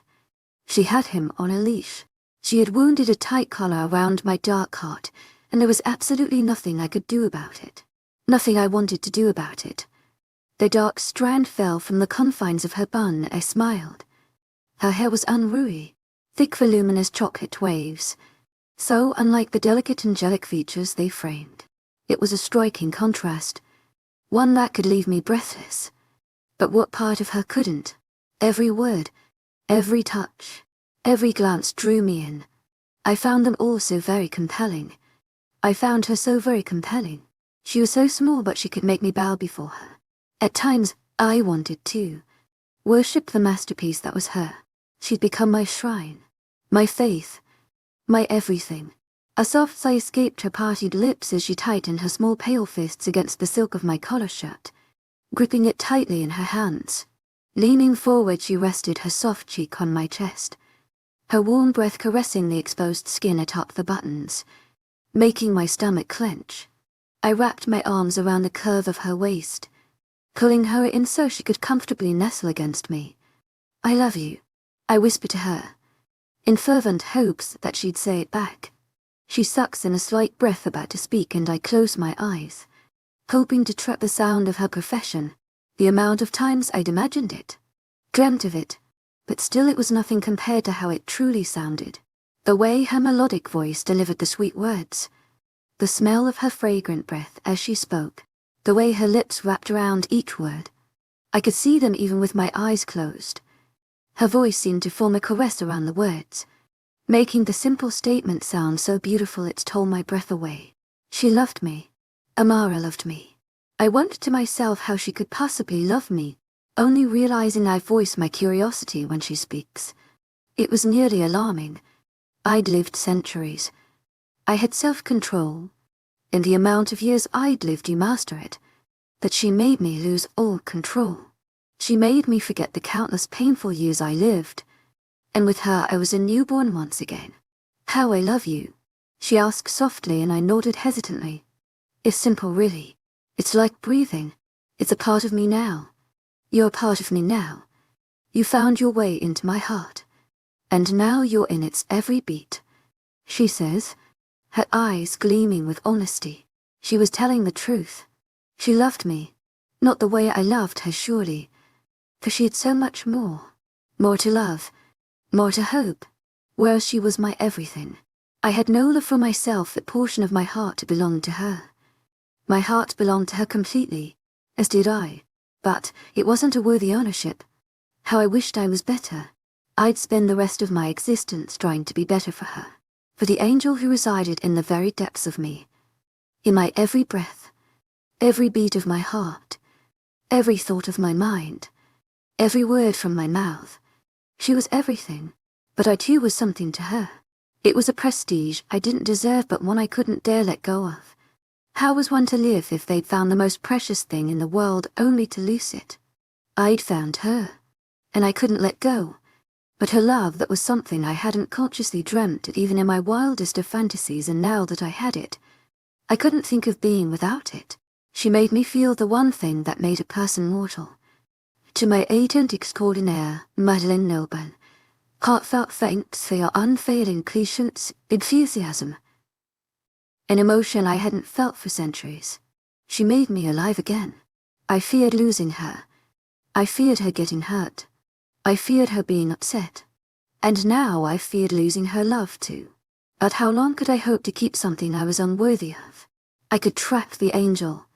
But the angel's heart lay only within the confines of her ribcage, of her mind, and that I couldn't trap, that I didn't wish to trap. I didn't wish to control her, to tame her. I wished to run with her wilderness. But I was a hypocrite. I'd kept her with me when she didn't wish to be. something I would eternally mourn. And yet I wouldn't change it. I was a horribly selfish monster, but that's what kept her with me, and that was all that mattered to me. That's what kept her safe, and that was most important. More important than even her being with me. I was selfish, but when it came to her I was powerless. If it meant her well-being, I'd let her go. I'd let her go in just an instant. She could make me do absolutely anything she wanted. I'd cut myself into pieces if I knew it would please her even in the slightest. But she was far too kind, too good to take pleasure in such things. Knowing you were loved was an addicting feeling, and knowing it was the angel I worshipped who'd fallen in love with me was beyond words. I wished to hear it again and again, for her to never stop saying it, to look into those eyes, those warm chocolate-colored eyes that burned with love when she looked at me. Something would ignite within them when she looked at me. It had been happening for a while now, but I hadn't dared to assume something so seemingly impossible. A monster couldn't dare to dream of the angel falling in love with him. He would only end up getting hurt, become more broken than he already was. Perhaps that was my fate, to have earned her love only to lose it when I couldn't bear to live without it, when I'd just begun to understand the feeling, to come crashing down from the euphoric high that her profession had put me in, just like the many I'd brought crashing down, the many that had so much and I'd taken it all. Amara was my everything. If I were to ever lose her, surely my fate would be considerably worse than theirs, for I'd gladly choose death over ever losing her, over ever having her loathe me. I allow my hands their wish as they cup her dainty face between their rough callous grip, but very gently, for every part of me knew even subconsciously that she was the most precious thing we'd ever touch. Her skin so soft, like silk beneath my fingertips. I trail my thumb over her soft plump bottom lip, watching her cheeks redden with an endearing blush, making my mouth salivate to taste it. Leaning down, I press my lips to its offty, my mind numbing as the heat touches my lips, and daringly I let my tongue dart out, licking over its offty. A slight gasp escapes her before her soft hand comes up, resting on my face, not even covering half the surface, and she tries to push me away. Erratic giggles escaping her, the one sound that could make all my troubles, all my worries float away. Just one giggle, just one laugh, just one reassurance that she was happy and I was at peace. Her melodic giggles make my lips curve up automatically. She wipes at her cheek with the back of her small delicate hand. "Dad puppy," she says, scolding lie, and I snap my teeth at her, earning myself another heart-throbbing giggle. I'd be anything she wanted, anything she requested, anything she demanded. Before her, the most powerful wolf was a little puppy, absolutely powerless, absolutely defenseless against her charms, and I wouldn't have it any other way.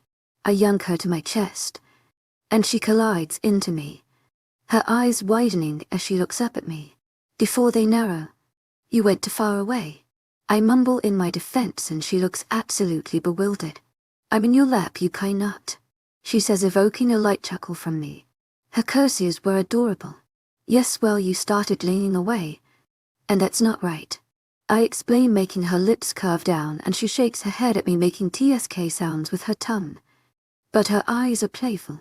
Absolutely awesome, absolutely entranced by the seal of her little pink tongue inside of her parted lips. I lean forward, pressing my lips to hers, my tongue going to meet hers, and I lick over it gently. She should have known better than to tempt the wolf.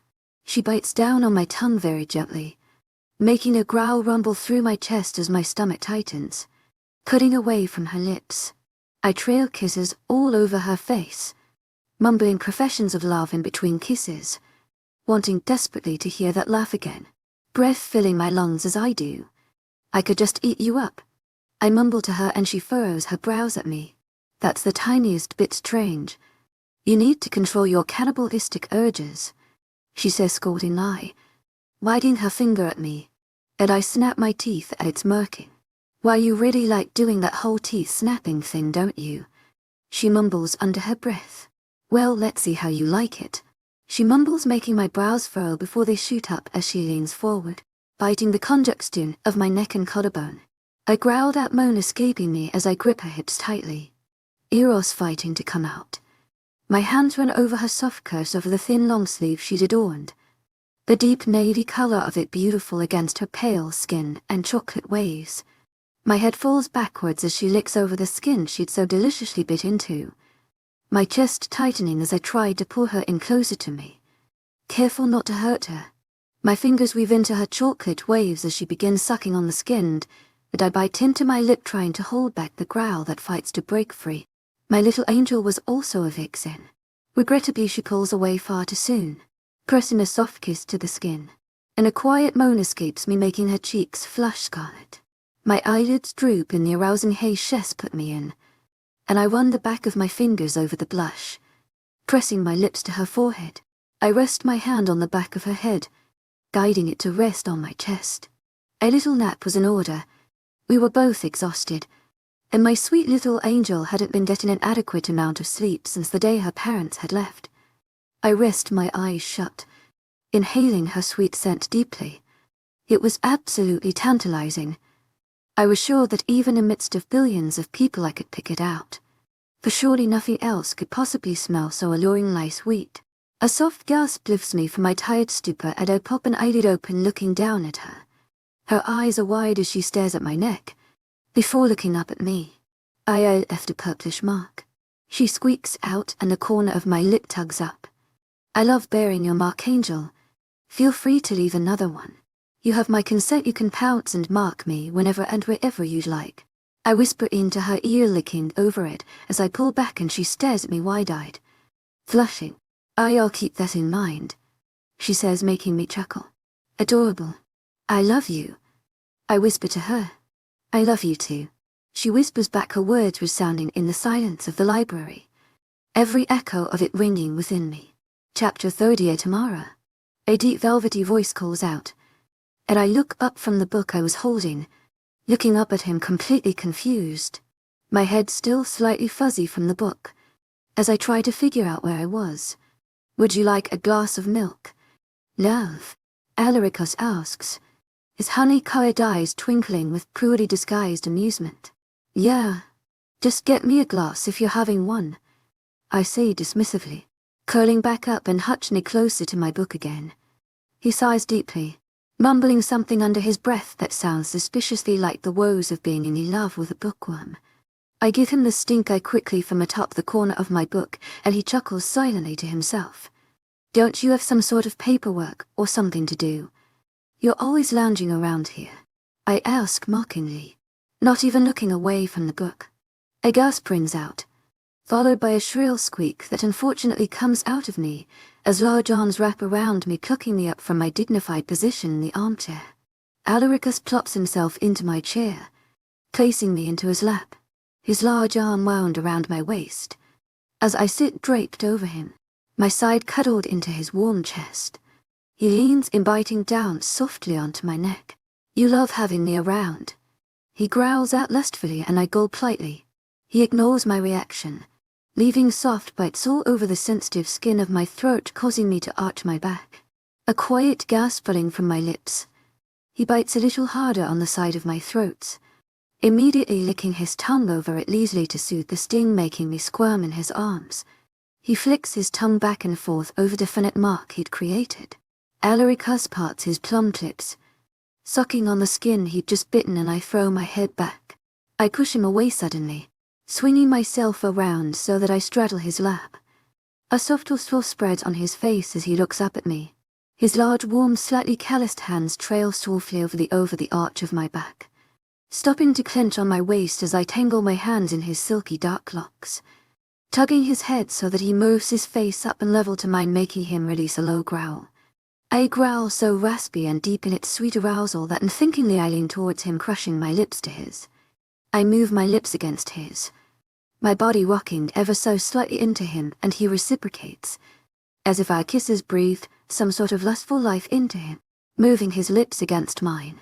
He moves both his hands so they are low on my hips, his hold firm but gentle. His hips begin to rock under my own, eliciting a sharp gasp from me, his large hard bulge grounding into me, making my eyes fly open.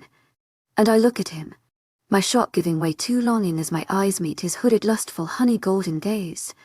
My head falls back, a low moan escaping my parted lips, But Alaricus doesn't allow for the room between us to last for long. His hands leave my hips but his stay rocking against mine. And slowly mine begin to move on their own accord. Alaricus holds the back of my head, bringing me forth to meet his lips again. He nibbles on my bottom lip, gently waiting for my lips to part before he pushes his warm tongue in. It messages against mine gently. As they dance to their own rhythmic tune, Alaricus moves his arms to wrap them around me, until I feel completely surrounded by him, enveloped by his heat, submerged deeply within him. His scent all I could smell, his name all I could remember, his body all I could feel. A husky growled moan escapes him as I pull apart from his lips enough to take a deep breath, making my lips curve up. His lips seek mine again and I peck them, before moving down the strong curve of his jaw, to his shrunk palmed throat.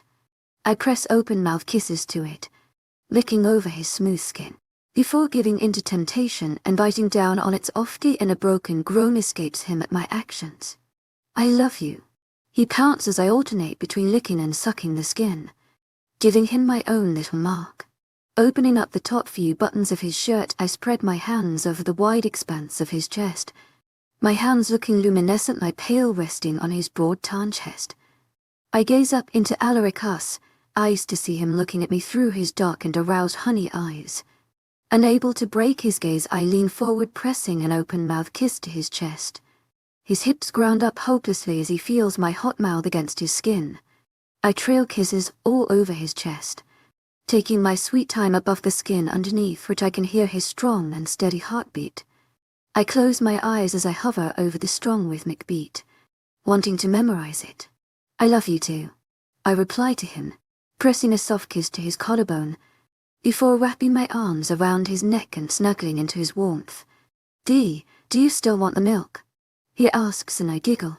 Sure, I say, pecking his lips deeply before getting off of his lap so that he can finally get to the kitchen and that glass of milk he's been contemplating having since dinner. He gets up but I hook my fingers into the loop of his well-fitted pants, stopping him. Think twice before you call someone a bookworm next time, I say, looking up at him, my lips twisting up into a smirk as his eyes widen at my words. I pick up the book, settling back into the armchair. He opens and closes his mouth soundlessly for a moment before turning and walking out of the room a little unsurely. I sigh heavily. Having lost my focus and the novel far too great to not have my full attention, I set it down beside me. Getting up from my spot on the armchair, I make my way to the shelves, trailing my fingers over the covers of the historical section. I personally prefer fiction, but history had always intrigued me. I hadn't particularly enjoyed learning of werewolf history in the past, but perhaps now it would be different. I wanted to learn more about Alaricus. There were no significant records of him in most historical books, but surely his library had some. In classes he wasn't something the teachers had liked to discuss, perhaps due to the fact that he didn't live by the average pack lifestyle.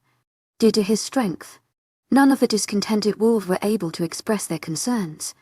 I grabbed one of the older-looking books, the title nothing I'd ever seen or heard of before. The descent of the primal era. Grabbing it out of its place on the shelf, I made my way carefully back to my armchair. Settling down, I placed the book in my lap, swiping my palm over the cover of the book, wiping off the light layer of dust that covers it. I open it carefully, the ancient paper fragile beneath my fingertips. The page is yellow, but otherwise in perfect condition. I skim my eyes over the subtitles of chapters, flipping through it distractedly. Flipping another page, my eyes narrow as I see the frayed remains of pages that have clearly been ripped from their rightful place. Flattening my lap, I flatten the ripped fragments of paper left, blinking in confusion as I see fragments of what would seem like Alaricus, names along with other words that I can't quite make out. I grabbed you some cookies as well, love. They're a fresh batch. They're training some new chefs. Alaricus says, walking back into the library. He sets the cookies and glasses of milk down on the table near the fireplace. Alaricus, what happened to this book?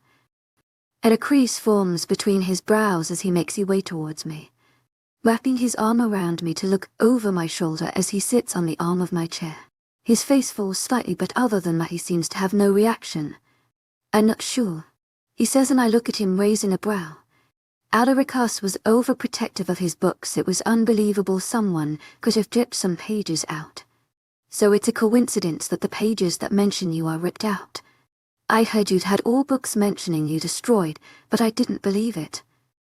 I had decided to completely ignore all the rumors I'd heard of him and learn about him through the best source. He himself. He looks at me quietly, not saying a word to affirm or cast aside my claims. Is this what Eros talks about? Me finding out something that'll make me leave you? Is that what's ripped out of the book? And he continues to stare at me in silence, not uttering a word, and I'm just about to give up when he gives me a small sharp nod in reply. His honey eyes completely closed off blank, but as I sit up on my hunches to get closer to him, nearly completely concealed within those eyes is a deep-set fear. He was absolutely terrified of something. Alaricus, there will always be this barrier between us unless you tell me. You know everything about me, and I wish to know everything about you. I say, and he licks his lips, avoiding meeting my gaze. If you won't tell me, I'll just ask Eros during the next full moon. Going to sit up, but Alaricus grabs onto my forearm, gently pushing me to sit back down. I'd rather you hear it from me, he says solemnly, and I nod. Alaricus turns away, and I look up in confusion. Had he changed his mind that fast? But then he grabs the armchair that sits across the table, dragging it so it rests right before the one I'm perched on. Alaricus finally looks up, and a silent gasp falls from my parted lips as I see his honey eyes bloodshot and watery. I shoot forward to the edge of the large armchair, grasping his face within my hands. I raise it, pressing a soft kiss to his lips. I pull away from him, our lips only a breath away, as I rest my forehead against his. What's wrong? I breathe softly.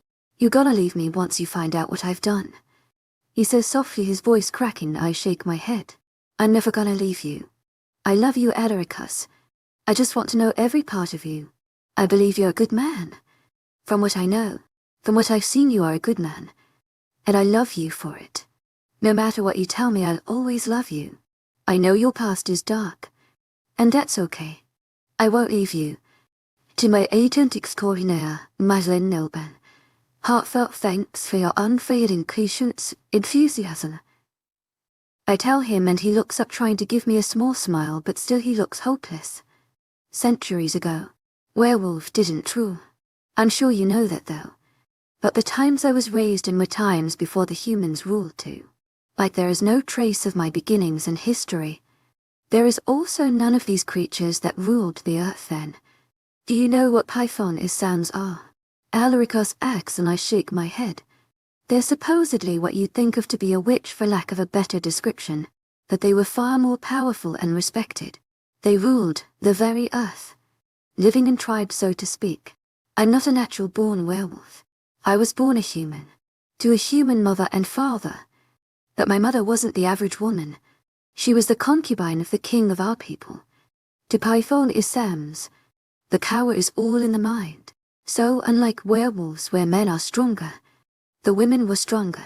Unlike the werewolves, where both genders can be alphas, only female python Sam's were the rulers. The males didn't have even nearly as much power. It had always been that way. Alaricus says, looking to me to ensure I was keeping up with him. The queen was one of the most powerful, but her downfall was the king. She was completely in love with him. And he was infatuated with my mother. All women in our kingdom had light-colored hair, brightly colored eyes. But my mother, the daughter of a Middle Eastern woman and a peasant from our tribe, had gotten her mother's looks and her father's tan skin. She was beautiful, and the king thought so too. He bought her forcefully from her parents. A dark flower in his garden of light, he'd called her. His eyes darken as he speaks. This infatuation of the king to his mother able to anger him even years after. I listen intently, entranced by every word he speaks. Finally seeing this other part of Alaricus was something I'd always wanted but feared I'd never get. I was the Alpha King who made the whole world tremble. But behind my atrocities, there was a soul shattered by loneliness and pain. Chapter 39, Alaricus. POV. I clench my hands at my sides, remembering the dirty way the bastard king would look at my mother. Her tan hard in complexion wasn't something most men found favorable at the time, but he had been enamored by it. All too pleased when my lovely younger sister had inherited the foreign traits. Although she was as kind and sweet as my mother was, she was much more fragile. Time had hardened my mother, and she was the strongest person I knew, including the all-powerful Queen Python as Sam. But my sister was fragile. A determined mind, but a heart that was much too kind. She was sheltered by the both of us. It was as if I could still see her innocent green eyes gazing up at me. At the time, autism was still considered an ailment. To my agent extraordinaire, Madeleine Nilben, heartfelt thanks for your unfailing patience, enthusiasm. It was unfortunately misunderstood, and Lilium's childish innocence had been ridiculed. All the more reason for my mother and I to have to protect her, and making her even more sheltered and blind to the cruelty of the world. Keeping those memories locked away in my mind had become a habit, but for Amara I travelled to even the darkest parts of my mind. Although it wasn't me that had the right to look at those memories as a tragic event, for I'd caused them, the culprit shouldn't find solace in pain, but rather in punishment. It had taken place centuries ago, and yet I could still remember every moment, every emotion as if I were reliving it. Waking up had always been difficult for me, despite the scratchy cot I lay on. My dreams weren't something I liked to leave behind to face reality, but I couldn't ignore the light calls of Lilian. As soft as her voice was, her calls to awaken me persistent. Wake up, Alaricus. I made breakfast. She winked and I smiled under the cover of my thin blanket, reaching out to grab her little hand and tugging her so she'd fall onto the cot. She let out a little giggle as she fell, looking at me with the big green eyes. For a 14-year-old girl, Lilium looked to be younger, but perhaps that was only part of what made her appear so fragile. And what did you make little Lilium? I ask her, and she twists her nose to the side at my words. In her mind she was a warrior, and in no way little. Oatmeal, she says, and I nod. It was the one breakfast item mother and I had taught her. But Lilium was a brilliant little chef. She'd always used the little we had in the home to put her own whisk to the oatmeal, at times resorting to go to the royal home to get ingredients. Although that I had strictly warned her not to do. We didn't need their food. Her taunt skin and dark hair made her look like a younger version of my mother. Her green eyes, though from our grandfather, her looks won her the favour of the king. Although he didn't particularly like admitting we were his children, as no respectable king liked admitting he had children with his concubine, or perhaps it was the queen that stopped him from doing so. Ida was unmistakably his son, our resemblance so uncanny that some unroyal visitors would think I was the prince. But it was his infatuation with my mother that made him dote on my younger sister, for perhaps in his twisted mind, in a way, she was a result of his ownership of my mother. Although she was nothing like him, she was everything good, while he was the human embodiment of evil, a malicious old man. But he treated my sister well. In his eyes, being a father meant giving gift, so he gave her what we couldn't afford to. Although the king treated my sister like a daughter, that wasn't the way the prince looked at her. I was the firstborn of the king, but it was the queen's children that became successors. Unfortunately, they were unable to birth a daughter to take the queen's place, and although the queen left her son, her and the whole kingdom had wanted a daughter. The women were much more powerful than men. I allow Lilium to drag me off of my cot, and from my small room to the kitchen. She stares at me proudly as I stand over the fire, pouring a bowl for myself from the small pot of oatmeal, blowing on the oatmeal I shovel in a spoonful, smiling at how eager she is to know if her new concoction is any good. The richness of cinnamon ounces along with the light taste of the cream and peaches to make a delightfully balanced combination. It's great as per usual, Lily. I tell her and she beams, so easily pleased. I made some for Mommy, but she's been out all morning. Lilium mumbles, frowning. We never spoke of Mother's work before Lilium, but she was an intuitive girl. The king's guests were to appear today, and how he enjoyed parading around his dark flower. He'd often force her to dance for them. She'll be back soon, Lily. Don't worry, just keep this oatmeal warm. And get yourself a bowl before I eat it all. I tell her and she immediately scowls at me, the look foreign and childishly adorable on her innocent face. You wouldn't dare, she says. her scowl melting to giggling as I scarf down my bowl, making animated beast-like noises. "You sound like Snuggly," she says in between giggles, and I give her an awkward smile at the mention of the young werewolf cub she'd speak to through the fence. She didn't know his name, so strangely she'd named him Snuggly. A beastly little wolf, and she'd named him Snuggly. The wolves were heinous, horrid creatures. From far they'd appear human, but upon closer inspection one could see they had canines and strangely colored eyes.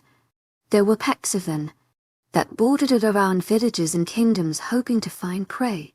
Subdued by the fear of python-isams, they didn't dare cross the fence unless their mate was on the other side. The males and females couldn't mate with one another, so they had mates of other species. For their mates they would do anything. Parents dreaded their sons and daughters being a werewolf's mate. The wolf, despite their relatively human-like appearance, were absolute primal creatures. Their lifestyles were no way for a human to live. They forced their mates to hunt upon innocent travelers and livestock young along with them. I feared for Liam. The wolf cub was too friendly with her. Putting my bowl aside with last night's dishes, deciding I'd do them later, I press a kiss to Liam's head. Washing up quickly, I make my way out of our small home. I hurry to the royal stables, not even stopping to greet any of the people that cared to return my greetings. We were harshly judged due to my mother's occupation, as if any of it were her choosing, or any of it their business. I made quick work of washing the royal horses. I'd been told last night the prince was coming in to ride them this morning. I despised him, as he did me. I was the firstborn of the king, and looked much like him, but he looked just like his mother, and much like her was quite ignored by the king. "You take awfully long completing simple tasks," came a smooth masculine voice from behind me. My shoulders tense as I turned around, dreading what I knew I'd see. His blonde hair flows down to his shoulders, impeccably neat and silky, blue eyes blazing with hatred as he sneers down at me. Despite his much smaller frame, he still looked down at me from his nose. "I don't see the point of keeping you around when I begin my rule," he says casually, but his eyes flash with malice. He knew in our small town a reject of the royals was never to find another job, but it was what he wanted to see me starve, to see me jobless. Although he didn't know I didn't wish to work here any more than he wished for my presence. "Whatever you decide," I answer, turning back to the horses, but his next words have my fist clenching tightly around the mane of the horse, making it neigh in discomfort. "Although if you'd sell me that little sister of yours I'd reconsider," he says coyly. "I wouldn't let you near my little sister," I answer through clenched teeth, my chest rising and falling rapidly as I struggle to breathe through the anger that courses through me. What a pity. It's a high honor to be a royal's little whore. Really, it can be quite fun too. "Just ask your mother," he says, and my vision goes red as I turn around, my body coiling as I prepare to lunge at him to rest on my shoulders. "He's not worth it," Seprust tells me, his large hands withered and deeply calloused from years of work in the stables, but his blue eyes kind. He was one of the few men in this place who I respected. "Your horse is ready, your majesty," Seprust tells the young prince. "When's your sister going to be ready for me to mount her?" Enthias asks with a lazy smirk as he passes by, and all my efforts to calm down go to waste as I pull my arm back. Clenching my large hand in a fist, I let it meet the smirking face of the prince with a loud snap. An anguished yell escapes the prince as Seprust gasps. "I'm not going to do anything to you, but I swear to you, I will make you watch as I take your sister. The little freak won't know what's coming at her. I'll force you to listen as she shrieks for me to stop, struggling with that delicate little body of hers as I leave my marks all over it, abusing it till it's no longer hers, until she doesn't want it to be hers anymore," he says to me, holding the side of his face, and my chest rumbles in anger. The thought of his filthy hands on my fragile, pure little sister leaving an acid-like taste in my mouth, and anger burning in my chest. But it's the hopelessness that is the worst of them all, knowing he could follow through with that all, and I'd be able to do nothing about it. Go home, Alaricus. Take a day off.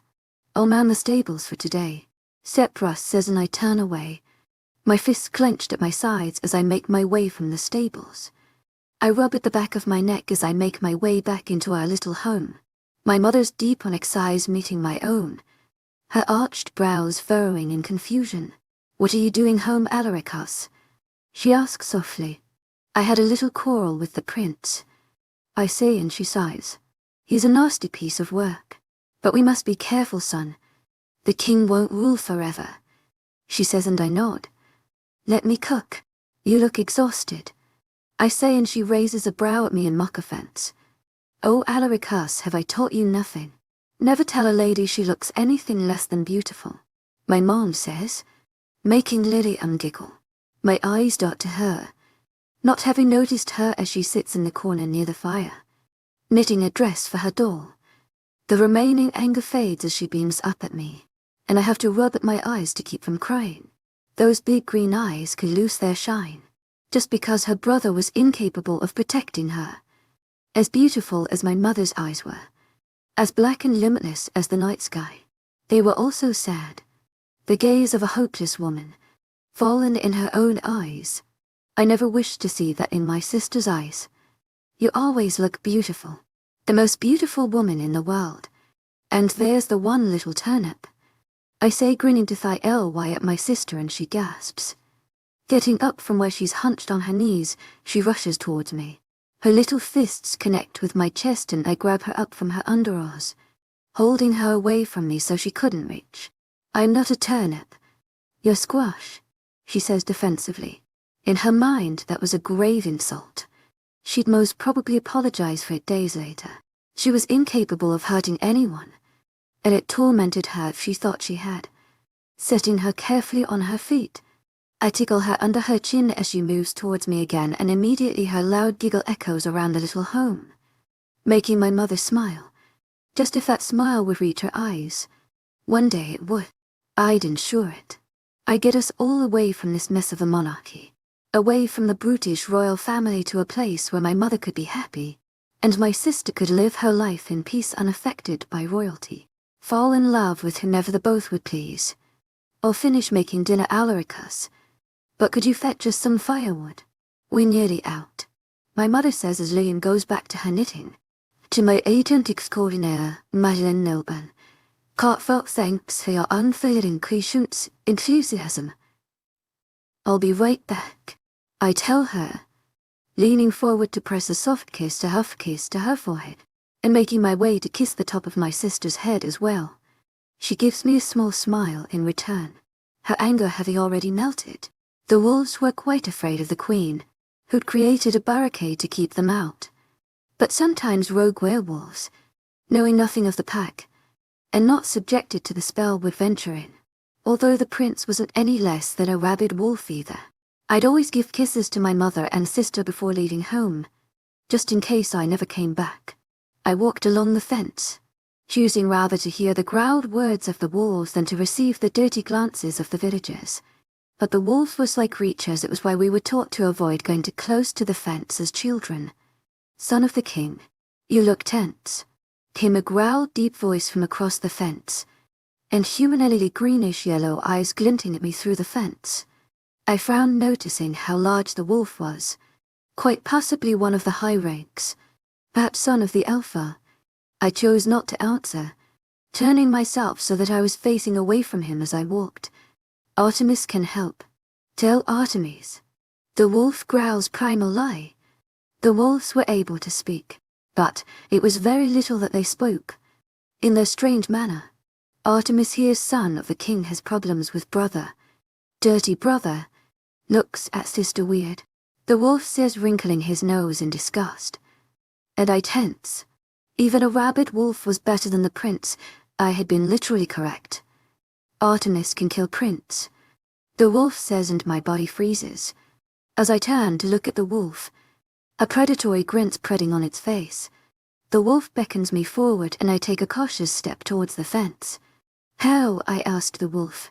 "If you leave a hole in fence, Artemis can come and kill prince. Human villagers can cut fence. Humans are not part of the spell." He tells me, and I bite my lip, shaking my head. It wouldn't be right to trust a wolf. We were taught not to know, I say, shaking my head. And the wolf shrugs. Well then other will take sister, he says casually, and I tap my foot impatiently before turning to leave. I just walk through the village. Dead prints is good distraction. The wolf grumbles quietly and I halt in my escape. The images of my cool mother and sister appearing in my mind. They both could be free. I could get them the life they deserve. How do I know you won't betray me? Why would Artemis betray? Artemis wants to kill. Artemis gets to kill Prince. He says and I nod. Fine, but you must stick to our deal. You come into the village, do what you wish with the prince. And then you back into the outlands. Don't hurt anyone else. Your wolves must allow my family and I to pass through. Without hurting us. I tell him. As the king's son wishes. The wolf reassures. Breathing in deeply I utter out the next words. Ignoring the unease I feel. I'll have a cut large enough for you in the fence by sunset. I tell the wolf and he grins at me, his tongue darting out to lick over his canines.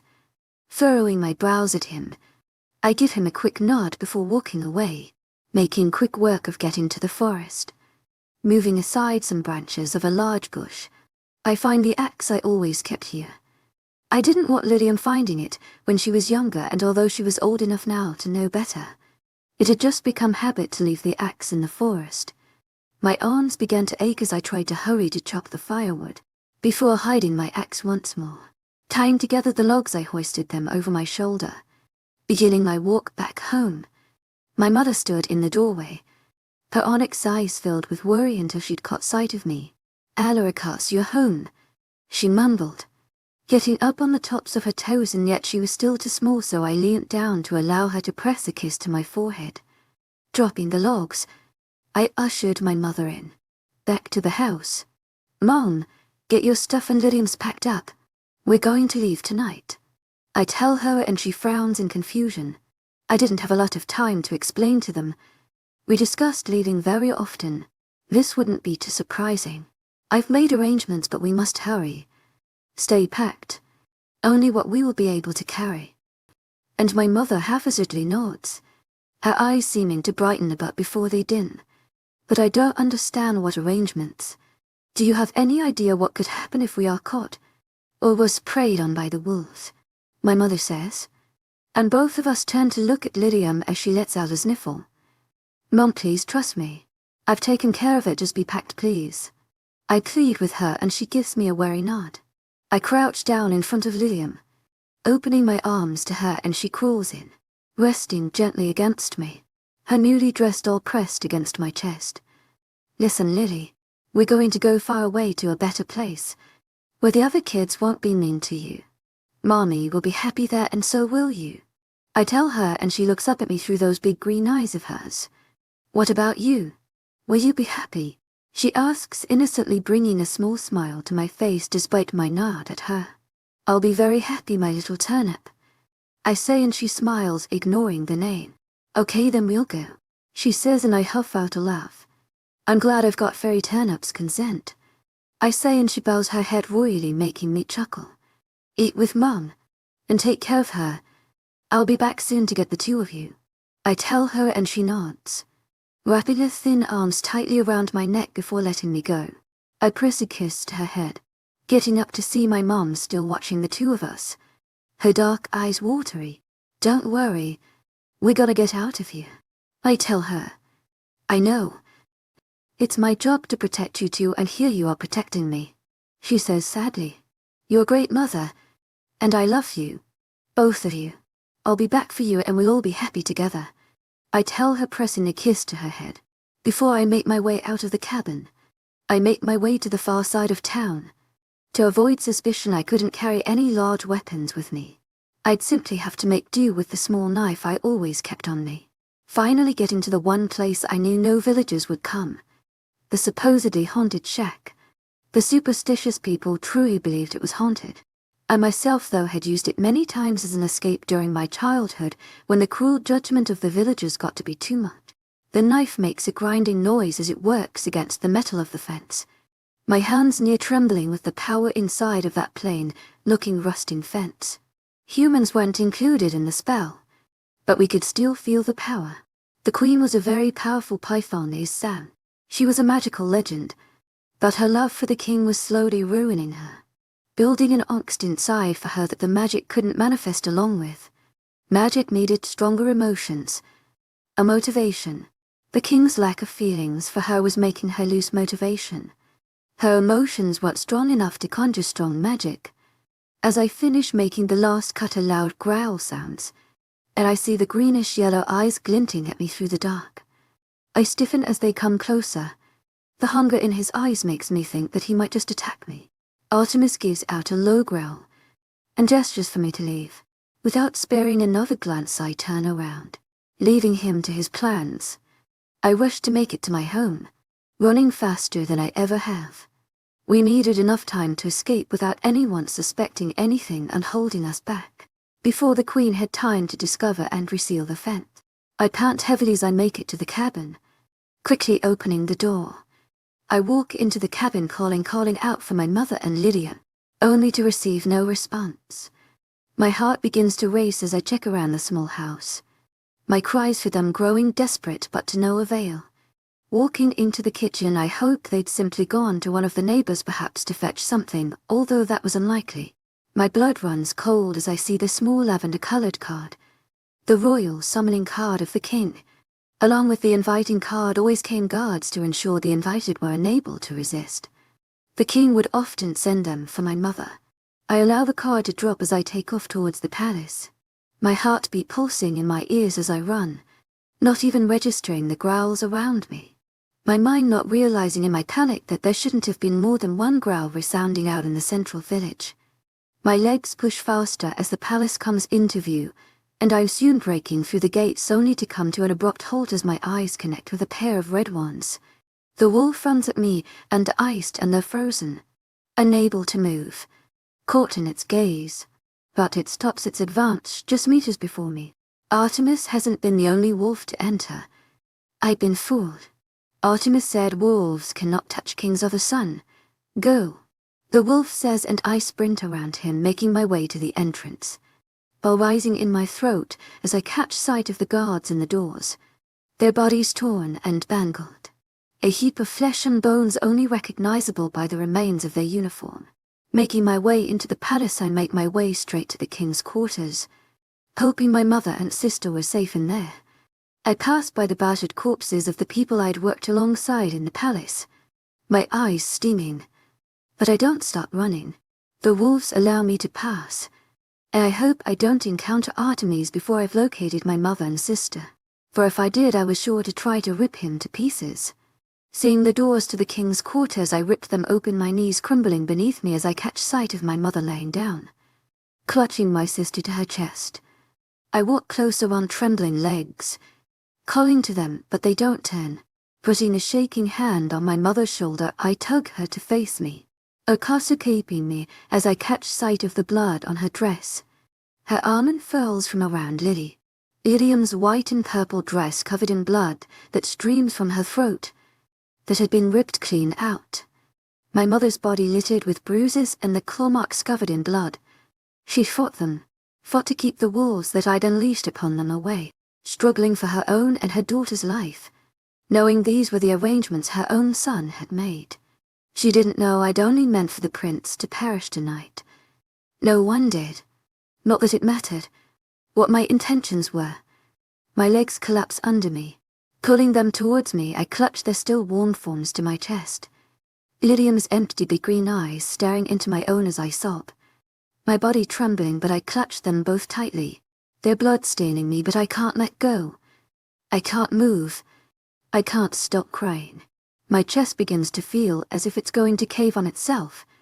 My lungs burning, but it feels like I'm unable to breathe. I'm sorry. I'm so sorry. This is all my fault. I chant under my breath like a mantra. I gasp out as my hair is tugged, my body being dragged backwards, and my family's bodies slip from my arms. No matter how much I cry out for them, I can't reach them as I'm dragged away, my body picked up and flung into a wall. But I deserve the pain. I cherish it. The physical pain was so much better than the storm inside. My body is slammed into the wall numerous times, but strangely no hands are felt on me. My body slumps against the bottom of the wall, my ribs aching with every breath. Definitely broken, but I succumbed to the pain. I was worthy of much worse. Blinking away my tears, I catch sight of long, flowing, curling blonde hair that flows down the slender, tall body of the queen. Her blue eyes glowing in fury as she gazes at me. "You killed him," she shrieks, her voice so deafeningly loud. I feel blood immediately begin to seep out of my ears. A wolf tries to make its way into the room, but she slams the door shut with just a glance. "You killed my husband," she screams again, but her voice much quieter this time. "You let the wolves in, didn't you?" And I nod, hoping she'd kill me, reunite me with my mother and sister, punish me, end my misery. I let them in. He's dead because of me. Seeing her thin jaw clench tightly in rage, her sky blue eyes glinting with malice and sorrow. "I'm not going to kill you," she says, and I look at her in alarm. Who wouldn't she? I wanted her too. "That'll be too easy," she says softly, making her way towards me, her hands lifting from her sides, my limp broken body moving along with them until I hover above her. "I killed your son and husband," I mutter through clenched teeth, and she tilts her head. "But your sister and mother died too. You cared about them, didn't you?" she asks, but I refuse to answer. She was no use to me if she wouldn't kill me. Her hand clenches and it feels as if my very skin is on fire, but I still refuse to answer. This pain was a relief compared to my own. A small smirk comes on her face and she allows me to drop, turning towards the corpses of my mother and sister. With a flick of her wrist, their bodies are ablaze. And I'm screaming, something indescribable to me even. "Answer me when I speak to you." The queen growls. "Yes, I loved them. I cared for them." I scream desperately. They deserved proper funerals, not to be lit ablaze by the woman that despised them both. The queen turns back to me, tears trailing down my face as I see their nearly completely burnt bodies, their blood gushing onto the floors. "The wolves killed them. Now, young Alaricus, you don't deserve to die. You deserve to live with what you did.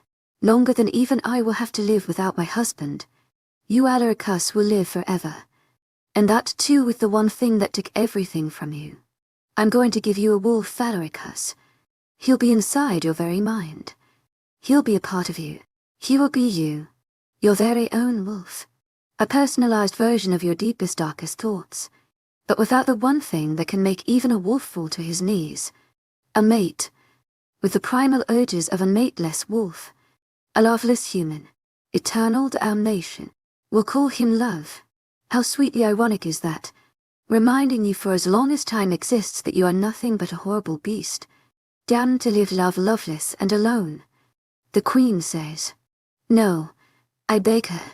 You'll be the most powerful being in the world. More so than me even. No one will be able to hurt you. After all, what's a beast without a reason for the people to fear him?" she says, and making her way towards me she leans down. Grabbing my head between her hands, she lifts me to herself.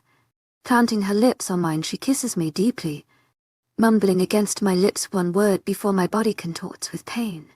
"To my agent extraordinaire, Madeleine Nilben, heartfelt thanks for your unfailing patience, enthusiasm." Her melodic voice mumbles before she's gone. Chapter 40. My lips part, mouth feeling parched as I stare at Alaricus, but he refuses to look up at me. He keeps his gaze down, looking at the floor instead of me, but his plump lower lip trembles as we sit in silence. After that I was nothing. There was nothing left for me. I was a beast, a horrid beast, who was the reason my beautiful mother and sister had died. They died in the misery I'd promised to take them away from. His deep voice shaky. "The Eros you know is nothing like the Eros I knew. He was made from the darkest parts of me, and in those moments I was so far gone into the dark that no light penetrated through. I was enraged, so miserable, and so very lonely. I tried hiding out. I tried killing myself, but the curse was immovable. I was stuck living. I was stuck with every dreaded breath, unable to stop them. After years I became so angry. I began hunting pythons. He says, and I blink away the tears that trail silently down my pale cheeks. She was right. I was stronger than her, but not her curse. I hunted python-isams into extinction. Every creature on Earth that was even rumored to be related to witchcraft I ended. I hunted down the lines of the families, killing even their young that hadn't shown any signs of magic. There was a very low chance that an offspring may develop it later on. I wanted to ruin them for ruining me. And I did. They no longer exist. They haven't for centuries. But I saved her for last. His voice grows deeper as he speaks, something fractionally more primal. It was nearly a century later that I found her. She was the last one. I'd even removed the very evidence python-isams existed from the face of the earth. I knew she was far too grieved by the death of her husband and only son to even consider reaching out to another, let alone recreating. By then my reputation had grown. I was the feared beast. The monster some thought could only be a horrific legend. I killed her. His eyes seem merely void as he speaks, as if he didn't feel anything for what he'd done, as if he tried to push it down for years, and finally came up with the rewarding emptiness. She didn't beg me to stop like the others. In her eyes wasn't fear. It was relief. For in her eyes there was the loneliness that coursed deep through me with every passing moment. You don't know how it angered me to know I'd never get that relief. We had one thing in common: we were both miserable beings. Tired of our existence, and with her last breath, she said the one thing that would forever torment me. She thanked me. For python-isams. To my agent extraordinaire, Mylan Nilban. Heartfelt thanks for your unfailing patience, enthusiasm.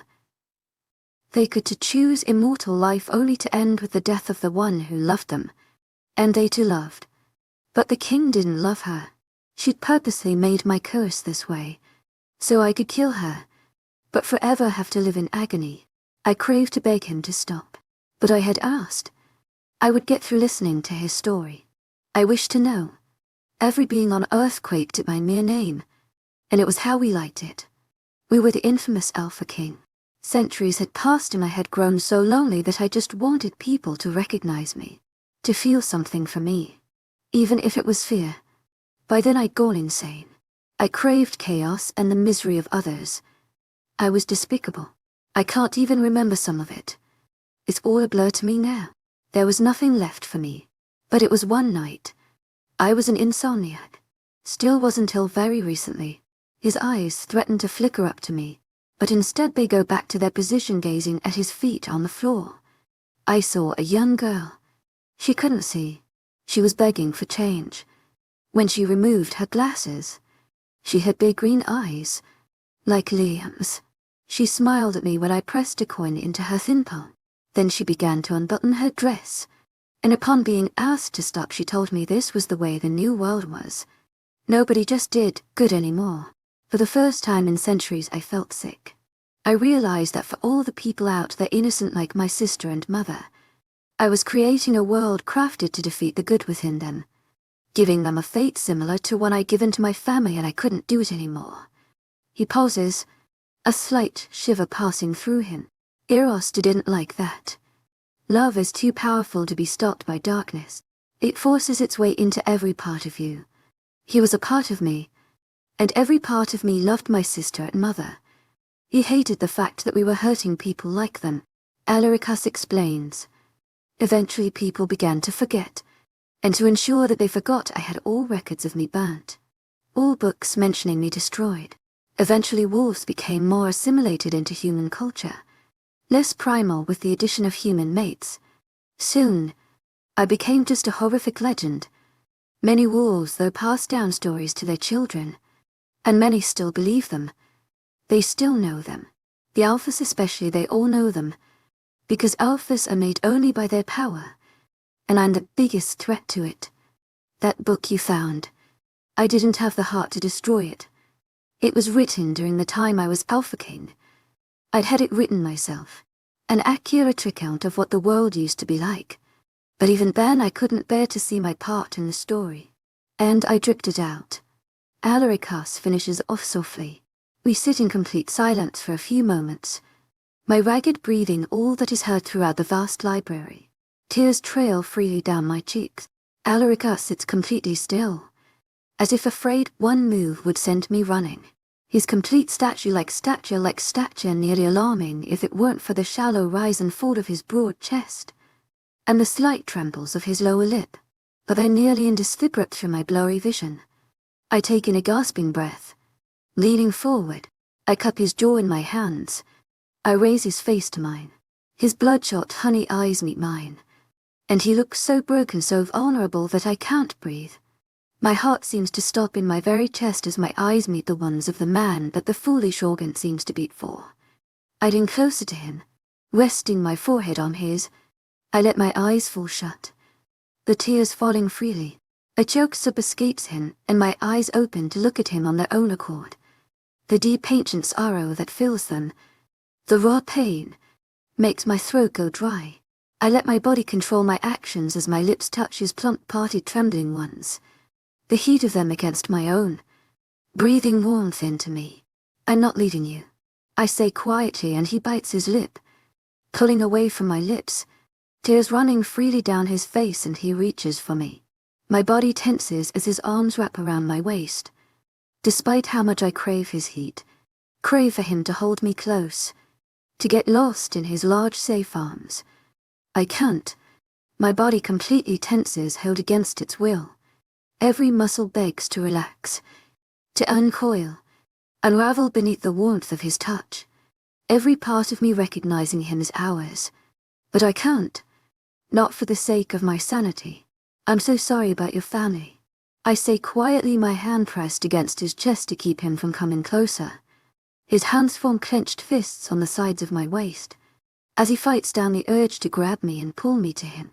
He looks so very broken, so in need of comforting, for someone to just hold him, to tell him it was all over, and that he was safe now, safe from the ghost of his past, safe from the fear that had been left behind by time. Time could heal lonely flesh wounds. It was love that filled the cracks and drips of internal pain. His whole body trembles with the effort to keep from pulling me to him, and I can't take it anymore. My chest aches as I see the raw pain that's displayed so clearly within his eyes. He's been suppressing it for years and only now allowed it to surface. I can feel him nearly quake with fear. A man afraid of his own past. A man afraid of himself. Afraid that his own identity would send a woman he loves running. Pushing his outstretched arms away, I sink into his lap, my body molding into him, and a sigh of relief leaves him, as he inhales deeply, as if only now able to breathe. I couldn't allow him to be in pain any longer. It hurt me too. I press my eyelids close, tears falling freely as I nuzzle my head into his chest, wishing for nothing more than to just feel him. I'm so sorry. I sob into his chest, my knuckles turning white with how forcefully I grip at his shirt, my fingers aching with the effort, but it seems harder to let go the hand to hold on. I wished it had never happened. I wish they are still alive. I wish you weren't in so much pain. I wish you hadn't been so alone all those years. I whisper to him, my chest rising as I nearly gasp for breath. Wrapping his arms tightly around me, Alaricus lowers his head into the crook of my neck, holding me so close as if I was the only thing keeping him grounded. He holds me tighter than he ever has before, and yet there's no pain. Perhaps it wasn't possible for the one to love you, to hurt you. My lips part as I feel the deep breath that he releases onto the bare skin of my throat, my eyes threatening to fall shut as he nuzzles his head into me, my body struggling to keep up with my mind. Every fiber of me ached to love him so much he'd forget his sorrows, but my mind plagued me with the horrors of his past. What you did to those Python Sams was wrong, Alaricus, I tell him, and he stays silent, simply holding me to him. You couldn't possibly disagree, I say after a moment of waiting for him to speak. The man I knew couldn't possibly have hunted a whole species into extinction and not regret it, not be drowned by guilt. I didn't wish for him to hurt, but I wished for him to prove to me that he really was the man I thought he was. A good man. Alaricus, something please, I beg, lifting my chin to look into his eyes, that are clenched shut, but they shoot open as I gently touch the skin of his sharp jaw. His eyes seem conflicted, but they melt at the uncertainty in my own. I've spent years hating myself for what I did. I don't regret the deaths of that father or son, and a part of me doesn't regret the Queen's either. A part of me wished to blame it all on her, but it's not her fault. You see, Eros, he's made of the darkest parts of me, thoughts and feelings that I don't dare dwell on. His bloodless truthfully is mine. My monster is me. I'm the man who became the monster. I'm the man who killed hundreds of thousands. I killed children, Amara. I hate myself to an extent that is incomprehensible to someone as pure as you. But I've learnt to push it down. I have no means to release this hatred. Every time I've tried, only others have gotten hurt. Alarica says, my hand falling from where it touches him, his eyes following it, but he continues to speak. I was wrong, Amara, and my misdoings have affected many lives. There's a reason that I am feared, hated even, and rightfully so. A beast is meant only for hatred. I earned your love, only to lose it. For nobody could learn to love the beast. His velvety voice dripping with venom, but his eyes displaying a raw hurt. A pain so deep delving that it robs the breath from my chest with just a glance.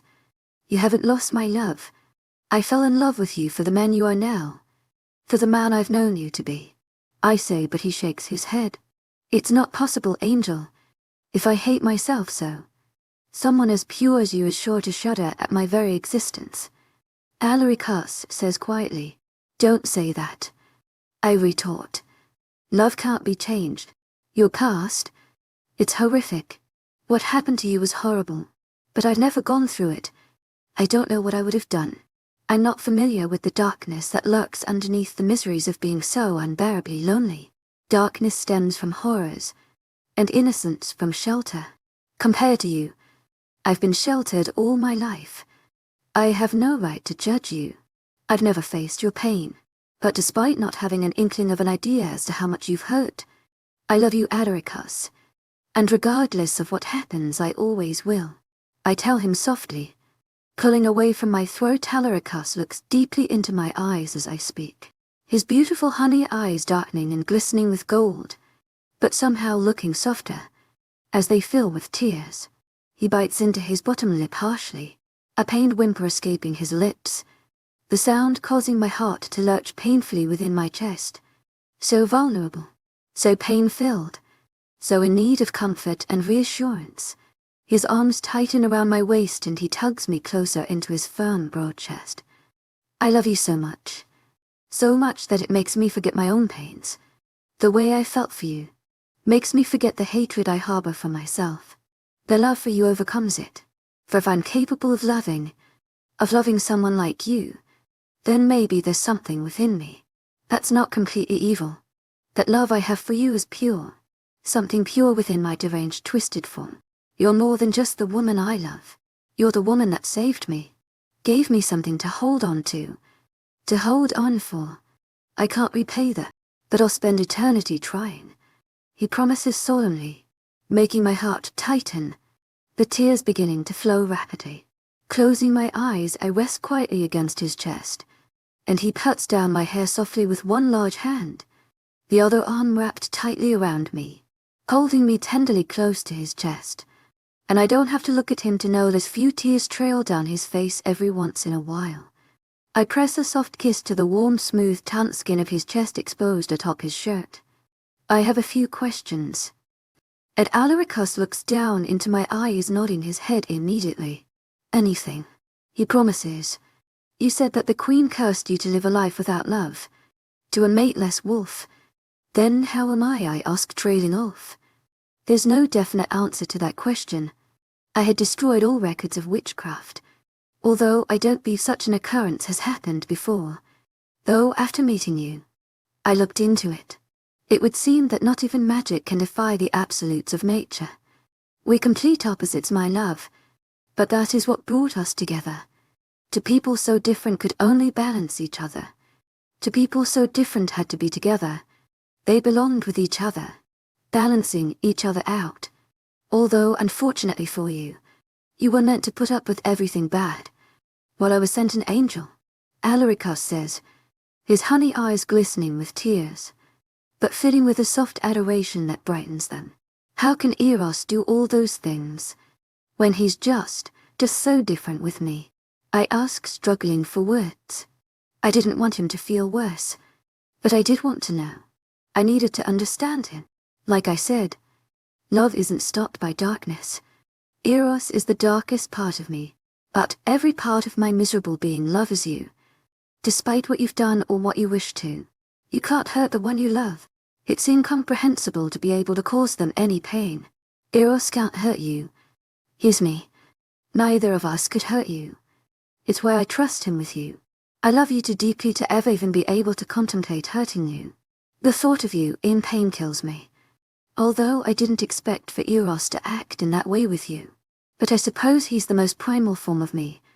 And deep down all I ever wanted was for you to love me.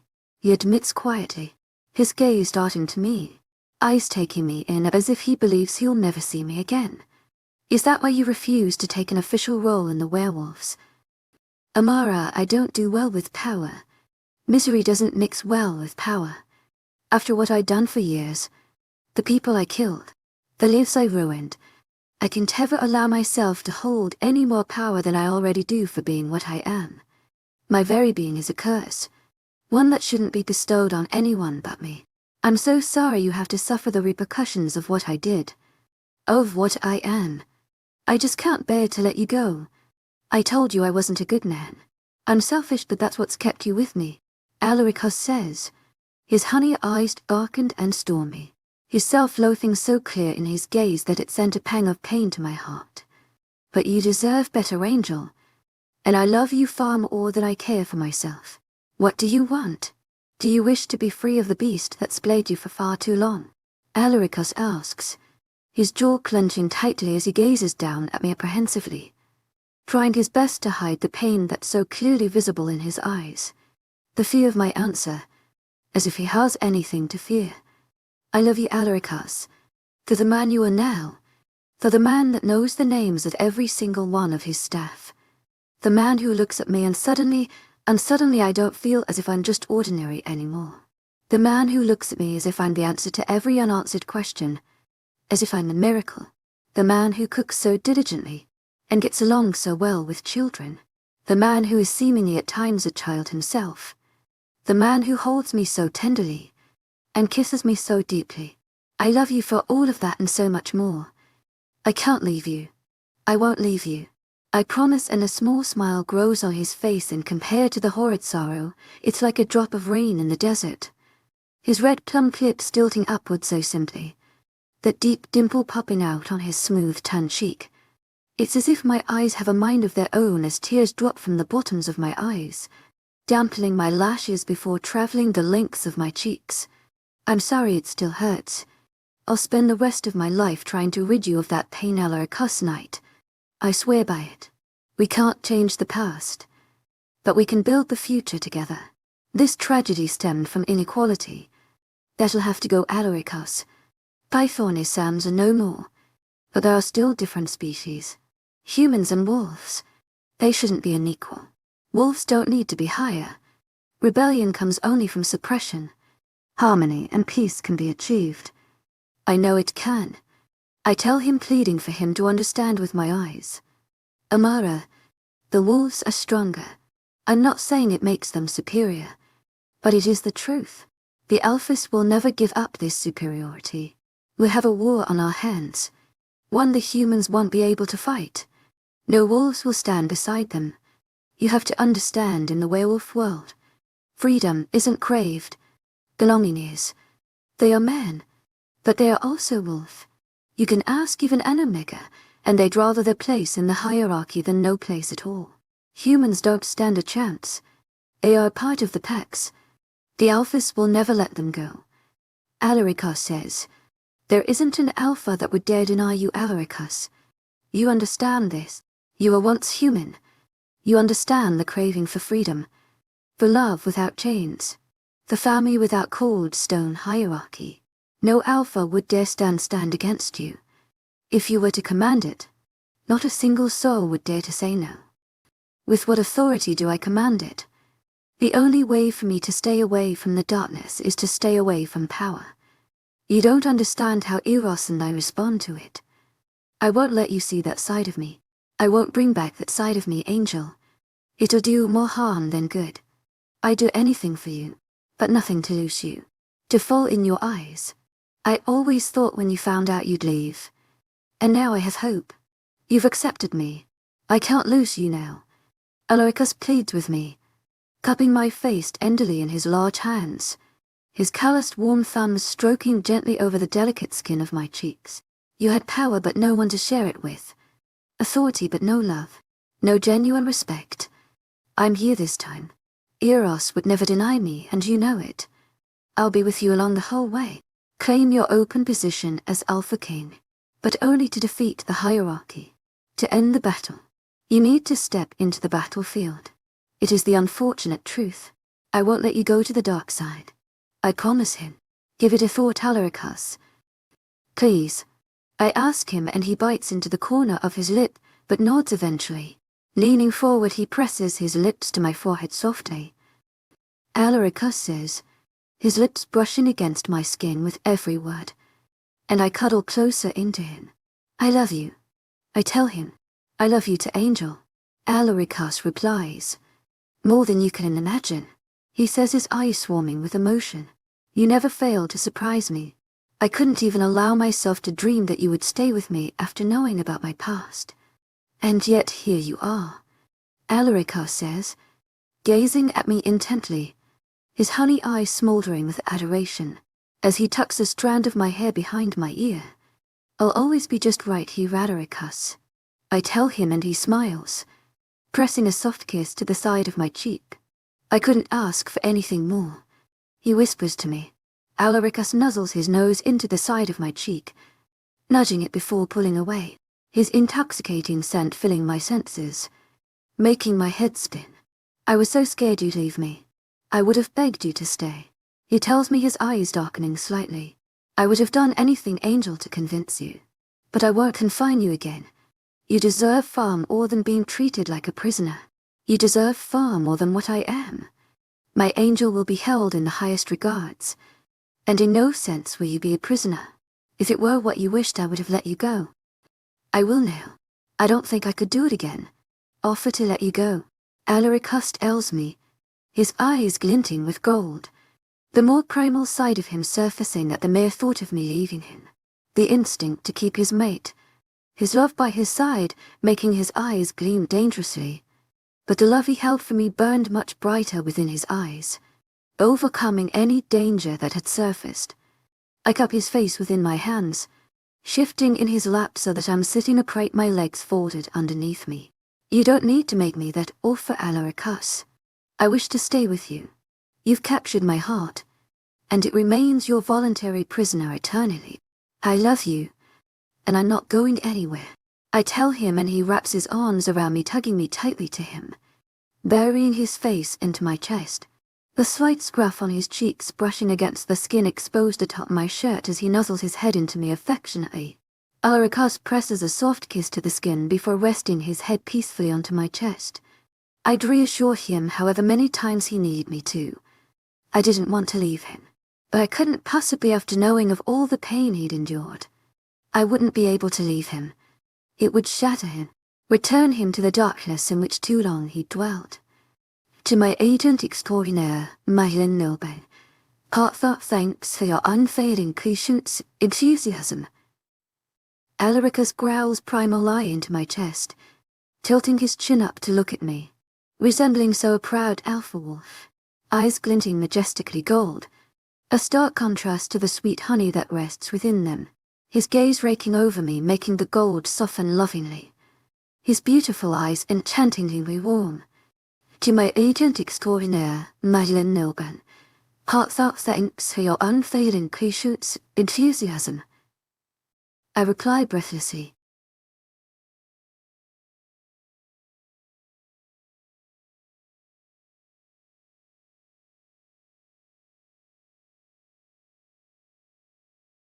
In front of all the alphas, my identity was elevated to Alpha Queen. Yet, my inner fear kept growing. Can I earn the respect of those who once looked down on me? Chapter 41. His warm buff hand twitches in my grasp, and I tighten my hold, giving his hand a reassuring squeeze. Alaricus turns to look at me, his warm honey eyes filled with worry, lush red bottom lip caught in between his teeth. Alaricus was calling over alphas to discuss ending the inequality between humans and wolves. He decided that he wouldn't give the alphas a heart attack and would tell them the topic of discussion over the phone, at least to a very minimal extent. The first phone call Alaricus had gone far too into detail on 5 minutes and they were just unintelligibly growling at each other over the phone. I'd had to step in on that one. After the first we decided we'd only give the alphas a brief description of what was going on. To avoid hurting my feelings and ears, Alaricus had taken the phone off speaker after the first call, insisting it was better that I didn't listen to the first reactions of the alphas. He releases his lip from under the grip his teeth have on it. Leaning forward and pressing a soft warm kiss to my forehead, Alaricus suddenly yanks himself away from me, and I look up at him startled. "No, I'm not sending you air kisses." Alaricus growls out in irritation into the phone and I bite my lip trying not to laugh, turning to face away from Alaricus so that he wouldn't see me shaking in laughter. But I can't control it as I hear his next words. "Stop sending me air kisses, you imbecile. The kiss was for my mate and not you. Stop holding the phone to your partially deaf ear and listen to me." Alaricus gets out through gritted teeth and now I can't control it. Poor sweet Alpha Hunter only looked dangerous with his tattoos and the scars of a claw arc that raked down the side of his face. But he was a total teddy bear on the inside, who apparently loved kisses. Alaricus looks up at me and grumbles something into the phone before hanging up. He watches me silently for a moment, the irritation displayed in his frown giving way to something much different. His eyes have a mischievous glint as his fingers dig into the wood of the armchair he sits on, his legs tensing before he pounces.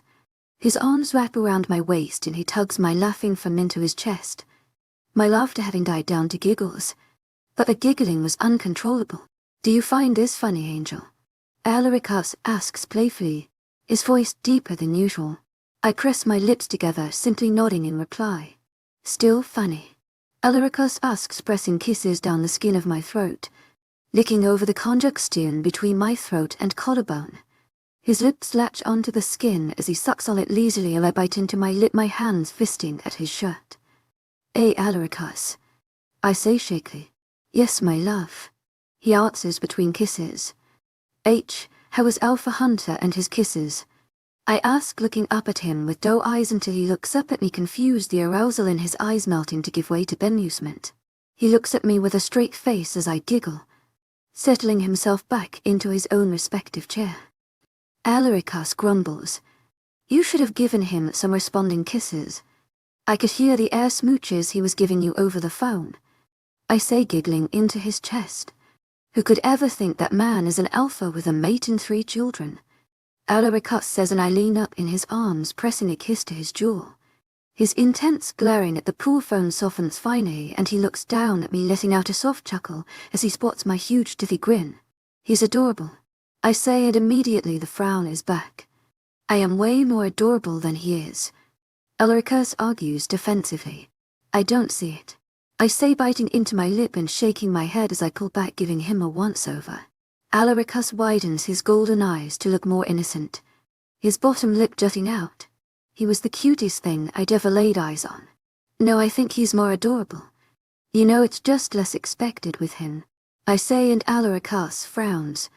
With his pout still in place, he looked like an adorable grump. He turns his face away from me, huffing when I don't react. He was such a diva. "I'm kidding, Grumpy," I tell him, and he peeks at me from the corner of his eye, letting me know he wasn't convinced or appeased in the slightest. "Okay, fine. You're the most adorable thing I'd ever lain eyes on," I tell him, and shake my head as I see his item. What a crazy wolf. His gigantic arms flex as he pushes himself forward from his chair to press a kiss to my cheek, reminding me that despite how childish he could be, Alaricus was anything but a child. "I'm definitely not more adorable than you," Alaricus says, but maybe a close second. He mumbles to himself as an afterthought, and I giggle at him. "Don't you have calls to make?" I ask him, raising my brow, and he shakes his head, tightening his grip on me and pulling me out of my chair, setting me down on his lap. Alaricus buries his face into my hair. "They're important," I chastise. Nothing's more important than my angel, and I feel like I've been neglecting you, he says, sadly. More like you feel neglected. I correct him and he nods quickly. You know, baby Evangeline is just more comfortable with women. It's the only reason you couldn't help babysit her last week. I tell him and he frowns. Well, I'm only comfortable with you. You don't see people abiding by my wishes. He complains. You're not a baby Alaricus. I say and he mumbles agism under his breath, making me shake my head. Come on, you big baby. One more call. And let's put it on speaker this time. I say and he makes a skeptical face, but one look at my expression and he grabs his phone, fumbling to dial quickly. I suppress a smile as I watch him. Alpha Con. Alaricus greets. The Alpha immediately paying his respects. I called to invite you to a meeting taking place in the palace. Tonight's after the next full moon. Alaricus informs the Alpha. Regarding what cyanide? The Alpha's deep voice asks. A few adjustments to the human laws. They aren't pack animals. The way us wolves are. They need not be forced into our packs. Or forced into matings. Alaricus says, getting cut off by a loud growl as he speaks of matings. Alpha Khan and his lunar story was quite famous. His mate had been a young human female, who'd on more than just a few occasions expressed her views on their mating. She'd even run off a few times, but of course it was always the threats to loved ones that kept humans chained to their alphas. It was rumored she had been Betrith, and the Alpha had killed the young man for holding his mate's affections. Although it was possible he had gone off into the free lands, a body was never found. After meeting Alaricus, I'd begun to grow more skeptical of all the rumors about higher class wolves. But Alpha Con had reason to be thankful to the mating laws. Otherwise his mate would surely be rid of him as she desired. They'd been together for years and yet she still hated him. That was quite uncommon in human and wolf pairs. The level of devotion was quite difficult to ignore. The humans don't need nor deserve more freedom. Many of them are our family, and our family must belong in our packs. You of all should be supporting the mating law cyanide. Your little human would have run away from you as soon as she laid eyes on you, if it weren't for that law. Alpha Con mumbles, a taunting smirk audible in his voice. I wrap my arms around Alaricus' neck, cuddling closer to him, in hopes to calm him down. His eyes were beginning to turn gold, barely restrained growls emitting from his chest. Look at me. I mouth to Alaricus and he looks into my eyes, his own beginning to turn back to the soft honey as I press kisses to his jaw. I whisper quietly into his ear, and he wounds his arms tightly around my waist, holding me close to his chest. Don't speak of my mate, Con. You know what she is to you and your wolf by rightful position, don't you? I may not claim my position. I may not claim the power, but it remains mine. Dormant but present. You do understand what that makes my mate. Something a mere alpha like you has no right to disrespect. Someone nobody has a right to disrespect. Alaricus threatens and I stay quiet, knowing Alaricus was inconsolable when it came to somebody even mentioning me in a manner he didn't deem appropriate. She is but a human. Does she know of your immortality? What will become of her while you stay youthful and healthy? Don't change the laws for a girl who is a guest in your world for a mere century. The Alpha says, and I press my lips together. Now he done it. You were insolent, mutt. How dare you address her that way? I would behead you myself if your pack didn't depend on you. You have no right to speak of our relationship. To speak of my Amara. With what she means to me, I consider her higher in rank than myself. Now tell me, Alpha, do you still have an issue with my mate? Alaricus asks, eerily calm for someone who'd been gloating near moments before. The Alpha stutters, and I hear a snort from his side of the line, so his mate was listening in on the phone call. Forgive me, Cyanide. We will discuss this further in the meeting. My mate and I will be there. Alpha Con says, and I barely contain my giggle as I hear his mate tell him to speak for himself. I had a feeling I would like her. Alaricus cuts the call, still angry, and I snap out of my daydream, turning around in his lap so that both my knees are on the sides of his hips. His large hands come to rest on my hips, and I lightly massage his temples. A small smile grows on his face and he leans forward to press a kiss to my forehead. Thank you, baby, he mumbles against my skin. So Alpha, I'm a higher rank than you are, I say teasingly. Of course, Angel. I'm your slave. I do anything for you at a simple command. Doesn't that make you a higher rank? He asks rhetorically. Love is all about equality, I tell him, and he nods, but a small smirk grows on his face. But then again, one kiss from you and I'd do absolutely anything. He tells me, and my cheeks turn red at the look in his honey eyes. I rest my head onto his chest, fiddling with the top button of his shirt. I kirk as I remember something that blithering idiot had said. Alaricus about what Con was saying. What will happen when I get old? You won't like me anymore. Biting into my lower lip as I look at him in apprehension. Angel, it doesn't matter to me what you look like. I love you for the person you are. That won't change. Your eyes will always shine so brightly that even the moon itself doesn't hold a candle to their magnificence. It's like you have the night sky in your eyes. You're so beautiful, but that's not why I'm in love with you. I'm in love with you for the beauty of your intelligence, of your kind heart. Alaricus tells me, but I simply stare at him quietly. Promise me you'll find someone else after I'm gone. I ask and he frowns. Love, you're not going anywhere. You promised me you'd stay with me. I mean when I die. I tell him, and a growl erupts from his chest, making me huff. It was the natural order of things. You're not going to pass away. Once we mate, and you've accepted me entirely. Body, mind and soul. You'll have accepted my curse too. You too will be bound to immortality. That is only if you want it. As much as I love you and want you for myself forever, I can't bound you to my miserable fate. There's only so much the world can hold for you, until you begin to crave the peace and freedom death holds. Alaricus says, the light in his eyes beginning to dim as he thinks of his miseries. I want you forever, Alaricus. I don't want you to ever be alone again. I tell him, and he meets my gaze, looking a bit skeptical still. Angel, I love you so much, and there's a reason why immortality is a curse. Living forever can be tiresome and miserable. I have you, but I'm not you. I have miseries of my own. Untainted Amara. It won't be easy to live an eternity just for me, the way it's made easy for me due to your existence. He tells me, well, unfortunately for you, this is non-negotiable. You said it yourself, I'm a higher rank, so I'll just command you. I tell him, playfully tugging the collar of his shirt to emphasize my point, that this also happens to be something you'll need me to play a part in. He tells me, referring to the mating, I'll seduce you. I tell him, unthinkingly, my cheeks turning a little red at my words, but I stood by my statement. It wouldn't be too hard. I mean, I was his mate. That had to count for something, even if I was an idiot. He had to find me attractive in that way. A wicked smirk appears on his face, making me gulp and seriously doubt my previous statement. Wasn't I supposed to be the one doing the seducing? How about a little demonstration, Angel? Alaricus says, his honey eyes gleaming mischievously. Maybe later. I try, but he shakes his head.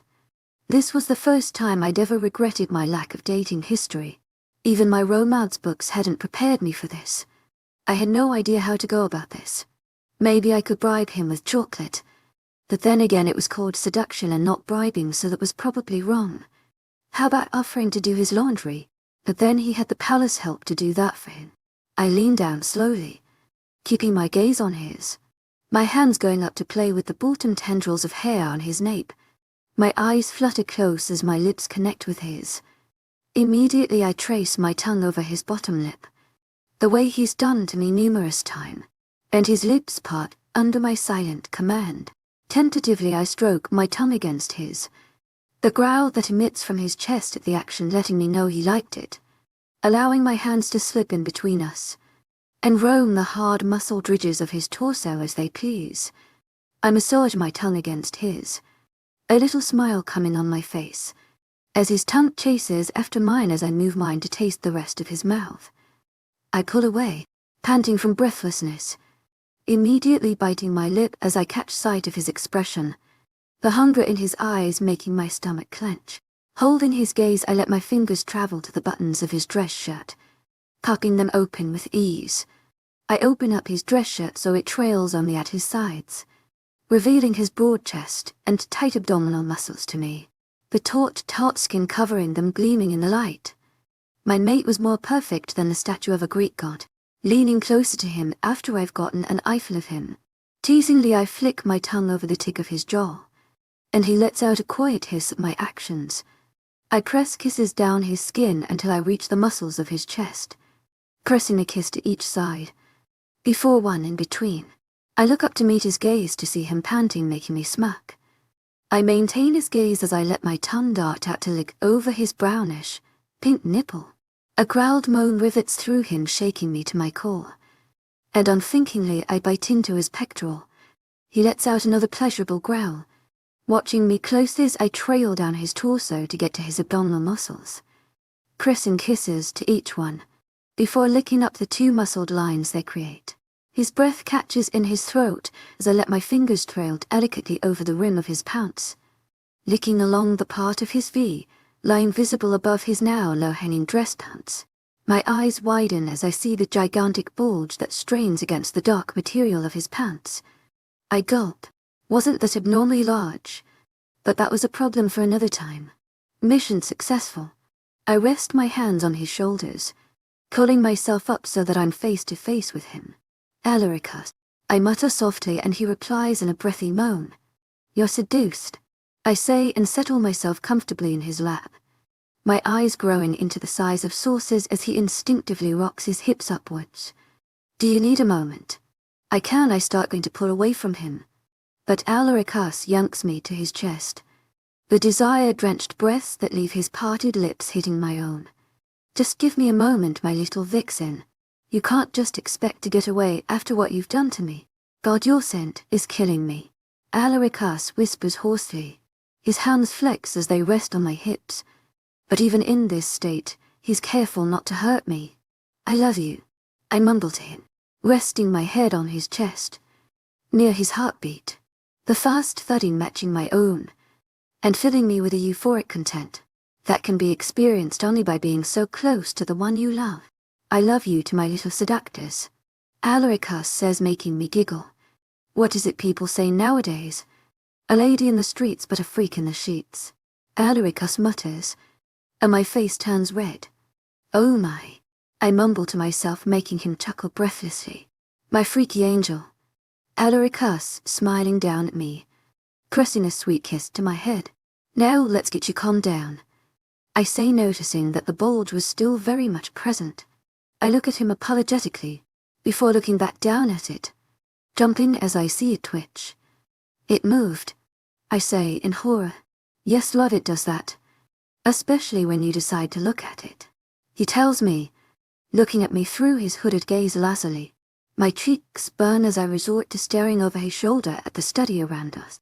Think of Monday mornings, having to wake up early. And he lets out a groan. What? I ask, and he bites into his bottom lip, his jaw clenched in desire. How are Monday mornings seductive to you? You hoary wolf, I yell, exasperated lie, and he gives me a sheepish smile. I started thinking of you last Monday morning. You were wearing my shirt, he tells me quietly, and I shake my head at him. Washrooms that need to be cleaned, I say, and he makes a face telling me that wasn't working either. Now what? That reminds me of the time I wanted a kiss while the help was in my room cleaning. So you got irritated by me begging and dragged me to the washroom to kiss me, he tells me, and a small smile forms on my face. I had only been acting irritated. Groups of rowdy men, I say, knowing he was completely straight, so that we help calm him down. He shakes his head at me, and I raise my brow. Cyanide was bisexual. You're bisexual, I ask, and he shakes his head, looking confused at my question. I was just remembering you in that maxi dress when we hosted our last meeting with the Alphys, Alaricus says, licking his lips. I press my lips together to hold in my giggle. He was such a goof. Baboons, but I ask, and he immediately begins to tell me about that time when we were watching Discovery Channel together. I shake my head at him, pressing a kiss to his forehead before pulling away. My legs asleep and nearly crumbling under me, but I manage to stay upright, This clearly isn't working, so maybe distance will help. My toes curling as I try to keep my resolve when he makes grab my hands at me, pouting, looking more like a helpless puppy than a man his size had the right to. To my agent extraordinaire, Madeleine Noble, parts out thanks for your unfailing patience, enthusiasm. I mutter, quickly turning around so I won't be looking at him as I run out of his study, hearing him huff and mumble to himself about lonely iced baths sadly. Enthusiasm, in my haste to get away from Sire Pouty, I almost collide right into Adrien. Oh my. Are you okay, little one? I ask, bending down to his height to check his face. He nods with a happy smile, wrapping his little arms around my neck and pulling me in for a hug. I missed you, Marai, he says, and I boop his nose gently. I missed you too, Munkin. I tell him, how's little Evangeline doing? I ask, and his face brightens up at the mentioning of his little sister. She's great, but I keep trying to get her to say my name, and she won't say it. He tells me sadly, that's 'cause she's too little right now, Munkin. When she's older though, trust me, you're going to get sick of her calling for you. I tell him, and he nods with wide blue eyes, making me giggle as his curls fall into his face. I push them back for him and he gives me a goofy smile. When will you have kids, Marai? Adrien asks, and my smile drops. I stutter incoherently for a moment until the answer comes from behind us. When your Marai's ready. Alaric tells Adrien, and I turn around quickly, glancing down at his crotch and sighing in relief when I see it's back to normal. I didn't want Adrien to get curious. Alaric gives me a wicked smirk when I glance up his face, and I turn back to face away from him just as fast. Yeah, I guess it does take time to be ready to do the peanut butter sacrifice, Adrien says, nodding his head sympathetically, and Alaric and I look at him bewildered. Why was he talking about sacrificing bread spreads? In the midst of talking of children, the peanut butter sacrifice, the one you do to the moon, so it ends you a baby, Adrien says in a dove voice. So that was the story Frank and Victoria told him. It was a rather untraditional one. What happened to angels and storks? Of course, the peanut butter sacrifice to the moon. Silly us. Amara here was just trying to get me to give my butter. Alaric says, making me choke on air, and I cough violently, managing to hit Alaric hard in the ribs with my elbow, disguising my violence as part of the cough attack. UK love. Alaric asks, patting my back, and I like him, as he tries to hold back his chuckles. Converted old wolf. Adrien, have you ever heard of the story about the old wolf? I ask, the little blue eyes pumpkin face. He shakes his head rapidly, gazing up at me with wide, curious eyes. I see Alaric look at me curiously from the corner of my eye. Pointing to himself, he mouths old wolf dubiously. Well, it's a short story. There was once this creepy old wolf, who said bad things. And guess what? He had to sleep in the garage for the nights where he had misbehaved. He also didn't get any kisses for a whole week. I tell him, and Alaric face turns pale at my words as Adrien just looks extremely confused. Ma, you suck at telling stories, Adrien says, giving me a weird look before bouncing off to find his mother, leaving me completely offended, and Alaric horrified. Chapter 42. Twirling around, I arched my back, trying to get a good look to ensure the dress didn't have any embarrassing wrinkles, or God forbid rips in the back. The dress had been hanging in the closet for a while, and since I refused to allow Alaric to get me another while I had countless I hadn't worn yet, I needed to ensure there was nothing wrong with it. The last thing a human mate like myself needed was to go out in front of many alphas who'd look down at her wildness dressed. Turning back around, I smoothed the dress down from my waist, my fingers slipping over the soft satin of the dress, and I revelled in the smoothness of it. I hoped my bold choice of a rich red-colored gown was appropriate. You look beautiful, his warm velvety voice sounded from the door. I looked up at him through the reflection of the mirror, my heart rate picking up in my chest, and I whirled around to get a better look. Alaric looked like a true king, dressed in an all-black three-piece suit, tailored so finely it seemed to be stitched white on him. His raven hair styled back neatly, but absolutely no gel appeared to be present, just the way I liked it. A man's hair should make you want to rake your fingers through it without getting gel in your nails. There was something a little different about him today. I could sense it even with the distance between us. Something almost darker, more powerful. Normally Alaricus was very genuine and affectionate, but there was nothing casual about the man who stood in my door. Grabbing the rose flower head from my dresser, I made my way towards him. Getting on my tiptoes, I placed my hand on his chest to steady myself. A small smile coming to my lips as I heard his breath hitch.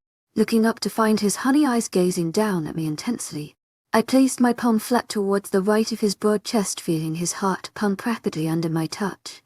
Quicker than the soothing rhythm to which I fell asleep every night, I tucked the flower into his pocket, carefully keeping my gaze locked on his. Satisfied to be now matched at least a little. You truly look like an angel, Alaricus whispers huskily. And you look like my king, I say, making this adorable dimple appear on his cheek as he grins at me, his honey eyes glinting possessive lie as he wraps his arm around my waist, pulling me to him tightly. Alaricus, I sought my red-painted lips, making my breathing labored as he leaned down slowly, capturing my mouth with his own.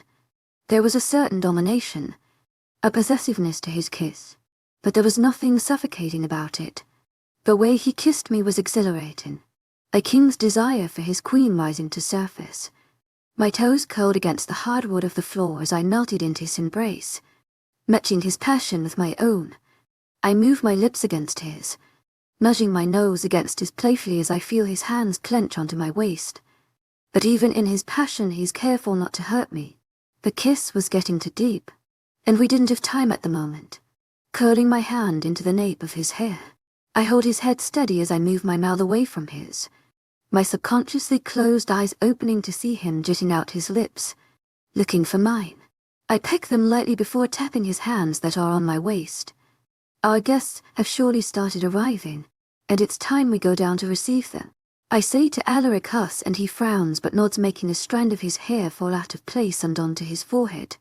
Reaching up, I tuck it back into place, fixing his hair with my fingers, and he leans into my touch. Stand straight. I scold him, making him smile.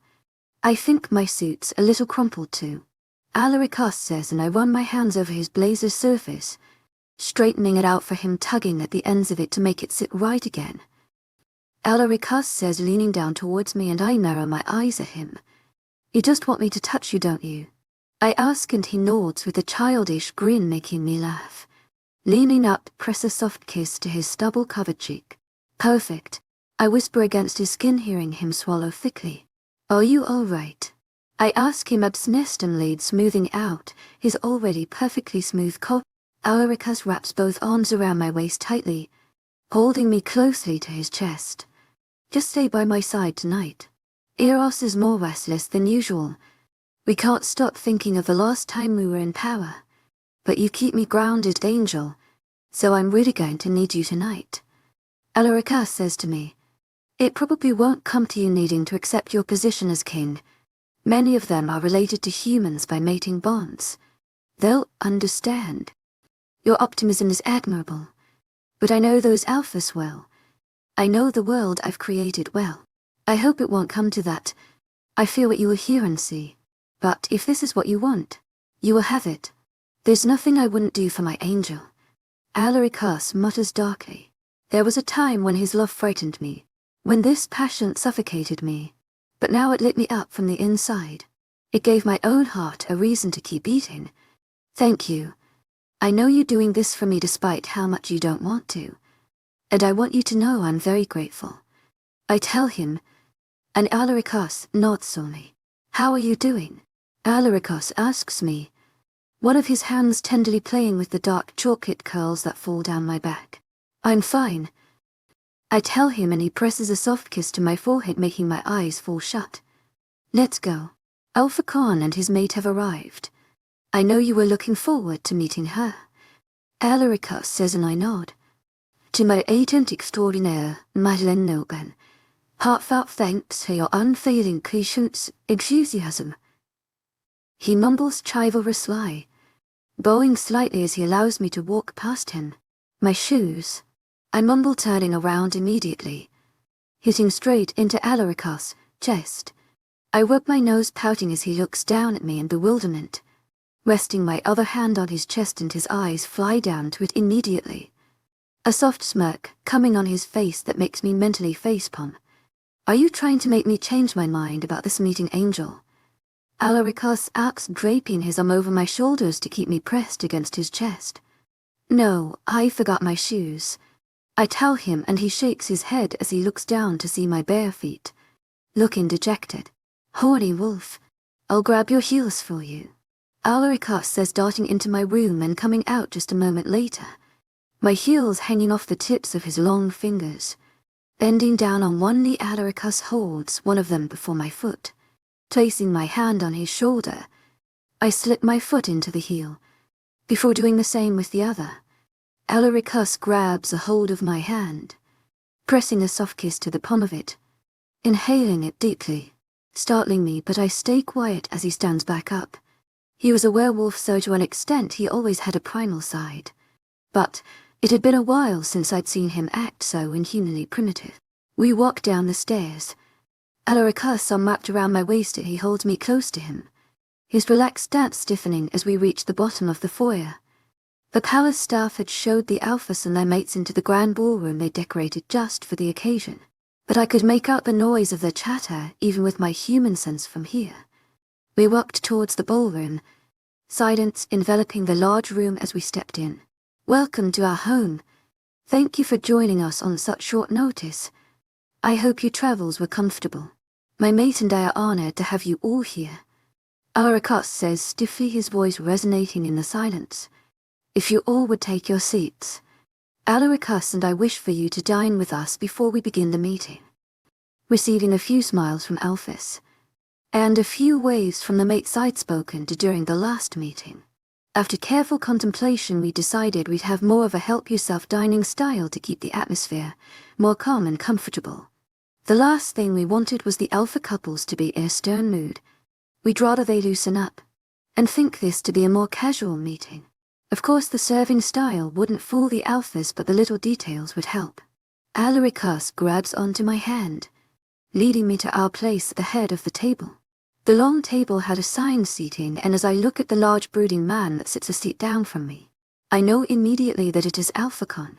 He grips the hand of the tall and woman seated between us, who tries to get her hand out of his grip, but to no avail. She digs her nail into his palm, and he reluctantly lets go of her hand sulkily. There's a thick tension between the couple that suggests they haven't gotten over a fight, or from what I've heard of the couple, they haven't gotten a moment of peace from all the fighting. Surely, knowing I wished to meet her, Alaricus had purposely placed her beside me. Beside Alaricus sits Alpha Lily and her mate, a slim green-eyed boy who I'd gotten along well with during the last meeting.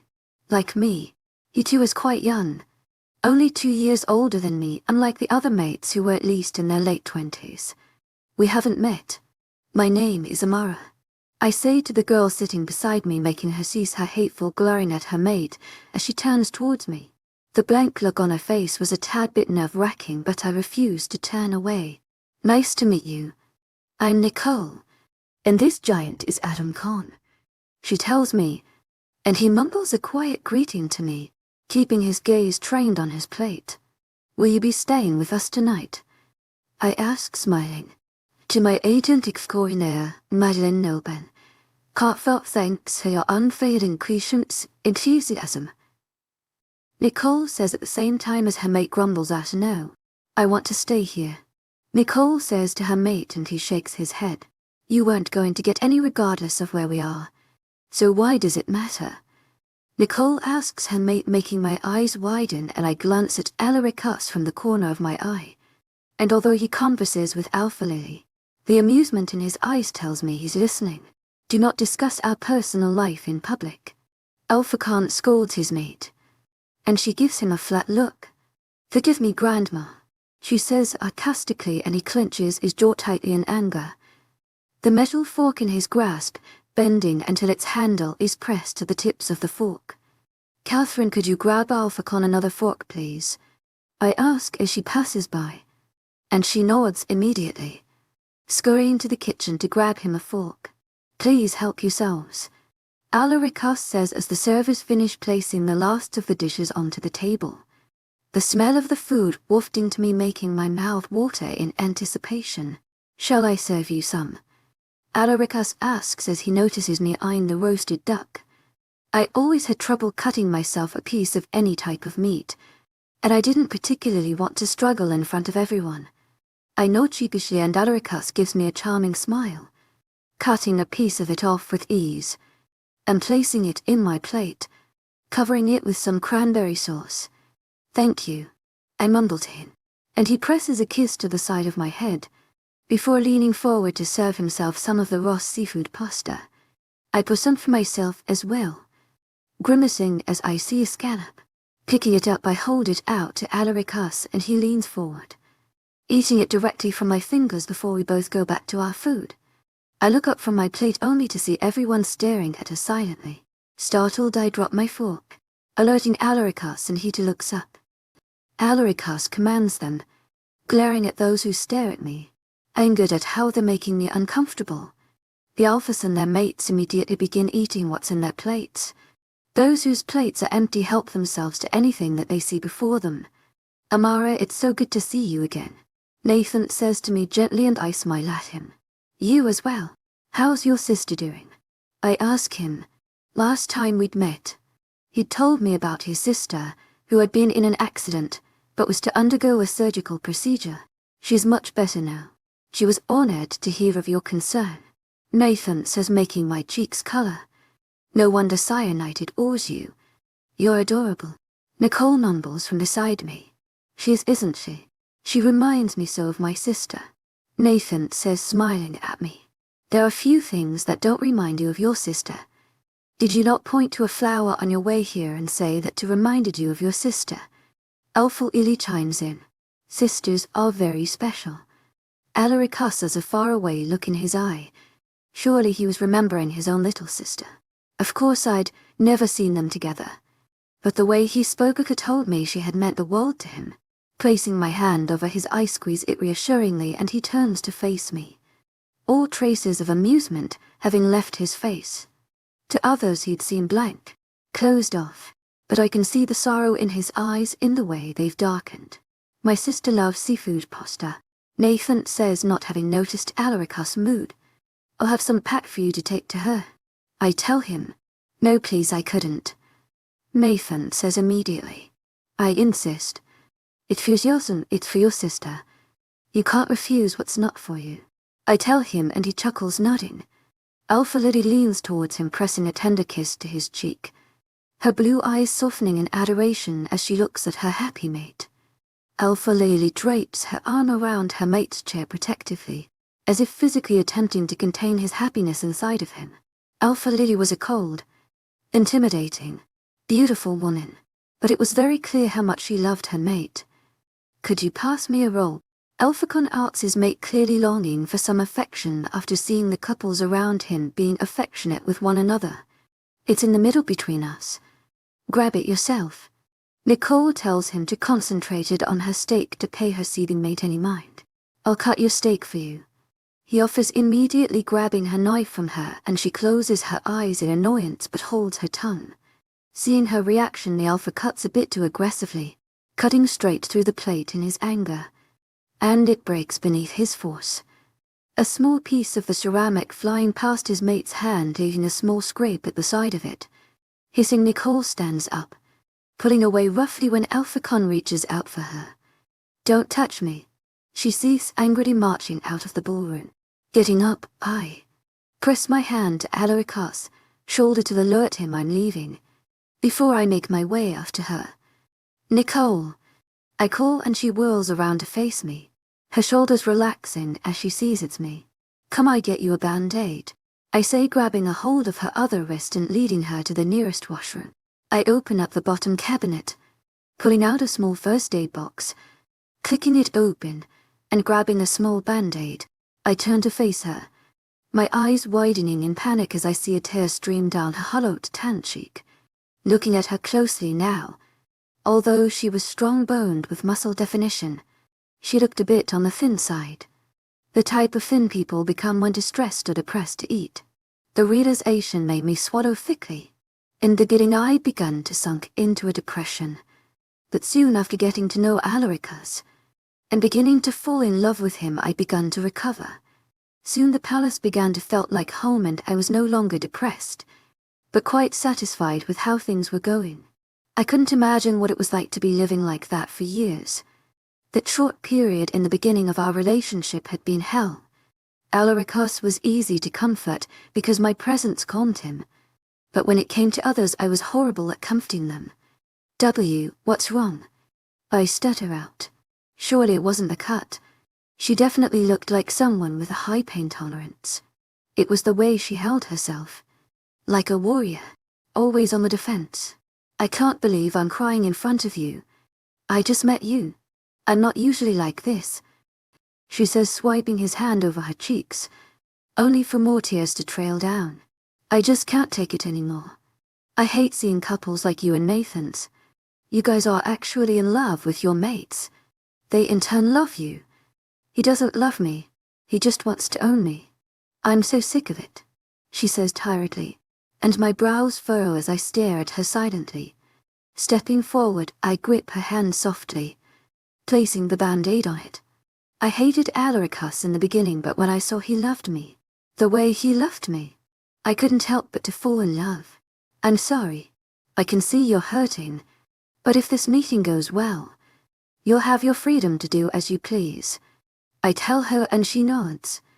Thank you for not being like every other mate and telling me he loves me and that I should give him a chance. Nicole mumbles. It's not my place to tell you that. You seem like a smart person. You know what's best for you. I tell her. I don't say this a lot, so you should be honored. I like you, Nicole says honestly, and I let out a little breathy laugh, nodding. I'll put this away. You go back. I tell her and she nods.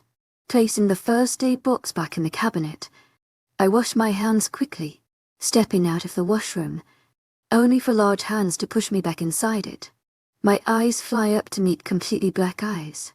Alphacon's veins stick out grotesquely on his face as he's down at me in anger, gripping my wrist so tightly that he'd surely leave a bruise. So you're going to tell my mate she can leave me? Who do you think you are? Alphacon growls, pushing me roughly against the sink, and I clench my jaw in pain as my back collides harshly with the granite. Let me go, you moronic mutt. If you treat her horribly, she's not going to want to stay with you. It's been years. If you truly loved her, that type of devotion would be impossible to ignore. You're losing her because of the way you've behaved. It's your fault. Nobody else's. I tell him harshly, and his right eye twitches creepily as his grip tightens on my wrists, before he releases them completely.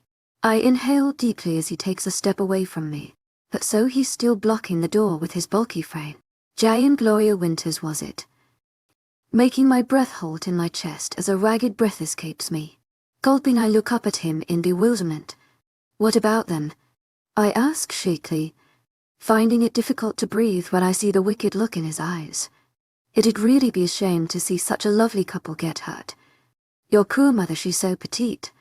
She'd be so easy to break. He mumbles, mockingly sympathetic. You touch them and I'll neuter you like the pathetic mutt you are. I warn him, and he cocks a brow at me provocatively. I'll give your castrated balls to your mate as a little housewarming gift when she moves into her own home. I tell him, and a growl escapes his chest, his eyes darkening frighteningly. I bite my inner cheek, trying to keep my fear from showing. My wolf loves the smell of your fear, he growls disgustingly, nearly pounding, making me grimace. You know, it really wouldn't be my fault. Your parents could get caught up in a little friendly crossfire, or maybe become victims of a hit and run. Tapping his cheek with his index finger. No wonder your mate hates you. You're very unorigena. I mutter quietly, and a deep growl grumbles through his chest in rage as he steps towards me threateningly. Now I'll definitely have to tear them apart myself. It can't be that hard to get through the border. Not for an alpha. Did you know my mate likes painting? A sight like that will surely inspire her, he says, licking his lips. You won't touch them. I hiss at him. You're right. I won't. They won't even ever hear of me. In fact, I'll send them an assortment of Persian coffee and treats. But that's only if you make sure no human realities are changed today, Alphacon says. I stare at him blankly for a moment before nodding. Say it. He growls, startling me. No treaties will be passed, I'll make sure of it. As long as you don't touch my parents. I tell him and he nods in satisfaction before moving out of the way of the door to let me pass. But as by him he grabs onto my wrist, not letting go when I try to tug away. Also be a good little human and keep this between us. Telling a mate is useless. There's others who can get the job done if I can't. Alphacon says, going to pat my head, but I slap his hand away angrily. Throwing the door open, I stomp back towards the dining hall, increasing my pace as I see Adaricus pacing around worriedly before the dining hall. He looks up at me, seeming to have caught my scent, and he hurried towards me, but seems to halt in his path. His nostrils flaring and he tilts his head in confusion. The moronic alpha tried to threaten my parents. He caught me while I was coming out of a bathroom. I'm going to castrate him and then rub some gourmet spice like cilantro and oregano on his bloody empty crotch. I rant angrily. Did he hurt you? Alaricus asks. Looking over me, he grips onto my arms, raising them, a growl escaping him as he catches sight of the bruises on my wrists. I'm going to rip him apart. Who does he think he is hurting you? Alaricus growls out, and I wrap my arms around his waist, snuggling into his chest. I'm okay, I promise Alaricus. He didn't hurt me. I'm fine, but I like the tearing apart idea. I say, and Alaricus strokes my hair softly, hugging me tightly to his chest. My crew angel is probably all shaken up. Do you wish to rest? Alaricus asks me gently, but I shake my head immediately in a no. Alphacon wasn't enough to frighten me so thoroughly that we need to defer the meeting. We'll show them who they're messing with. They no longer get a say. What you say goes. Everything and anything. Announce it, my love. No more discussion. Alaricus says, and I tense in his tight grip.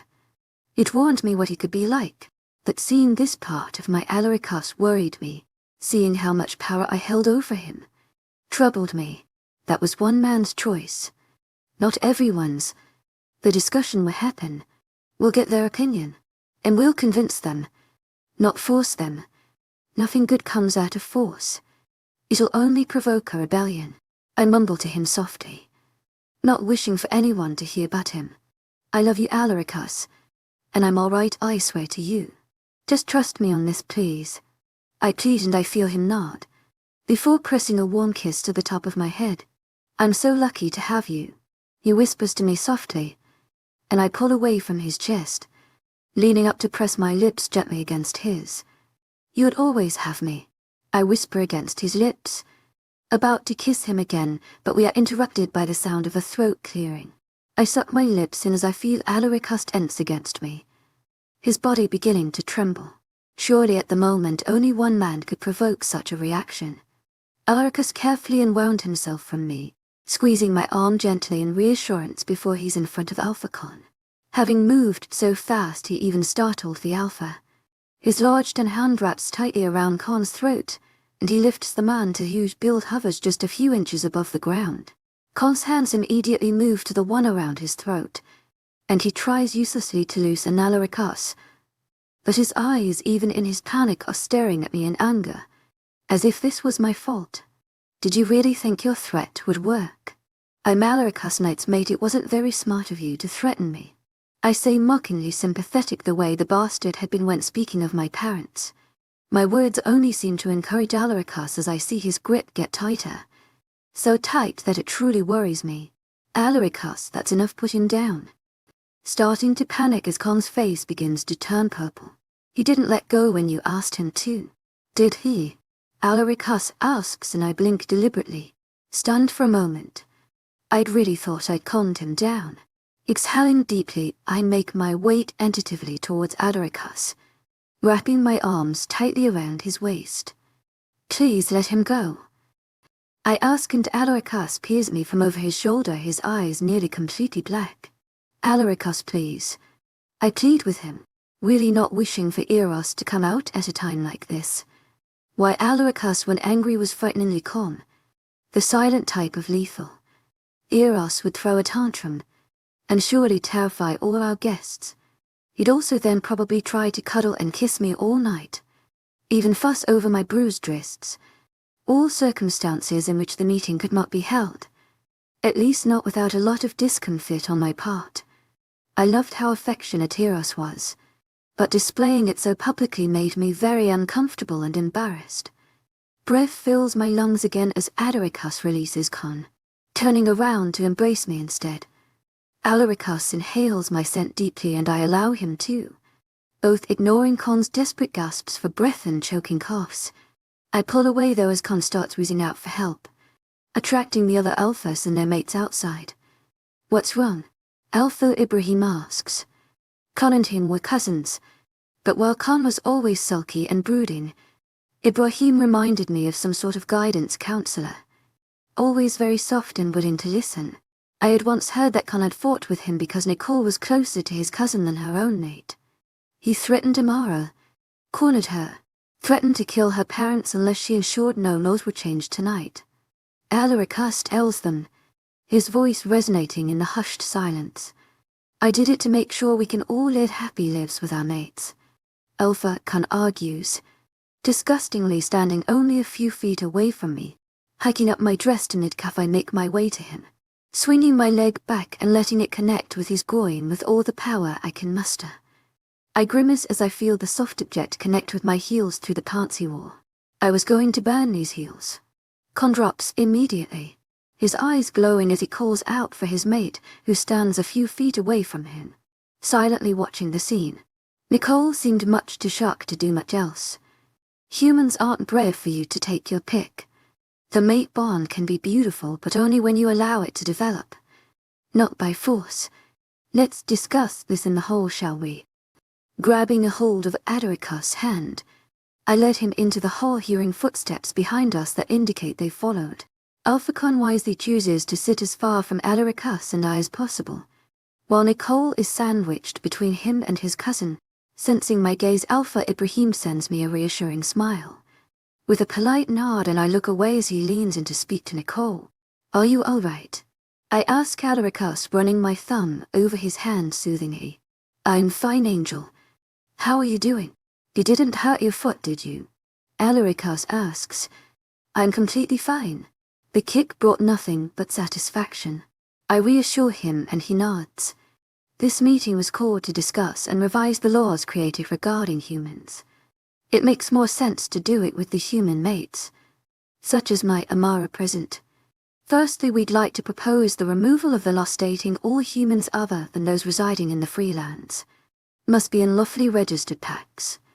Alaricus states. A few jaws drop around the table in shock.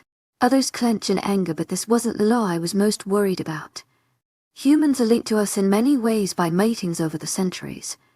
They are family, and family belongs with us, in our packs. Alpha Kuzgi argues. They should have that choice. Us humans don't have a wolf that binds us to the pack. Packs are wonderful gigantic families, but only for wolves. To humans they truly don't mean anything unless they have direct family there, and still they have no place in the pack. Let them decide, and let those who don't wish to be in a pack have their freedom. Carefully choosing my words to ensure I don't offend anyone. Werewolves loved the idea of packs. If they felt I was degrading it in any way, they'd surely attack. Of course they have a place. Packs give everyone a sense of belonging and identity. Alpha Hunter chimes in, hugging his mate tightly to his chest, who of course, like every other time I'd seen them, sits cuddled in his lap. Humans are at the bottom of the pack hierarchy. That's not where they wish to belong. Nicole says, seeming to have gotten over her shock at what her mate had done. I guess even though she didn't like him, having lived with him for years, she wanted to believe that Khan was a man above threatening those physically weaker than him. I agree. We should let the humans decide whether they wish to stay or not. Alpha Lily says, giving me a discreet nod that makes me smile.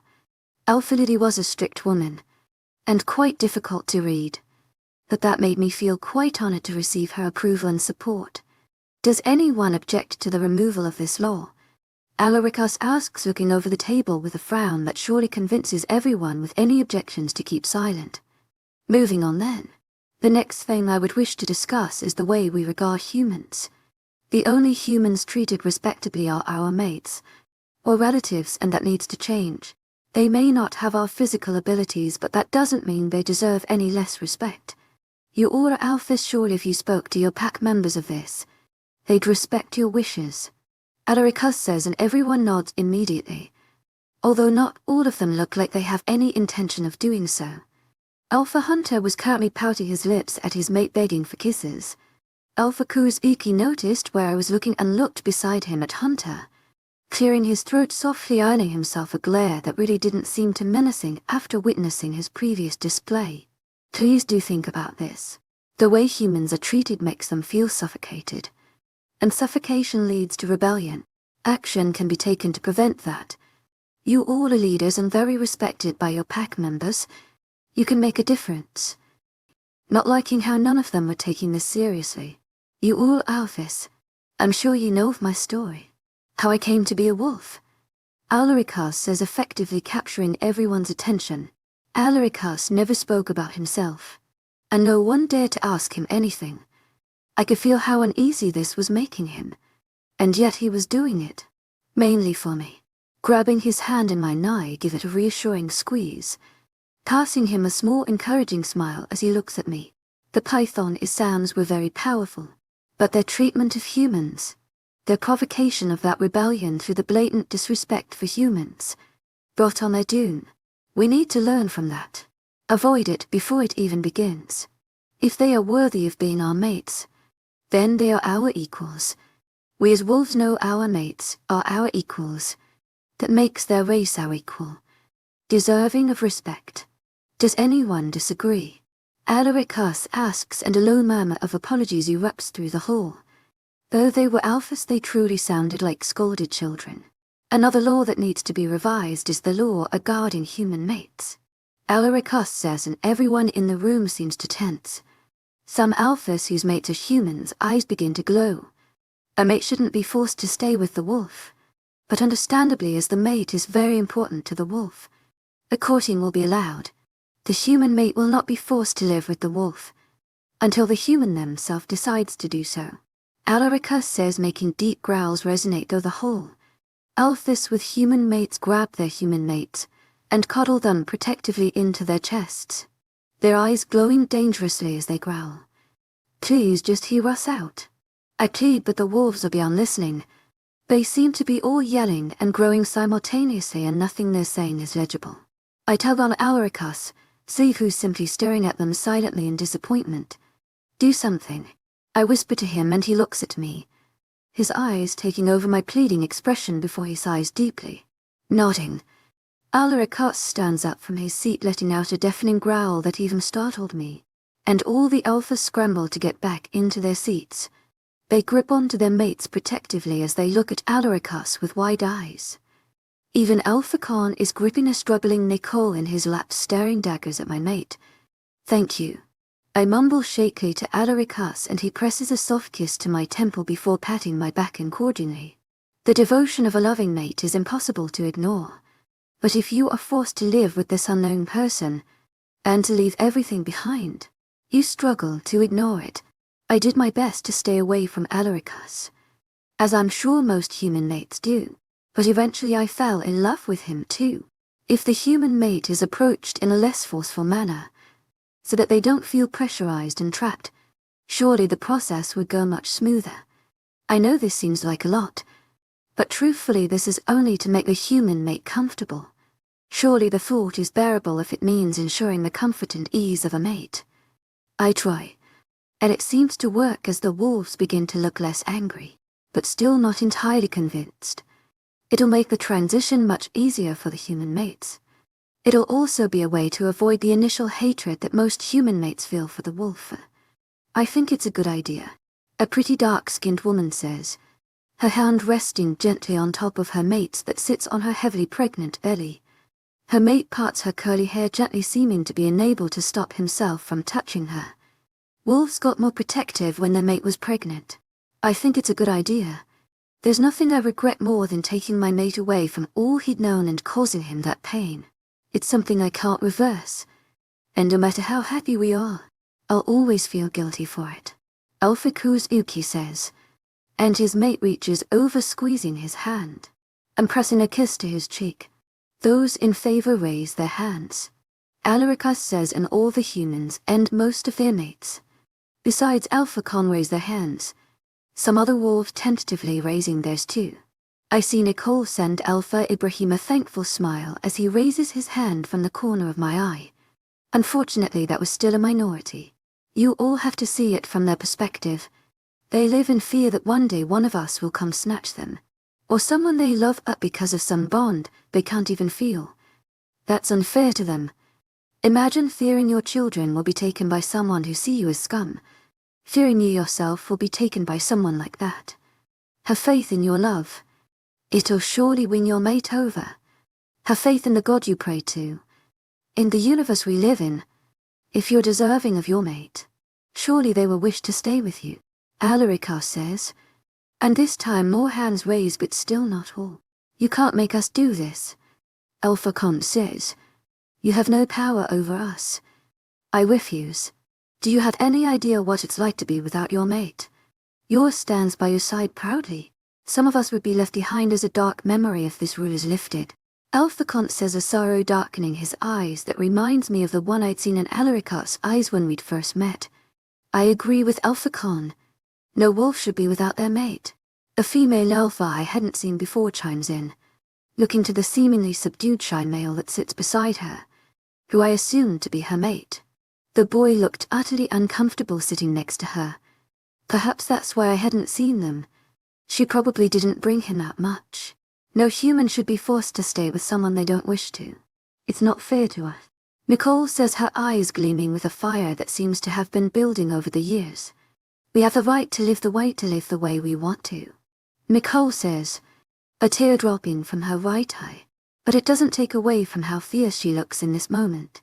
She looks like a warrior fighting for what she believes in. She struggles out of Khan's grip, sitting in her own seat and sending him a hateful glare. We've all heard of you. The infamous human maid. The one every wolf prays their mate would be nothing like. Give the poor man a chance. No one else could love you the way he does. The female alpha says, talking to Nicole as if speaking to a misbehaving child. Confining someone. Treating them like a possession. Making every decision for them. Isn't love. If it is, I want nothing to do with it. Nicole scoffs. I do what I see to be best for you. Alpha argues. I'm not a child. I know what's best for me. To people in love are equals. I don't feel like you're equal. I feel like your mistress, and it disgusts me. Nicole says, her body trembling as more tears streak down her cheeks. Alpha Ibrahim wraps his arm around Nicole's waist, tugging her sideways into his chest in a brotherly hug, but Alpha doesn't see it that way. She's mine. He growls angrily. That's the problem, you sick fuck. Even now you don't care that I'm crying, that I'm hurting. You're only upset because he's touching what you see as yours. Nicole sobs, wrapping her arms around Ibrahim and cuddling into him for comfort. My own eyes prickle as I see her crumble that way. If you treated her right, she wouldn't want to leave you, Khan. Alarikas says, and for once Alpha stays silent, looking down at his feet and able to meet anyone's gaze. I still won't let her go. No matter what I've done, I can't change it. You already hate me too much. But I need you, and I'm never letting you go. Alpha says, looking up at his mate in a way that makes me shiver. It was so cold. I'd never seen a wolf look at their mate that way. So emotional's his lie. This was a man who had shut down completely, and was now only relying on his most primal instinct. I truly fear for Nicole's life. This man looked capable of anything. I hear a deep growl sound from beside me, making me jump, and I look at Adarikas, who seems to be seething. His eyes glowing a deep golden before dimming to a softer honey and then glowing brightly again. His jaw clenches tightly, his broad chest heaving as he growls deep within his chest. His body seeming to have gotten larger. Don't do this, Khan. Promise it before everyone that you accept this revision. Don't hurt your mate that way. You'll only regret it. It's not fair to her. It's been years. Alaricus growls, but Con shakes his head, staying silent, gripping tightly onto Nicole's arm. As Alpha King, I command you to accept the revision of this law, and demand it be put in action in your pack, and for you yourself to adhere to these new laws. Alaricus growls, and as his eyes flash, I can see he's teetering on the edge of losing it completely. I, Alaricus Knight, accept my position as Alpha King, and hereby command that all laws and changes discussed in this meeting become law to all Alphas.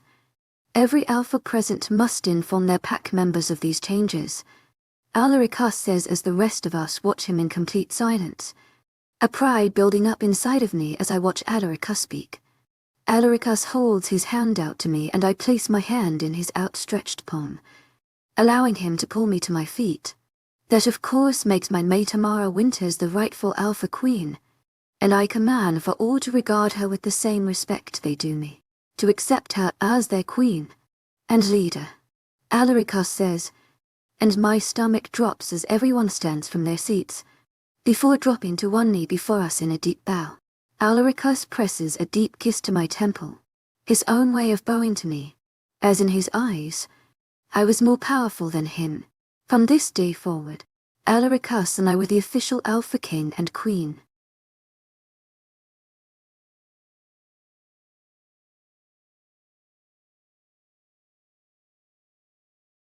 In freezing cold on the balcony, I felt the snowflakes gently landing on my cheeks. Despite the biting chill, I didn't want to return to the noisy indoors. Just then, a warm embrace wrapped around me, and Alaricus's presence made me forget the harshness outside. Yet, his playful and reckless nature left me feeling helpless, as this warmth concealed an impending crisis. Chapter 43. Closing my eyes, I turned my face up towards the sky, flinching slightly as the cold snowflakes fell against my skin, melting instantly, the chilly breeze freezing my body through my coat. To maintain some warmth, I crossed my arms tightly across my chest. It wasn't enough. My body still trembled with shivers, but I wasn't ready to go inside yet. It was so peaceful out here on the balcony. All you could see for miles was an endless stretch of white snow. A few evergreens here and there disturbing the peace, but they too were beautiful. Inside was another story. We were being ambushed by Coles, and all the papers that we had to sign, all the new treaties of every pack, all the negotiations Alphas were dealing with, and Alaricus and I had to look through every single package and initial it. Alaricus had been interviewing a few of his most trusted employees to make them royal advisors, and since I knew nothing about the job of an advisor, I'd snuck out. Although we already had one advisor, Frank had teared up when we told him he was to become one.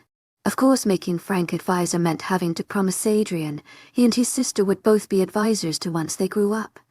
Two large arms wrapped around my waist, settling over my own arms, a broad chest being pressed against my back. I relaxed back into him as he cocooned me in his warmth. Alaricus, I breathed out, my breath visible in the air for a moment before it's gone. He hums gently, resting his chin on my head, tightening his arms around me. Is my queen tired? Alaricus asked, and I smile, shaking my head. Did you need me? No, I can handle the potential advisors myself, but it was getting too boring without you, so I snuck out. Alaricus tells me, and my brows furrow as I turn in his arms to look at him. Weren't you the one doing the interviews? How could you possibly sneak out?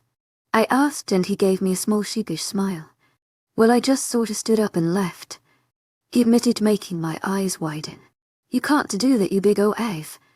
It's impolite. I hissed at him. Punish me, he said huskily with an irritatingly attractive smirk on his annoying symmetrical face. Bite me, I replied sickly, having been woken up far too early to deal with his flirtation. He snapped his teeth at me, teasingly, making my eyes widen, chuckling at my reaction as bent down to press and bend a kiss to my cold cheek. Flinching at how cold it was, I let out a gasp as he put both of his large hands on my face out of a sudden, trying to step away, but only to hit against the rail of the balcony.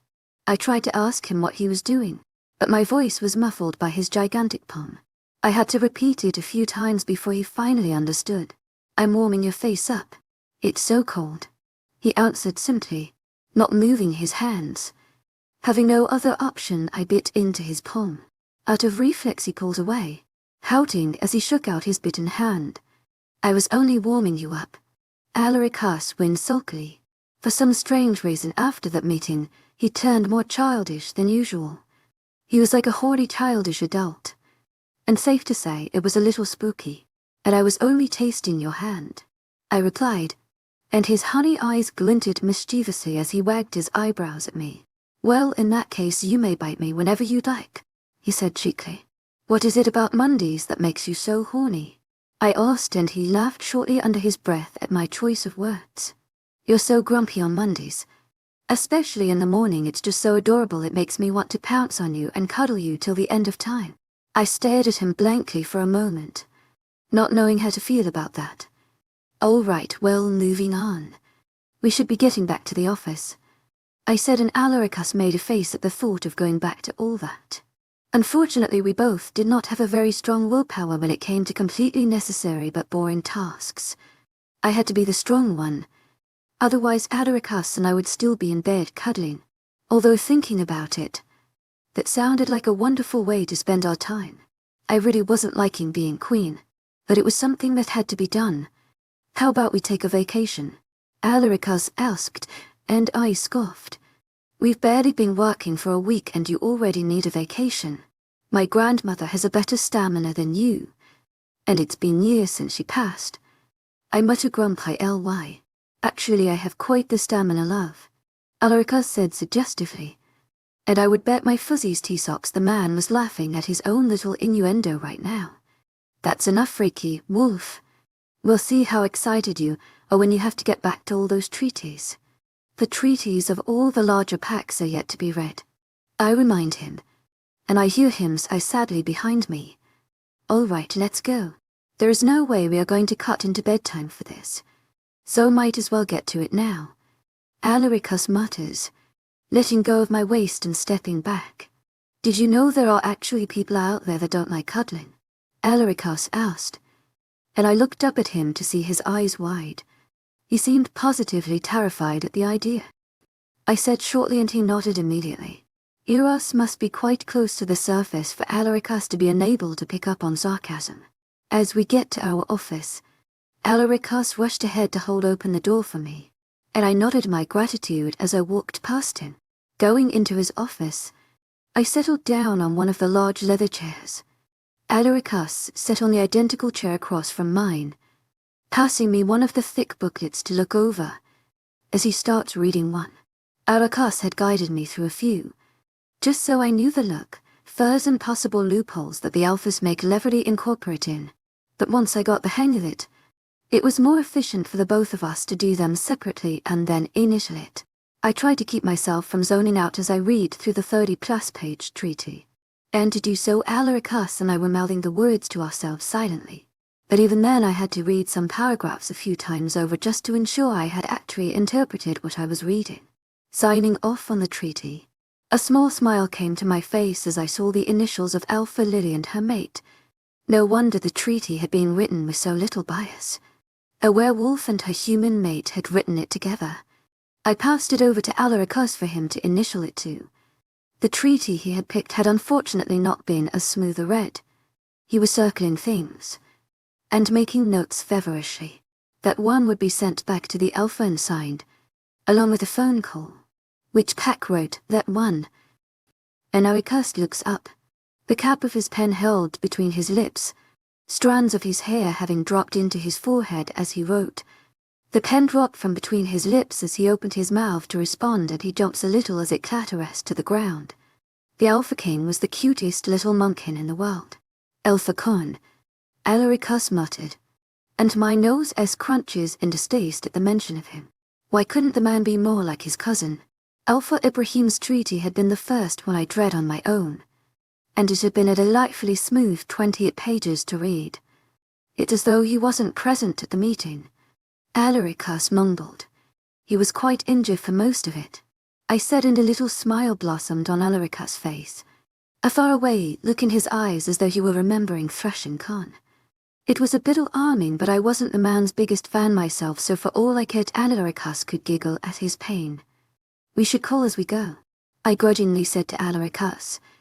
It wasn't going to be a pleasant conversation. The man hadn't been a very lovely person as it was. But now that Nicole, his mate, had left him, he was probably even worse. I personally had been quite happy when I'd heard the news. But surely Alphacon did not share that sentiment. Alaricus rummaged through the drawers of his desk before coming up with a little black leather book. I didn't know they still made phone books. Everyone else just saved numbers into their phones. He flipped through the pages quickly before stopping on one and whipped his cell phone out, dialing the digits quickly. I raised a brow at him, looking pointedly at the black book, and his cheeks turned a little red as he mouthed for me to hush up. He put it on speaker and we waited in silence until Con finally picked up. "Alphacon speaking," he said shortly, making Alaricus and I roll our eyes simultaneously. "Con, it's Adaricus and Amara. We looked over your treaty, and there's quite a few revisions that need to be done." I couldn't help but feel proud of him. Despite the fact that Adaricus passionately hated Alphacon, he spoke to him the way he would any other alpha. "Well, but don't you just send it right back and I'll look it over for you, Your Majesties," Alphacon said, but there was something oddly biting about his tone, almost as if he were being sarcastic. Alaricus and I made eye contact, looking at each other confused still for a moment. "By the way, I'm sorry about your window in advance," Alphacon said right before the line went dead. The both of us stared at the phone in confusion for a moment. Had the man finally gone completely insane? My heart skipped a beat in my chest as I realized what that meant. "We were under attack," I whispered to Alaricus, dropping to my knees. I crawled over to his intercom system in a hurry, pressing the talk button so that my voice would be heard throughout the entire castle.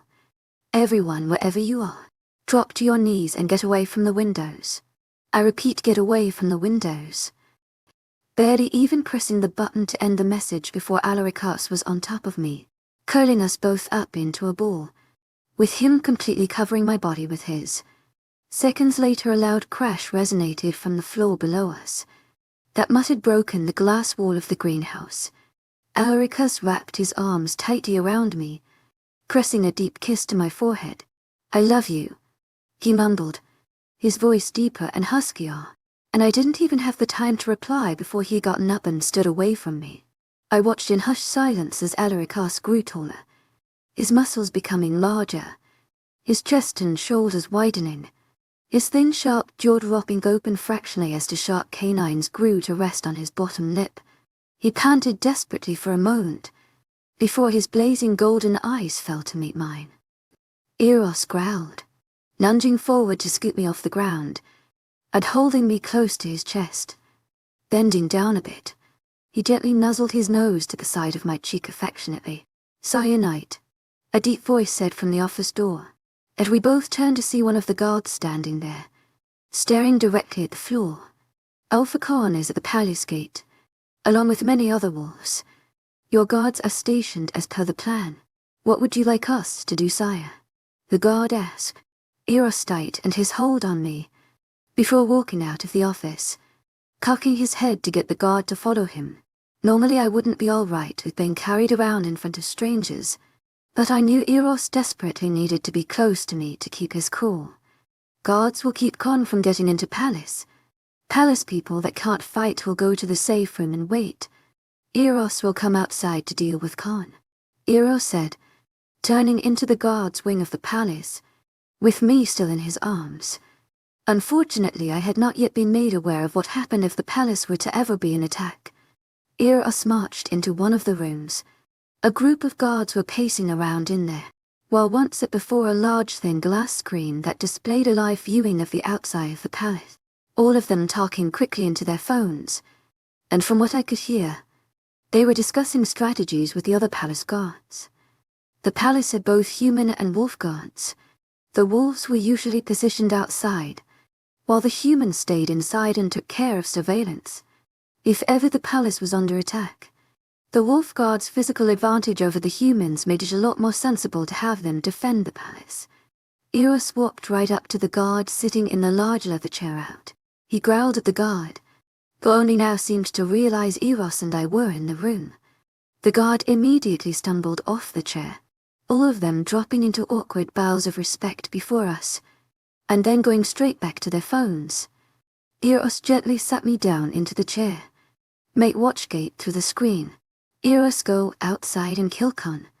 Eros growled out, pressing a soft kiss to my head, inhaling the scent of my hair deeply. About to leave, but I grabbed onto his arm. Eros will be careful, and you will not kill anyone. You will keep everyone in the palace safe. No one will die tonight. Promise me. I asked him sternly. Be you, Eros starts, but I cut him off by pressing my lips to his. Promise me, Eros. I whispered against his lips. Promise. Eros whispered back, pecking my lips one more time before he was off with the guard that had come to get us from the office. His back tense as he tries to keep from looking back at me. Him and the guard were gone from my sight in seconds, and I looked at the screen to see a clear view of the entire palace front. A gasp escaped me as I realized Con had brought what looked to be nearly his entire pack, and a few of the other alphas that were reluctant about the new treaty.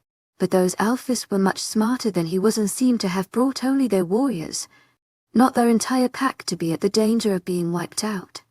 They growled out words at the 40 or so guards who stood against the gates, trying to keep it from being opened as Con and his people tried to break it open.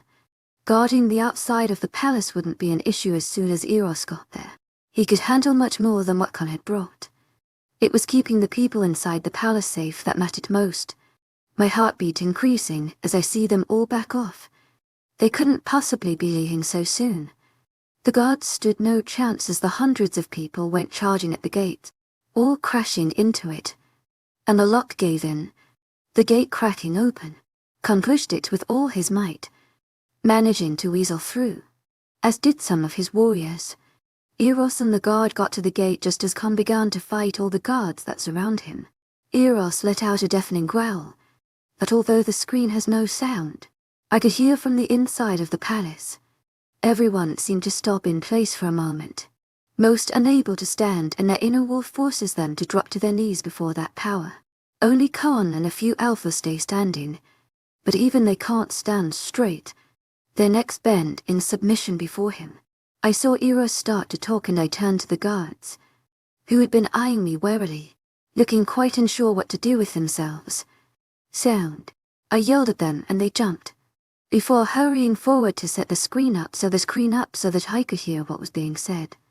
Can we get you anything, Your Highness? One of the guards asked awkwardly as the others fumbled with the screen. No, but thank you. To my agent extraordinaire, Madeleine Nilben. Heartfelt thanks for your unfailing patience, enthusiasm. Swallowing the sarcastic reply I wished to give him. Worthless alpha that brings his pack to be killed. Eros growled out as the men finally got the sound on. Then kill them. They'd gladly be killed for what is right. Unlike you, they are loyal to their kind.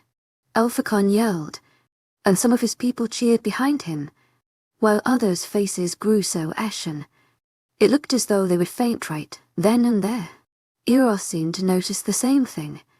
Wolves that don't want to fight go home. Night will protect you. Eros yelled out to them. Leave now and you won't have a pack to go home to. Con threatened, and I heard 5 collective gasps behind me, making me wince as I turned to glare at the guards behind me. As king, Night gives his word. Turn away now and nothing will be lost. Eros will set Con straight.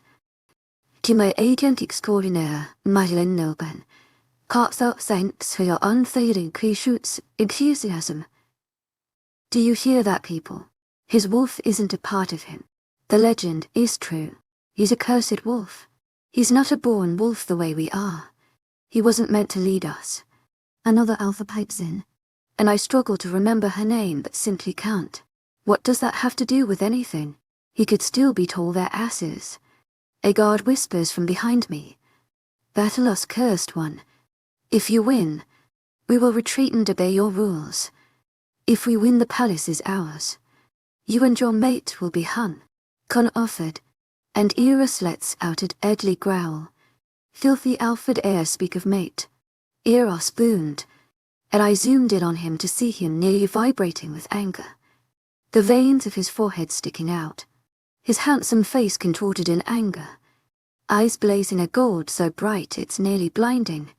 Zooming out from him, I'm shocked to see that nearly half of Khan's little army has left. They were an easy bunch to scare. Beckoning one of the guards forward, I keep my eyes glued on the screen as I speak to him. Ensure the ones who left are going home. Make sure there's none that may be trying to get into the palace another way, or even lurking in the forest. I commanded. There's guards positioned all around the palace, and cameras everywhere that are being watched. You need not worry, Your Highness. The wolf troops have arrived. I will send some of them into the forest. The guard said, pulling his phone out again. Track those men, and keep in touch with them. I'm trusting you to keep them safe. I said to him, and he bowed shortly before leaving the room. I turned back to the screen to see Khan make the first move. He lunged towards Eros, initiating the attack. But to his absolute humiliation, Eros simply smacked him away with one hand. Mid-flight, he fell clumsily into the heavy snow. Attack! Khan yelled to the people, and they ran towards the guards, many of them being tossed away by Eros before they could even reach the palace guards. Eros' movements were nearly indistinguishable to my human eyes. I could only tell where he was according to where he'd last been. The nearest wolf that randomly dropped was thrown far into the snow. My breath caught in my throat as I saw Khan attack one of the guards, and he bit straight into his throat, tearing his head clean off. A teardrop from my eye, trailing Ono my cheek as I saw the man's body fall to the ground, seeing Khan move on to the guard right beside him, doing the same with him. The guards were highly trained, but they weren't as capable as a genetically advantageous alpha was in battle. My eyes darted across the large screen, finally finding Eros, who had come to a standstill, still gripping one of the warriors by his collar, and he let go of him, allowing him to drop to the ground. The warrior immediately pounced onto him, but he barely even reached Eros' shoulder in height, and despite how he was ramming into him, he couldn't even move Eros. But he kept trying as Eros tried to sniff out where all the blood was coming from. Amongst all the injured, bleeding wolves, I zoomed in on Eros, seeing his top lip pull away from his teeth in a snarl. I struggled to navigate the screen as he wound through the battle, heading straight for Khan, who was battling a member of the wolf troops, having gotten much closer to the palace doors by now. I barely even registered what I was doing before I was running. I slammed the door open, the guards yelling behind me as I sprinted through the palace to get to the front door. I threw it open, spotting the 3 men that were still yards away from me. I ran through the snow, now cursing the heavily falling snow. It would keep Eros from smelling me out and becoming distracted by my scent enough to stop from killing Khan. If Eros were to kill even one person, it was quite probable he'd go insane after being held back for all those years. Killing someone did something to a person. It submerged you into the darkness. And if Eros fell back into it, then Alaric and him would never get the chance to come back out. Eros was right behind Khan now. Just a few more steps and he would be on top of him. I wouldn't make it in time. I stooped down, quickly rolling up a large snowball, the heat from my bare hands getting the snow to mold into a tight ball quicker. Leaning back, I threw it with all my might at Eros, wincing as it hit Khan right in the face instead. But that was enough to get Eros to stop and look up to see where the snowball had come from. Thus Marina for having loved snowball fights when we were children. Even though I'd missed my target, my plan had still worked. Changing his path, Eros barreled towards me, immediately scooping me up and out of the snow as he reached me. He cradled me to his warm chest. Only then did I realize how cold I was. My socks were soaking wet. I couldn't feel my toes, and my fingers were so cold I was afraid they'd fall off. I dug my fingers into the collar of the coat he wore, breathing heavily against him.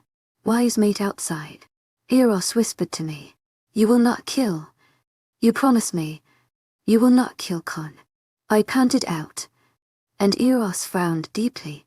turning around only for us to be thrown to the ground as Con and the other alphas jumped on top of us. Eros rolled us over quickly so that I was under him in the snow, taking all of the force of the attack himself. He struggled to keep his weight off of me. Push them off. I know you can do it, I whispered to him, feeling him tense above me, his coat beginning to rip at the seams when his muscles flexed. Carefully Alaricus got onto his knees above me, before elbowing one of the alphas right in the nose, the sickening crunch making me wince. He jumped up immediately, pushing the other 3 alphas aside easily. Shaky, I tried to push myself up and out of the snow, squinting to see the gates, seeing the black and yellow uniforms of the wolf troops surrounding the gate. From the looks of it, they had managed to get the rest of Con's army in control and out of the palace. Most of the guards must be quite injured, as I couldn't make out their grey uniforms in the distance. They must have gone back into the palace. Now that the wolf troops were here, we would be fine. They were the international army of a sort, well-trained, high-ranking wolves that stepped in when there was a threat of mass destruction. They'd been created to keep the rebellion against the wolves under control, and now that Adaricus was king, their loyalty lay with him. I looked back at Eros to see he'd knocked out 2 of the alphas, and was currently battling a 3rd, but Con was nowhere to be seen. I whirled around, trying to find him, before waving my arms to try to get the troops' attention. They needed to find him, and fast. Hopefully he hadn't gotten into the palace, and if he had, I hoped the guards would be able to handle him. A sharp scream escaped my lips as an arm wrapped painfully tightly around my waist, yanking me into a hard chest. Eros' golden gaze flew to meet mine, and he quickly headbutted his opponent, effectively knocking them out. I twisted my neck to see Elphacon behind me. I struggled in his hold, trying to elbow him, but my hits did nothing to loosen his hold. If I had thought seeing the mad emotionals was scary, seeing the look in his eyes now was downright terrifying. His dark eyes were glinting manically, and a triumphant smile was on his face. The man had gone positively insane. I'd seen wolves that lost their mates. They were sad, miserably so, but they didn't lose their sanity the way Con had. Let mate go, Eros growled menacingly. She's quite soft. I think I'll hold on a bit longer. Con mused mockingly, and I cringed as he trailed his rough fingers down the side of my cold cheek. His hold on my waist was so tight I was positive he put a bit more strength into it. The bones there would fracture. I was barely able to get any air in with the way he was holding me. Aren't humans so fragile? I mean, if I wanted to. If I just twisted her neck a little bit. She'd die, wouldn't she? Con asked, wrapping his hand around my throat, tightly enough for me to feel the pressure, but not enough to choke me. I tipped my chin up, trying to get my neck loose from his hold. But he wouldn't give. If mate gets hurt, Eros will kill Con. Eros threatened, taking a step forward, and a scream tore from my lips as Con flexed his arm, a sickening crack resonating. The psychotic wolf had broken my rib. A pained growl ripped from Eros' chest. I swallowed thickly, trying to breathe through the pain. A single tear trailed down my cheek as my eyes burned with unshed tears from the pain, a soft whimper escaping Eros as he saw it. Let her go, Alphacon, a feminine voice said. I looked away from Eros to see the troops had surrounded us, pointing their gigantic rifles at Con. Give me your word, knight. Give me your word that I'll get my mate back and I'll let yours go. Con propose now. I was out biting into my lip as I heard Con growl dangerously behind me. Eros, don't give in, I said to him. Eros gives his word, Eros announced, looking into my eyes as he spoke. Dread filled me as Con still didn't let go. You're not fit to be king, knight. And there's no king without his queen, Con said, his hand tightening on my throat until it felt as though he was crushing it with brute force. I talked desperately, tasting metallic blood as it filled my mouth, hearing nothing but the sounds of me choking on my own blood. Suddenly my body rocked forwards and I fell into the snow, the pressure on my throat being released. But a large weight had fallen on top of me. It was lifted off just as quickly, and warm familiar arms wrapped around me, pulling me into a broad chest. The sweet spicy scent I had begun to recognize as home filling my senses before my vision blurred until I could barely see a thing. "Don't leave me, Angel," he begged, and I struggled to see through the darkness, looking into those honey eyes once, before my vision went black. Chapter 44. Sounds seemed to rush past me as I lay immobile. It sounded as though somebody was talking, but I couldn't make out what they were trying to say. I tried to move, to wiggle my toes, my fingers, anything, but I couldn't. I was trapped in my own body, unable to do anything as I heard the person begin to grow desperate. That familiar husky voice started to tremble. He was crying for me, and there wasn't a thing I could do about it. A warm wet droplet of water dropped onto the back of my hand, and I jolted at the sensation, finally able to feel something. Alaricus called out my name in confusion, having seen my body jolt. I felt something warm and large resting on my hand, and I tensed. Trying to calm my breathing, I tried to concentrate on the muscles in that one hand, putting all my strength into moving at least one finger. My efforts were rewarded with a gasp from him, and I tried again to tune into what he was saying. "Angel, if you can hear me, please come back to me. I'm so sorry I couldn't protect you. I promise I'll be better this time. Just wake up, please. What will I tell your parents? They trusted you to me. How will I face them if you won't wake up?" he begged, yelling for a doctor as I twitched my finger in response. "She moved," Alaricus yelled, presumably at the doctor who'd come in response to his desperate yelling. "That's great," a gentle masculine voice answered shakily, a cold round compress being pressed to my chest, making me jolt again. The poor doctor, having been startled, let out an nervous shriek in response to my sudden movement. Alaricus growled angrily at the poor doctor for being so loud. "Help her wake up," Alaricus commanded, already sounding quite frustrated with the doctor. I tried to peel open my eyes, to help end the painful transaction going on between the doctor and Alaricus quickly, but unfortunately the only thing I could do for now was move my finger. I don't know how to. Usually by now the wolf takes over, waking the person up, but the queen doesn't have a wolf. The doctor mused quietly. I could bet my useless spinal cord that Alaricus was currently staring silently at the poor man, letting him know he was being very judged. "So why are you here?" Alaricus asked, his voice misleadingly calm. I work here," the doctor replied, sounding more like a question than an answer. "No, I mean why would you come if you can't into a human? Why not send a human doctor?" Alaricus asked. "I'm not quite sure," the doctor answered, sounding as if he would drop into a coma any moment now. "All right, so now you are going to go and fetch me a human doctor, and I swear if I see you anywhere near my mate again, I'm going to put you into a coma and send a human gardener to check on you. Do you understand?" Alaricus asked, still sounding alarmingly composed.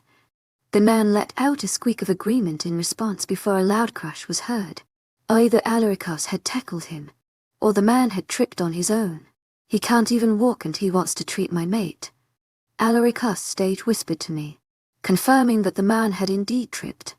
"So the man began to say, but Alaricus cut him off with a brisk out.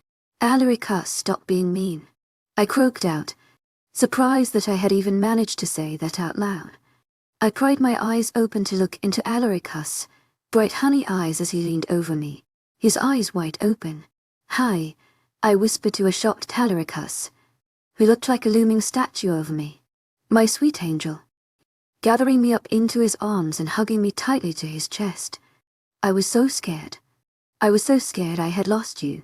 He told me, "I love you," he chanted into my ear like a mantra, holding me so close to him as if afraid that I would slip away if he let go. "Are you okay, love? Do you need anything?" Alaricus gushed, helping me up so that I was leaning against the headboard of the bed. He fussed over the pillows for a moment, trying to fluff them without moving me, and I struggled to banish the dark spots from my vision as he did so. I still was unable to feel my legs, but that was just due to however long it had been since I moved them. I croaked out and he nodded his head immediately. letting go of me for a moment to pour me a glass from the pitcher of water that sat on the bedside table. He handed me the cup of water, before pressing a kiss to my forehead, and cupping his hands over my ears. I watched in fascination as his lips moved as he called out for someone while I drank my water. "I'm fine," I told him, my voice still very scratchy, and now that I no longer felt parched I could feel that my throat still ached terribly. A knock sounded at the door and I looked away from Adrien to see who was at the door. A young man with curly dark brown hair and warm ochre skin stood there, holding a big briefcase, wearing a white coat over clothes. I beckoned him in with a hand since Adrien is absolutely useless right now, unable to stop staring at me. "Good evening, your majesties," the man said smoothly, bowing down lightly before us, and I made a face making Adrien let out a breathy little chuckle that sounded more like he was just relieved I was alive than amused. Adrien pressed another kiss to my cheek, before reluctantly moving away so the doctor could check on me. "How is Her Majesty feeling?" the man asked, setting his briefcase down on the bed beside me. I put up a thumbs up. "Not in the mood to hurt my throat by talking again." The man smiled warmly in response. "All right, well, I do apologize, but I will have to touch Her Majesty to check on your throat.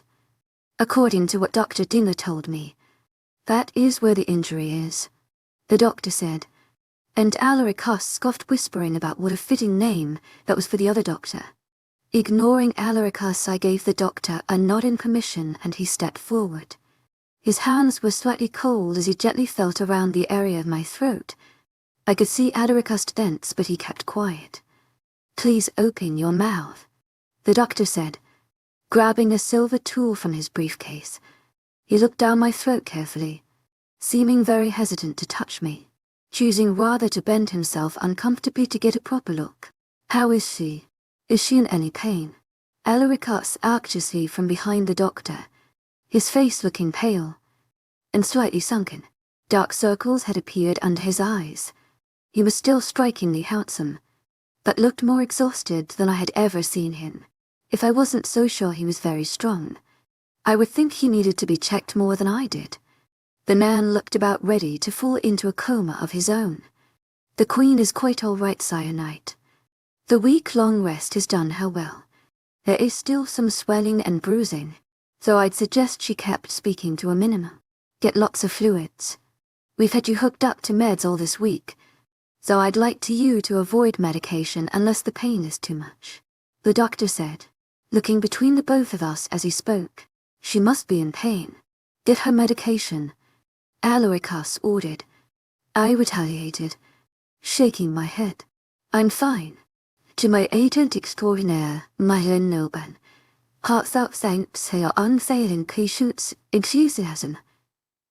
Although my voice sounded anything but, I didn't like taking medication unless absolutely necessary. I could handle a bit of pain. "Well, I'll leave then, if you decide otherwise. But other than that you seem to be fine, Your Majesty. Please get rest, and try to drink some broth, or any juices to keep yourself energized. I'll have some broth sent for you on my way out," the doctor said, putting a small red bottle on my bedside table, before bowing once again and leaving the room. Immediately Adrien was at my side, gently taking a hold of my hand, as he settled into the chair pulled up to my bedside. I was so scared. "You've been out for a week, Angel. How are you feeling, really? Taking medication isn't a sign of weakness," he told me gently, lifting my hand up to his lips and pressing a kiss to the back of it. I shook my head at him silently, pulling my hand out his to ruffle his hair playfully, and he leans into my touch, letting out a quiet sound that sounded almost like a purr. "My adorable little wolf. I love you. To my agent extraordinaire, mythical noble. Heartfelt thanks for your unfailing patience, enthusiasm." My voice scratchy, and I tried not to wince at the sharp pain that shot through my aching throat. Adrien's eyes softened, looking like melted honey as he began to tear up, a single tear falling from his thick bottom lashes and trailing down his cheek. It disappeared into the slight stubble that had grown onto his cheeks. My poor baby looked exhausted, cupping his cheek gently. I wiped my thumb over the scruff, collecting the wetness of tear from it. I should have been able to protect you. I never should have let Euros take over. If I had a clear mind, this never would have happened.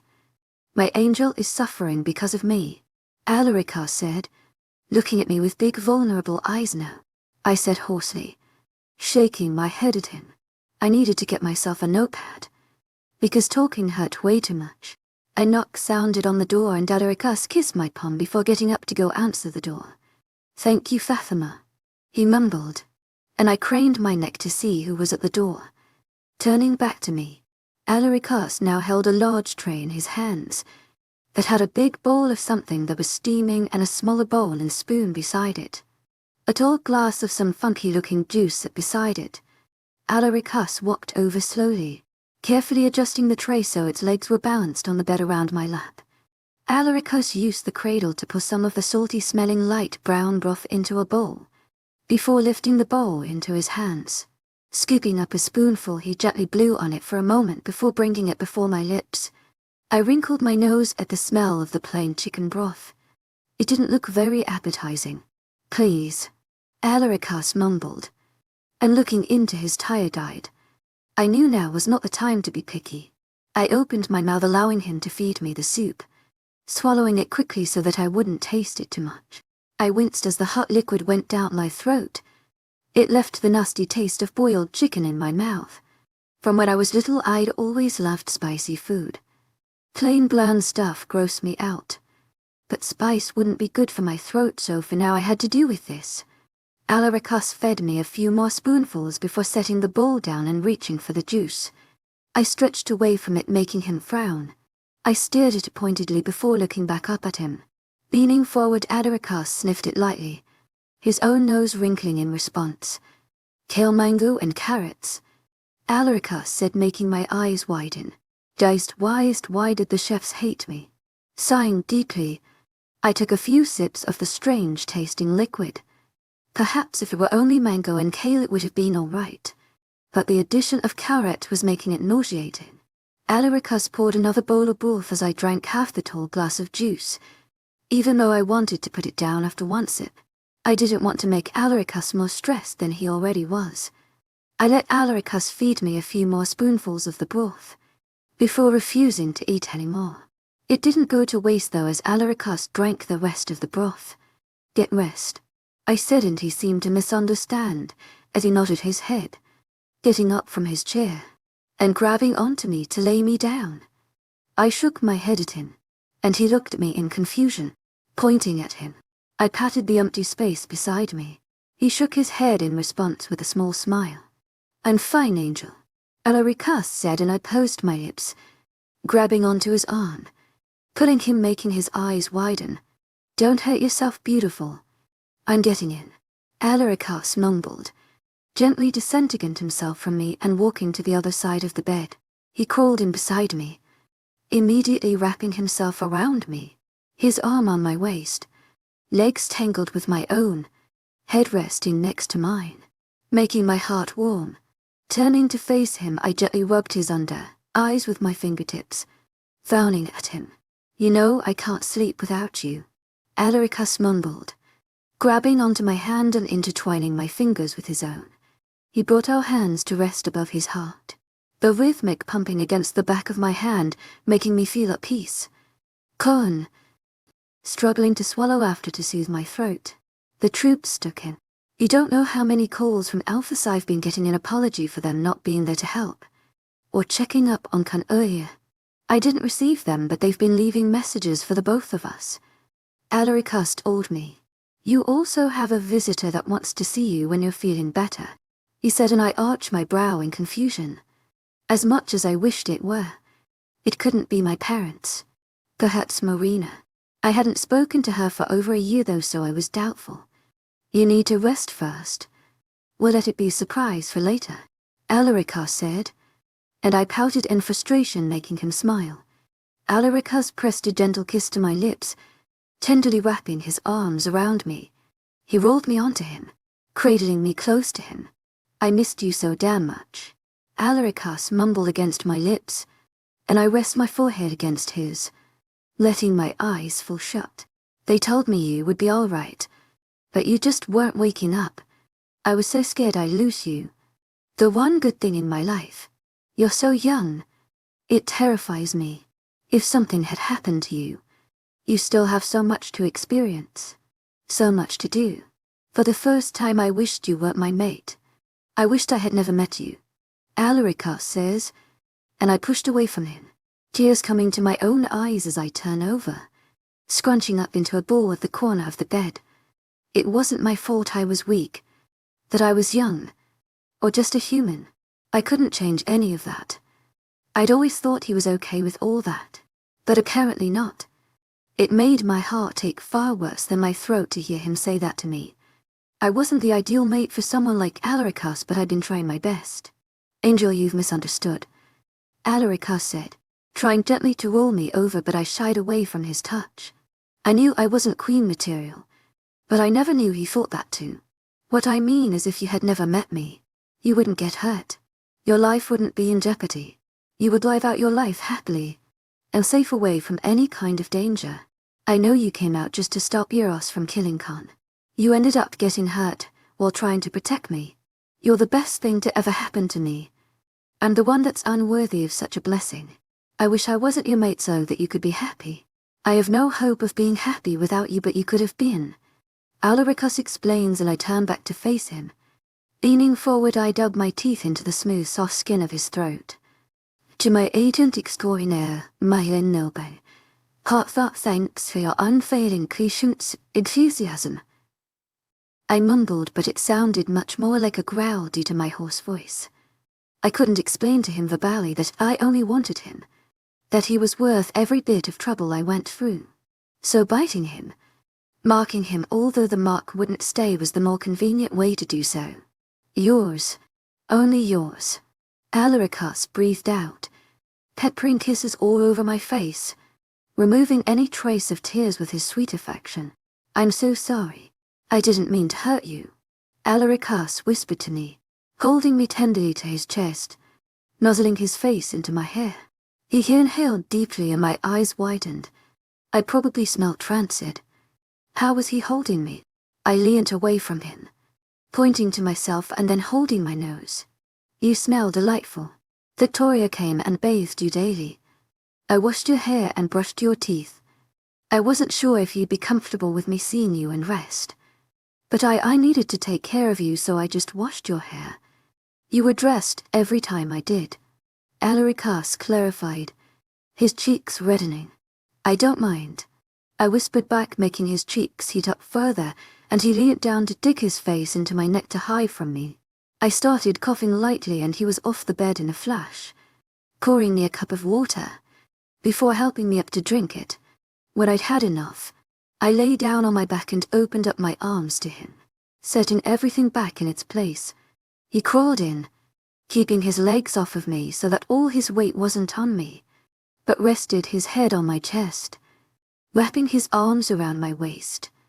I ran my fingers through his hair, and in just a few moments he was asleep. A light laugh escaped me as I looked down to see his mouth open as he slept. Despite what he'd been through, he looked almost childish when he slept. It was endearing. Amara, he mumbled, and for a moment I thought he had woken up, but he only tightened his hold on me, nuzzling his face into my chest, mumbling my name once more. His eyes were still gently shut, and his breathing even. My wolf was still asleep. Somehow, while watching him sleep, I'd fallen asleep myself. How I was capable of sleeping again after an entire week of doing just that was beyond me. A knock sounded on the door and I was jolted awake. Alaricus let out a sleepy growl, snuggling his face into my chest, as he held me down on the bed by my waist. Clearly he wasn't ready to be awoken yet. Craning my neck, I looked out the window to see it was well past midnight. The night was dark and the moon was out. Don't move, Alaricus grumbled into my chest, burying his face between my breasts, and I shook my head at him. I was glad he'd found himself a comfortable pillow for the time being, but now he needed to move. Alaricus, I called gently, trying to wake him up kindly. I did that a few more times before stooping down to poke him, But when that didn't work, I grabbed his ear and pulled to the side until he rolled over with it. The terrifying thing was he barely made a sound.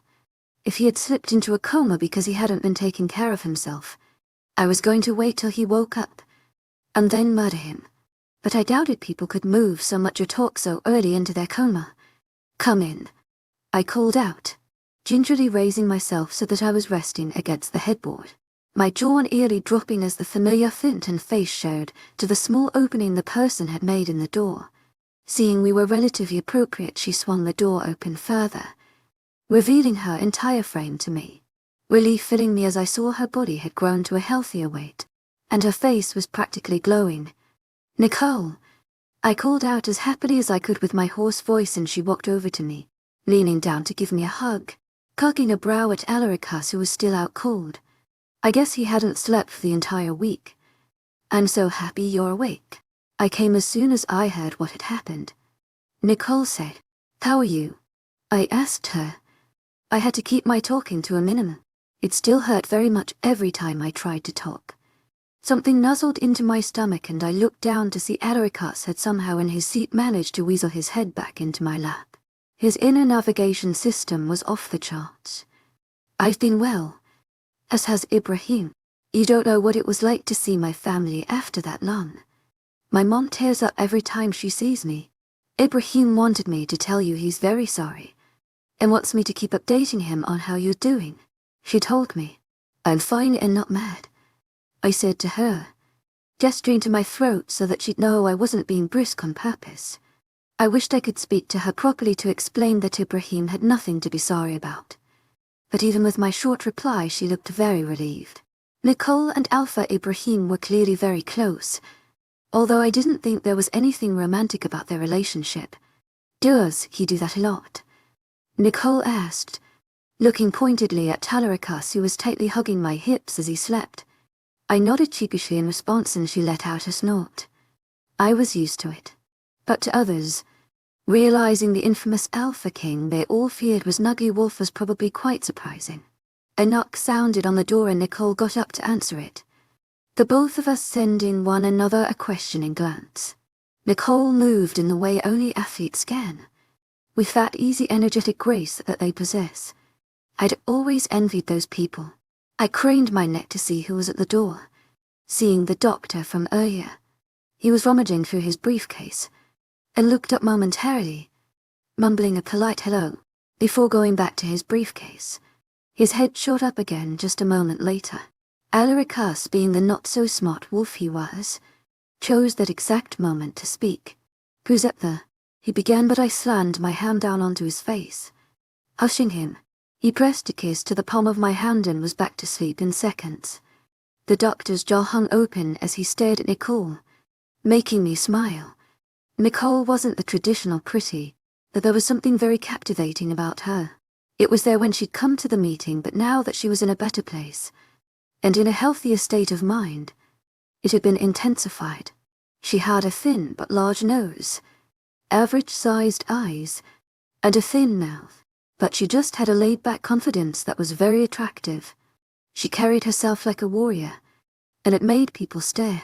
She was beautiful, more so now that she was happy. "And you are?" Nicole asked calmly. "I'm Hayden," the man said, offering a hand to her, and she gave it a very brisk shake. He walked past her, mumbling a quiet "excuse me," and although Nicole was very calm, she gazed at the man curiously as he walked past her.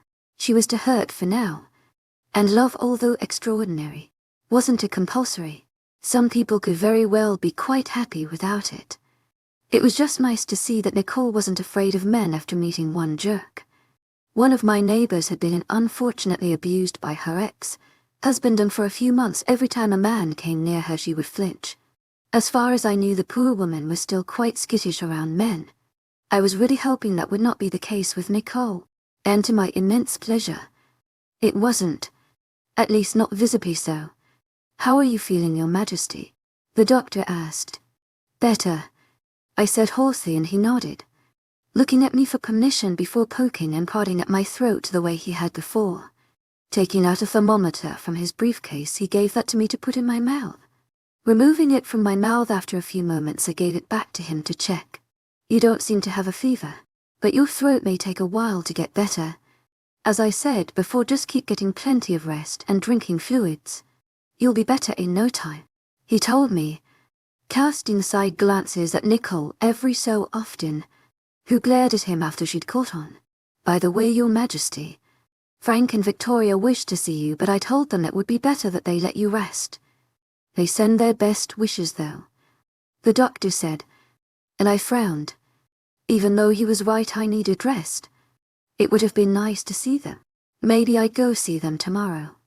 To my audiobook extraordinaire, Madeleine Noble, heartfelt thanks for your unfading pursuits, enthusiasm. A smooth masculine voice squeaked from the door, and Erica shot up from my lap. Dr. Dingleberry, I called out fondly, immediately regretting talking when my throat began to ache. I gestured him in with my hand. Alarica's had scared the poor man.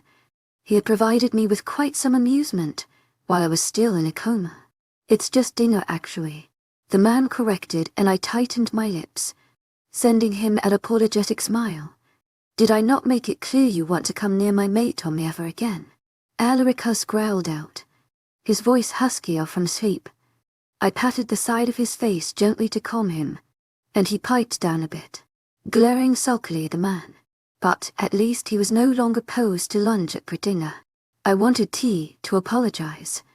The man said, I'm really sorry. He continued as we all stared at him blankly. Get out of here, Dingleberry, Alaricus said. My eyes lit up as Alaricus said it too. Pointing to myself, I pointed at Dinger, and Alaricus chuckled. He looks the type, doesn't he? He asked, and I nodded. Nicole, it's so good to see you, Alaricus said, cocking a brow confused at Hayden. Despite the man's dark skin color, he seemed to have blushed so hard it was visible. Bidding us all a good night, he gave an awkward bow before hurrying out of the room. How have you been? Alaricus asked her. A lot better because of you and Amara. Cyanide. I could never thank you enough for what you both did. I doubt you will, but if you do ever need me, I'll be sure to be there. It makes me really happy to know that Mutt is in jail. It serves him right, she said, and my eyes stung with tears. The sheer amount of people that went through abuse and slowly began to suffer mentally from it, such that they developed a twisted devotion to their abuser, made me want to cry. I was so happy Nicole had been so strong, but that wasn't always the case. Grabbing her hand, I hugged her close to me, startling her as I hugged her tightly. So happy, I mumbled as a pure explanation for my actions, pressing a kiss to her cheek, and she smiled at me, her dark eyes softening. She squeezed my hand gently before pulling away. I was usually a little erratic after naps. I guess that trait extended to comas as well. My cheeks reddened as I saw Alaricus staring at me out of the corner of my eye. His honey eyes softened with adoration. I'll leave you two alone now. I've taken up enough of your time, Nicole said, shaking hands with Alaricus and I before leaving, stopping at the door as if she had remembered something. She turned around, giving a little courteous bow before waltzing out, closing the door behind her. She looks really happy, Alaricus mused quietly, and I turned to look at him, nodding in agreement. I've never done anything for anyone, except you, of course, but making you happy makes me happy, so that's different. I've never done anything for a stranger, and it feels really good. Thank you, Angel, Alaricus said, pressing his lips to my forehead. We sat in silence for a moment, both lost in our own thoughts, before I realized I still hadn't had a proper bath. Despite the fact that Alaricus said Victoria had bathed me, surely that was just with a washcloth. I wanted a proper bath. Beth, I suddenly said to Alaricus. Oh, okay, he mumbled shakily, visibly gulping. Stand. Help, I said, and he nodded quickly, getting up and off the bed to come to my side.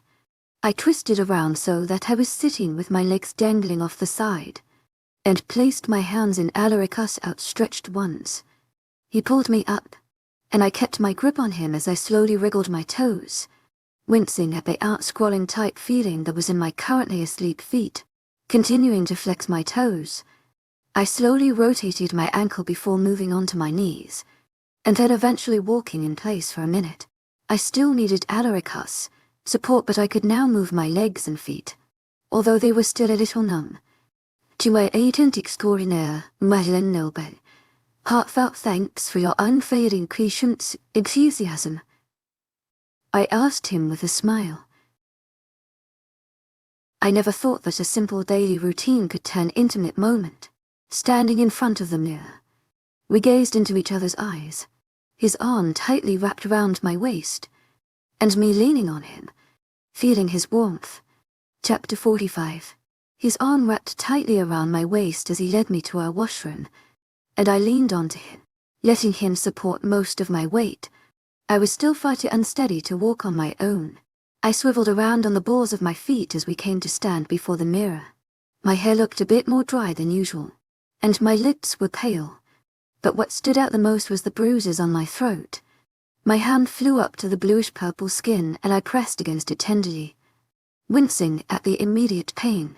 My eyes darted over to Alaricus to see him staring at my reflection, his lips pressed together tightly as he stared at my throat. His jaw was clenched tightly as he fought to rein in his temper. Now that it was clear that I was going to recover fully, his concern was starting to turn to anger. I can't believe that Mutt had the nerve to touch you, to harm his queen. Alaricus growled angrily, the veins of his forearm that was wrapped around my waist sticking out prominently. Calm down, Alaricus. I'm all right. He got what he deserved. I consoled him gently, leaning up to press a kiss to the tick in his jaw. He visibly relaxed at my words, giving me a small nod.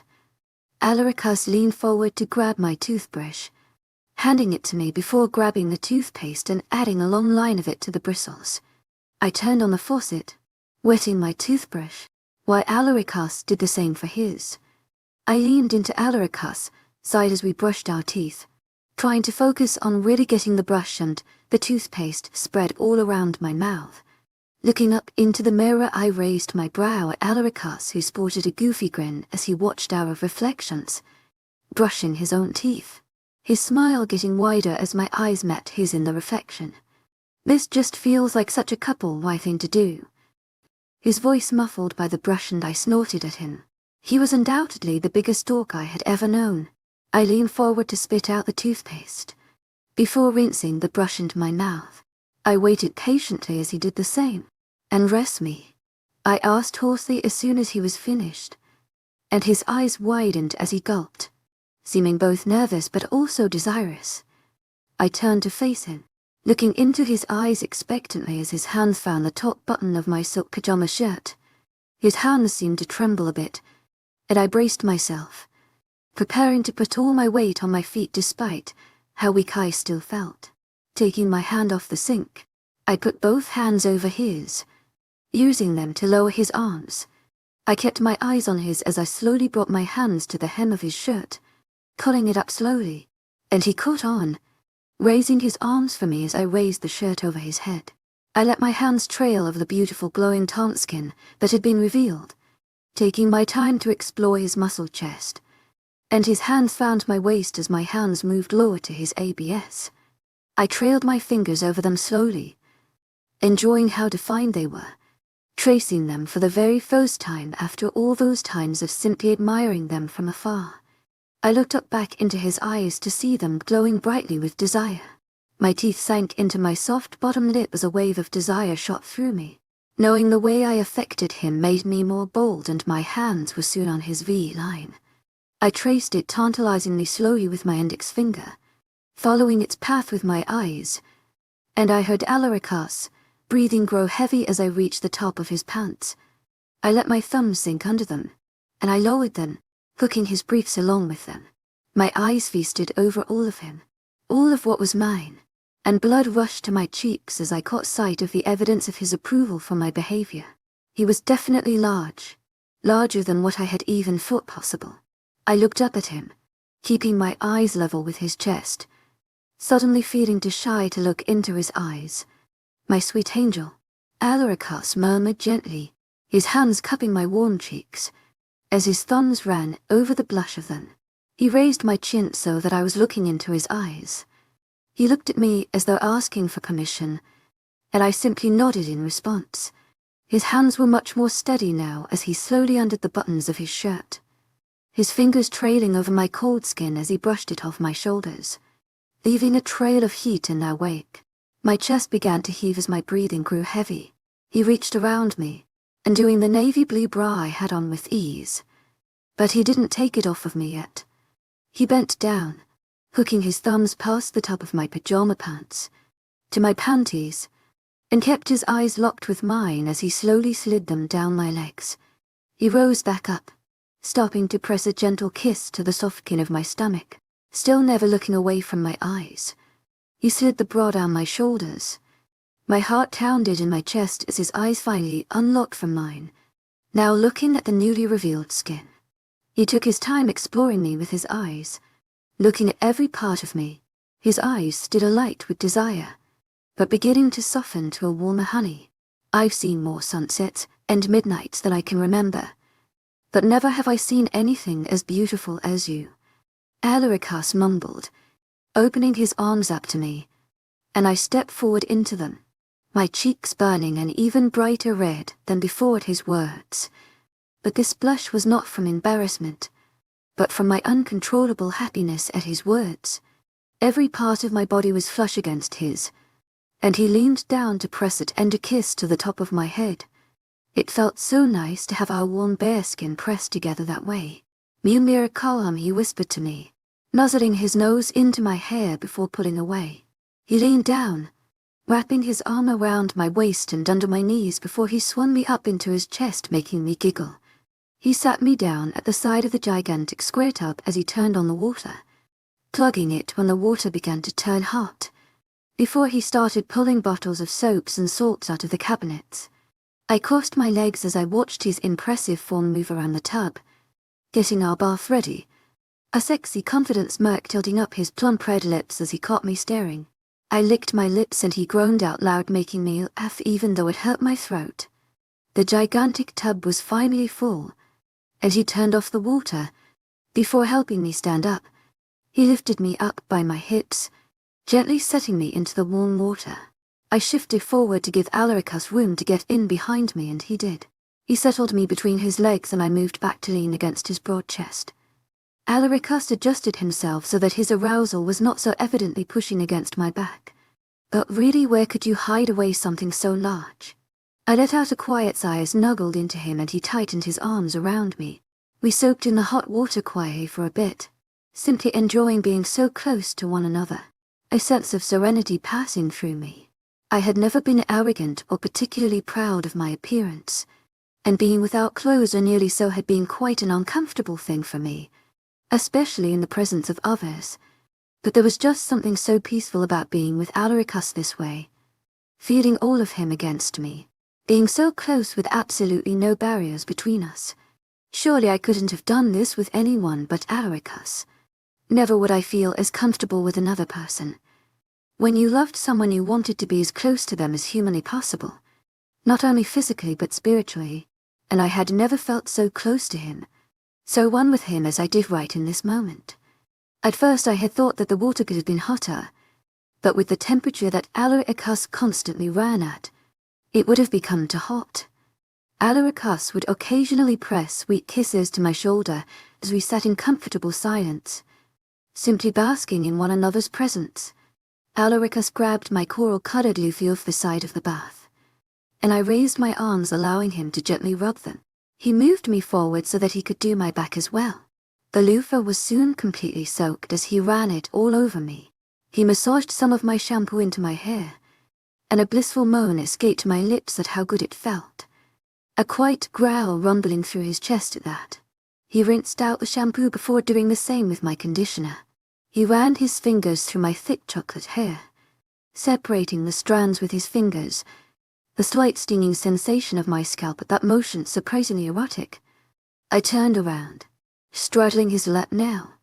I had to take a moment to compose myself upon seeing the way Alaricus looked, his dark hair messy, some strands falling onto his forehead due to the heat, clear beads of water all over his tanned skin. impressive broad chest on display as his powerful arms rested on either side of the bath as he looked up at me. He looked so strong and large, like a true king. I bit my lip harshly as I tried to contain the way I was feeling right now. Letting out a deep breath, I grabbed his grey loofah, adding some of his body wash to it before I began to rub it into his chest. My hands trembled slightly as he simply sat back, watching me as I became a mess at the mere sight of him. I washed over his broad shoulders and arms, leaning over him to get his back, feeling his warm breath blow over my breasts as I rubbed the body wash into his back. I gulped audibly as I sat back down into the water, my eyes falling to his member, knowing that is what I would have to wash next. I swallowed nervously, looking up into his eyes shyly from beneath my lashes, but he made no move, so I looked back down. I ran the loofah up and down slowly over the length of him. Right as I reached the tip, he suddenly grabbed both my wrists in his hands. The loofah fell into the water with a splash as I looked into his blazing golden eyes. He pulled me closer so that I was now basically perched in his lap, my legs wrapped tightly around his waist. The very part of him that I had been washing pressed against the most sensitive part of me. "Do you know I can smell your arousal?" Adrien growled lowly, the sound of his husky desire-laced voice not making things any easier for me. "Do you have any idea how crazy you're driving me? Do you, Angel?" His grip still tight on my wrists. "I want you so fucking bad. But I won't do anything right now. Do you know why that is, Amara?" He asked me, and I shook my head slowly in response, my chest rising and falling rapidly as I tried to regulate my labored breathing. His hands freed my wrists, and my hands fell to his broad shoulders as his arms wrapped around my waist. He pulled me flush against him, my chin resting on his shoulder as I was now completely sitting in his lap. He turned his head to slowly run his nose along the side of my throat. "When I pleasure you, I'm going to have you screaming my name. We can't have you doing that right now. Can we, baby?" Adrien whispered heatedly into my ear, flicking his tongue teasingly over my earlobe, and I couldn't help the whimper that escaped my lips. My core clenched at the feeling of his strong grip and husky deep voice. A shaky breath left my lips as I pulled back slightly, looking into his eyes for a moment before crashing my lips onto his. His lips immediately began moving against mine, dominating my mouth with his. He kissed me with a hungry fervor that had my toes curling, and I couldn't help the rocking of my hips. He growled out a moan against my lips, before pushing his tongue into my mouth, battling with my own as we explored each other's mouths. My hands now trailed all over his back, fingers digging into his skin as he adjusted me in his lap, having unintentionally rubbed me in all the right ways. I pulled away from his lips for a moment to breathe before slamming my mouth to his once again. He leaned up, strong chest arching as he responded to my ferocity. His hands traveled all over the length of my bare back, before beginning to explore my curves. I gasped, pulling away from his lips as one of his hands squeezed my upper thigh tightly, panting desperately for air as Adrien railed kisses down my jaw to my throat, where his kisses became much gentler. He licked over the bruises tenderly, letting go of my thigh to hug me to him. I slumped against his chest, struggling to compose myself, letting my forehead rest on his as he took his face out of the crook of my neck, sitting up straight again. The both of us breathing heavily, inhaling some of the air the other breathed out. Neither of us had completely gotten what we wanted, but yet I couldn't help but feel satisfied. He stroked my wet hair as I rested against his chest, and I wrapped my arms around him, slouching a bit to rest my face against his shoulder.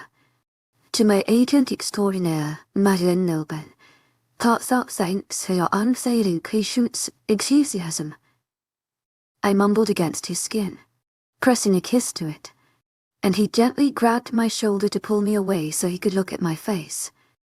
He asked, looking genuinely confused. I looked pointedly at what was showing that he had definitely not yet finished. "Don't apologize, my love. Now is definitely not a good time for us to go there. Being with you will always be enough for me, and we will never do anything until you are completely ready. You don't owe me anything. To my agent extraordinaire, Madeleine Nobel, heartfelt thanks for your unfailing patience, enthusiasm." I also don't think you want to accept my curse yet. Do you? Alaricus asked. And I shook my head. I didn't want to be frozen for eternity at 19. I at least wanted Alaricus and I's ages to look similar. Not that we currently looked like a strange couple. Alaricus didn't look a day over 28. But I would rather my appearance look more mature. I also just wasn't ready to have a baby yet. Protection did not really work well for werewolves. Later, I answered and he nodded understandingly. He held me in his arms for a few moments.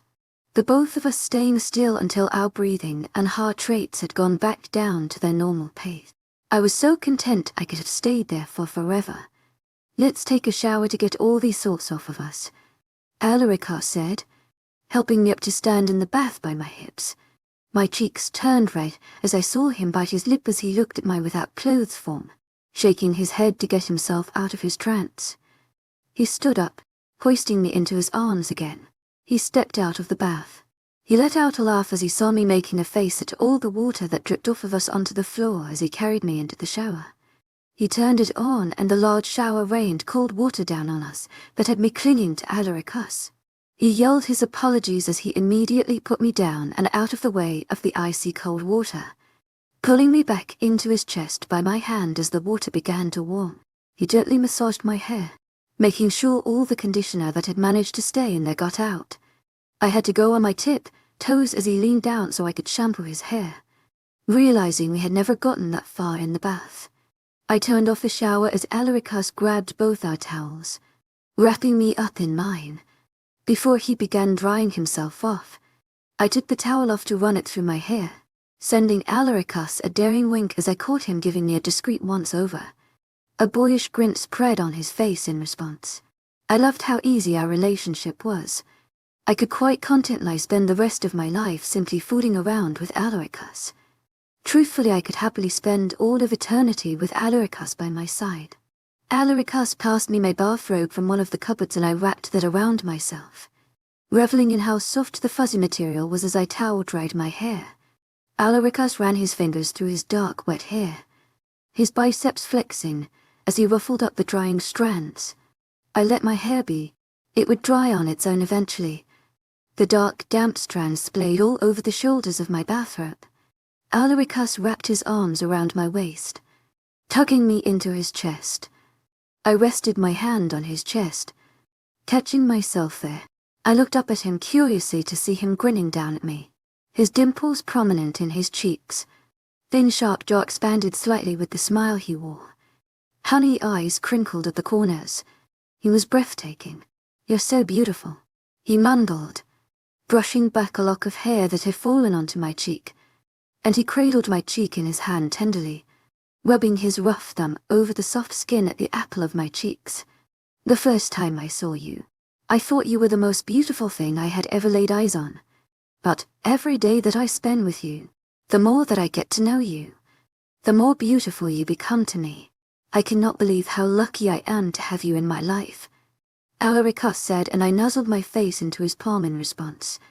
"I love you," I whispered to him, meaning every word with every fiber of my being. I loved him so much it overwhelmed me. It was in every breath I took, every move I made.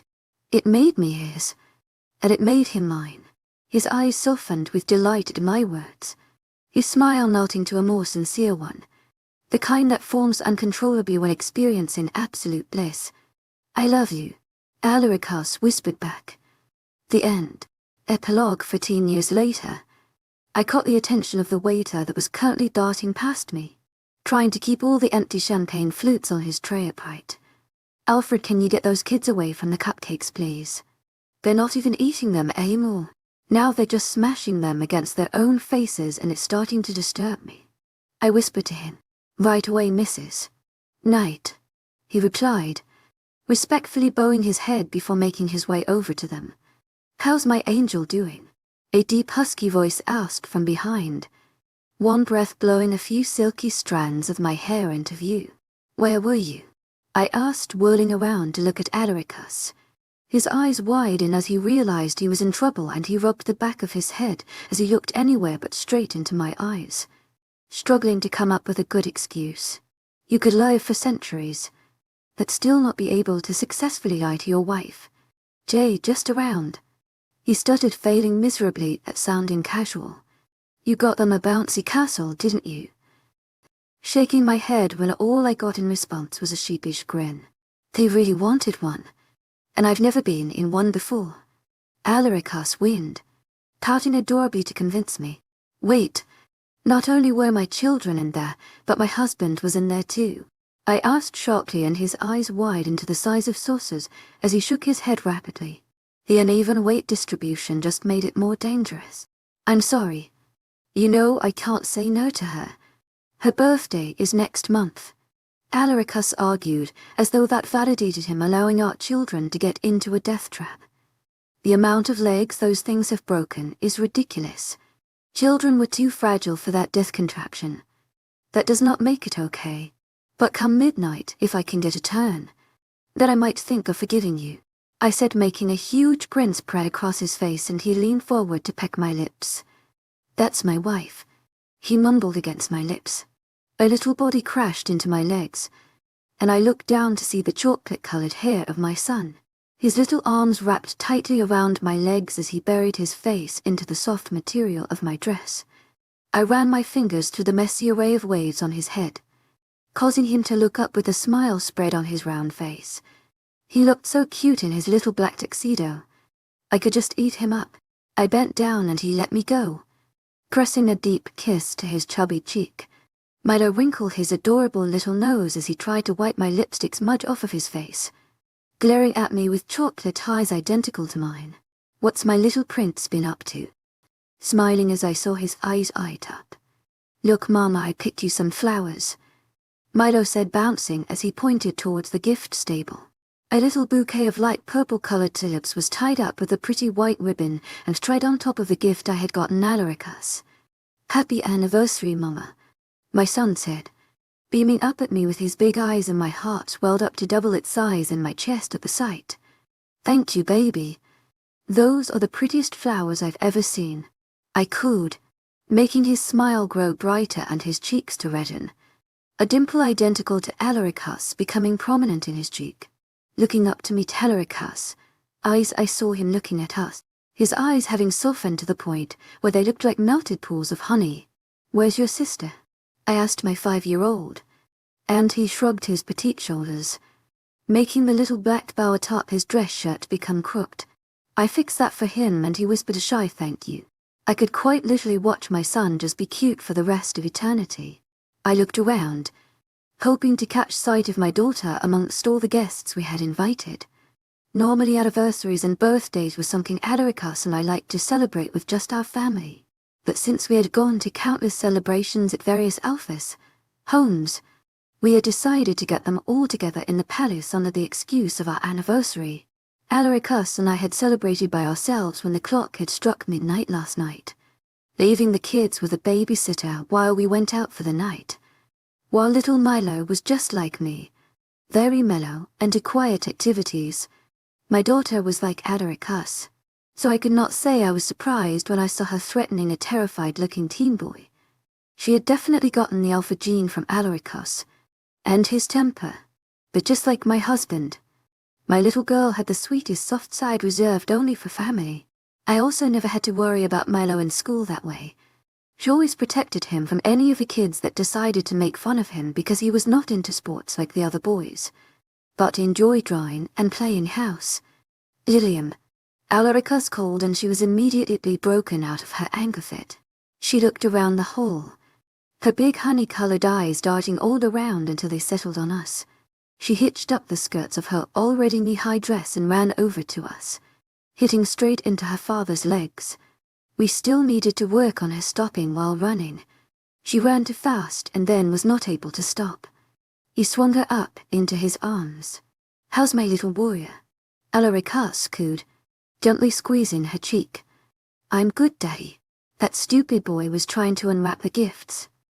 Craning her neck to look for him, but the boy was lucky enough to have escaped. We had decided to name her after Alaricus, beloved little sister, unlike what Alaricus had told me of his sister, to be very gentle and fragile. Our Lydian was truly a little warrior, strong and protective. I was in my 3rd trimester when I had thought of the name, and I still remember my husband tearing up when I had told him. It had been the most beautiful thing when she was born, and he had cradled our beautiful little baby girl in his arms, whispering Lilium to her with tears pouring down his smiling face. I had already been crying cause of the pain, but then I was outright sobbing after seeing that display. "Happy anniversary, Mama and Daddy," she said, looking between the both of us with a melting smile on her beautiful little face. "Thank you, baby," we said simultaneously, going in to kiss her still chubby cheeks. She was turning 9 next month, and although I could see she would have a thinner jaw like Alaricus, she thankfully still was yet to lose her chubby baby cheeks.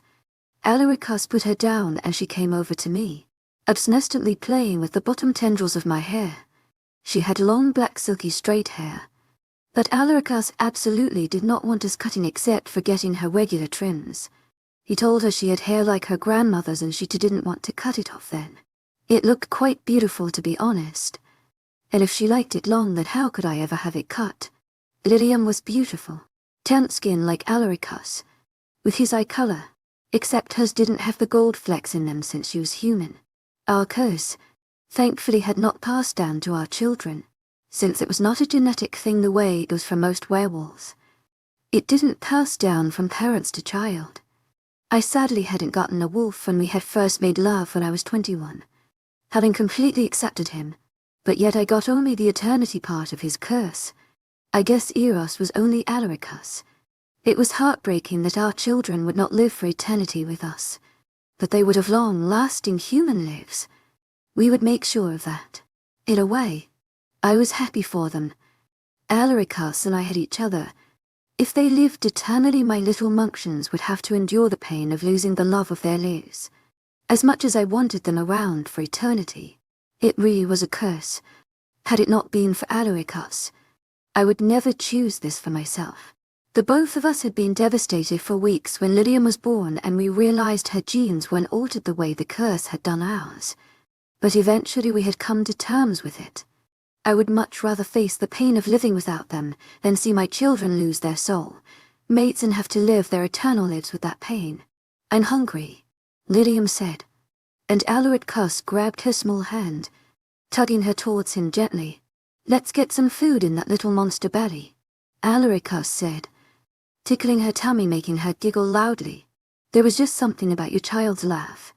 You could never get tired of hearing it. Milo and Lilium's laughs were my favorite sounds in the world. "You hungry, my little prince?" Alaricus asked Milo, crouching down to his height, but Milo shook his head. Alaricus pressed a kiss to Milo's soft cheek, smiling warmly at me before the father and daughter were off. Both my children had inherited my sweet tooth, and judging by his purple tongue, Milo had found the cupcakes. "Bring us macarons," I called after the father and daughter.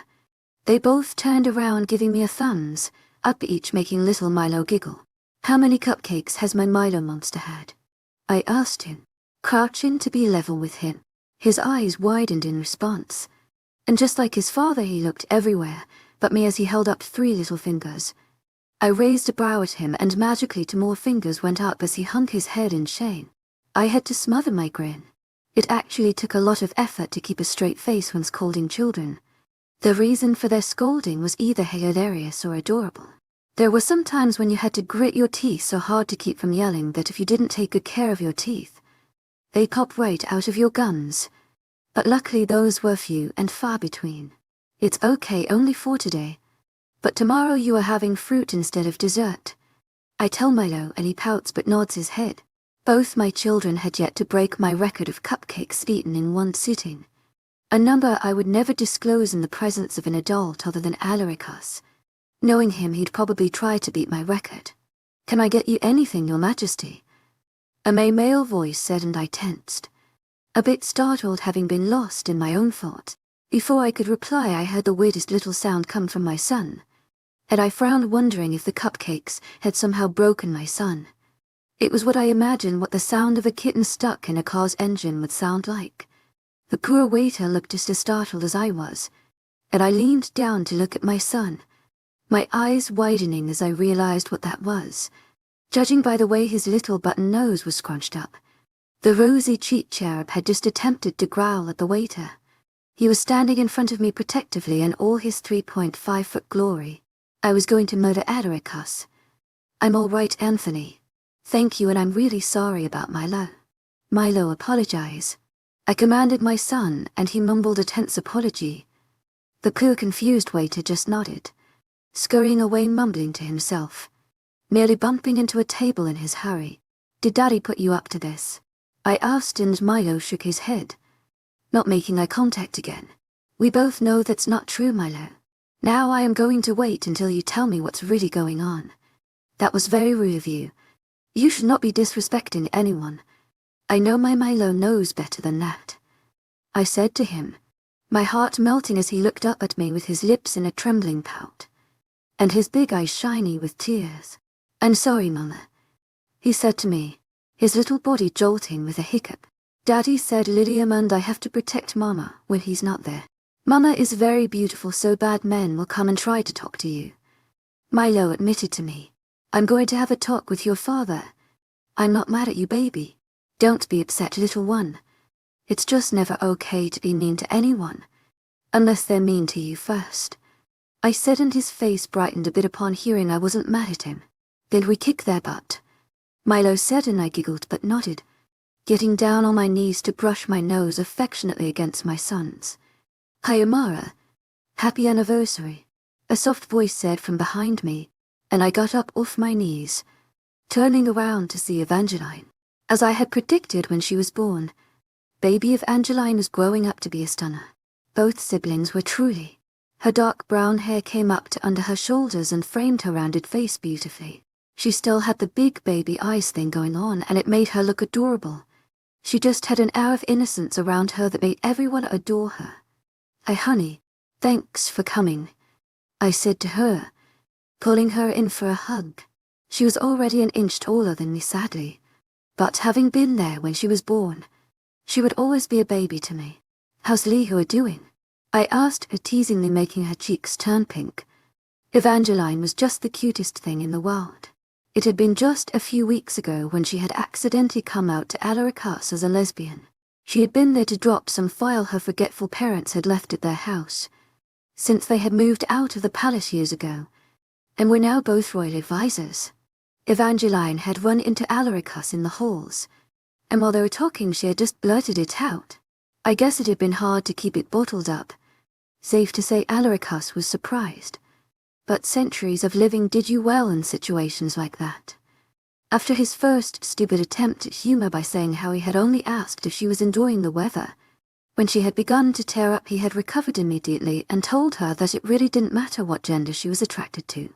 We had all found out that day, and well, most of the day had been spent comforting her and relaxing her after the huge step she had taken by coming out.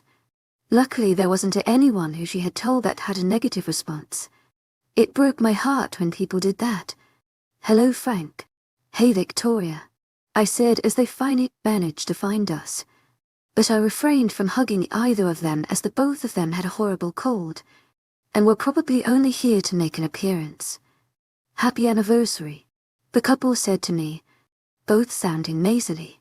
I thanked them and directed them towards where the soups were with the appetizers, so they could at the very least have something to eat before going home to rest. I had to remember to tell Evangeline to take soup with her when she was leaving, just so neither of her sick parents would have to worry about cooking, and we would have so much left over anyway. Evangeline was busy playing with Milo when I finally saw him. "Happy anniversary, Mari," Adrien said to me, and I wrapped my arms around his lanky form, pulling him in for a tight hug. With his bright blue eyes and messy curly hair, handsome, he wasn't much of a player, but like many 21-year-olds, he was just kind of dating casually for now. "Thank you, Mumkin," I said, knowing full well that he did not want me calling him now that he was an adult. He would always be the chubby-cheeked, cuddly 5-year-old to me. He gave me a flat look which I returned with a toothy smile. "How is Lihua?" I asked, turning back to Evangeline as I heard her giggle at her brother and eyes exchange. "She's doing well. She's really happy I came out so she doesn't have to pretend to just be my friend anymore," Evangeline admitted, and I cooed at her reddening cheeks at the mention of her girlfriend, looking at Adrien from the corner of my eye to see him smiling warmly at his sister. He had been quite offended she hadn't told him first. But since he practically worshipped Alaricos, he was easy to pacify. To my agent extraordinaire, Madeleine Logan, heartfelt thanks for your unfailing patience, enthusiasm. Evangeline. Alaricos greeted, and they both immediately went to greet him. Evangeline with a hug, and Adrien a respectful handshake as always. Alaricos had even asked them to call him by his first name, but the siblings refused, as did their parents. They had known me since before I was the queen, though as soon as they had started the Your Majesty nonsense with me I had put a stop to it immediately. They were practically family. Alaricos and Evangeline chatted quietly amongst each other as Adrien played with Milo, wrestling with them playfully. Milo wasn't very violent until you got him very mad. Then, like me, his dark side came out. Even then I doubt my son could hurt a fly. He'd freaked out his kindergarten teacher though by saying he hoped she choked on one of her salted peanuts and fell asleep forever when she had accidentally ruined his family picture that he kept in his class cubby. Alaricos and I had to visit the school due to that.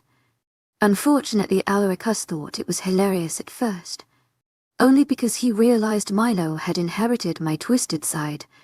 But we had had about as sound a conversation you could have with a 5-year-old about death threats as we could when we got home. You two must be hungry. Please go help yourselves to some snacks. I'm afraid you all missed dinner, but I'll have someone serve you as soon as you're seated. I told the siblings when Alaricos and Evangeline looked about done with their conversation, and Milo had bitten Adrien's ear. His teacher had told them about how her bunny had bitten her, and since then when trying to win a fight, Milo now bit people. I really had to put a stop to that. Dinner sounds good, Adrien said.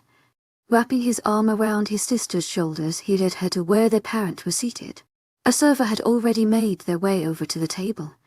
Mama, will you tie my hair? Lilia asked, and I smiled, nodding as she turned to face away from me.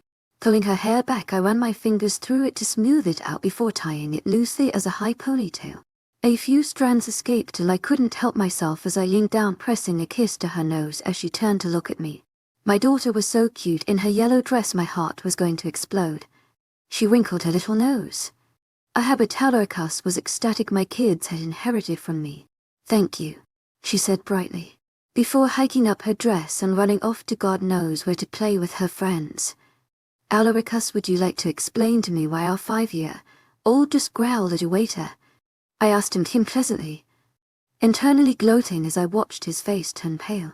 He glanced down at Milo, who twisted up his face apologetically. They stared at one another wide-eyed for a moment, both seeming quite stumped as to how to handle me. I'm going to start off by saying how sorry I am, Alaricos said, discreetly sliding Milo to stand between us, probably in the hopes that he wouldn't be physically harmed if he used the monkey as a shield. I crossed my arms over my chest, looking at him expectantly. It was an impulsive move after seeing the pup flirt with you a few months ago. It was very wrong, I admit, and I promised to have a talk with Milo and Lilium to clear this misunderstanding up. I'd also like to take a moment now to say how thankful I am that you are such a sweet-tempered angel. A few months ago, Alpha Uki had brought his son to a meeting and he, never having met Alaricos or I before, had no idea I was Alaricos' mate and hit on me. Of course, Sire Pouty was infuriated and sent poor Haru very dark looks for the rest of the night, despite the fact that Haru had apologized numerous times to the both of us.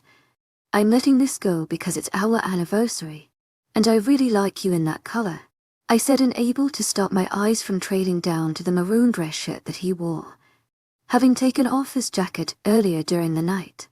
Your daughter looks like a female version of the Alpha King, which is surprisingly cute, a husky feminine voice said, effectively distracting me from my husband, and I turned around to see Nicole. She looked absolutely breathtaking in a fitted silver shimmery dress with a side slit that exposed her toned legs. Alaricos is adorable, I argued, and she raised a brow at me, not looking convinced at all. I suppressed my smile as I saw Alaricos whisper adorable to himself with a cute little smirk on his handsome face. I wish you had gotten the chance to say hi to Lian. You're basically her idol, I told Nicole, and a soft smile spread across her face. Well, she's basically exactly how my kid would be if I had one. So I'll make sure to hunt her down before the party is over, Nicole said, greeting Alaricus respectfully as she noticed him playing with Milo near us. Her dark eyes lit up as she caught sight of Milo, who was now in his father's arms, and hiding his face into his father's chest. I grabbed a macaroon from the assortment of flavors Alaricus had brought back, pleasantly surprised to find it was matcha green tea flavored.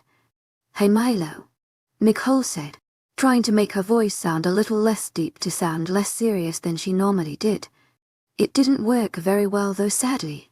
Say hi Milo, Alaricus cooed, bouncing us on his arms comfortingly. Milo finally peeked his face out from his father's chest to get a good look at Nicole. His cheeks reddened as he noticed she was staring right back at him.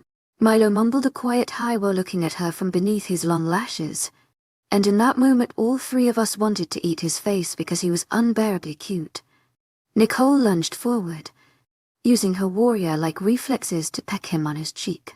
Before he could even figure out what had happened, she was standing upright next to me again. Alaricus, and was mid-air, seeming as though he had caught himself right in the middle of the act of protecting his youngest by pushing her away.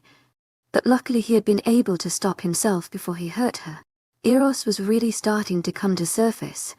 There was only a week to the full moon, which meant his primal instincts were very strong. As playful as Eros was with our children, he was fiercely protective of them, even more so than Alaricus. I gave Nicole a chastising glare as Milo buried himself into his father's arms, gripping tightly onto Alaricus, collar to hide his most likely flaming red cheeks. I couldn't help myself, she said, shrugging, and I shook my head at her. Ibrahim sends his best wishes. His wife is due to deliver the baby at the end of this week, so they couldn't drive out. But he wanted me to tell you happy anniversary, and he got you guys one of those cameras that prints immediately. Nicole told the both of us. That's wonderful. Tell him we love the gift. It was very thoughtful of him to get us a Polaroid, and that we wish Lolita all the best on the delivery. I answered on behalf of Alaricus as well, as he was too busy cooing comfortingly at Milo to have heard what Nicole had said. She nodded before telling me she was off to search for Lydiman to get some food, being hungry from her long journey. You're welcome to stay the night if you'd up to driving by the end of it. I called after her. She was probably going to be drinking in Pat Warrior or not. Drunk driving was not a good idea for anyone. She nodded to me before casting one last glance at Milo, who was giggling away merrily at something Alaricus had said before she was off. What are my favorite boys up to? I asked, and Milo was actually turning red in the face, trying not to tell me what was going on. But he would keep his promise to his daddy. I sent a curious glance towards Alaricus, and he shrugged his shoulders suspiciously innocently. You'll see. Alaricus mouthed to me, smirking, his right eye dropping into a wink that had my brows raising. It was probably to do with what he had gotten me for our anniversary, but this year my gift was pretty spectacular too. Alaricus was admittedly quite good at gift-giving, and it always kept me on my toes because I was basically horrible. But luckily with Alaricus, as long as the gift was one that showed you had put a lot of thought into it, he was happy. He also wasn't used to receiving gifts, so he had little else to compare mine to. But that just made me want to make his gifts even more special. He deserved only the best. Can we open gifts now, Mama? Milo asked excitedly, earning himself a big grin from Alaricus. To my agent extraordinaire, Madeleine Nolban. Heartfelt thanks for your unfailing patience, enthusiasm. I answered, cocking my head towards the gift table to get them to follow me. People began to gather as they noticed us standing around the gifts now, to see either what gifts we received or our reactions to the gifts they got us. Lilium was by my side as I picked up the first one, which was from one of the Northern Alphas and turned out to be a toaster. A new edition of the one he had gotten Alaricus and I for our wedding, if I remembered correctly. I was starting to think he really didn't like us. As we went through the pile, we ended up with a few far too expensive to be appropriate accessories. Some home decor and, surprisingly enough, an air conditioning system. Although the palace had a central system, we thanked them all the same. Do you think we can sneak off now? Alaricus whispered, and I scoped the great hall. Those of drinking age were either too drunk to notice, or too immersed into their own conversations. The younger ones were either playing, and the horny alpha teens were flirting with each other. "Now's good," I said to him, quickly grabbing my gift and following Alaricus to the exit, who was carrying a sugar-crazed Milo in one arm and a prettily wrapped gift box in the other. I grabbed Lilium's soft hand in mine, pulling her along with me. My breath hitched as I heard someone call out to Alaricus, but as I glanced back, the Prusik couple, Frank and Victoria, were distracting the female alpha. We quickened our pace, keeping our heads down as we practically sprinted through the hall, Lilium and I unable to contain our laughter at the way Alaricus was trying to keep a bright and energetic Milo while holding onto the gift and clearing our path of drunk dancers that had strayed from the dance floor. As we made it out of the grand hall and near the staircase, Alaricus put Milo down as we all raced towards the library, Alaricus and I purposely going the slowest in the stairs in case Milo or Lilium were to slip. With that much sugar, it was useless to try to reinforce the no running in the house rule. I felt like doing laps around the house myself. Who was I to stop them? Milo burst through the doors of the library, holding them open for the rest of us, and I ruffled his hair as I walked through, hearing it shut as Alaricus came in. We spent a moment simply trying to catch our breaths, the kids on our knees panting while Alaricus got the fire going. We made our way to the fireplace, settling down on the cushions in front of it, all snuggled up, Alaricus and I sitting facing one another while the kids sat snuggled into our sides. Alaricus passed me my gift first, and I smiled, taking the surprisingly light box from him. I sent him a curious glance as I felt the gift rattle around inside. I hoped to God he had not gotten me a bird and then put it in a box, since the box did not have any holes. He would be gifting me a dead bird, not exactly my idea of romantic. Undoing the bow on top of the box, I reached within it, half expecting to feel a small, still, furry body, so I was quite pleasantly surprised when all I felt was a paper package. I pulled it out, my breath hitching as I saw the bright blue stamp. The bright blue stamp of the free lands. Tears sprung to my eyes as I looked up to meet Alaricus' gaze. He gave me a small smile, nodding his head encouragingly towards the envelope. My hands were trembling as I tried to pull it open, a tear dropping down to my cheek. "What's wrong, Mama?"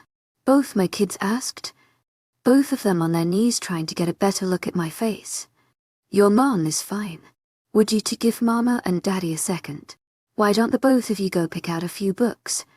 We'll read them to you before bed," Alaricus said, and neither of the kids looked anywhere convinced but trusting their father to take care of me. Lilium grabbed her brother's hand, leading him to the children's book collection we had acquired over the years. Alaricus shuffled closer to me, gently resting his hand over mine, and pulled the package away from me. He tore it open from the top cleanly, then passed it back to me, rubbing circles into my back gently. I pulled out the letter they had written, a few photos falling out. Picking it up, a huge smile came to my face as I saw my parents. They both looked a bit older obviously, but they looked glowingly happy. My dad had his arm around my mother's shoulders, and they both were smiling hugely at the camera. In the one behind it, my mom was laughing at something my dad had said, and in the last she looked as though she was scolding him. Clearly well deserved, as he was wearing that guilty but amused smile of his. I unfolded the letter, skimming through it. They were doing well, and they missed me and of course were very sad that they hadn't been at my wedding or to see my children when they had been born. They were both working as tellers at their local bank, and had never been happier. "You sent them pictures of the kids?" I asked Alaricus, earning to look at him. "I found those letters that you wrote, the one at our wedding, then when you got pregnant with Lilium and then Milo, but never told me about.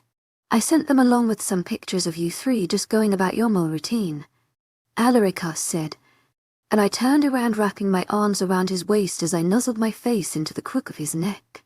"You are the best thing to happen to me," I whispered to him, and he smiled, leaning down to press his lips to mine. I kissed him back slowly. The lingering taste of the macaron he had had with his natural taste had my mind reeling. I pulled away from his lips, my eyes dropping to his lips that looked even more red. But I really did not want to start a make out session with our children in the same room.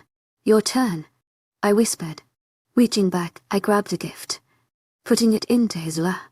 He ripped off the red wrapping paper I had wrapped it in, and my heart began to pound in my chest. I wasn't even sure if this was authentic, but I hoped with all my heart it was. His jaw seemed to slacken as he uncovered the painting. His eyes trailed over it disbelieving lie before rising to meet mine. His honey eyes glossed over with unshed tears. He raised it up to get a better look at it.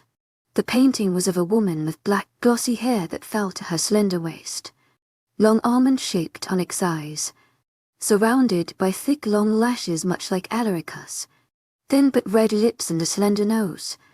Her taunt skin seemed to glow even in the painting. She was breathtaking. I couldn't even imagine how beautiful she must have been in real life. Her thin figure adorned with a long, shimmery-looking black skirt and thin white shirt with long sleeves. How did you get this? Alaricus asked, his voice trembling as he looked down at the portrait of his mother. It took a lot of research, but the king had a portrait of your mother drawn. It was nearly destroyed when I found it, but I had it restored. I told him, and he gently set it aside, tugging me into his arms. He pressed his trembling lips to my forehead in a tender kiss. I was beginning to forget what she looked like. I can't even begin to thank you for this, Alaricus said. Grabbing my hand into his, he pressed a kiss to the back of it. I cradled his cheek in my palm, leaning forward to capture the lone tear that trailed down his cheek. She's beautiful, I told him, and he smiled, nodding, turning his head to press a kiss to my palm. She would have loved you. I know she would have. You're better than what she even could have wanted from me, my love, Alaricus said, staring at me, his eyes warming up with the adoring way in which he is looking at me. Kids, come here. You want to see pictures of you grandparents? I asked them, and the both of them immediately came running towards us. They jumped onto us, making us laugh. We swung them into our laps, wrapping our arms around them as we showed them the pictures my parents had sent, and the portrait of Alaricus' mother. I had wanted so badly to get a picture of Alaricus' sister, but I unfortunately couldn't find anything of her. Milo and Lydium listened attentively as we told them stories about our parent. They soon began to yawn, crashing down from their sugar highs. We spread them out more comfortably, keeping their heads in our laps. As the both of them fell asleep, I ran my fingers through Milo's hair, looking up at Alaricus to see him already staring at me. First I thought you gave me the entire world when you said you loved me, then when you said yes to marrying me, then once again when we had Lydium, and then Milo. You've given me everything I have by being with me, Angel. I never thought of a life as beautiful as this, but you made it possible. The best gift I ever got was you, miracle. You're my everything, Alaricus said, making my eyes burn with tears again. I love you, I whispered to him simply in response, and his plump lips tilted into a heartwarming smile at my words. I love you, he replied. Thank you for tuning in. If you enjoyed this episode of the story, please give it a like, and don't forget to subscribe to get notifications for updates.